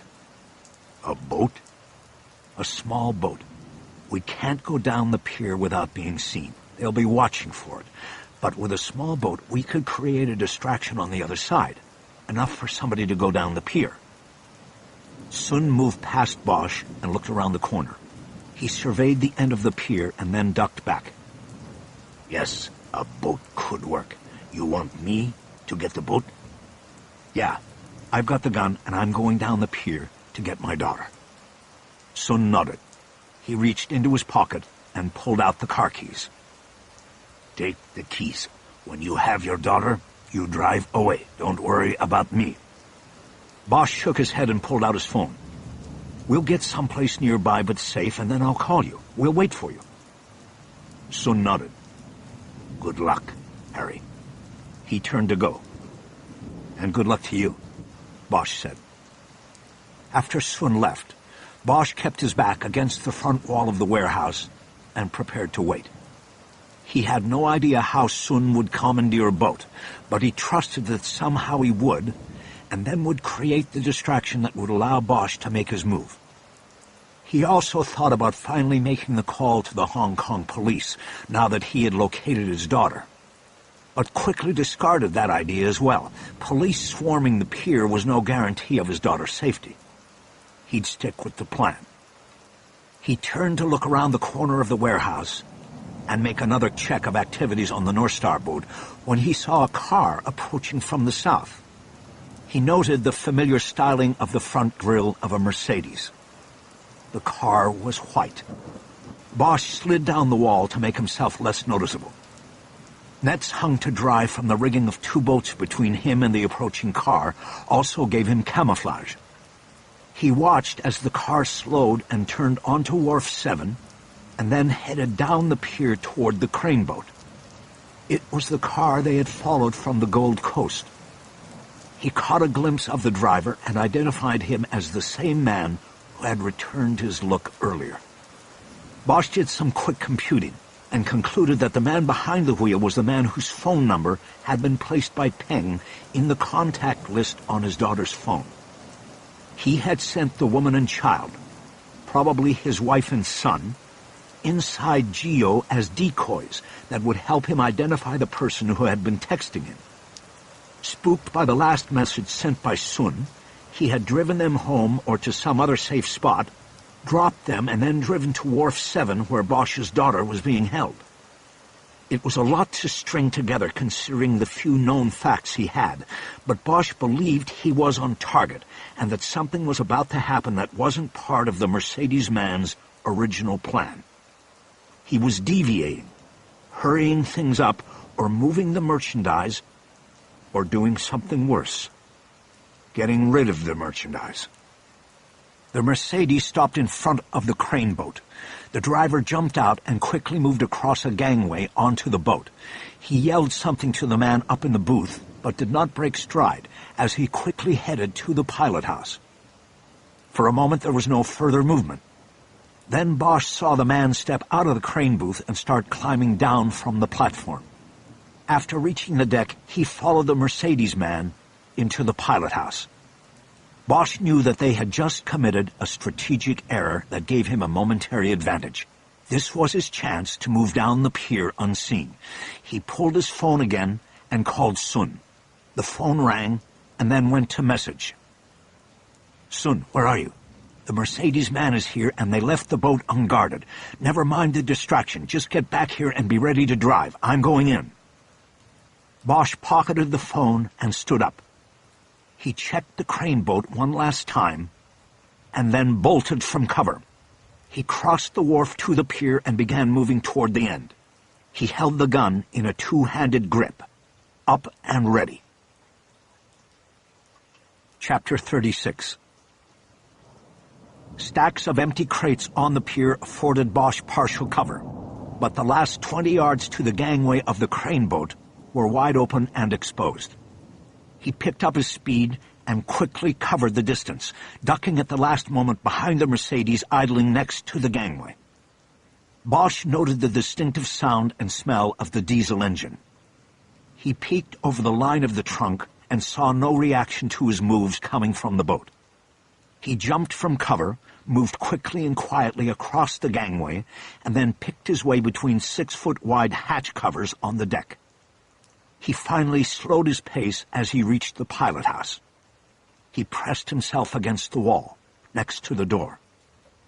Harry slowed his breathing and listened. He heard nothing over the sound of the throbbing engines other than the wind through the rigging of the boats on the pier. He turned to look in through a small square window in the door. He saw no one inside. He reached to the handle and quietly opened the door and entered. The room was the operations center of the boat. Besides the wheel, Bosch saw glowing dials, double radar screens, twin throttles, and a large gimbaled compass. Against the back wall of the room was a chart table next to a set of built-in bunks with curtains that could be pulled for privacy. On the floor on the forward left was an open hatch with a ladder leading down into the hull. Bosch moved over and crouched next to the opening.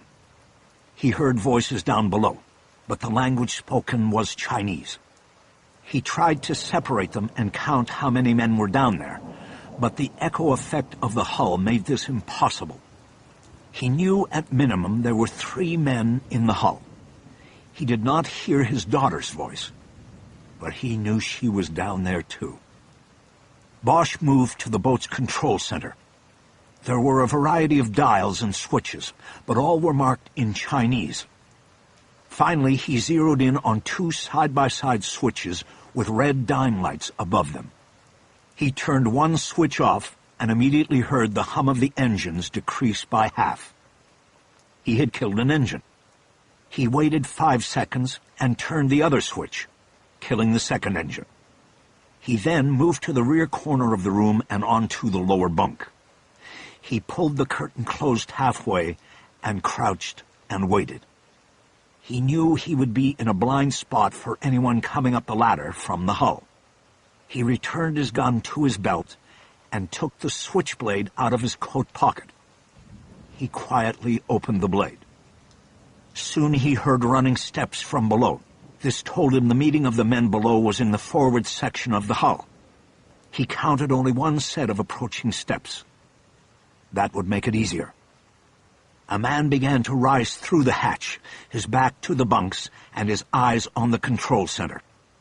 Without looking around, he moved quickly to the controls and looked for a reason for the double engine stall. He found nothing wrong and went through procedures to restart the engines. Bosch quietly crawled out of the bunk and moved toward him. The moment the second engine trundled to life, he put the point of the switchblade against the man's spine. Grabbing him by the back collar, Bosch pulled him back away from the control center and whispered in his ear, "Where's the girl?" The man said something in Chinese. "Tell me where the girl is." The man shook his head. "How many men are below?" The man said nothing, and Bosch roughly yanked him through the door onto the deck.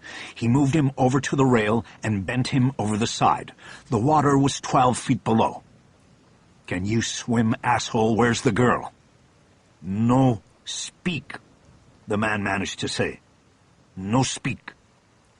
Keeping the man down over the rail, Bosch looked around for Sun, his translator, but didn't see him. Where the hell was he?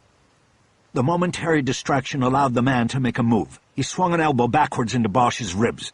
It was a direct impact, and Bosch was knocked back into the side wall of the pilot house.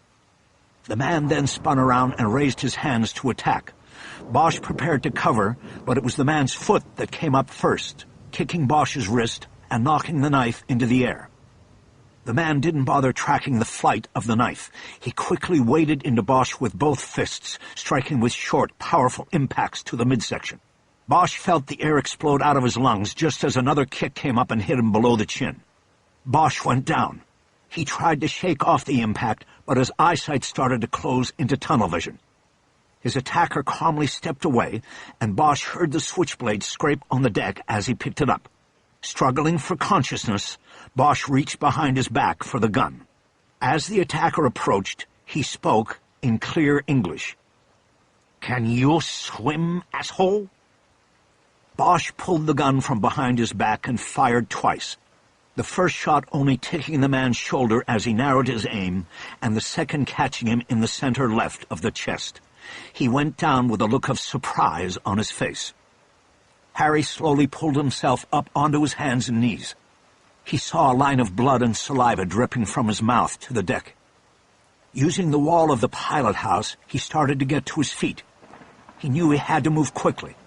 The gunshots would have been heard by the men in the boat.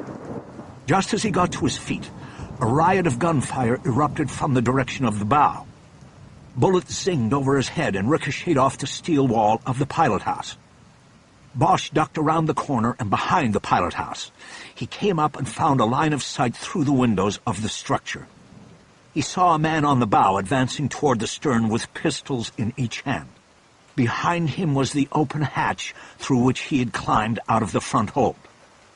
Bosch knew he had 6 rounds left and had to assume the approaching gunman had started with full clips. Ammunition-wise, Harry was outnumbered. He needed to go on the offensive and take the gunman out quickly and efficiently. He looked around for an idea and saw a row of rubber docking bumpers secured along the rear gunwale. He put the gun into his belt loop and then grabbed one of the bumpers out of its receptacle. He edged back to the rear window of the pilot house and looked through the structure again. The gunman had chosen the port side of the pilot house and was preparing to move to the stern. Bosch stepped back, raised the 3-foot-long bumper over his head with 2 hands, and hurled it high and over the top of the pilot house. While it was still in the air, he started moving down the starboard side, pulling his gun out as he moved. He got to the front of the pilot house just as the gunman was ducking away from the flying bumper. Bosch opened fire, hitting the man repeatedly until he went down on the deck without getting off a single shot. Bosch moved in and made sure the man was dead. He then threw his empty .45 over the side and picked up the dead man's weapons. 2 more Black Star semi-automatics. He stepped back into the pilot house. The room was still empty. Bosch knew at least 1 more man was below in the hold with his daughter. He popped the magazines on both guns and counted 11 bullets between the 2. He stuck them in his belt and took the ladder down like a fireman, locking his feet around the vertical bars and sliding into the hull. At the bottom he dropped and rolled, pulling his weapons and expecting to be fired upon. But no more bullets came his way. Bosch's eyes adjusted to the dim light, and he saw that he was in an empty bunk room that opened on a central passageway that ran the length of the hull. The only light came from the overhead hatch all the way down in the bow. Between Harry and that point were 6 compartment hatches, 3 on each side, going down the length of the passageway. The last hatch, down on the left, was standing wide open. Bosch got up and stuck one of the guns back in his belt so he would have a free hand. He started to move, the remaining gun up and ready. Each hatch had a 4-point locking system for storing and sealing the catch. Arrows stenciled on the rusting steel told Bosch which way to turn each handle to unlock and open the compartment.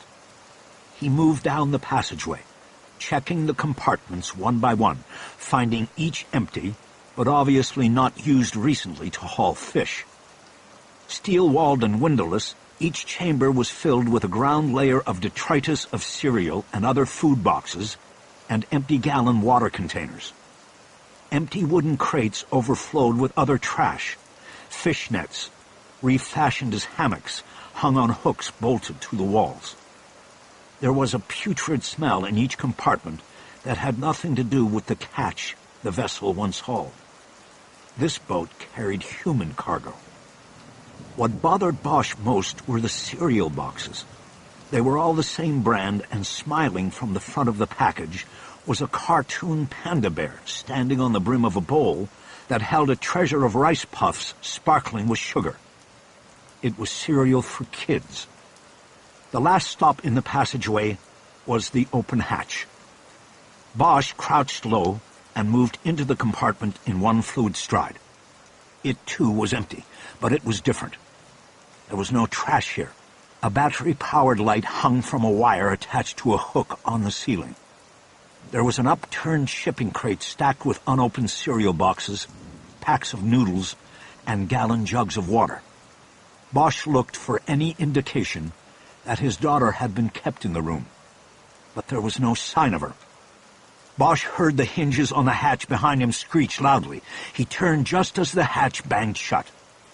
He saw the seal on the upper right corner turned into locked position, and immediately saw that the internal handles had been removed. He was being locked in.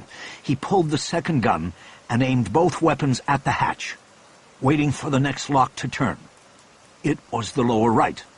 The moment the bolt started to turn, Bosch aimed and fired both guns into the door, the bullets piercing metal weakened by years of rust. He heard someone call out as if surprised or hurt. He then heard a banging sound out in the hallway, as a body hit the floor. Bosch moved to the hatch and tried to turn the bolt on the upper right lock with his hand. It was too small for his fingers to find purchase. In desperation, he stepped back a pace and then threw his shoulder into the door, hoping to snap the lock assembly. But it didn't budge, and he knew by the feel of the impact on his shoulder that the door would not give way. He was locked in. He moved back close to the hatch and tilted his head to listen. There was only the sound of the engines running now.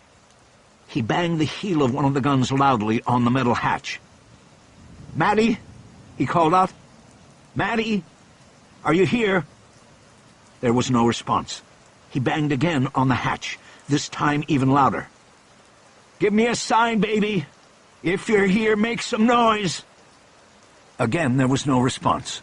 Bosch pulled his phone and opened it to call Sun. But he saw he had no signal. He tried the call anyway and got no response. He was in a metal-lined room and his cell phone was useless. Bosch turned and banged one more time on the door and called out his daughter's name. There was no response. Harry leaned his sweating forehead against the rusty hatch in defeat. He was stuck in the metal box and trapped with the realization that his daughter wasn't even on the boat. He had failed and had gotten what he deserved, what he had earned. A physical pain shot across his chest, matching the pain in his mind. Sharp, deep, and unrelenting. He started breathing heavily and turned his back against the hatch. He opened his collar another button and slid down the rusting metal until he was sitting with his knees up on the floor. He realized he was in a place as claustrophobic as the tunnels he had once inhabited. The battery on the overhead light was dying, and soon he would be left in darkness. Defeat and despair overtook him. He had failed his daughter, and he had failed himself. Chapter 37. Bosch suddenly looked up from his contemplation of failure. He had heard something. Above the drone of the engines, he'd heard a banging sound. Not from above. It had come from down in the hull. He jumped up and turned back to the hatch. He heard another banging sound and knew somebody was checking the compartments in the same way he had. He pounded on the hatch with the heels of both guns. He yelled above the clanging echo of steel on steel. "Sun Yi! Hey, down here! Somebody down here!" There was no response, but then the bolt of the upper right seal turned. The door was being unlocked. Bosch stepped back, wiped his face with his sleeves, and waited. The bottom left seal was turned next, and then the hatch door slowly began to open. Bosch raised the guns, unsure if he had anything left to fire. In the dim light of the passage, he saw Sun's face. Bosch moved forward and pushed the hatch all the way open. "Where the fuck you been?" "I was looking for a boat, and I called you. I told you to come back." Once he was in the passageway, Bosch saw the Mercedes man lying face down on the floor a few feet from the hatch. He quickly moved to him, hoping to find him still alive. Harry turned him over, rolling him into the slop of his own blood. He was dead. "Harry, where's Madeline?" Sun asked. "I don't know." Everybody's dead and I don't know. Unless one final plan began to work into Bosch's brain. One final chance. The white Mercedes, gleaming and new. The car would have all the extras, including a navigation system, and the first address in its stored data would be the Mercedes man's home. They would go there. They would go to the home of the Mercedes man, and Bosch would do what was necessary to find his daughter. If he had to hold a gun to the head of that bored little boy he had seen at Geo, he would do it, and the wife would tell. She would give Bosch back his daughter. Harry studied the body in front of him. He presumed he was looking at Dennis Ho, the man behind North Star. He patted the dead man's pockets, looking for car keys, but he found none, and just as quickly as his plan had formed, Bosch began to feel it disappear. Where were the keys? He needed that computer to tell him where to go and how to find his way. Harry, what is it? His keys. We need his keys, or we... He suddenly stopped. He realized he had missed something. When he had made his run on the pier and ducked for cover behind the white Mercedes, he had heard and smelled the car's diesel engine. The car had been left running. At the time, it meant little to Bosch because he was sure his daughter was on the crane boat. But now he knew different. Bosch stood up and started moving down the passageway toward the ladder, his mind racing far ahead of him. He heard Sun following behind him. There was only one reason why Dennis Ho would have left his car running. He intended to come back to it. Not with the girl, because she was not on the boat, but to get the girl once the storage compartment in the hull was ready and it was safe to transfer her. Bosch charged out of the pilot house and crossed the gangway to the pier. He ran to the driver's door of the white Mercedes and flung it open. He checked the back seat and found it empty. He then studied the dashboard, looking for a button that would open the trunk. Finding none, he turned the car off and grabbed the keys. Moving to the back of the car, he pushed the trunk button on the ignition key. The trunk lid lifted automatically. Bosch moved in, and there, lying on a blanket inside the compartment, was his daughter. She was blindfolded and gagged. Her arms were pinned to her body with several wrappings of duct tape. Her ankles were taped together as well. Bosch cried out at the sight of her. "Maddie!" He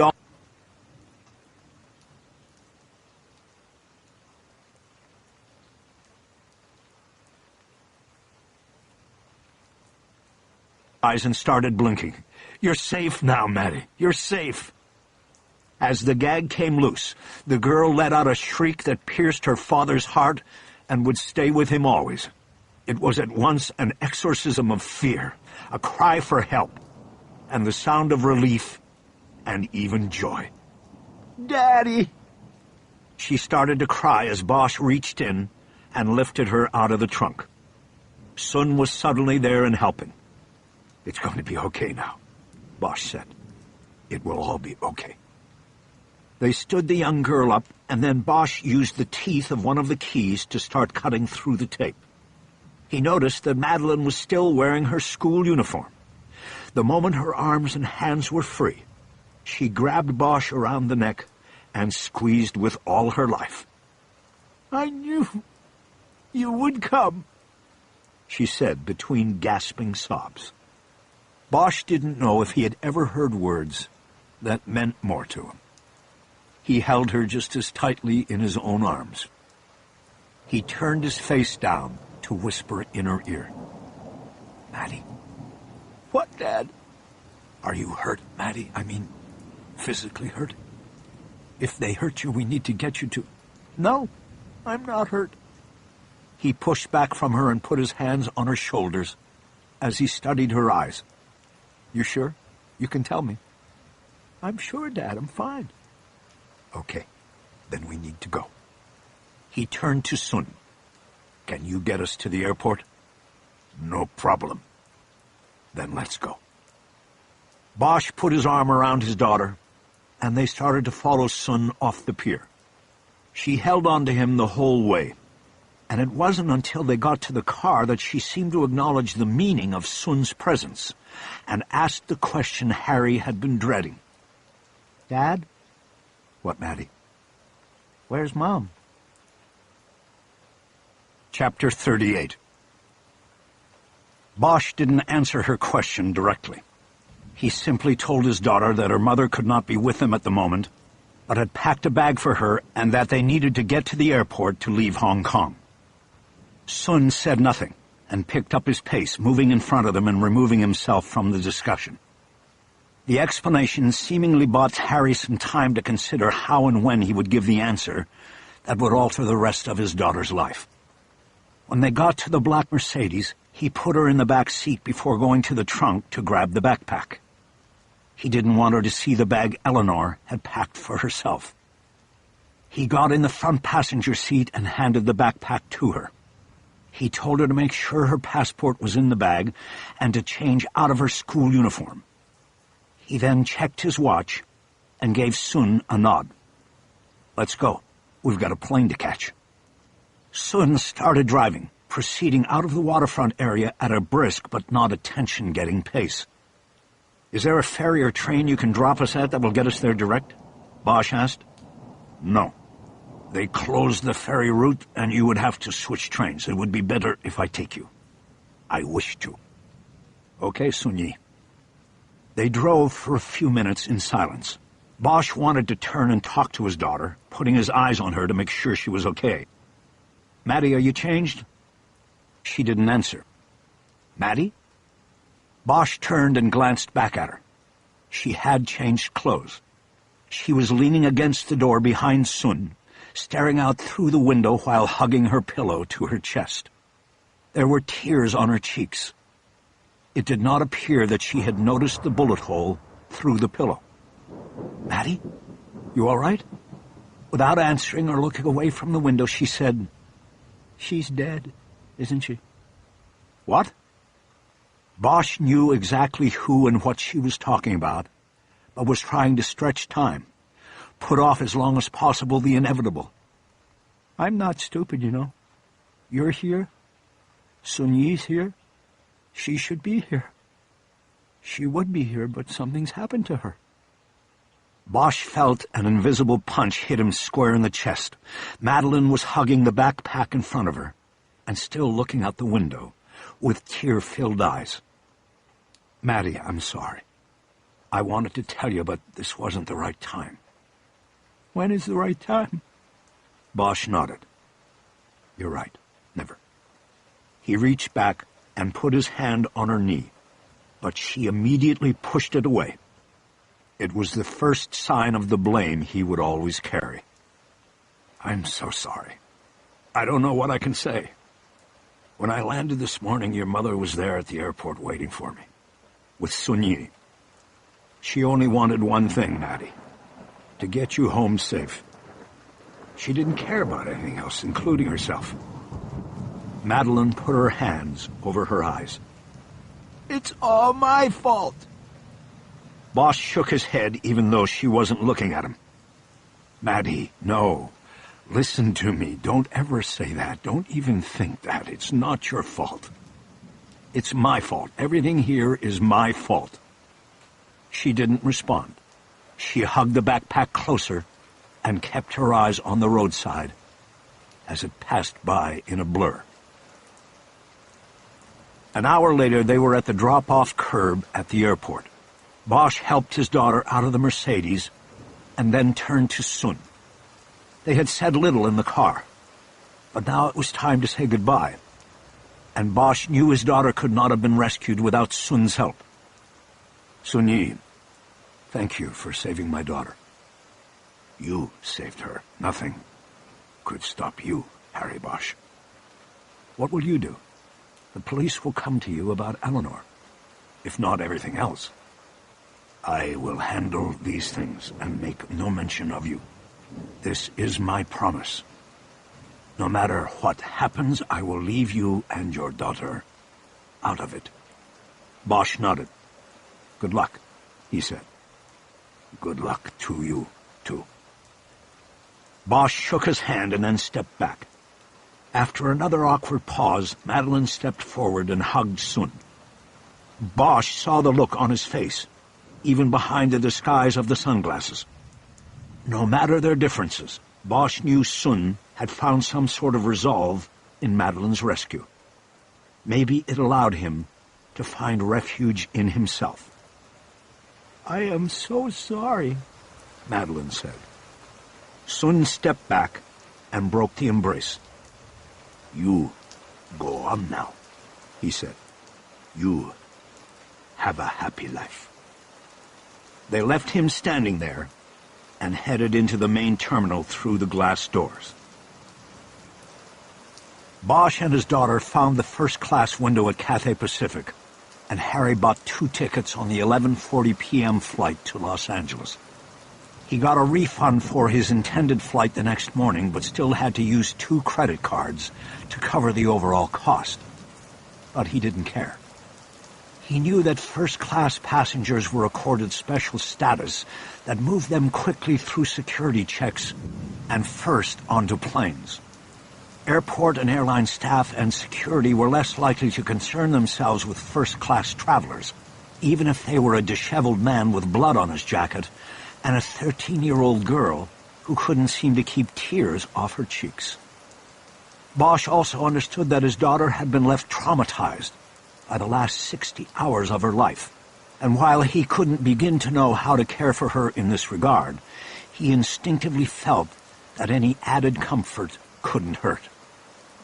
Noting Bosch's unkempt appearance, the woman behind the counter mentioned to him that the first-class waiting lounge offered showering facilities to travelers.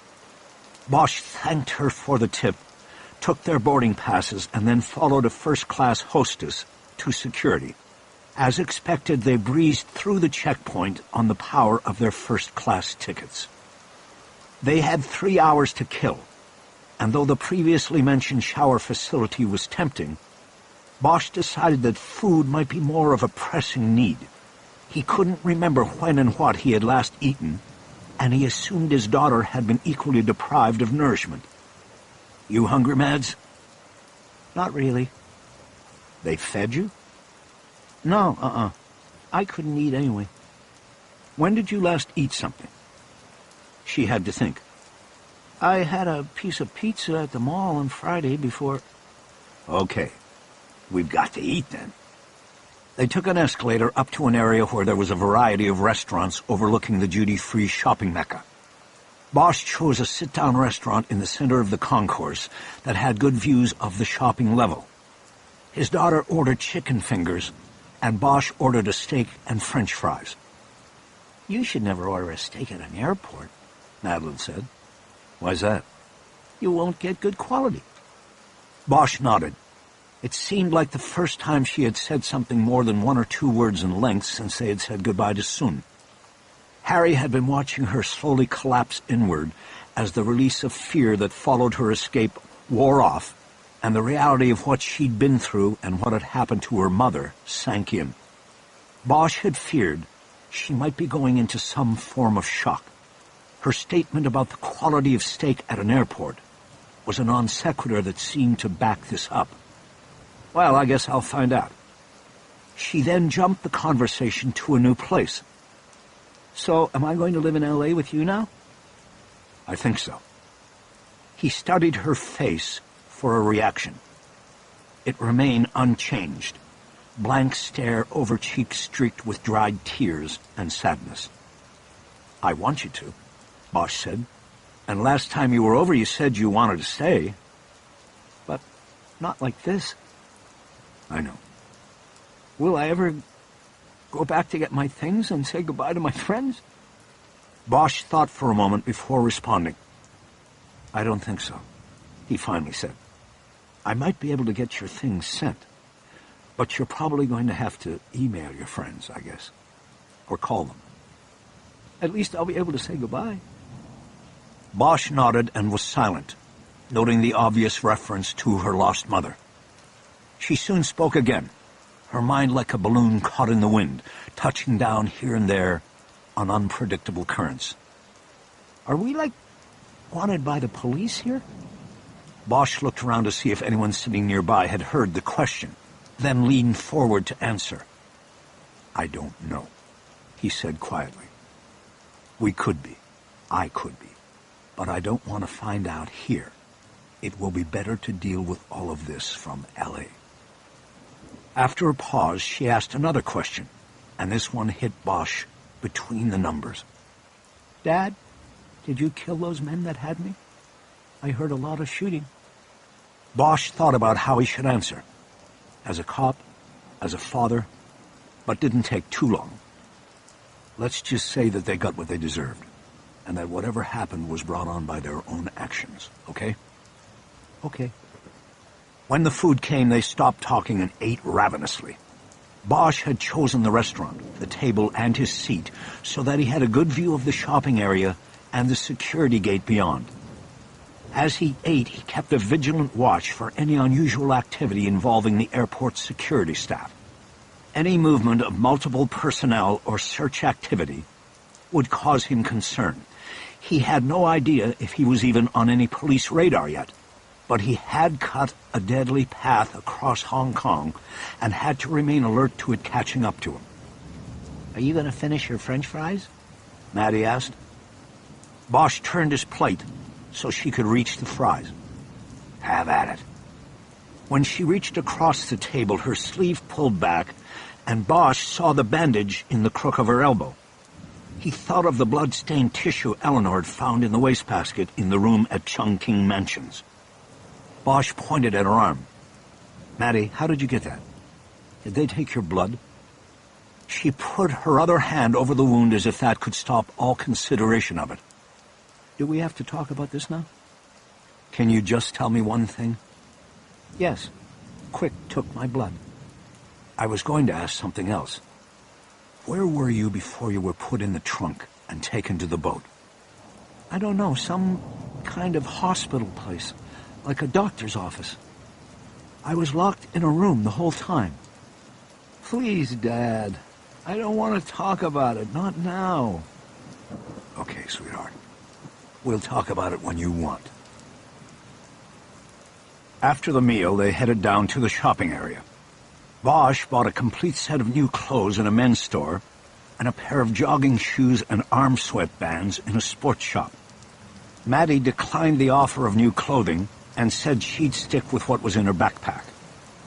Their next stop was a general store, and Maddie picked out a stuffed panda bear she said she wanted to use as a pillow and a book called The Lightning Thief. After the shopping, they headed to the airline's first-class lounge and signed up to use the his and her shower facilities. Despite a long day's buildup of blood, sweat, and grime, Bosch showered quickly because he didn't want to be separated from his daughter for very long. Before getting dressed, he checked the wound on his arm. It was clotted and beginning to scab over. He used the armbands he had just bought as a double bandage over the wound. Once he was dressed, he took the top off the trash can that was next to the sink in the shower room. He bundled his old clothes and shoes together and buried them under the paper towels and other debris in the can. He didn't want anyone to spot his belongings and retrieve them, especially the shoes in which he had trod across the bloody tiles in Tuen Mun. Feeling somewhat refreshed and ready for the long flight ahead, he stepped out and looked around for his daughter. He didn't see her anywhere in the lounge and went back to wait for her near the entrance to the women's shower room. After 15 minutes and no sign of Madeline, he started getting worried. He waited another 5 and then went to the reception desk and asked the woman behind the counter to send an employee into the shower room to check on his daughter. The woman said she would do it herself. Bosch followed and then waited when she went into the shower room. He heard the shower running when the door was opened. He then heard voices, and soon the woman from the front desk stepped out. "She's still in the shower, and she said everything is fine. She said she was going to be a while longer." "Okay, thanks." The woman went back to her position, and Bosch checked his watch. The boarding of their flight would not start for at least a half hour. There was time. He went back to the lounge and sat in a chair nearest to the hallway leading to the showers. He kept watch the whole time. He couldn't imagine where Madeline's thoughts were. He knew she needed help and that he was completely unequipped to provide it. His governing thought was to simply get her back to Los Angeles and to go from there. He already had in mind who he would call in to counsel Maddie once he got her there. Just as the boarding of their flight was announced in the lounge, Madeline came down the hallway, her dark hair slicked back and wet. She was wearing the same clothes she had changed into in the car, but had added a hooded sweatshirt. Somehow she was cold.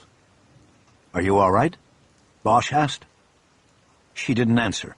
She just stopped in front of Bosch with her head down. "I know, stupid question," Harry said. "But are you ready to fly? They just called our flight. We need to go."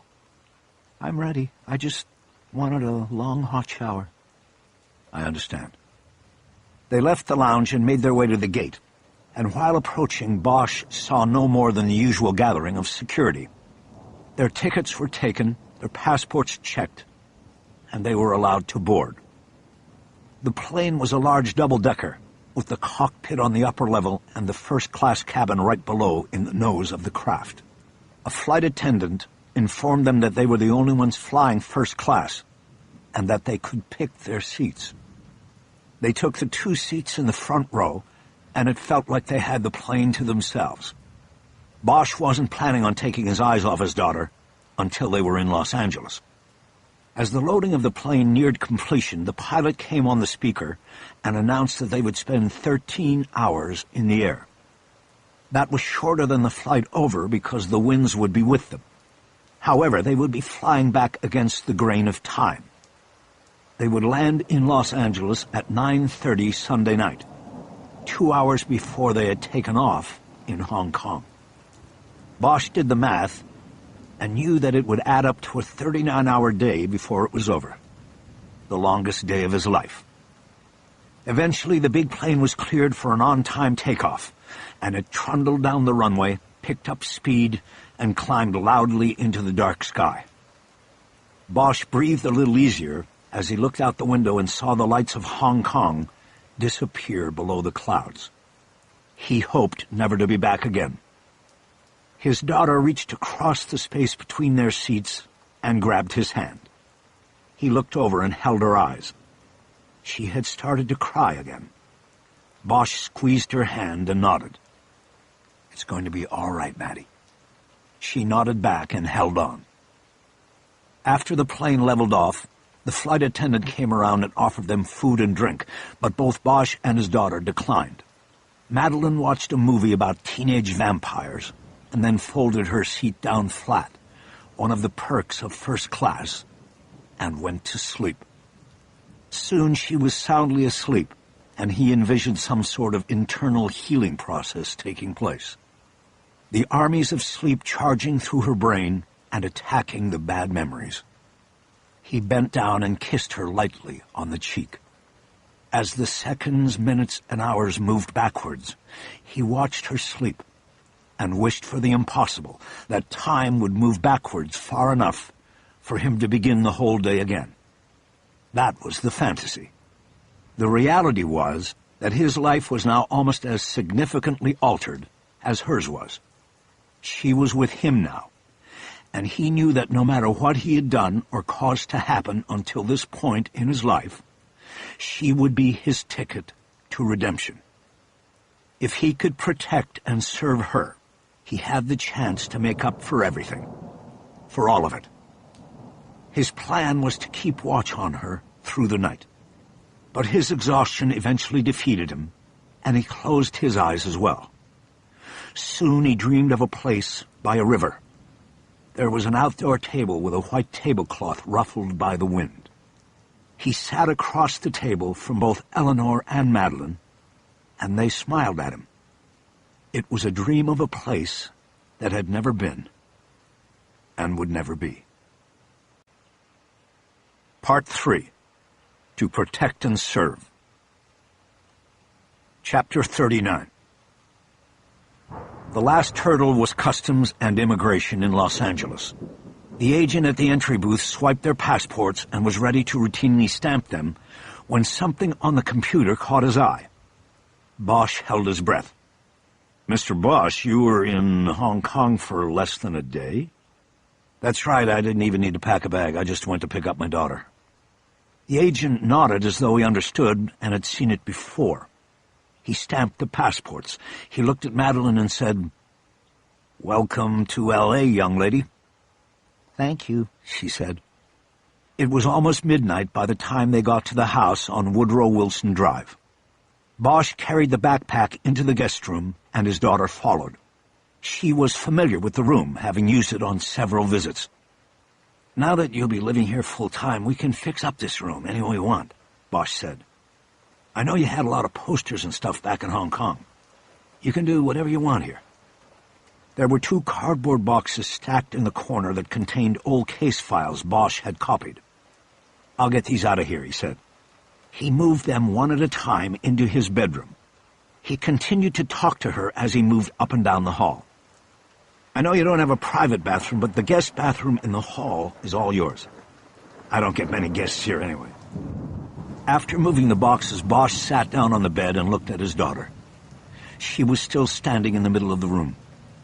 The look on her face cut Bosch deeply. He could see the reality of the situation hitting her. It didn't matter that she had repeatedly voiced a desire to live in L.A. She was now here permanently, and grasping it was a daunting task. Maddie, I just want to tell you something, he said. I've only had to be your father 2 or 3 weeks a year. That was easy. This is going to be hard. I am going to make mistakes, and I'm going to need you to be patient with me while I learn. But I promise you, I will do the best I can. Okay. Now, what can I get you? Are you hungry? Tired? What? No, I'm fine. I guess I shouldn't have slept so much on the plane. Doesn't matter. You needed the sleep right then. And sleep is always good. It heals. She nodded and looked awkwardly around the room. It was a basic guest room. A bed, bureau, and a table with a lamp. Tomorrow we'll get you a TV to put in here. One of those flat screens, and also a computer and a desk. We'll need to go shopping for a lot of things. I think I need a new cell phone. Quick took mine. Yeah, we'll get you a new phone, too. I have your memory card from the old one, so you won't lose your contacts. She looked over at him, and he realized he had made a mistake. You have the card? Did you get it from Quick? Was his sister there? Bosch held his hands up in a calming gesture and shook his head. I never met Quick or his sister. I found your phone, but it was broken. All I got was the memory card. She tried to save me. She found out that Quick was going to sell me and tried to stop it. But he kicked her out of the car. Bosch waited for her to say more, but that was it. He wanted to ask her many questions about the brother and sister and everything else. But his role as father overtook his role as cop. Now wasn't the right time. He had to get her calmed and situated. There would be time later to be a cop, to ask about Quick and he, and to tell her what had happened to them. He studied her face, and she seemed to be drained of emotion. She still looked tired, even after all the sleep on the plane. Everything's going to be okay, Maddie. I promise. She nodded. Do you think I can just be alone for a little while in here? Sure you can. It's your room. I think I should make some calls anyway. He got up and headed to the door. He hesitated as he was closing it behind him and looked back at her. You'll tell me if you need anything, right? Yes, Dad. Thanks. He closed the door and went out to the living room. He pulled his phone and called David Chu. It's Bosch. Sorry to call so late. No problem. How's it going over there? I'm back in L.A. You're back? What about your daughter? She's safe. What's the status on Chang?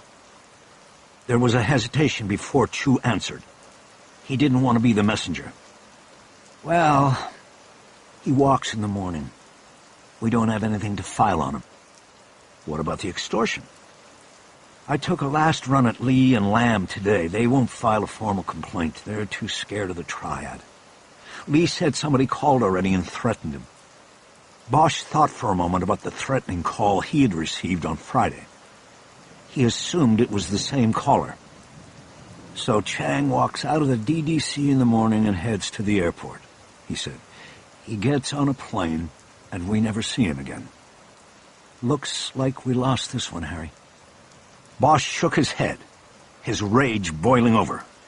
God damn those motherfuckers! Bosch realized his daughter might be able to hear him. He opened one of the living room sliders and stepped out onto the rear deck. The sound from the freeway traffic down in the pass would help camouflage his conversation. "They were going to sell my kid," he said, "for her organs." "God," Chu said. "I thought they were just trying to intimidate you." "Yeah, well, they took her blood, and she must have matched somebody with a lot of money because the plan changed." "Well, they could have tested her blood to make sure she was clean before they—" He stopped, realizing the alternate scenario wasn't comforting. He changed directions. "Is she back here with you, Harry?" "I told you, she's safe." Bosch knew that Chu would read his indirect answer as a lack of trust, but what was new? He couldn't help it after the day he'd had. He tried to change the subject. "When was the last time you talked to Ferris or Gandil?" "I haven't talked to your partner since Friday. I talked to the lieutenant a couple hours ago. He wanted to know where things stood as well. He's pretty pissed off about it, too." It was almost midnight on a Sunday, and yet the freeway down below was packed, all 10 lanes across. The air was crisp and cool, a welcome change from Hong Kong. "Who's supposed to tell the DA's office to kick him loose?" Bosch asked. "I was going to call over there in the morning, unless you want to." "I'm not sure I'll be there in the morning. Why don't you handle it? But wait until 10 to make the call." "Sure, but why 10? "It will give me time to get over there and say goodbye to Mr. Chang." "Harry, don't do something you'll regret." Bosch briefly considered the last 3 days.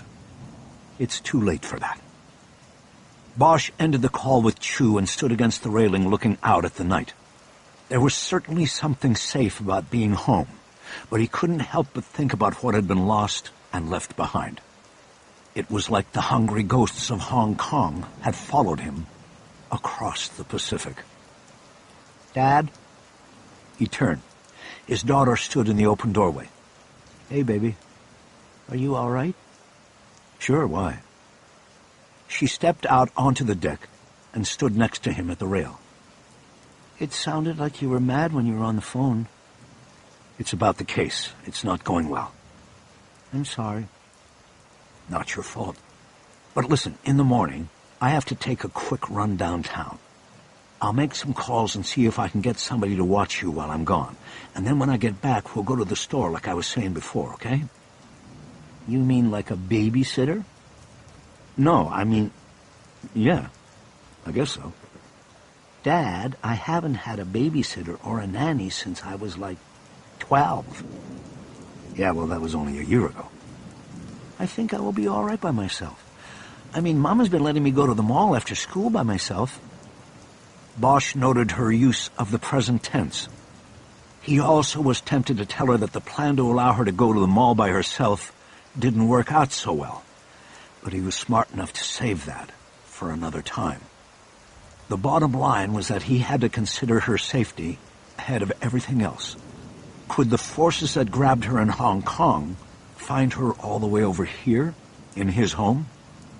It seemed unlikely, but even if there was a small percentage chance, he couldn't risk leaving her alone. The problem with that was he didn't really know who he could call in. He wasn't plugged into the neighborhood.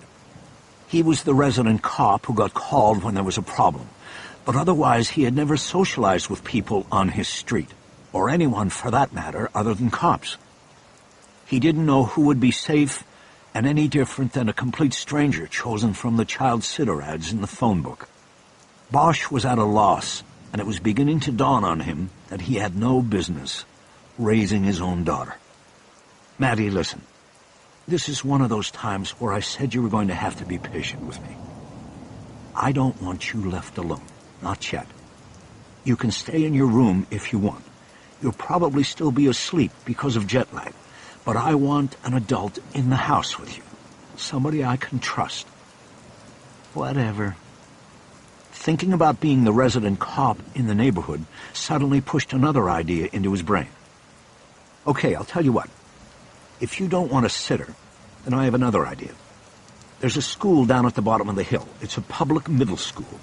I think classes started last week because I saw all the cars on my way to work. I don't know if it's where you'll end up going or if we'll try to get into a private school, but I could take you down there and you could look around and check it out. Maybe sit in a class or two and see what you think while I go downtown. How would that be? I know the assistant principal and I trust her. She'll take care of you. His daughter hooked a strand of hair behind her ear and stared out at the view for a few moments before answering. I guess that would be okay. Okay, good. Then we'll do that. I'll call in the morning and set it up. Problem solved, Bosch thought. Dad? What, baby? I heard what you said on the phone. He froze. I'm sorry. I will try not to use that kind of language anymore, and never around you. No, I don't mean that. I mean when you were out here. About what you said about them selling me for my organs. Is that true? I don't know, darling. I don't know what their exact plan was. Quick took my blood. He said he was going to send it to you. You know, so you could run DNA and know that I was really kidnapped. Bosch nodded. Yeah, well, he was lying to you. The video he sent was enough to convince me. The blood wasn't necessary. He was lying to you, Mad. He betrayed you and he got what he deserved. She immediately turned toward him, and Bosch realized he had slipped again. What do you mean? What happened to him? Bosch didn't want to go down the slippery slope of lying to his daughter. He also knew that his daughter obviously cared about Quick's sister, if not for Quick himself. She probably still didn't understand the depth of his betrayal. He's dead. Her breath caught in her throat, and she brought her hands to her mouth. Did you? No, Maddie, I didn't do it. I found him dead at the same time I found your phone. I guess you somehow liked him, so I'm sorry. But he betrayed you, baby. And I have to tell you, I might have done the same thing to him if I had found him alive. Let's go in now. Bosch turned from the railing. What about he? Bosch stopped and looked back at her. I don't know about he. He moved to the door and went inside. There, he had lied to her for the first time. It was to save her from some grief. But it didn't matter. He could already feel that he was beginning to slide down the slope.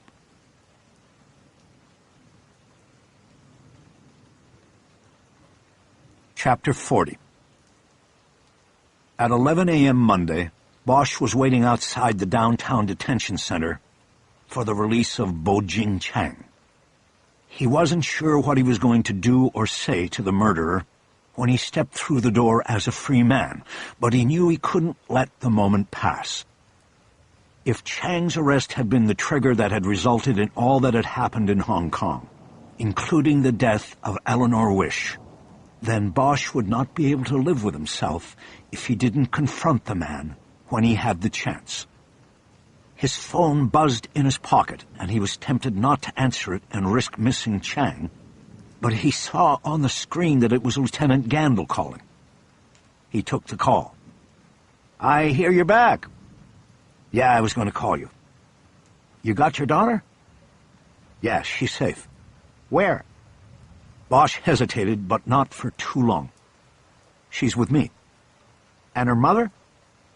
She's still in Hong Kong. How's that going to work?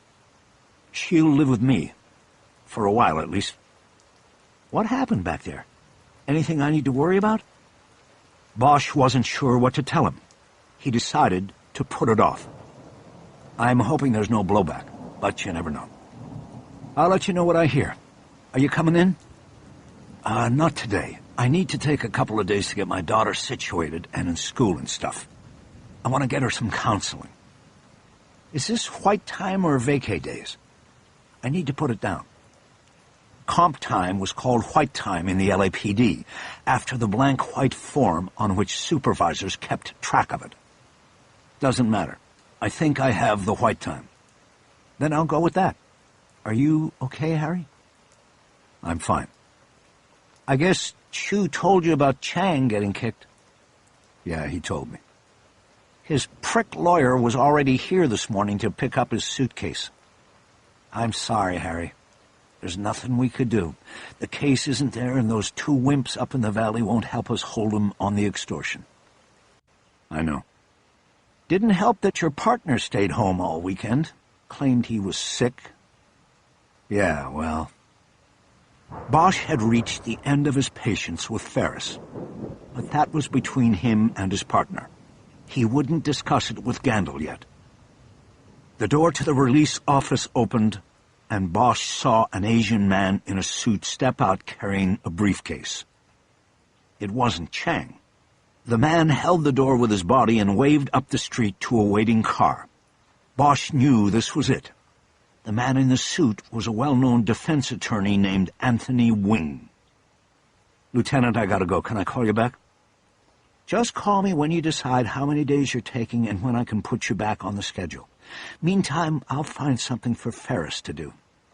Something inside. I'll talk to you later. Bosch closed the phone just as a black Cadillac Escalade cruised up, and Bo-Jing Chang stepped through the jail's release door. Bosch stepped into the path between him and the SUV. Wing then stepped between Bosch and Chang. "Excuse me, Detective," Wing said. "You are impeding my client's path." "Is that what I'm doing? Impeding? What about him impeding John Lee's life?" Bosch saw Chang smirk and shake his head behind Wing. He heard a car door slam behind him, and Wing's attention moved over Harry's shoulder. "Make sure you get this," he commanded. Bosch looked behind him and saw that a man with a video camera had gotten out of the big SUV. The lens of the camera was pointed at Bosch. "What is this?" "Detective, if you touch or harass Mr. Chang in any way, it will be documented and offered to the media." Bosch turned back to Wing and Chang. Chang's smirk had turned into a satisfied smile. "You think this is over, Chang? I don't care where you go. This isn't over. You and your people made it personal, asshole. And I don't forget that." "Detective, step aside," Wing said, clearly playing to the camera. "Mr. Chang is leaving because he's innocent of the charges you tried to concoct against him. He is returning to Hong Kong because of LAPD harassment. Because of you, he is unable to continue enjoying the life he has known here for several years." Bosch stepped out of their way and let them pass to the car. "You are full of shit, Wing. Take your camera and shove it up your ass." Chang got into the back seat of the Escalade first. Then Wing signaled the cameraman to get into the front seat. "We have your threat on film now, Detective," Wing said. "Remember that." Wing got in next to Chang and closed the door. Bosch stood there and watched the big SUV glide off, probably taking Chang directly to the airport to complete his legal escape. When Bosch got back to the school, he went to the assistant principal's office to check in. Sue Bambara had agreed that morning to allow Madeline to audit 8th grade classes and see if she liked the school. When he stepped in, Bambara asked him to sit down and then proceeded to tell him that his daughter was still in class and assimilating quite well. Bosch was surprised. She had been in L.A. a little more than 12 hours after losing her mother and spending a harrowing weekend in captivity. Bosch had expected the drop-off at the school to be disastrous. Bosch already knew Bambara. A couple of years earlier, a neighbor who had a child attending the school asked him to speak to the kids' class about police work and crime. Bambara was a bright, hands-on administrator who had interviewed Bosch at length before allowing him to address any students. Bosch had rarely been grilled so thoroughly by defense attorneys in court. She had taken a hard line on the quality of police work in the city, but her arguments were well thought out and articulated. Bosch respected her. "Class ends in 10 minutes, Bambara said. "I'll take you to her then. There is something I would like to talk to you about first, Detective Bosch." Bosch sat down in front of her desk. I told you last time. Call me Harry. What is it you want to talk about? Well, your daughter's quite a storyteller. She was overheard during the mid-morning break telling other students that she just moved here from Hong Kong because her mother was murdered and she got kidnapped. My concern is that she's self-aggrandizing in order to... It's true. All of it. What do you mean? She was abducted, and her mother was killed, trying to rescue her. Oh, dear God. When did this happen? Bosch regretted not telling Bambro the whole story when they had talked that morning. He had simply told her that his daughter was going to be living with him and wanted to check the school out. Over the weekend, he answered. We arrived from Hong Kong last night. Bambro looked like she had taken a punch. Over the weekend? Are you telling me the truth? Of course I am. She's been through a lot. I know it might be too soon to put her in school, but this morning I had an appointment I couldn't avoid. I'll take her home now, and if she wants to come back in a few days, I'll let you know. Well, what about counseling? What about a physical examination? I'm working on all of that. Don't be afraid to get her help. Children like to talk about things. It's just that sometimes it's not to their parents. I have found that children have an innate ability to know what they need in order to heal themselves and survive. Without her mother, and with you being new at full-time parenting, Madeline may need an outside party to talk to. Bosch nodded at the end of the lecture. She'll get whatever she needs. What would I need to do if she wants to go to school here?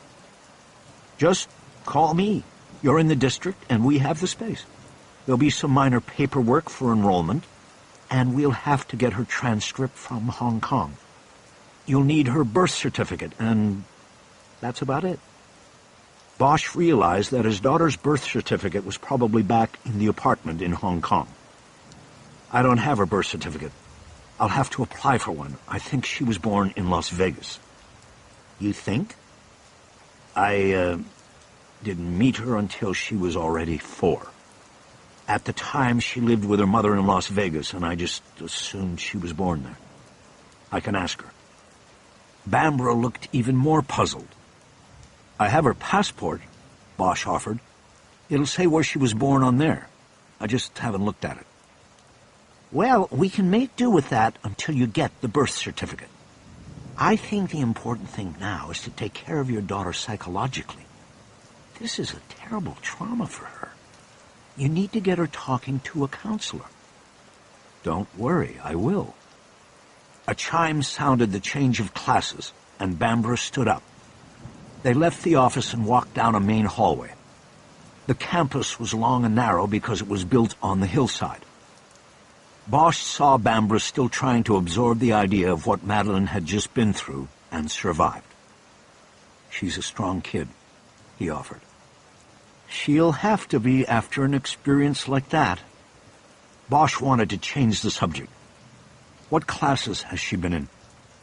She started in math and then had a short break before social studies. They then went to lunch, and now she's just finished Spanish. She was learning Chinese in Hong Kong. I'm sure this is just one of the many difficult changes she'll be going through. Like I said, she's tough. I think she'll make it. Bambro turned and smiled as she walked. Like her father, I assume. Her mother was tougher. Children were crowding the hallway as they changed classes. Bambro saw Bosch's daughter before he did. Madeline, she called. Bosch waved. Maddie had been walking with 2 girls and somehow seemed to be already making friends. She said goodbye to them and rushed over. Hi, Dad. Hey, how'd you like it? It was all right, I guess. Her voice was reserved, and Bosch didn't know if that was because the assistant principal was standing right there with them. How was Spanish? Bambro asked. I was kind of lost. I heard you were learning Chinese. It's a much more difficult language than Spanish. I think you'd pick up Spanish very quickly here. I guess. Bosch decided to save her from the small talk. Well, are you ready, Mad? We're going to go shopping today, remember? Sure, I'm ready. Bosch looked at Bambara and nodded. Thank you for doing this, and I'll be in touch. His daughter chimed in with her own thanks, and they left the school. Once they got in the car, Bosch started up the hill to their house. So now that we're alone, what did you really think, Matt? It was okay. It's just not the same, you know? Yeah, I know. We can look at some private schools. There's a few nearby on the valley side. I don't want to be a valley girl, Dad. I kind of doubt you'll ever be a valley girl. It's not about where you go to school anyway. I think that school will be fine, she said after some thought. I met some girls there and they were pretty nice. You sure? I think so. Can I start tomorrow? Bosch looked over at her and then back at the curving road. That's sort of fast, isn't it? You just got here last night. I know, but what am I supposed to do? Sit up in that house and cry all day? No, but I thought if we took things kind of slow, it might... I don't want to fall behind. School started last week. Bosch thought for a few moments about what Bambara said about kids knowing what they need to heal. He decided to trust his daughter's instincts.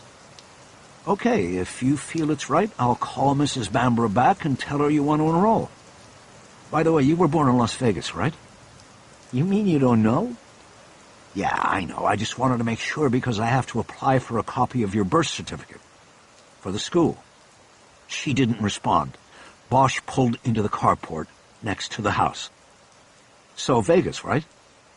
Yes, you really didn't know, did you? God. Before he could work up a response, Bosch was saved by his phone. It buzzed and he pulled it out. Without looking at the screen, he told his daughter he had to take it. It was Ignacio Ferris. Harry, I hear you're back and your daughter's safe. He sure was late getting the news. Bosch unlocked the kitchen door and held it open for his daughter. Yeah, we're good. You're taking off for a few days? That's the plan. What are you working on? Oh, just a few things. Writing up some summaries on John Lee. What for? That one's over. We blew it. I know, but we need to keep the file complete. And I need to file the search warrant returns with the court. That's sort of why I'm calling. You bugged out Friday without leaving any notes on what you found on the searches of the phone and the suitcase. I already wrote up a car search. Yeah, well, I didn't find anything. That's one reason why we didn't have a case to file, remember? Bosch threw his keys on the dining room table and watched his daughter go down the hall to her room. He felt a growing annoyance with Ferris.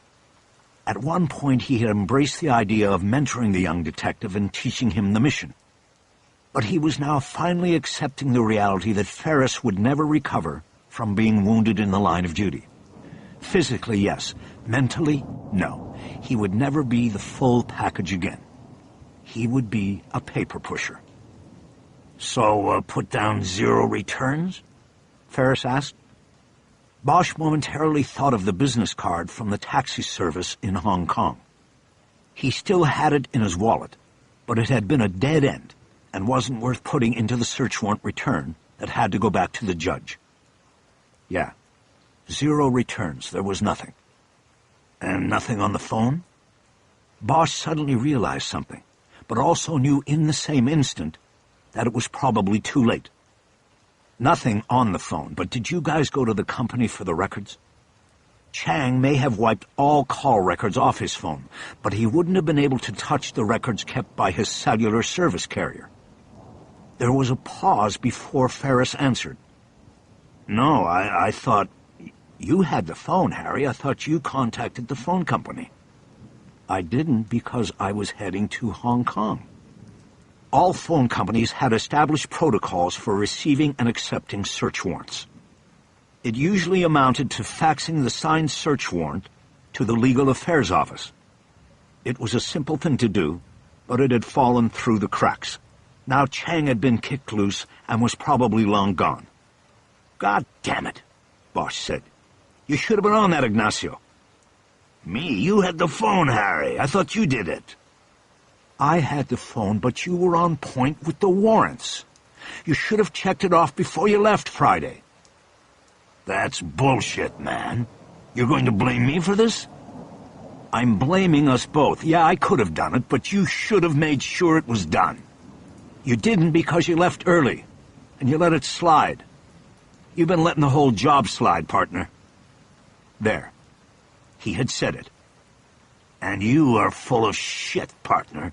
You mean because I'm not like you, losing my family to the job and then risking my family to the job that I'm letting it slide? You don't know what you're talking about. Bosch was stunned silent by the verbal shot. Ferris had hit him right in the spot where he had been living for the last 72 hours. Finally, he shook it off and came back. "Ignacio," he said calmly, "I don't know when I will be back into the squad this week, but when I get there, we're gonna talk." "Fine. I'll be here." "Of course you will. You're always in the squad. I'll see you then." Bosch closed the phone before Ferris could protest his final shot. Bosch was sure Gandil would back him when he asked for a new partner. He went back into the kitchen to grab a beer and take the edge off of the conversation. He opened the refrigerator and started to reach in, but stopped. It was too early, and he was going to be driving his daughter around the valley shopping for the rest of the afternoon. He closed the refrigerator and walked down the hallway. The door to his daughter's room was closed. "Maddie, you ready to go?" "I'm changing. I'll be out in a minute." It had been a clip, don't bother me tone. Bosch wasn't sure what to make of it. The plan was to go to the phone store first, and then to get clothing and furniture and a new computer. He was going to get his daughter whatever she wanted, and she knew it. Yet she was being short with him, and he wasn't sure why. One day on the job as a full-time father, and he already felt like he was lost at sea. Chapter 41. The next morning, Bosch and his daughter set to work assembling some of the purchases of the day before.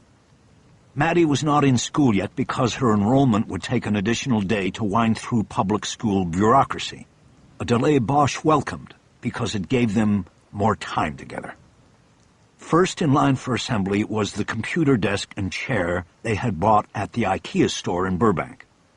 They had gone on a 4-hour shopping spree, accumulating school supplies, clothes, electronics, and furniture, completely filling Bosch's car and leaving him with a feeling of guilt that was new to him. He knew that buying his daughter everything she pointed at or asked for was a form of trying to buy her happiness, and the forgiveness that would hopefully come with it. He had moved the coffee table out of the way and spread the parts of the prefabricated desk out on the floor of the living room. The instructions said it could be completely assembled with only one tool, a small Allen wrench that came with it. Harry and Madeline sat cross-legged on the floor, trying to understand the assembly map. "It looks like you start by attaching the side panels to the desktop," Madeline said. "You sure?" "Yes. See, everything that is marked 1 is part of the first step." "I thought that just meant you have one each of those parts." "No, because there are 2 side panels and they're marked 1. I think it means step 1. Oh. A phone rang and they looked at each other. Madeline had gotten a new phone the day before, and it was once again a match to her father's. The trouble was she had not selected an individual ringtone, so both phones sounded the same. She had gotten a series of calls through the morning from friends in Hong Kong she had sent messages to saying she had moved to Los Angeles. "I think that's you," she said. "I left mine in my room." Bosch slowly climbed to his feet, his knees aching after being rescued from his cross-legged position. He made it over to the dining room table to grab the phone before the caller hung up. "Harry, it's Dr. Hinoyos. How are you?" "Plugging away, Doc. Thanks for the call back." Bosch opened the slider and stepped out onto the deck, closing the door behind him. "I'm sorry I didn't get back until today," Hinoyos said. "Mondays are always brutal here. What's up?" Hinoyos ran the department's behavioral science section, the unit that offered psychiatric services to the rank and file. Bosch had known her almost 15 years, since she had been a frontline counselor assigned to evaluate him after he'd had a physical altercation with his supervisor at Hollywood Division. Bosch kept his voice low. I wanted to ask if you would do something for me as a favor. Depends on what it is. I want you to talk to my daughter. Your daughter? Last you talked to me about her, she lived with her mother in Vegas. They moved. She's been living in Hong Kong for the last 6 years. Now she's with me. Her mother's dead. There was a pause before Hinoyos responded. Bosch got a call waiting beep in his ear, but ignored the second call and waited her out. Harry, you know that we see police officers only here, not their families. I can give you a referral for a child practitioner. I don't want a child shrink. I've got the yellow pages here if I want that. That's where the favor comes in. I want her to talk to you. You know me, I know you. Like that. But, Harry, it doesn't work like that here. She got abducted over there in Hong Kong, and her mother got killed trying to get her back. The kids got baggage, Doc. Oh, my God. How long ago did this happen? Last weekend. Oh, Harry. Yeah, not good. She needs to talk to somebody besides me. I want it to be you, Doctor. Another pause, and again Bosch let it play out. There wasn't much sense in pushing it with Hinoyos. Bosch knew that from first-hand experience. I guess I could meet her off campus. Has she asked to talk to anyone? She didn't ask, but I told her I wanted her to. She didn't object. I think she'll like you. When could you meet with her? Bosch was pushing it, he knew. But it was for a good cause. Well, I have some time today, Hinoyos said. I could meet her after lunch. What is her name? Madeline. What time? Could she meet me at 1? No problem. Should I bring her there, or will that be a problem? I think it will be fine. I won't record it as an official session. Bosch's phone beeped again. This time he pulled it away from his ear to check the caller ID. It was Lieutenant Gandil. Okay, Doc. Bosch replied, thank you for this. It will be good to see you, too. Maybe you and I should have a conversation. I know your ex-wife still meant a lot to you. Let's take care of my daughter first. Then we can worry about me. I'll drop her with you and then get out of the way. Maybe walk over to Philippe's or something. See you then, Harry. He hung up and checked to see if Gandil had left a message. There was none. He headed back inside and saw that his daughter had already assembled the main structure of the desk. Wow, girl, you know what you're doing. It's pretty easy. Didn't seem that way to me. He had just gotten back down on the floor when the landline started to ring from the kitchen. He got up and hustled to get it. It was an old wall-mounted phone with no caller ID screen. Bosch, where are you? It was Lieutenant Gandil. I'm at home. I told you I was taking a few days. I know that, but I need you to come in and bring your daughter. Bosch was looking down into the empty sink. My daughter? Why, Lieutenant? Because there are 2 guys from the Hong Kong Police Department sitting in Captain Dodd's office, and they want to talk to you. You didn't tell me that your ex-wife is dead, Harry. You didn't tell me about all the dead bodies they say you left in your wake over there. Bosch paused as he considered his options. Tell them I'll see them at 1:30, he finally said. Gandil's response was sharp. 1:30? What do you need 3 hours for? Get down here now. I can't, Lieutenant. I'll see them at 1:30. Bosch hung the phone up and then pulled his cell from his pocket. He had known that the Hong Kong cops would eventually come, and he had already had a plan for what to do. The first call he made was to Sun Yi. He knew it was late in Hong Kong, but he couldn't wait. The phone rang 8 times and then went to message. It's Bosch. Call me when you get this. Bosch hung up and stared at his phone for a long moment. He was concerned. It was 1:30 in the morning in Hong Kong, not a time when he would have expected Sun Yi to be away from his phone. Unless it wasn't by his choice. He next scrolled through the contact list on his phone and found a number he had not used in at least a year. He called the number now, and this time got an immediate answer. "Mickey Haller." "It's Bosch." "Harry, I think I need a lawyer." There was a pause. "Okay, when?" "Right now." Chapter 42. Gandil came charging out of his office the moment he saw Bosch enter the squad room. "Bosch, I told you to get here forthwith. Why haven't you been answering your—" He stopped when he saw who entered behind Bosch. Mickey Haller was a well-known defense attorney. There wouldn't be a detective in the RHD who wouldn't know him on sight. "This is your lawyer?" Gandil said with disgust. "I told you to bring your daughter, not your lawyer."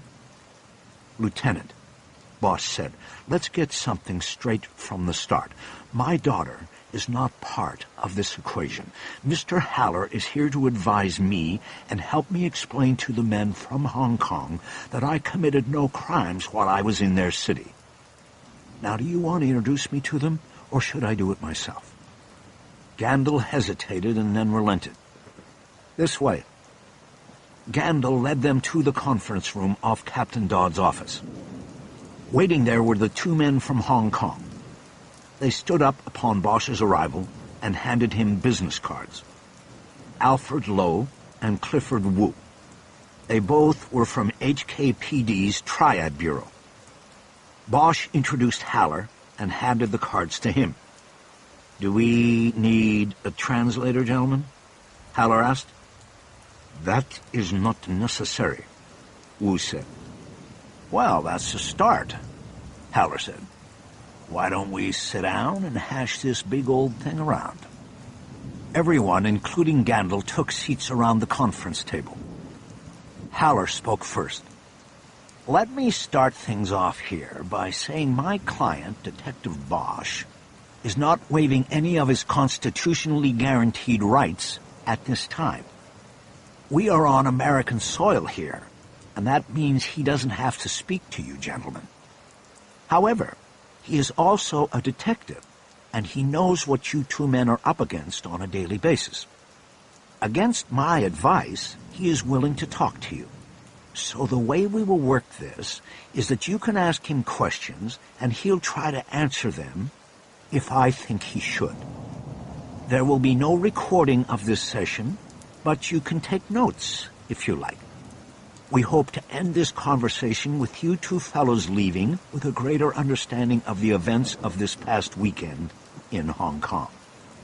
But one thing that is for certain is that you will not be leaving with Detective Bosch.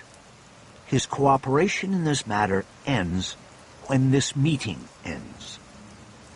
Haller punctuated his opening salvo with a smile. Before coming into the PAB, Bosch had met with Haller for nearly an hour in the back of Haller's Lincoln Town Car.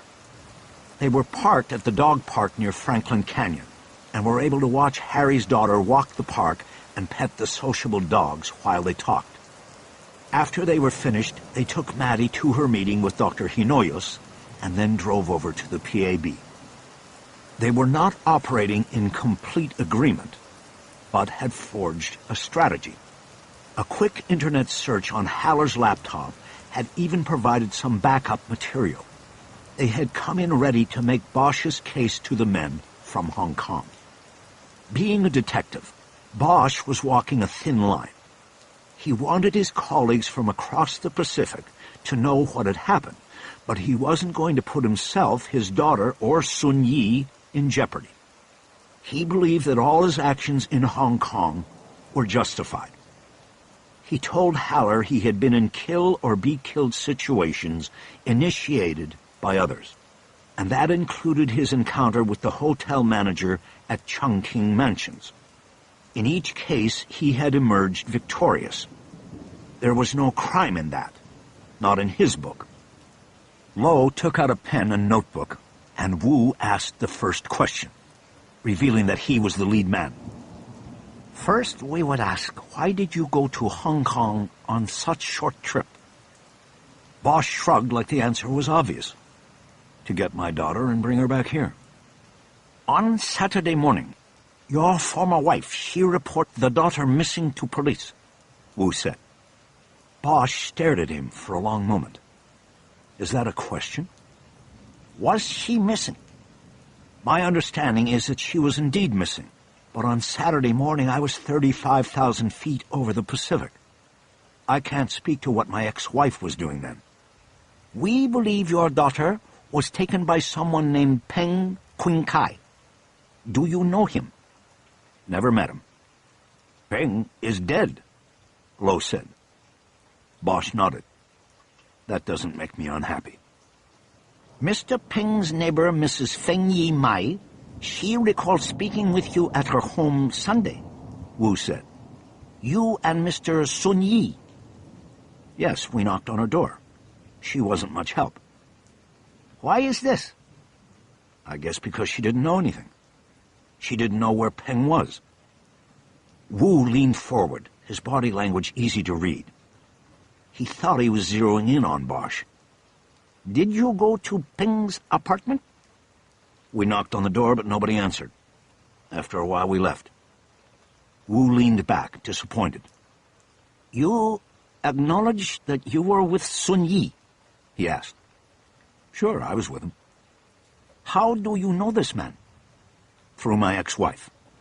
They met me at the airport Sunday morning and informed me that they were looking for my daughter because the police department there did not believe she had been abducted. Bosch studied the two men for a moment before continuing.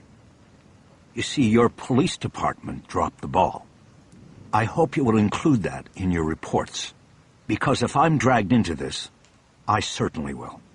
I'll call every newspaper in Hong Kong, doesn't matter what language, and tell them my story. The plan was to use the threat of international embarrassment to the HKPD to make the detectives move cautiously.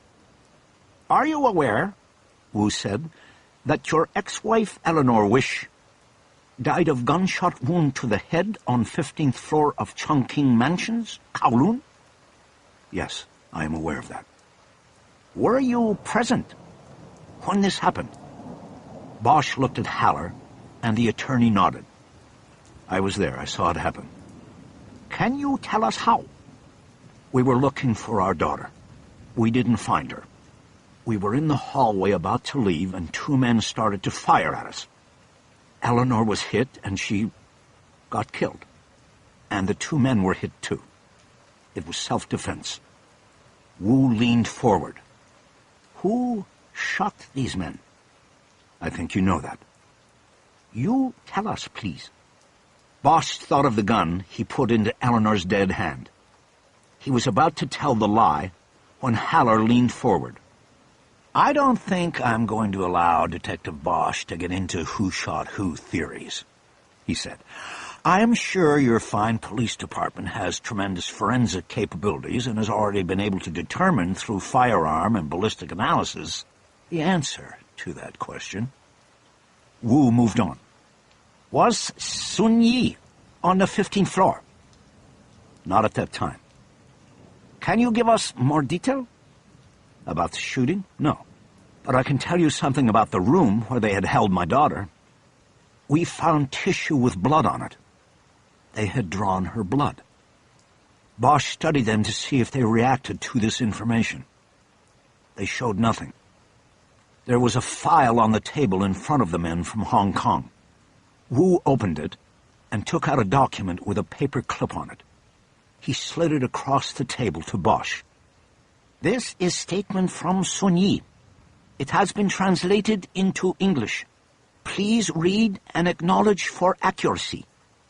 Haller leaned in next to Bosch, and they read the two-page document together. Bosch immediately recognized it as a prop. It was their investigative theory disguised as a statement from Sun. About half of it was correct.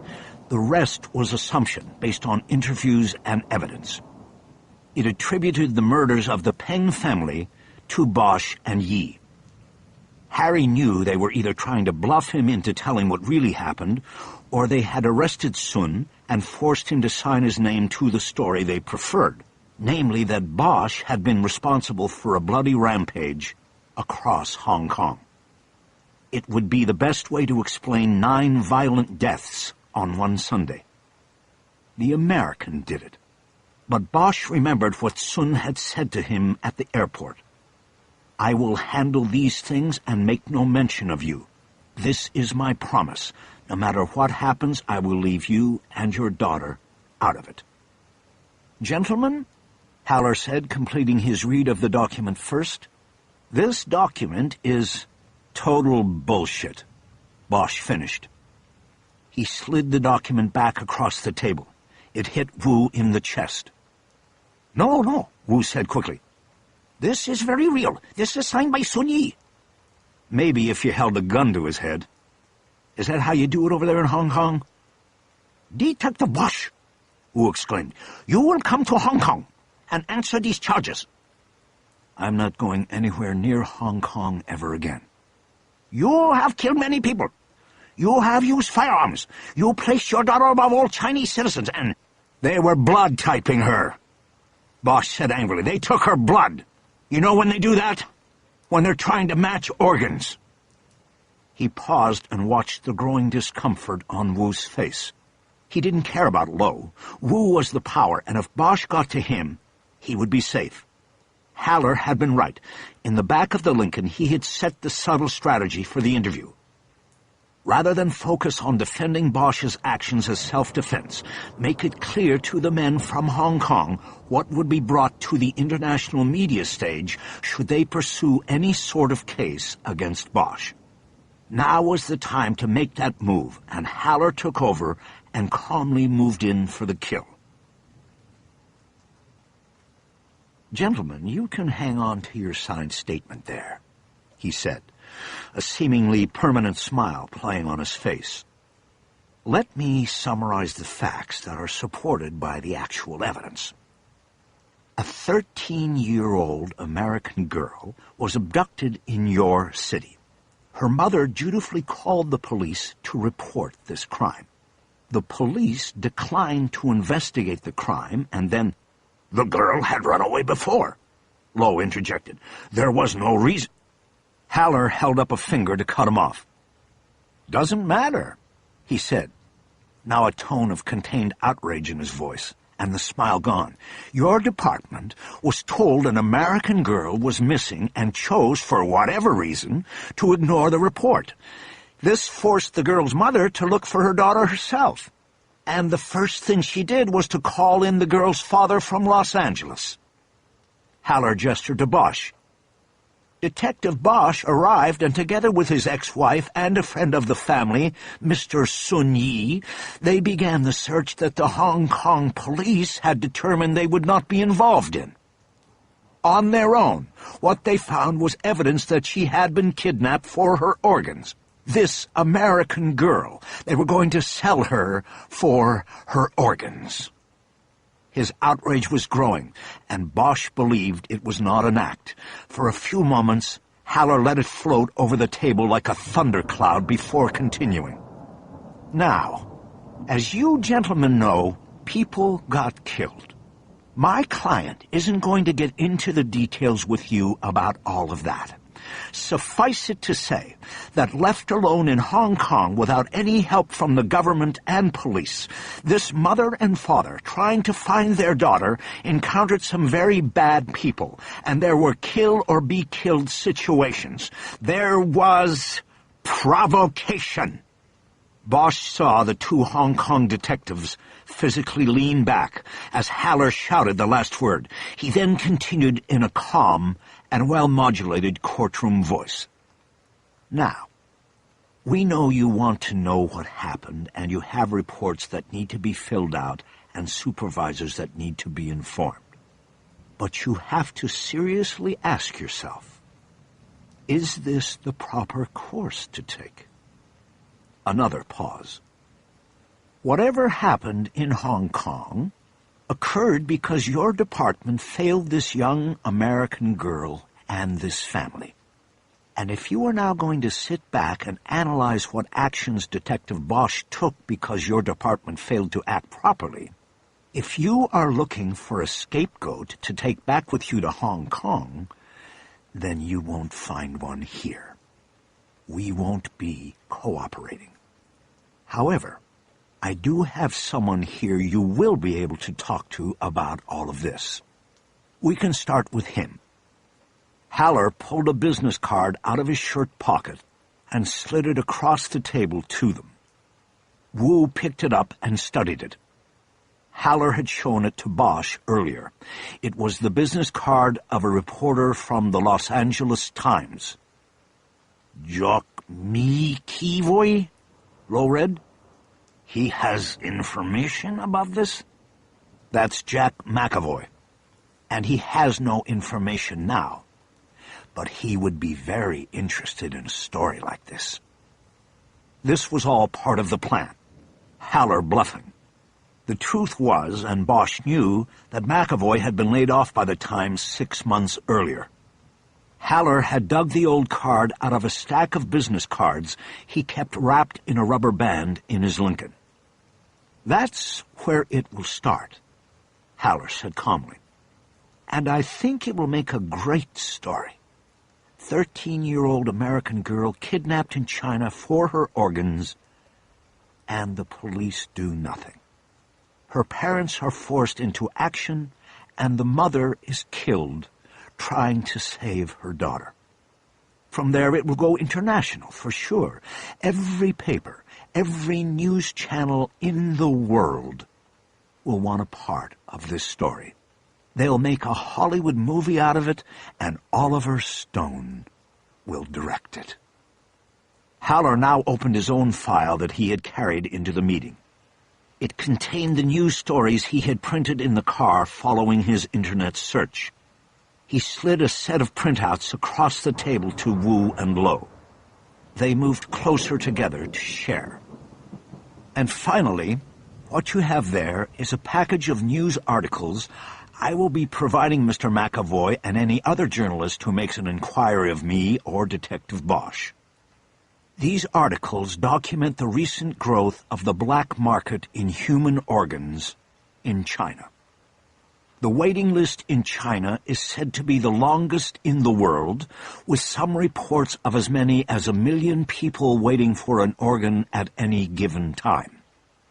Doesn't help that a few years back, and under pressure from the rest of the world, the Chinese government banned the harvesting of organs from executed prisoners. That only heightened the demand and value of human organs on the black market.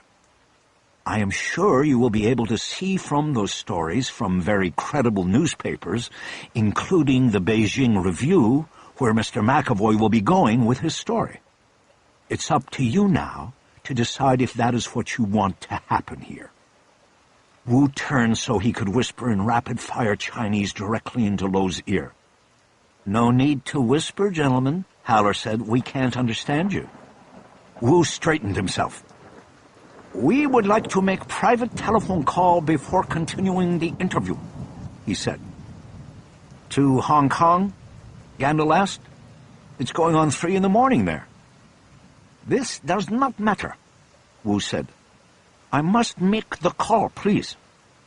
Gandil stood up. "You can use my office. You'll have privacy." "Thank you, Lieutenant." The Hong Kong investigator stood up to go. "One last thing, gentlemen," Haller said. They looked at him with "What now?" written on their faces. "I just want you and whoever it is you are calling to know that we are also very concerned about the disposition of Sun Yi in this matter. We want you to know that we'll be getting in touch with Mr. Sun, and if we can't reach him, or we learn that he has encountered any sort of impediment to his personal freedom, then we plan to bring that issue up before the court of public opinion as well." Haller smiled and paused before continuing. "It's a package deal, gentlemen. Tell your people that." Haller nodded. keeping the smile going the whole time, his demeanor contradicting the obvious threat. Wu and Lo nodded that they understood the message and followed Gandil out of the room. "What do you think?" Bosch asked Haller when they were alone. "Are we in the clear?" "Yeah, I think so," Haller said. "I think this thing just ended. What happens in Hong Kong stays in Hong Kong." Chapter 43. Bosch decided not to wait in the conference room for the Hong Kong detectives to return. He remained bothered by the verbal altercation he'd had with his partner the day before, and went into the squad room to try to find Ferris. But Ferris was gone, and Bosch wondered if he had intentionally gone to lunch early in order to avoid further confrontation. Harry stepped into his own cubicle to check the desk for inter-office envelopes and other messages. There were none, but he saw a blinking red light on his phone. He had a message. He was still getting used to the practice of having to check his phone line for messages. In the squad room at Parker Center, things were antiquated, and there was no personal voicemail. All messages went to a central line, which the squad secretary monitored. She then wrote out message slips that went into mailboxes or were left on desks.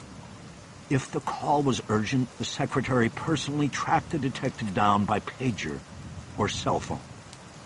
Bosch sat down and typed his code into the phone. He had 5 messages. The first 3 were routine calls about other cases. He made a few notes on a desk pad and erased the messages. The 4th had been left the night before by Detective Wu of the HKPD.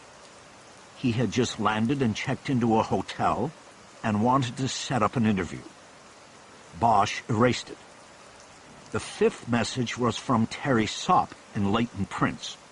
It had been left at 9:15 that morning, just about the time Bosch was opening the flat box that contained his daughter's new computer desk. "Harry, we did the electrostatic enhancement test on the casing you gave me. We pulled a print off it, and everybody around here is pretty excited. We got a match on the DOJ computer, too. So give me a call as soon as you get this." As he called Leighton's, Bosch looked up over the wall of his cubicle and saw Gandil escorting the 2 HKPD detectives back to the conference room. He waved his arm at Bosch, signaling him to come back as well. Bosch held up a finger, signaling that he needed a minute. "Leighton's. Let me speak to Terry, please." He waited another 10 seconds, excitement growing.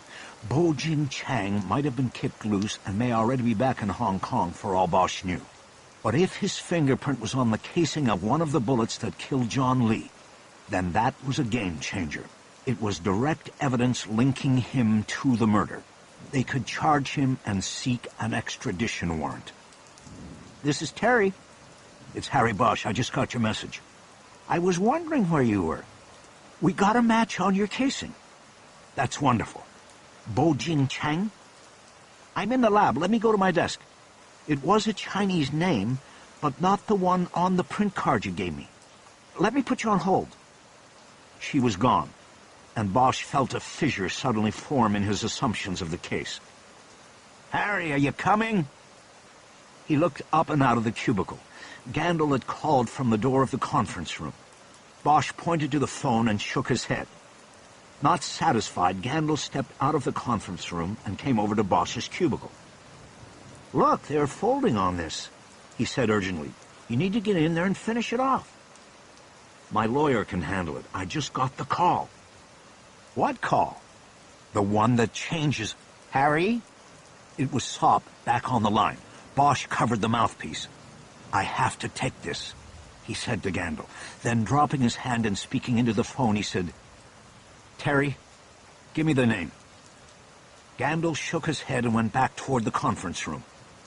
"Okay, it's not the name you mentioned. It's Henry Lau, L-A-U. DOB is 9982. What's he in the computer for?" "He was pulled over on a deuce 2 years ago in Venice." "That's all he's got?" "Yeah. Other than that, he's clean." What about an address? The address on his DL is 18 Quarterdeck in Venice, Unit 11. Bosch copied the information into his pocket notebook. Okay, and this print you pulled, it's solid, right? No doubt, Harry. It came up glowing like Christmas. This technology is amazing. It's going to change things. And they want to use this as the test case for California? I wouldn't jump the gun on that just yet. My supervisor wants to first see how this plays in your case. You know, whether this guy is your shooter and what other evidence there is. We're looking for a case where the technology is an integral piece in the prosecution. Well, you'll know it when I know it, Terry. Thanks for this. We're going to move on it right now. Good luck, Harry. Bosch hung up. He first looked over the cubicle wall at the conference room. The blinds were down, but open. He could see Haller gesturing toward the two men from Hong Kong. Bosch checked his partner's cubicle once more, but it was still empty. He made a decision and picked up the phone again. David Chu was in the AGU office and took Bosch's call. Harry updated him on the latest piece of information to come out of latent prints and told him to run Henry Lau's name through the triad files. In the meantime, Bosch said, he was heading over to pick Chu up. Where are we going? Chu asked. To go find this guy. Bosch hung up and headed to the conference room, not to take part in whatever was being discussed, but to inform Gandil of what appeared to be a major breakthrough in the case. When he opened the door, Gandil put his it's-about-time look on his face. Bosch signaled him to step out again. Harry, these men still have questions for you, Gandil said. They'll have to wait. We've caught a break on the Lee case, and I need to move on it, now. Gandil got up and started toward the door. Harry, I think I can handle this, Haller said from his seat. But there's one question you need to answer. Bosch looked at him, and Haller nodded, meaning the remaining question was a safe one. What? Do you want your ex-wife's body transported to Los Angeles? The question gave Bosch pause. The immediate answer was yes, but the hesitation was in measuring the consequences for his daughter. Yes, he finally said. Send her to me. He let Gandil step out and then closed the door. What happened? Gandil asked. Chu was waiting out front of the AGU building when Bosch pulled up. He was holding a briefcase, which made Bosch think that he had found some information on Henry Lau. He hopped in and Bosch took off. We're starting in Venice? Chu asked. That's right. What did you find on Lau? Nothing. Bosch looked over at him. Nothing? As far as we know, he's clean. I could not find his name anywhere in our intelligence files. I also talked to some people and made some calls. Nothing. By the way, I did print out his DL photo. He leaned down and opened his briefcase and pulled out the color printout of Lau's driver's license photo. He handed it to Bosch, who stole quick glances of it as he drove. They got on the Broadway entrance to the 101 and took it up to the 110. The freeways were congested downtown. Lau had smiled at the camera. He had a fresh face and a stylish cut to his hair. It was hard to connect the face with triad work, particularly the cold-blooded murder of a liquor store owner. The address in Venice didn't fit well either. I also checked with ATF. Henry Lau is the registered owner of a 9mm Glock Model 19. Not only did he load it, he owns it. When did he buy it? 6 years ago, the day after he turned 21. To Bosch, that meant they were getting warm. Lau owned the right gun, and his purchase of the weapon as soon as he was of legal age indicated he most likely had a long-term desire to acquire a weapon. That made him a traveler in the world Bosch knew. His connection to John Lee and Bo-Jing Chang would become apparent once they had him in custody and started taking apart his life. They connected to the 10 and headed west toward the Pacific. Bosch's phone buzzed, and he answered without looking, expecting the caller to be Haller with news about the meeting with the Hong Kong detectives being over. "Harry, it's Dr. Hinoyos. We're waiting for you." Bosch had forgotten. For more than 30 years, he had simply moved with an investigation when it was time to move. He had never had to think about anybody else. "Oh, Doctor, I'm sorry, I'm on my way to pick up a suspect." "What do you mean?"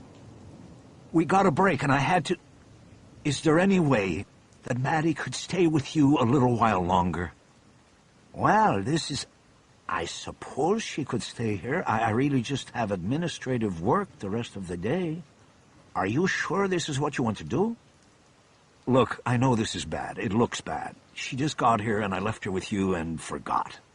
But this case is the reason she's here. I have to ride it out. I'm going to grab this guy if he's home and come back downtown. I'll call you then. I'll come get her then." "Okay, Harry. I could use the extra time with her. You and I are also going to need to find time to talk. About Maddie and then about you." "Okay, we will.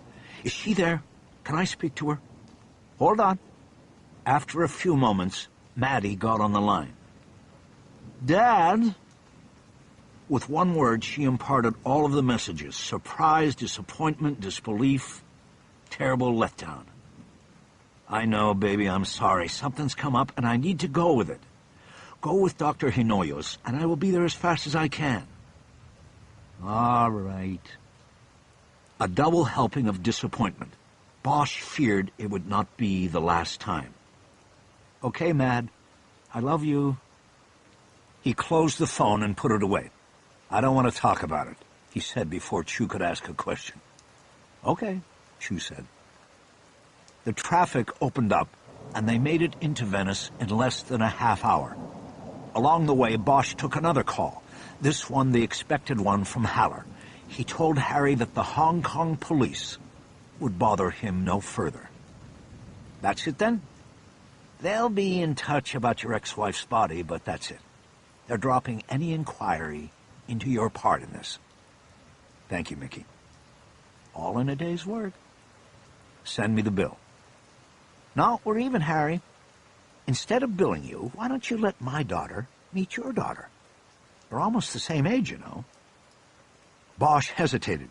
He knew that Haller was asking for more than a visit between the two girls. Haller was Bosch's half-brother, though they had never met as adults until they crossed paths on a case just a year before. Hooking up the daughters meant hooking up the fathers, and Bosch wasn't sure he was ready for that. "When the time is right, we'll do it," he said. "Right now, she's supposed to start school tomorrow, and I've got to get her settled in here." "Sounds good. You be safe, Harry."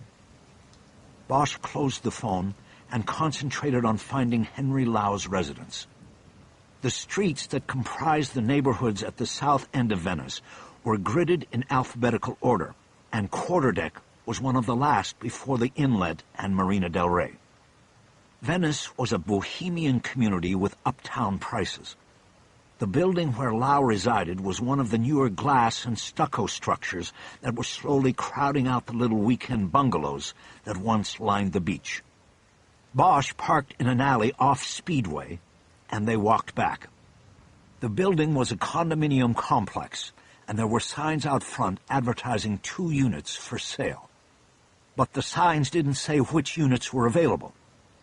They entered through a glass door and stood in a small vestibule, with an inner security door and a button panel for calling up to individual units. Bosch didn't like the idea of pushing the button for Unit 11. If Lau knew police were at the building entrance, he could escape through any fire exit in the building. "What's the plan?" Chu said.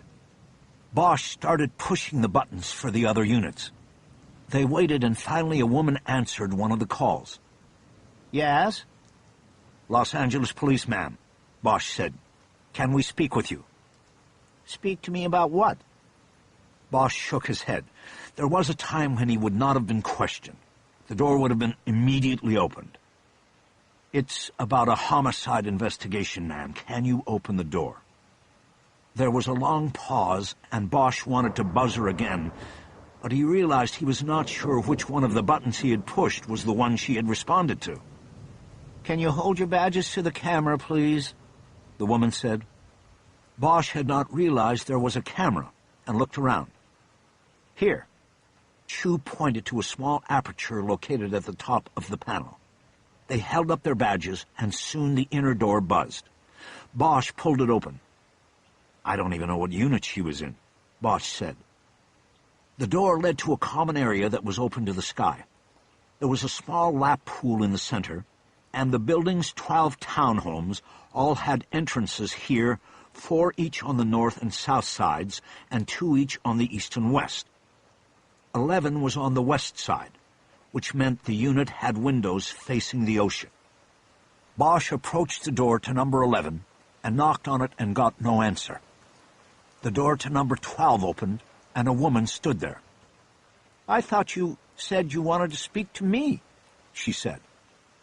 "We're actually looking for Mr. Lau," Chu said. "Do you know where he is?" "He might be at work, but I think he said he was shooting at night this week." "Shooting what?" Bosch asked. "He's a screenwriter, and he's working on a movie or a TV show, I'm not sure which." Just then, the door to number 11 cracked open. A man with bleary eyes and unkempt hair peered out. Bosch recognized him from the photo Chu had printed. "Henry Lau," Bosch said, "LAPD. We need to ask you some questions." Chapter 44. Henry Lau had a spacious home with a back deck that was 10 feet over the boardwalk and had a view of the Pacific across the widest stretch of Venice Beach. He invited Bosch and Chu in and asked them to sit down in the living room. Chu sat down, but Bosch remained standing, positioning his back to the view so that he would not be distracted during the interview. He was getting the vibe he was expecting. Lau seemed to take their knocking on his door as routine and expected. Harry hadn't counted on that. Lau was wearing blue jeans, sneakers, and a long-sleeved T-shirt with a silk-screened image of a long-haired man wearing sunglasses and a caption that said, "The dude abides."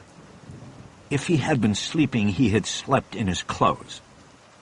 Bosch pointed him to a square black leather chair with armrests a foot wide. "Have a seat, Mr. Lau, and we'll try not to take up too much of your time," he said. Lau was small and cat-like. He sat down and brought his legs up onto the chair. "Is this about the shooting?" he asked. Bosch glanced at Chu and then back at Lau. "What shooting is that?" "The one out there on the beach, the robbery." "When was this?" "I don't know, a couple of weeks back. But I guess that's not why you're here if you don't even know when it was." "That's correct, Mr. Lau. We are investigating a shooting, but not that one. Do you mind talking to us?" Lau hiked his shoulders up. I don't know about any other shootings, officers. We're detectives." "Detectives? What shooting?" "Do you know a man named Bo-Jing Chang?" "Bo-Jing Chang? No, I don't know that name." He looked genuinely surprised by the name. Bosch signaled Chu, and he pulled a print of Chang's booking photo out of his briefcase. He showed it to Lau. While he studied it, Bosch moved to another spot in the room to get another angle on him. He wanted to keep moving. It would help keep Lau off guard. Lau shook his head after looking at the photo. "No, don't know him. What shooting are we talking about here?" "Let us ask the questions for now," Bosch said. "Then we'll get to yours. Your neighbor said you're a screenwriter?" "Yes." "You write anything I might have seen?" "Nope." "How do you know?" "Because I've never had anything that actually got made until right now. So there's nothing out there you could have seen." "Well then, who pays for this nice pad on the beach?" "I pay for it. I get paid to write. I just haven't had anything hit the screen yet. Takes time, you know." Bosch moved behind Lau, and the young man had to turn in his comfortable seat to track him. "Where did you grow up, Henry?" "San Francisco. Came down here to go to school and stayed." You were born up there? That's right. You a Giants or Dodgers man? Giants, baby. That's too bad. When was the last time you were in South L.A.? The question came from left field, and Lau had to think before answering. He shook his head. I don't know, 5 or 6 years at least. Been a while, though. I wish you could tell me what this is about, because then I might be able to help you. So if somebody said they saw you down there last week, they'd be lying. Lau smirked, like they were playing a game. Either that or they were just mistaken. You know what to say. No, what do they say? That we all look alike. Lau smiled brightly and looked at Chu for confirmation. Chu held his ground and just returned a dead-eyed stare. What about Monterey Park? Bosch asked. You mean, have I been there? Yes, that's what I mean. I went there a couple of times for dinner, but it's really not worth the drive. So you don't know anyone in Monterey Park? No, not really. Bosch had been circling, asking general questions and locking Lau in. It was time to circle closer now. Where's your gun, Mr. Lau? Lau put his feet down on the floor. He looked at Chu and then back at Bosch. This is about my gun? 6 years ago, you bought and registered a Glock Model 19. Can you tell us where it is? Yeah, sure. It's in the lockbox in a drawer next to my bed, where it always is. Are you sure? Okay, I get it. Let me guess. Mr. Asshole in Unit 8 saw me holding it out there on the deck after the beach shooting, and he made a complaint? No, Henry, we haven't spoken to Mr. Asshole. Are you saying that you had the gun with you after the shooting on the beach? That's right. I heard shots out there and a scream. I was on my own property, and I'm entitled to protect myself. Bosch nodded to Chu. Chu opened the slider and stepped out onto the deck, closing the door behind him. He pulled his phone to make a call about the beach shooting. Look, if somebody said I fired it, they're full of shit, Lau said. Bosch looked at him for a long moment. He felt like there was something missing, a piece of the conversation he didn't know about yet. As far as I know, nobody said that, he said. Then please, what is this all about? I told you it's about your gun. Can you show it to us, Henry? Sure, I'll go get it.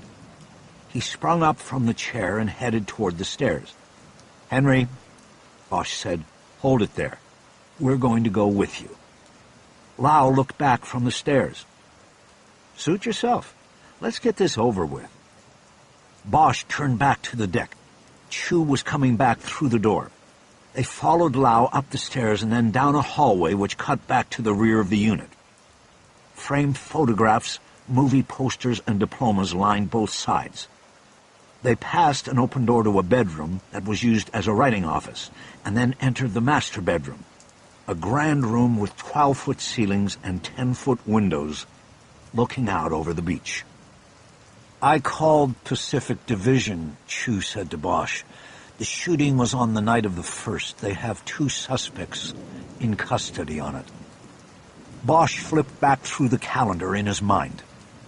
The 1st was the Tuesday 1 week before the killing of John Lee. Lau sat down on the unmade bed next to a 2-drawer side table. He opened the bottom drawer and pulled out a steel box with a handle on the top.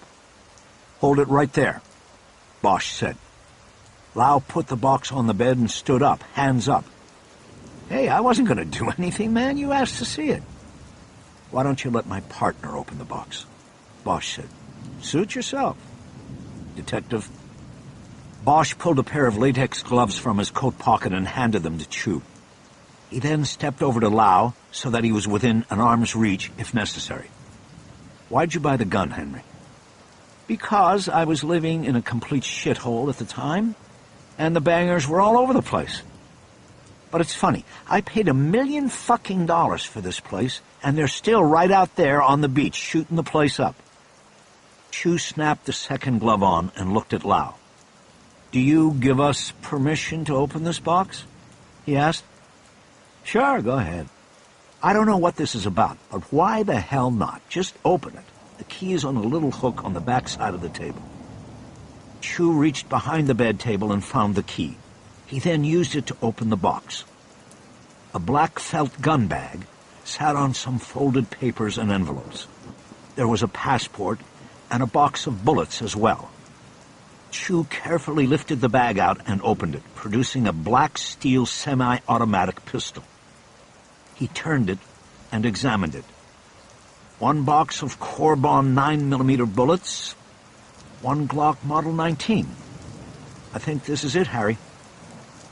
He popped the gun's magazine and studied the bullets through the slot.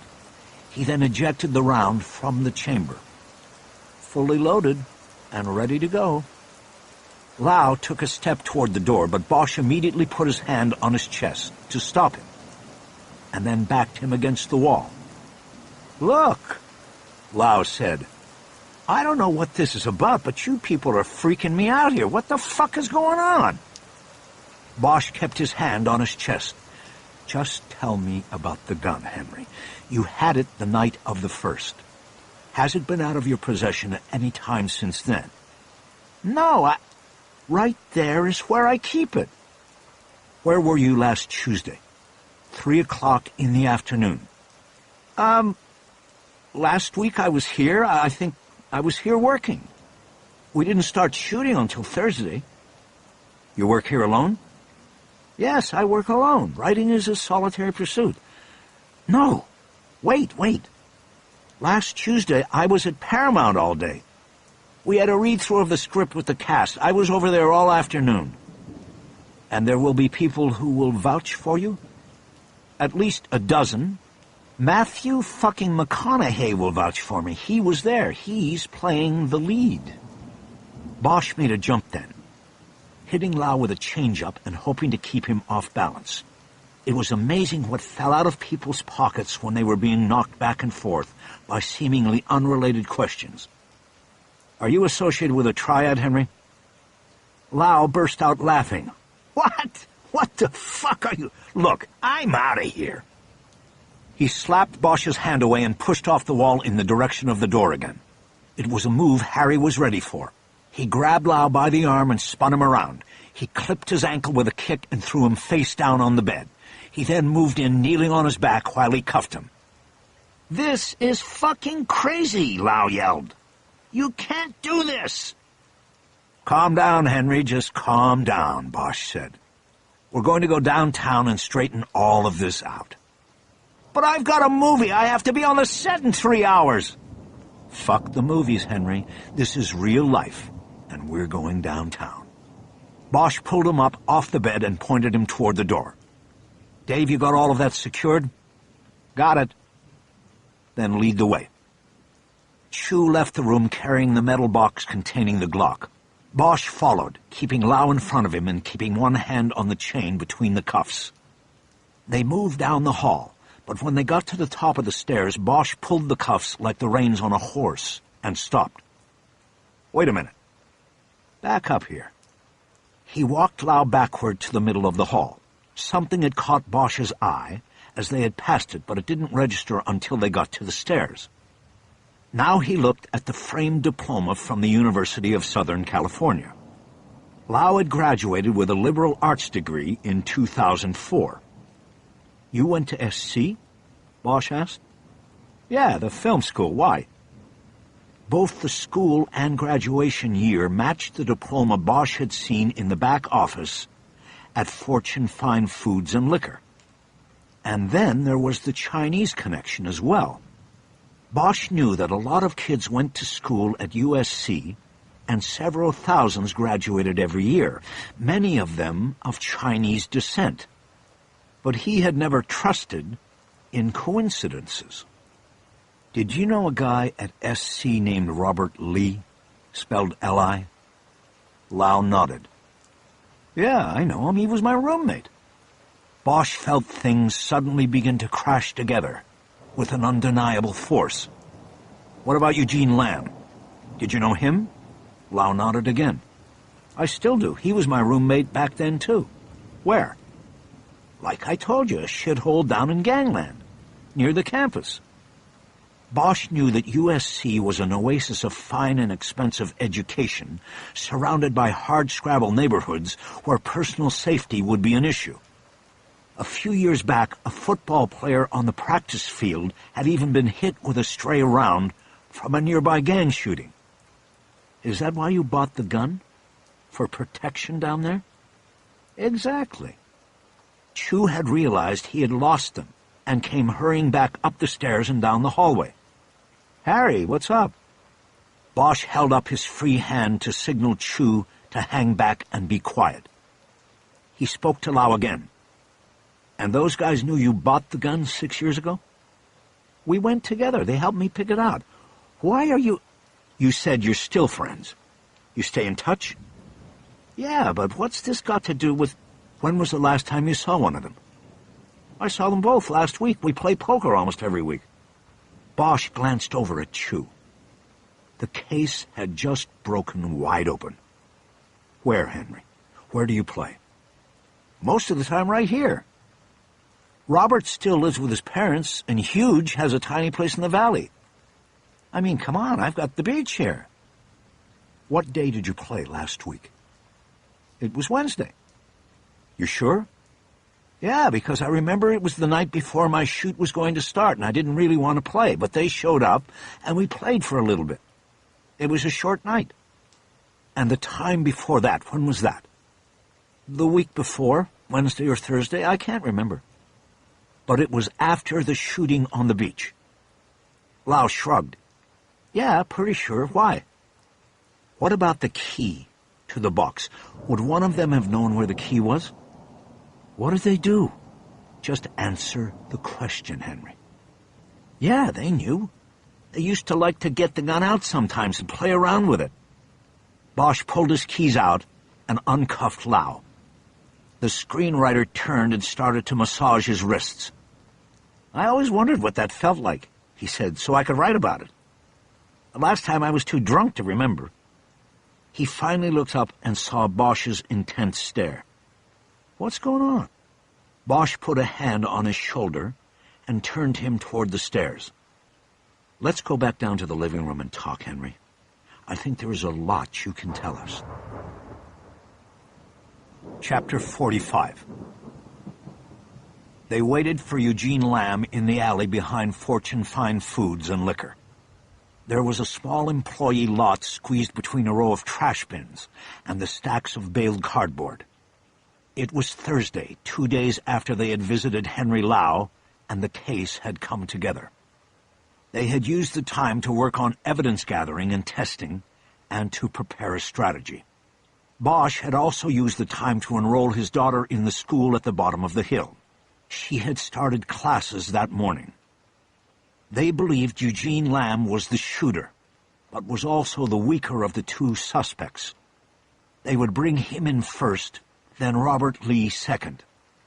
They were locked and loaded, and as Bosch watched the parking lot, he felt certain that the killing of John Lee would be understood and resolved by the end of the day. "Here we go," Chu said. He pointed to the mouth of the alley. Lamb's car had just turned in. They put Lamb in the first interview room and let him cook for a while. Time always favored the interviewer, never the suspect. In RHD, they called it seasoning the roast. You let the suspect marinate in time. It always made him more tender. Bojing Chang had been the exception to this rule. He hadn't said a word and had held up like a rock.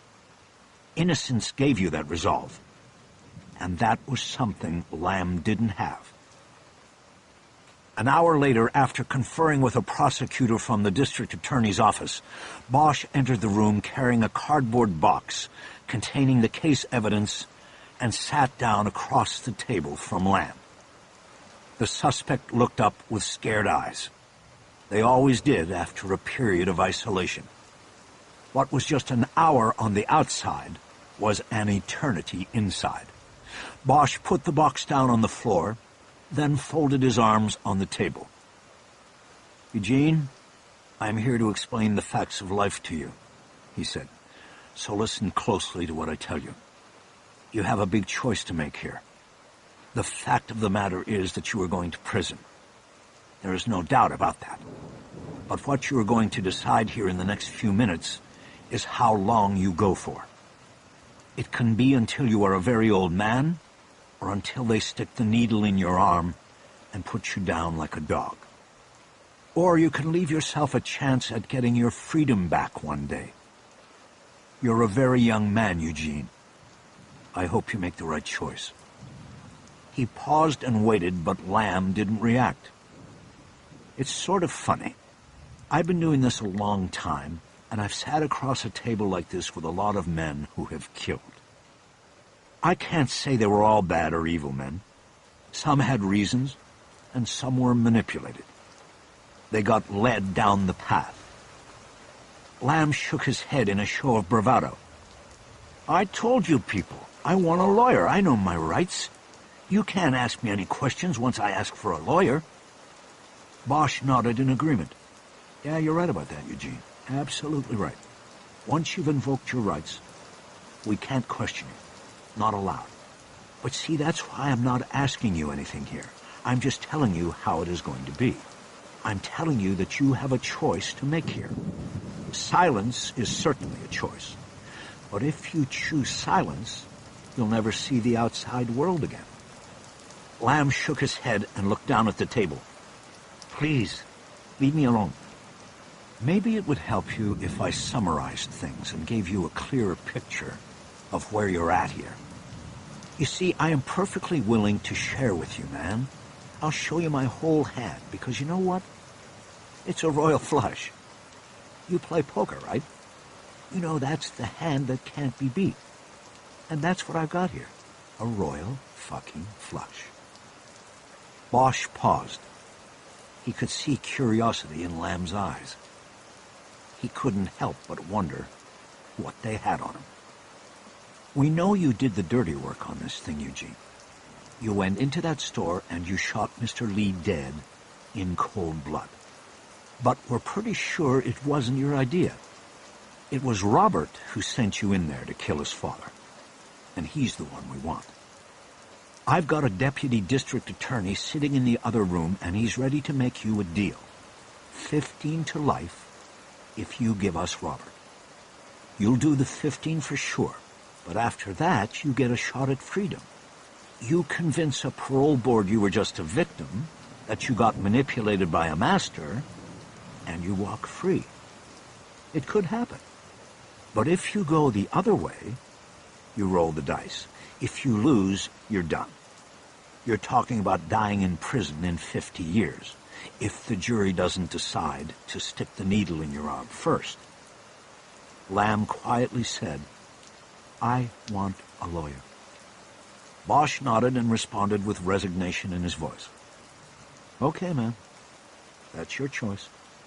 We'll get you a lawyer. He looked up at the ceiling where the camera was located and raised an imaginary phone to his ear. He then looked back at Lamb and knew he wasn't going to be convinced by words alone. It was show and tell time. All right, they're making the call. If you don't mind, while we're waiting here, I'm going to tell you a few things. You can share them with your lawyer when he gets here. Whatever, Lamb said. I don't care what you say, as long as I get the attorney. Okay, then let's start with the crime scene. You know, there were a few things about it that bothered me from the beginning. One is that Mr. Lee had the gun right there under the counter and never got the chance to pull it. Another was that there were no head wounds. Mr. Lee was shot 3 times in the chest, and that was it. No shot to the face. Very interesting, Lamb said sarcastically. Bosch ignored it. And you know what all of that told me? That said that Lee probably knew his killer and hadn't felt threatened, and that this was a piece of business. This wasn't revenge. This wasn't personal. This was purely a piece of business.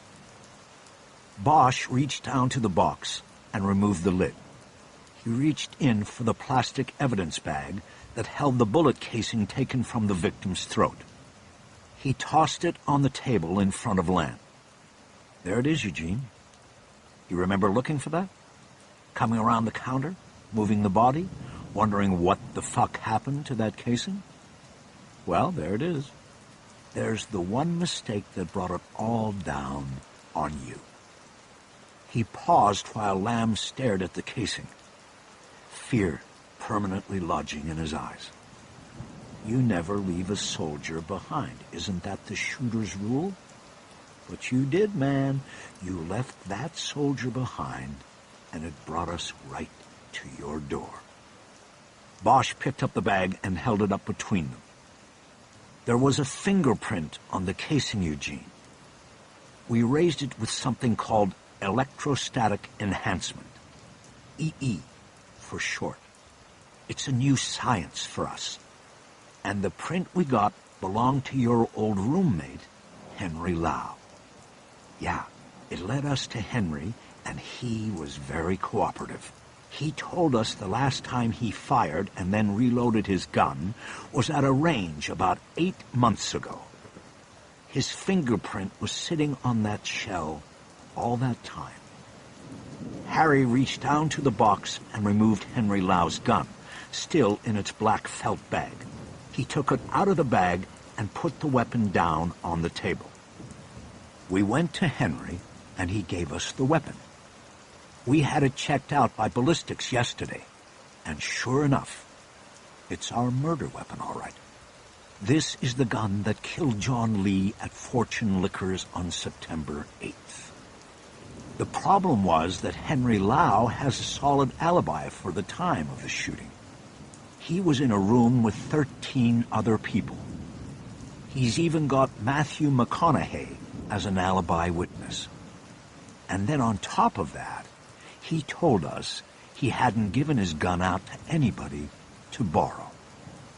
Bosch leaned back and scratched his chin with his hand, as if he was still trying to figure out how the gun ended up being used to kill John Lee. Damn, this was a big problem, Eugene. But then, of course, we got lucky. The good guys often get lucky. You made us lucky, Eugene. He paused for effect, and then brought down the hammer. You see, whoever used Henry's gun to kill John Lee cleaned it up after, and then reloaded it so Henry wouldn't ever know his gun had been borrowed and used to kill a man. It was a pretty good plan, but he made one mistake. Bosch leaned forward across the table and looked at Lamb eye to eye. He turned the gun on the table so that its barrel was pointing at the suspect's chest. One of the bullets that were replaced in the magazine had a nice, readable thumbprint on it. Your thumbprint, Eugene. We matched it to the print they took when you traded in your New York driver's license for a California DL. Lamb's eyes slowly dropped away from Bosch's and down to the table. All of this, it means nothing, he said. There was little conviction in his voice. Yeah? Bosch responded. Really? I don't know about that. I happen to think it means a lot, Eugene, and the prosecutor on the other side of that camera is thinking the same thing. He thinks it sounds like a prison door slamming with you standing there on the wrong side of it. Bosch picked up the gun and the bag with the casing in it and put them back in the box. He grabbed the box with both hands and stood up. So that's where we're at, Eugene. You think about all of that while you're waiting for your lawyer. Bosch slowly moved toward the door. He hoped Lamb would tell him to stop and come back, that he wanted to make the deal. But the suspect said nothing. Harry put the box under one arm, opened the door, and walked out. Bosch carried the evidence box back to his cubicle and dropped it heavily on his desk. He looked over at his partner's cubicle to make sure it was still empty. Ferris had been left behind in the valley to keep an eyeball on Robert Lee. If he figured out that Lamb was in police custody and possibly talking, he might make a move. Ferris hadn't liked the babysitting assignment, but Bosch didn't really care. Ferris had moved himself to the periphery of the investigation, and that was where he was going to stay. Soon, Chu and Gandil, who had been watching Bosch's play with Lamb from the other side of the camera in the AV room, came to the cubicle. "I told you it was a weak play," Gandil said. "We know he's a smart kid. He had to have been wearing gloves when he reloaded the gun. Once he knew you were playing him, you lost." "Yeah, well," Bosch said, "I thought it was the best we had." "I agree," Chu said, showing his support for Bosch. "Yeah, well, we're still going to have to kick him loose," Gandil said. "We know he had the opportunity to take the gun, but we have no proof that he actually did. Opportunity is not enough. You can't go to court with just that." "Is that what Cook said?" "That's what he was thinking." Abner Cook was the deputy DA who had come over from the CCB to observe in the AV room. "Where is he, anyway?" As if to answer for himself, Cook called Bosch's name from across the squad room. "Get back here." Bosch straightened up and looked over the cubicle partition. Cook was frantically waving from the door of the AV room. Harry got up and started walking toward him. "He's calling for you," Cook said. "Get back in there." Bosch picked up speed as he moved toward the interview room door. Then he slowed and composed himself before opening the door and calmly stepping back in. "What is it?" he said. "We called your lawyer and he's on the way." "What about the deal? Is it still good?" "For the moment, the DA's about to leave." "Bring him in. I want the deal." Bosch stepped all the way in and closed the door. "What are you giving us, Eugene?" "If you want the deal, I've got to know what you're going to give me. I'll bring in the DA when I know what's on the table." Lamb nodded. "I'll give you Robert Lee and his sister. The whole thing was their plan. The old man was stubborn and wouldn't change. They needed to close that store and open another in the valley, one that made money, but he said no. He always said no. And finally, Rob couldn't take it anymore." Bosch slid back into his seat, trying to hide his surprise about Mia's involvement. And the sister was part of this? She was the one who planned it, except... Except what? She wanted me to hit them both. The mother and father. She wanted me to show up early and hit them both. But Robert told me no. He didn't want his mother hurt. Whose idea was it to make it look like a triad hit? That was her idea. And then Robert sort of planned it. They knew the police would go for it. Bosch nodded. He hardly knew Mia, but knew enough about her story to feel sad about the whole thing. He glanced up at the overhead camera, hoping his stare would send the message to Gandil that he needed to put somebody on locating Mia Lee so arrest teams could move in simultaneously. Bosch brought his eyes back down to Lamb. He was staring down dejectedly at the table. "What about you, Eugene? Why'd you get involved in this?" Lamb shook his head. Bosch could read the regret in his face. "I don't know. Robert said he was going to lay me off because his father's store was losing too much money. He told me I could save my job, and that when they opened the second store in the valley, it would be mine to run." It was no more pitiful an answer than any other Bosch had heard over the years. There were no surprises left when it came to motivations for murder. He tried to think of what loose ends he should try to cover before Abner Cook came in and sealed the deal. "What about Henry Lau? Did he give you the gun, or did you take it without him knowing?" "We took it. I took it. We were playing poker one night at his place, and I said I had to go to the bathroom. I went into the bedroom and got it. I knew where he kept the key to the box. I took it, and then I put it back afterward, the next time we played. It was part of the plan." We didn't think he'd ever know. That seemed entirely plausible to Bosch, but Harry knew that once the deal was formally struck and signed off on by Cook and Lamb, he would be able to question Lamb in more detail about all things pertaining to the case. He just had one last aspect to cover before bringing Cook in. "What about Hong Kong?" he asked. Lamb looked confused by the question. "Hong Kong?" he asked. "What about it? Which one of you had the connection over there?" Lamb shook his head in bewilderment. It seemed real to Bosch. "I don't know what you mean. My family is in New York, not Hong Kong. I have no connection there. And as far as I know, neither does Robert or Mia. Hong Kong wasn't mentioned." Bosch thought about this. Now he was confused. Something didn't connect here. "You're saying that as far as you know, neither Robert or Mia made any calls to anyone over there about the case or any of the investigators involved?" "Not as far as I know. I really don't think they know anybody." "What about Monterey Park? The triad Mr. Lee was paying off." "We knew about them, and Robert knew when Chang came to collect every week. That's how he planned it. I waited, and when I saw Chang leave the store, I went in. Robert told me to take the disc out of the machine, but to leave the other discs there. He knew one had Chang on it, and the police would see it as a clue." A nice bit of manipulation on Robert's part, Bosch thought, and he had gone for it just as planned.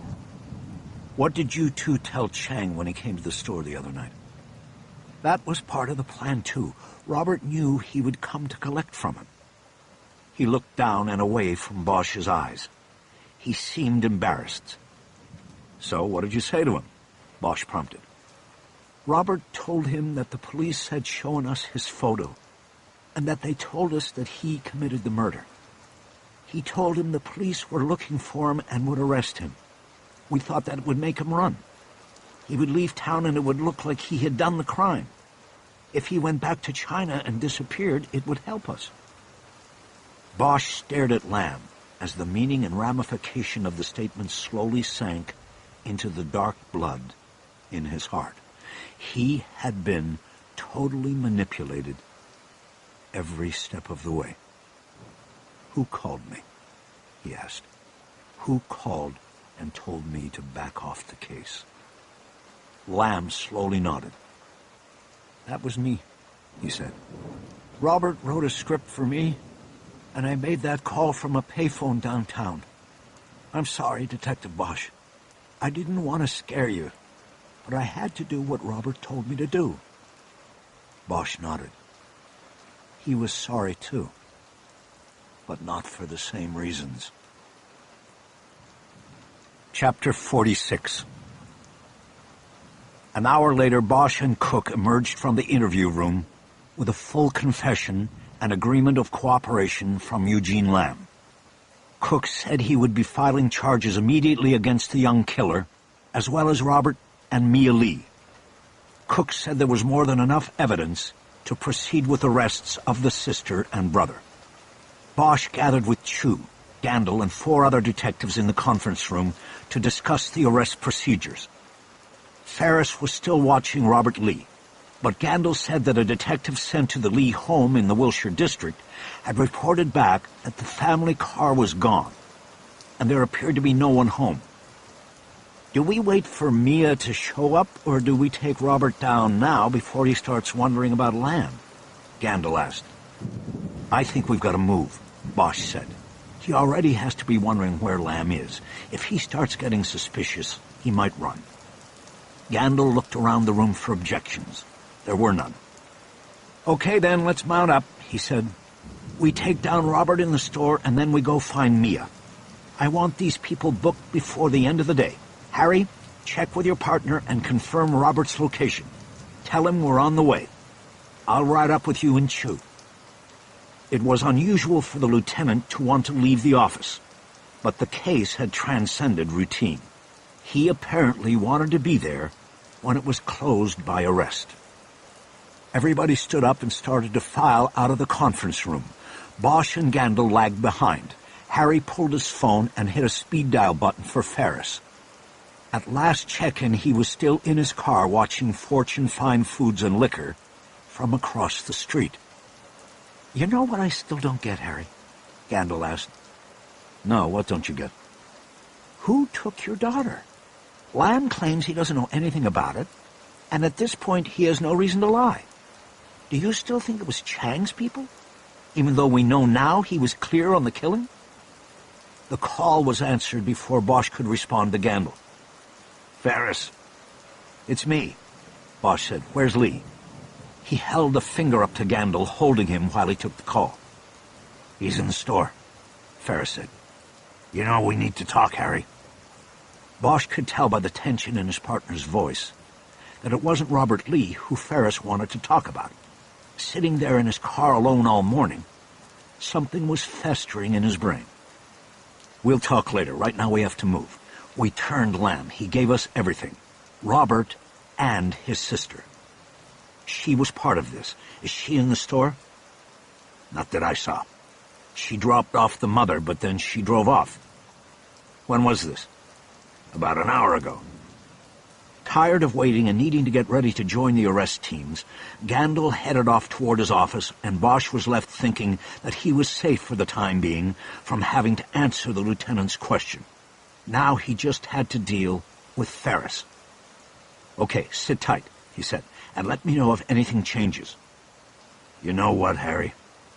"What, Ignacio?" he responded impatiently. You didn't give me a chance, man. There was a whining tone in his voice that set Bosch on edge. "What chance? What are you talking about?" I'm talking about you telling the lieutenant you wanted a new partner. You should have given me another chance. He's trying to move me to autos, you know. He said I'm not dependable, so I'm the one who has to go. Look, Ignacio, it's been 2 years, okay? I've given you 2 years of chances, but now's not the time to talk about this. We'll do it later, okay? In the meantime, just sit tight. We're on our way. No, you sit tight, Harry. Bosch paused for a moment. What's that supposed to mean? It means I'll handle Lee. Ignacio, listen to me. You're by yourself. You don't go in that store until you have an arrest team with you. You understand? You want to put the cuffs on him? Fine. You can do that. But you wait until we get there. I don't need a team. And I don't need you, Harry. Ferris disconnected. Bosch hit redial as he started moving toward the lieutenant's office. Ferris didn't pick up, and the call went direct to voicemail. When Bosch entered Gandil's office, the lieutenant was buttoning his shirt over a Kevlar vest he had donned for the field trip. "We gotta move," Bosch said. "Ferris is going off the map." Chapter 47. After returning from the funeral, Bosch took off his tie and grabbed a beer out of the refrigerator. He went out on the deck, sat back on the lounge chair, and closed his eyes. He thought about putting on some music, maybe a little Art Pepper to bounce him out of the blues. But he found himself unable to move. He just kept his eyes closed and tried to forget as much as he could about the 2 weeks that had just passed. He knew this was an unattainable task, but it was worth a try, and the beer would help, if only on a temporary basis. It had been the last one in the refrigerator, and he had vowed that it would be the last one for him as well. He had his daughter to raise now, and he would need to be the best he could be with her. As if thoughts of her conjured her presence, he heard the sliding door open. "Hey, Mads." "Dad." In only the one word, her voice sounded different, troubled. He opened his eyes and squinted in the afternoon sunlight. She had already changed out of her dress and was wearing blue jeans and a shirt that had come from the bag her mother had packed for her. Bosch had noticed she wore more of the few things her mother had put into the backpack in Hong Kong than all of the clothes they had shopped for together. "What's up?" "I wanted to talk to you." "Okay." "I'm really sorry about your partner." Me too. He made a bad mistake and paid for it. But I don't know, it just doesn't seem like the punishment fit the crime, you know? Bosch's mind momentarily shifted to the ghastly scene he'd encountered inside the manager's office of Fortune Fine Foods and Liquor. Ferris, face down on the floor, shot 4 times in the back. Robert Lee, cowering in the corner, shaking and moaning, staring at his sister's body near the door. After killing Ferris, she had turned the gun on herself. Mrs. Lee, the matriarch of this family of killers and victims, was standing stoically in the doorway when Bosch got there. Ignacio had not seen Mia coming. She had dropped her mother off at the store and then driven away. But something made her come back, sneaking down the alley in her car and parking in the back lot. It was speculated afterward in the squad room that she had spotted Ferris on his surveillance and knew that the police were about to close in. She drove home, retrieved the gun her murdered father had kept below the front counter at his store, and then gone back to the store in the valley. It was unclear and would always remain a mystery what her plan was. Perhaps she was looking for Lamb or her mother. Or maybe she was just waiting for the police. But she returned to the store and came in through the employee entrance in the back at approximately the same time Ferris entered through the front door to single-handedly attempt to arrest Robert. She watched Ferris enter her brother's office and then came up behind him. Bosch wondered what Ignacio's final thoughts were as the bullets ripped through his body. He wondered if his young partner was amazed that lightning could strike twice, the second time finishing the job. Bosch pushed the vision and the thoughts away. He sat up and looked at his daughter. He saw the burden in her eyes and knew what was coming. "Dad?" "What is it, baby?" "I made a bad mistake, too. Only I'm not the one who paid for it." What do you mean, sweetheart? When I was talking to Dr. Hinoyos, she said, I have to unburden. I have to tell what's bothering me. Tears started to flow now. Bosch sat sideways on the lounge chair and took his daughter by the hand and guided her to a seat right next to him. He put his arm across her shoulders. "You can tell me anything, Madeline." She closed her eyes and held a hand over them. She squeezed his hand with the other. "I got Mom killed," she said. "I got her killed. And it should have been me." Wait a minute. You're not No! Wait! Listen to me! Yes, I am. I did it, Dad. And I need to go to jail. Bosch pulled her into a crushing hug and kissed the top of her head. "You listen to me, Mads. You're not going anywhere. You're staying right here with me. I know what happened, but it doesn't make you responsible for what other people did. I don't want you thinking that." She pulled back and looked at him. You know what I did?" "I think you trusted the wrong person, and all the rest is on him." She shook her head. No, the whole thing was my idea. I knew you would come, and I thought maybe you'd make her let me go with you back here." "I know." "How do you know?" she demanded. Bosch shrugged. "It doesn't matter," he said. "What matters is that you couldn't have known what Peng would do, that he would take your plan and make it his." She bowed her head. "Doesn't matter. I killed my mother." "Madeline, no. If anybody is responsible, it's me. She got killed in something that had nothing to do with you. It was a robbery, and it happened because I was stupid, because I showed my money in a place I should have never shown it. Okay? It's on me, not you. I made the mistake."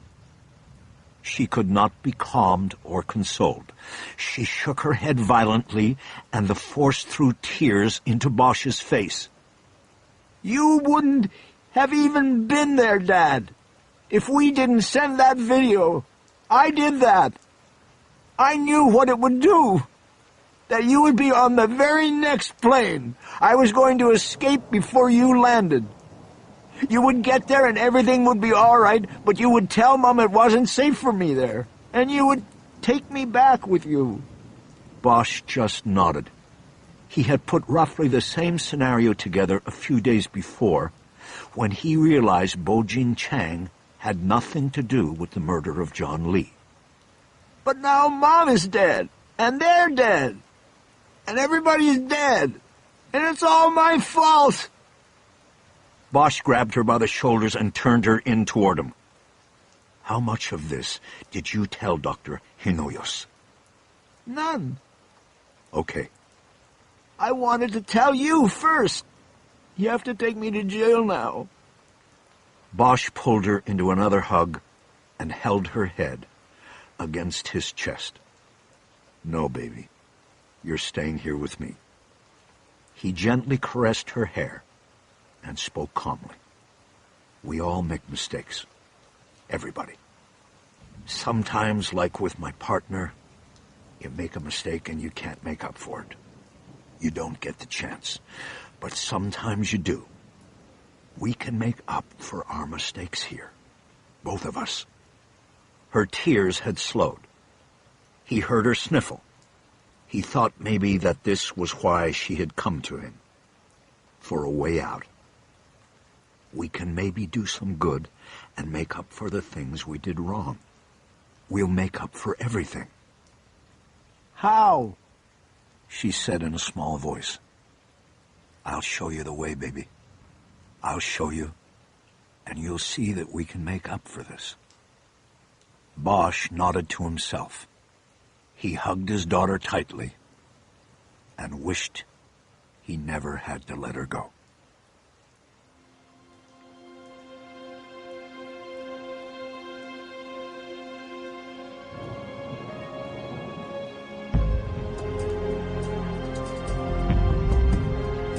This has been an Hachette audio production of 9 Dragons. Written by Michael Connelly. Read by Len Cariou. Executive producer Michelle McGonigal. Produced and directed by John McElroy. Recorded by Tommy Herron, Hachette Audio Studios. Post-production by CDM Studios, New York. 9 Dragons is also available in print from Little Brown & Company, a division of Hachette Book Group.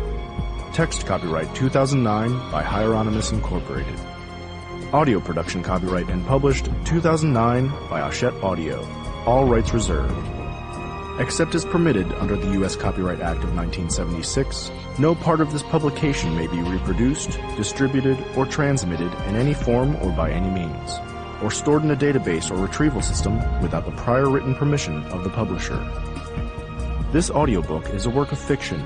Names, characters, places, and incidents are either the product of the author's imagination or are used fictitiously, and any resemblance to actual persons, living or dead, events or locales, is entirely coincidental.